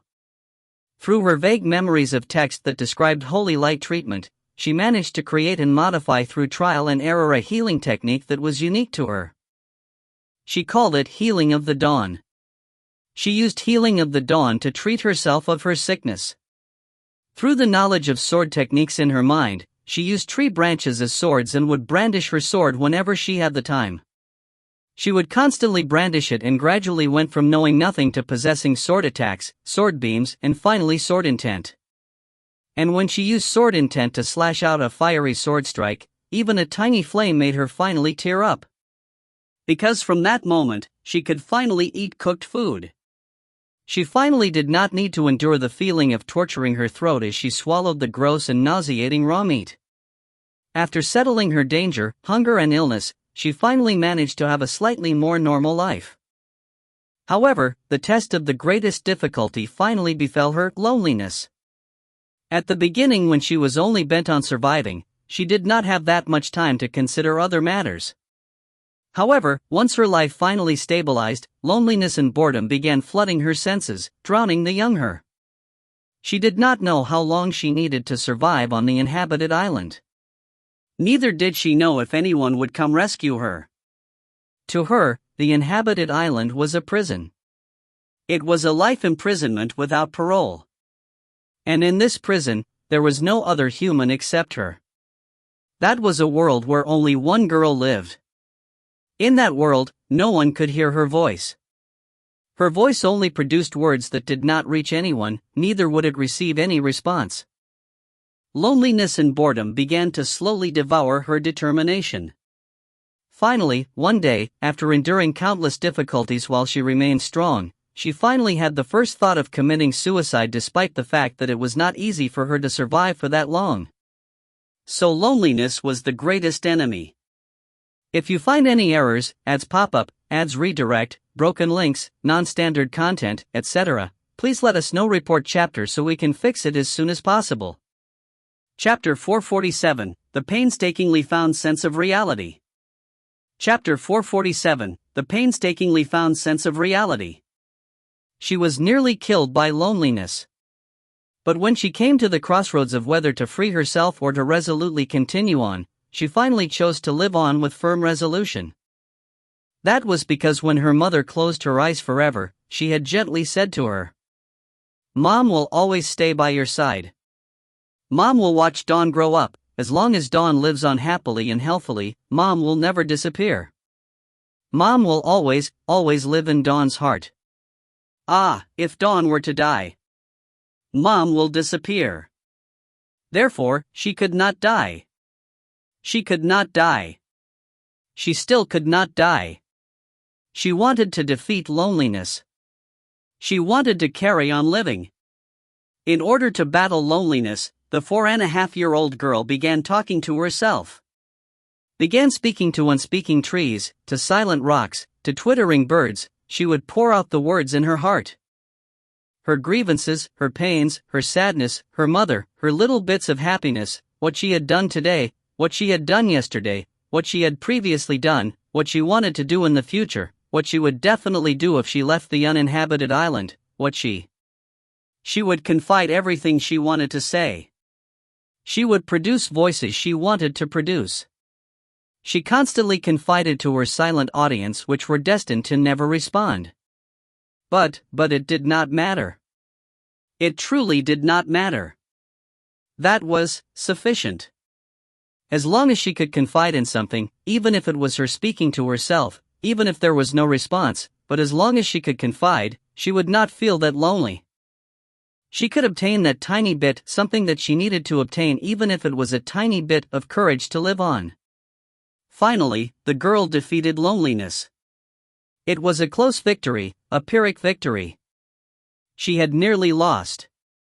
That was because she was rescued. After 3 years, she was finally found by the family clan. She was rescued off the island and was returned to civilization. If it was another year, no, maybe a month, a week, or even a day, she might very well have collapsed. But very luckily, she was not defeated by loneliness. Ha, ha, ha. So lucky. Yes, she survived. Mom was still by her side.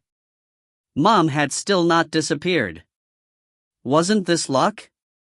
Even after she returned to the human world, she lost all her expressions and emotions. She was not even able to communicate with ordinary humans. Was that also considered lucky?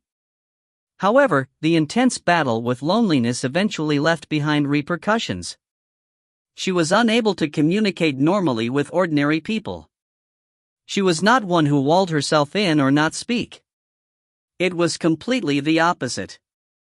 When she was facing strangers, she could still chat. She could even continue on for days. But she could not hear a sound. She could not hear the response of the other person. Or it could be said that she subconsciously treated the human she was facing as a tree, rock, or bird. It was an illness, a mental illness. It was an untreatable illness that only she could treat herself. She eventually did not treat herself. She did not feel like there was a need to treat herself either because she was already accustomed to it. She was accustomed to not receiving any response to her words. She was accustomed to ice-cold silence.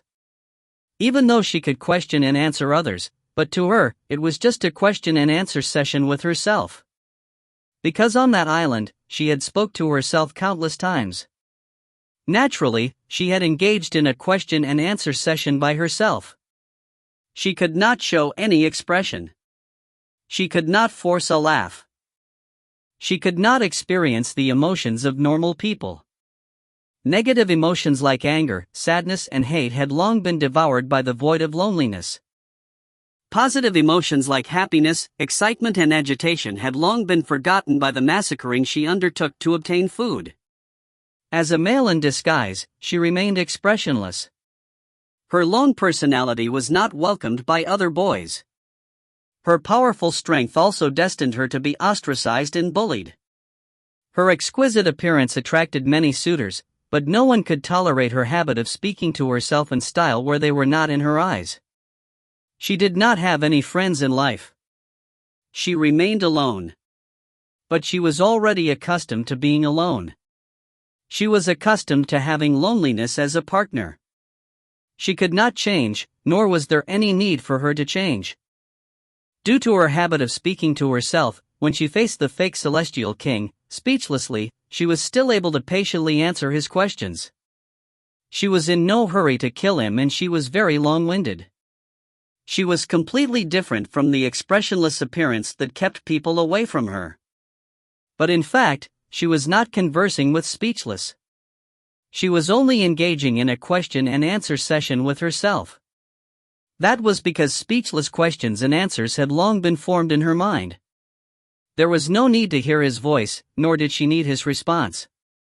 She could complete that conversation by herself. At the beginning, it was exactly the same when she faced Shi Xiaobai. She treated Shi Xiaobai as an ice-cold rock. Although that confession had slightly surprised her, many possibilities were formed in her mind. She could easily complete the conversation by herself. But she patiently conversed with Shi Xiaobai and answered his questions and also asked him questions. But all of them was just her speaking to herself. However, when Shi Xiaobai said that sentence, "This king even knows very clearly that there is a red mole under your right armpit," her black and white world suddenly bloomed gorgeous colors. Finally. She finally heard a voice. She heard his voice. She really wanted to continue listening to his voice. What was going on with this unimaginable conversation? Why was there no way I could predict what he was going to say next? But why was there this urge to know what he would say next? For the first time ever since she was 6, she no longer needed to speak to herself. She eagerly asked him questions and was eager to know what his response was. Curiosity? To resolve her puzzlement? To not leave behind any mysteries? It was none of them. They were all excuses. It was because of her engrossment in the conversation with him. She could not extricate herself from his voice. She only wished that the conversation would keep carrying on. The youth did not disappoint her. He unraveled layer after layer of the mystery and exceeded her expectations again and again. His voice turned clearer and clearer, and became more and more real. She wanted to continue listening to his voice. She did not want to kill him. She did not want to kill him. She really did not want to kill him. He was the painstakingly found sense of reality. If you find any errors, ads pop up, ads redirect, broken links, non-standard content, etc., please let us know. Report chapter so we can fix it as soon as possible. Chapter 448, Monster that Triple Tasks. Chapter 448, Monster that Triple Tasks. It was remarkable for her to survive for 3 years when she was thrown into an uninhabited island filled with beasts at the age of 3. She had already lost count of the number of life and death situations she had encountered by the age of 6. There were all kinds of battles she had to fight, against beasts, against illnesses, against pain, against loneliness, against herself. After her tears were drained dry, she understood the cruel reality of massacring. Massacre.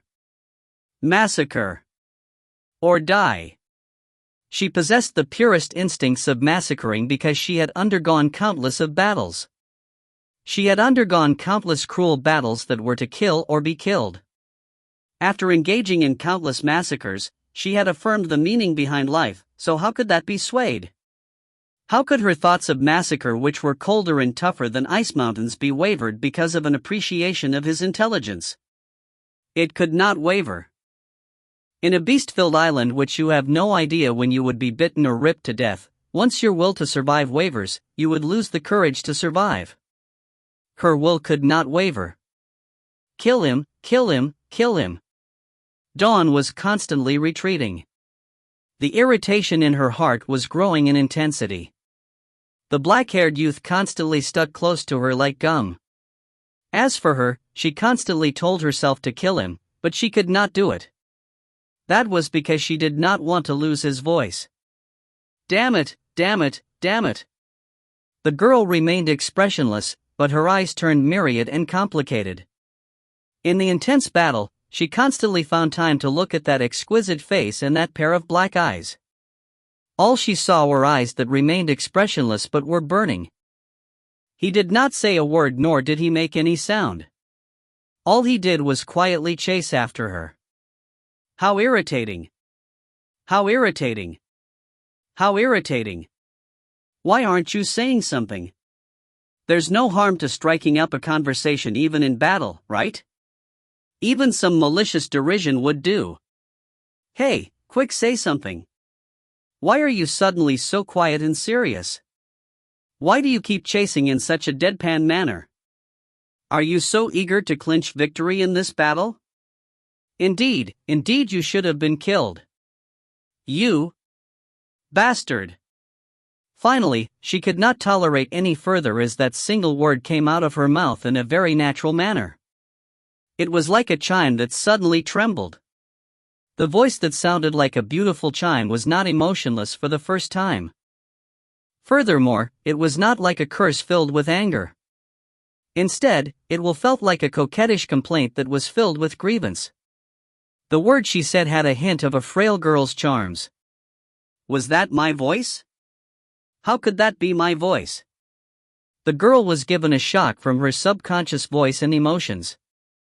In her daze, her arm was nearly hit by the youth, but she was eventually unable to fully dodge it, causing a tiny tear to appear on her sleeve. The girl retreated in a hurry. Her usual calmness prevented her from panicking, but she felt a sense of embarrassing vexation. Seeing how the youth had charged towards her once again with a deadpan expression, that stance of attacking while disregarding everything else, and that quiet and ice-cold silence made her suddenly think of a scene she did not want to recall. A horde of ferocious beasts were charging at her in a frenetic manner.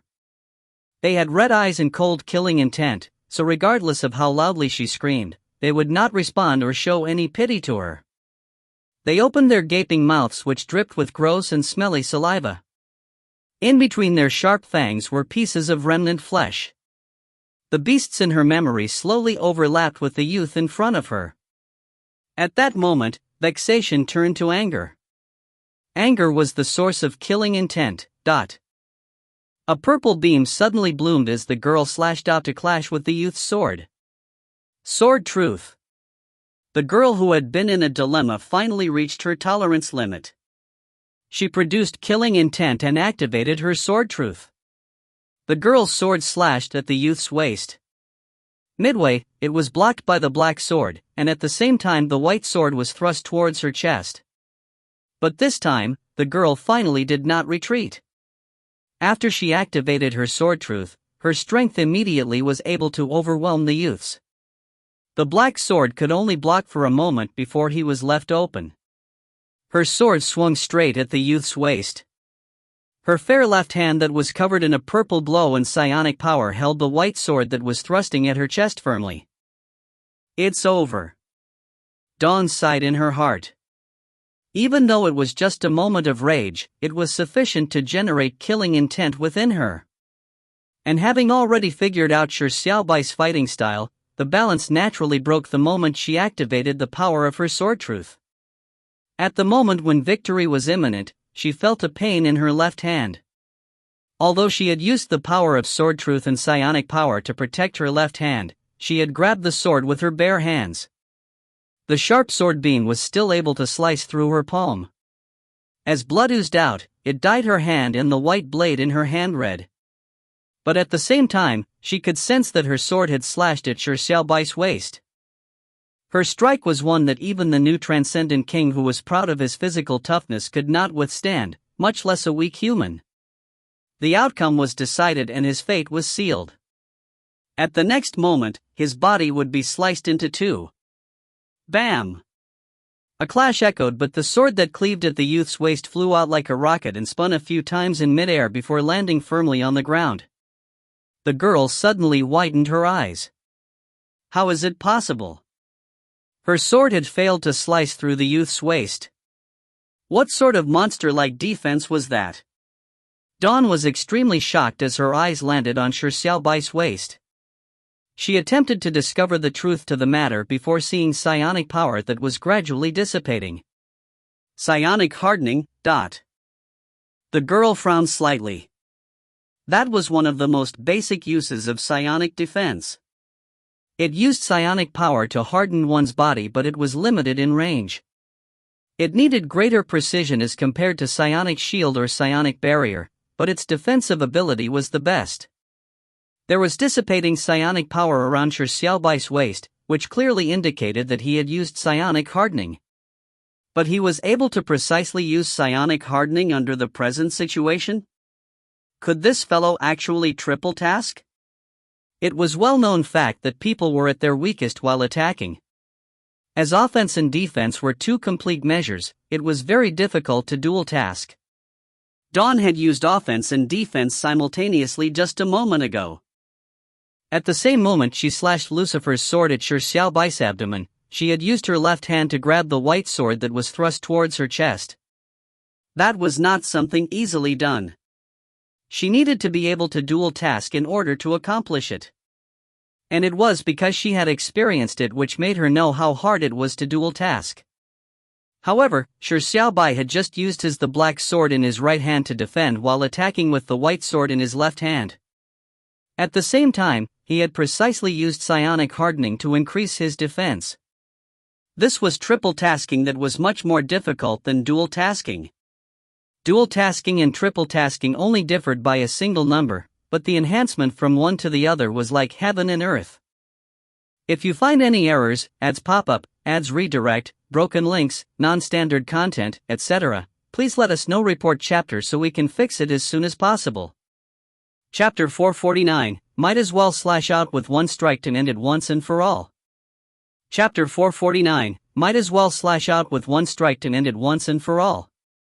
It's not only triple tasking. It's impossible to defend against that strike using psionic hardening alone, as all it does is it add a trivial amount of defense.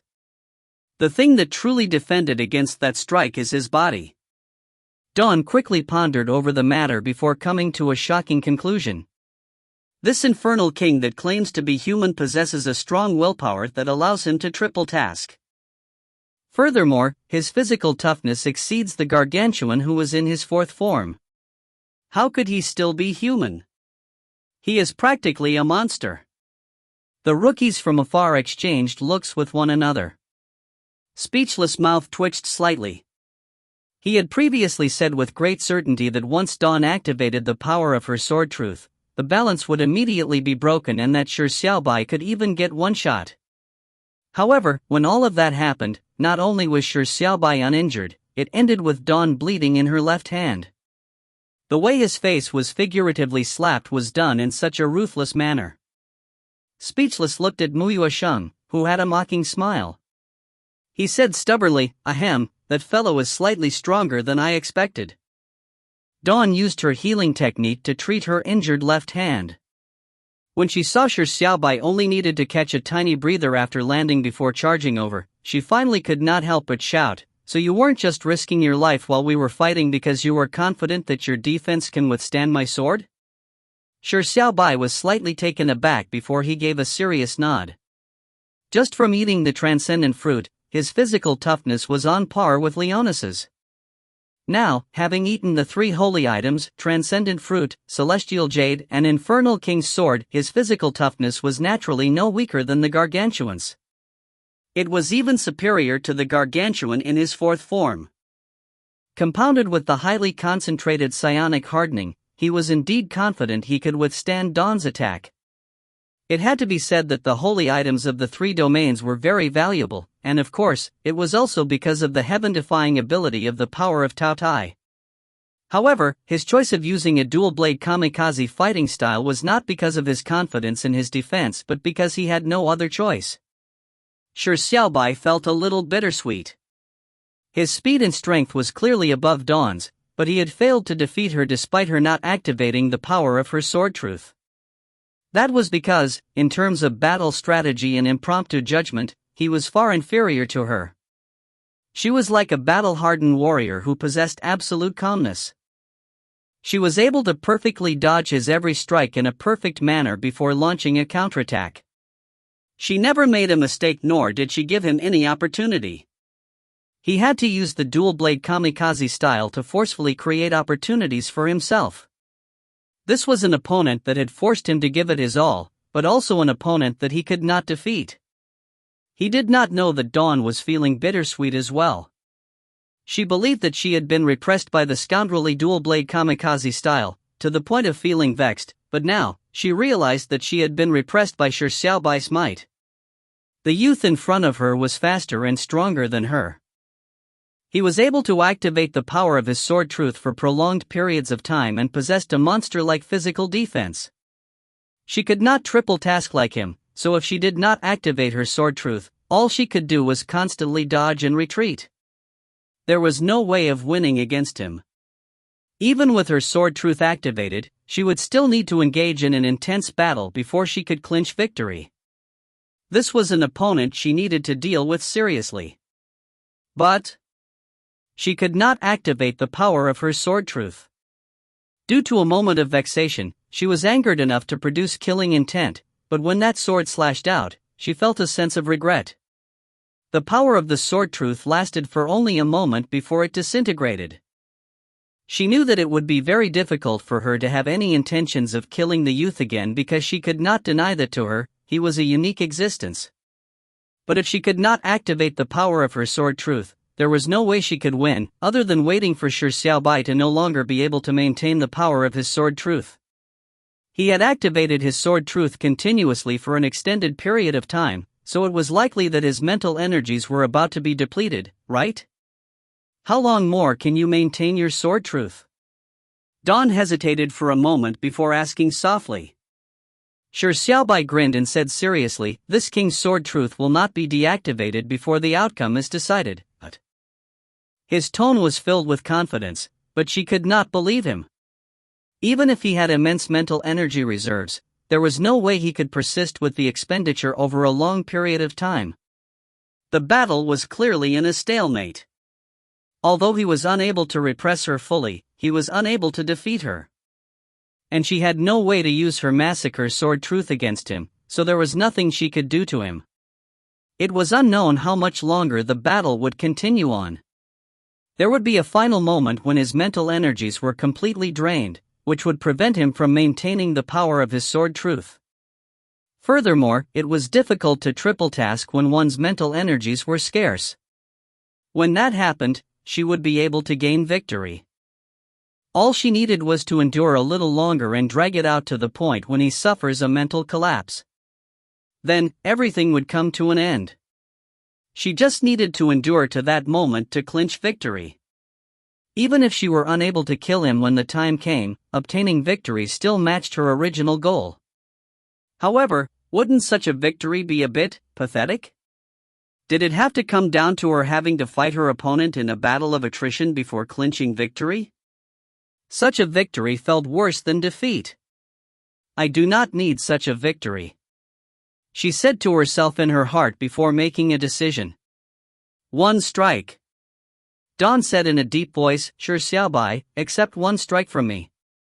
If that strike fails to kill you, it will be your victory and I would have lost, but she did not need to wear down her opponent to clinch victory. Compared to that, she might as well steal her heart to kill him. Kill him or lose. That was the decision she made. It was the way she steeled her resolve. Shi Xiaobai felt slightly alarmed, but he quickly realized something. He nodded slowly and whispered, "Come on, this king has already waited for a very long time." He had been waiting for her to activate the power of her sword truth. However, the thing he was eagerly waiting for was that one strike. That strike that filled the world with whiteness, to the point of making the souls of everyone quiver. The Hero King's mental energies has recovered. She is about to use the power of her sword soul. Speechless, who had nearly been killed by that strike, said with a heavy expression, "The power of the sword soul is far stronger than any attack at our level of strength. Despite trying my best, I was unable to withstand that strike. If not for the Hero King thinking that my heart was in the left side of my chest, I would have already died. This time, she will definitely not make the same mistake. Shi Xiaobai is really in grave danger." She had been constantly repressed but had no way to produce killing intent to use her massacre sword truth on Shi Xiaobai, so the only way was to drag it to the point when Shi Xiaobai was mentally drained to clinch victory. But such a victory was no doubt a form of humiliation to Dawn. It felt worse than defeat. She might as well slash out with one strike to end it once and for all. Dawn held her sword with both hands as she slowly lifted it towards the sky. An astral soul which was about 10 meters tall stood behind her. It was blurry, preventing others from seeing its true form. However, one could tell that it was wearing armor and that both its hands held onto a gigantic sword. Its posture was identical to the way the girl lifted her sword. If you find any errors, ads pop up, ads redirect, broken links, non-standard content, etc., please let us know. Report chapter so we can fix it as soon as possible. Chapter 450, This King's Eyes Can Only Accept Victory. Chapter 450, This King's Eyes Can Only Accept Victory. The power of Sword Soul was the third realm when it came to sword techniques. The number of swordsmen that could comprehend it were few and far between. Not only did one need extraordinary perception, one also needed critical encounters. There were even a few of the 10 sword masters in the world who still had not comprehended the power of Sword Soul. That was a power that far exceeded the power of Sword Truth, and obviously was not something rookies like them could possess. Even Sword Immortal Su Taibai only managed to comprehend the power of Sword Soul at the age of 30. He was one of the youngest people in history to have attained that achievement. However, the Hero King had far exceeded that record to be able to comprehend the power of Sword Soul at such a young age. Even in battles at the world-class Sword Master levels, the power of Sword Soul typically becomes the deciding factor. There was no need to mention how it was like in the psionic mortal realm for rookies. The influence that the power of Sword Soul has could even be considered as a bug. It was like a level 10 character in a computer game equipping a level 100 weapon. Against monsters that were under level 10, it was obvious they could be crushed with a single strike. However, Shi Xiaobai did not understand the power of the Sword Soul. He did not know its principles or how it was achieved. However, he could feel the apprehension that came from deep within the soul, like it was an alarm that was constantly tingling his intuition that there was danger. It was telling him a solemn fact: he could not withstand that strike. Even though he had experienced the immensity of the strike's power from afar, only when he faced the might of the strike did he realize how terrifying the power of that strike was. Speechless needed a lot of courage to dare face this strike head-on. The power of the Sword Soul was not something that should exist at this level. But now wasn't the time to be panicking and afraid. There was even less time to grumble over how the girl in front of him had grasped this invincible power at this stage despite her young age. He only had one problem he needed to consider. How was he going to withstand that strike? He was lost in a complicated mental maze with thousands of dead ends.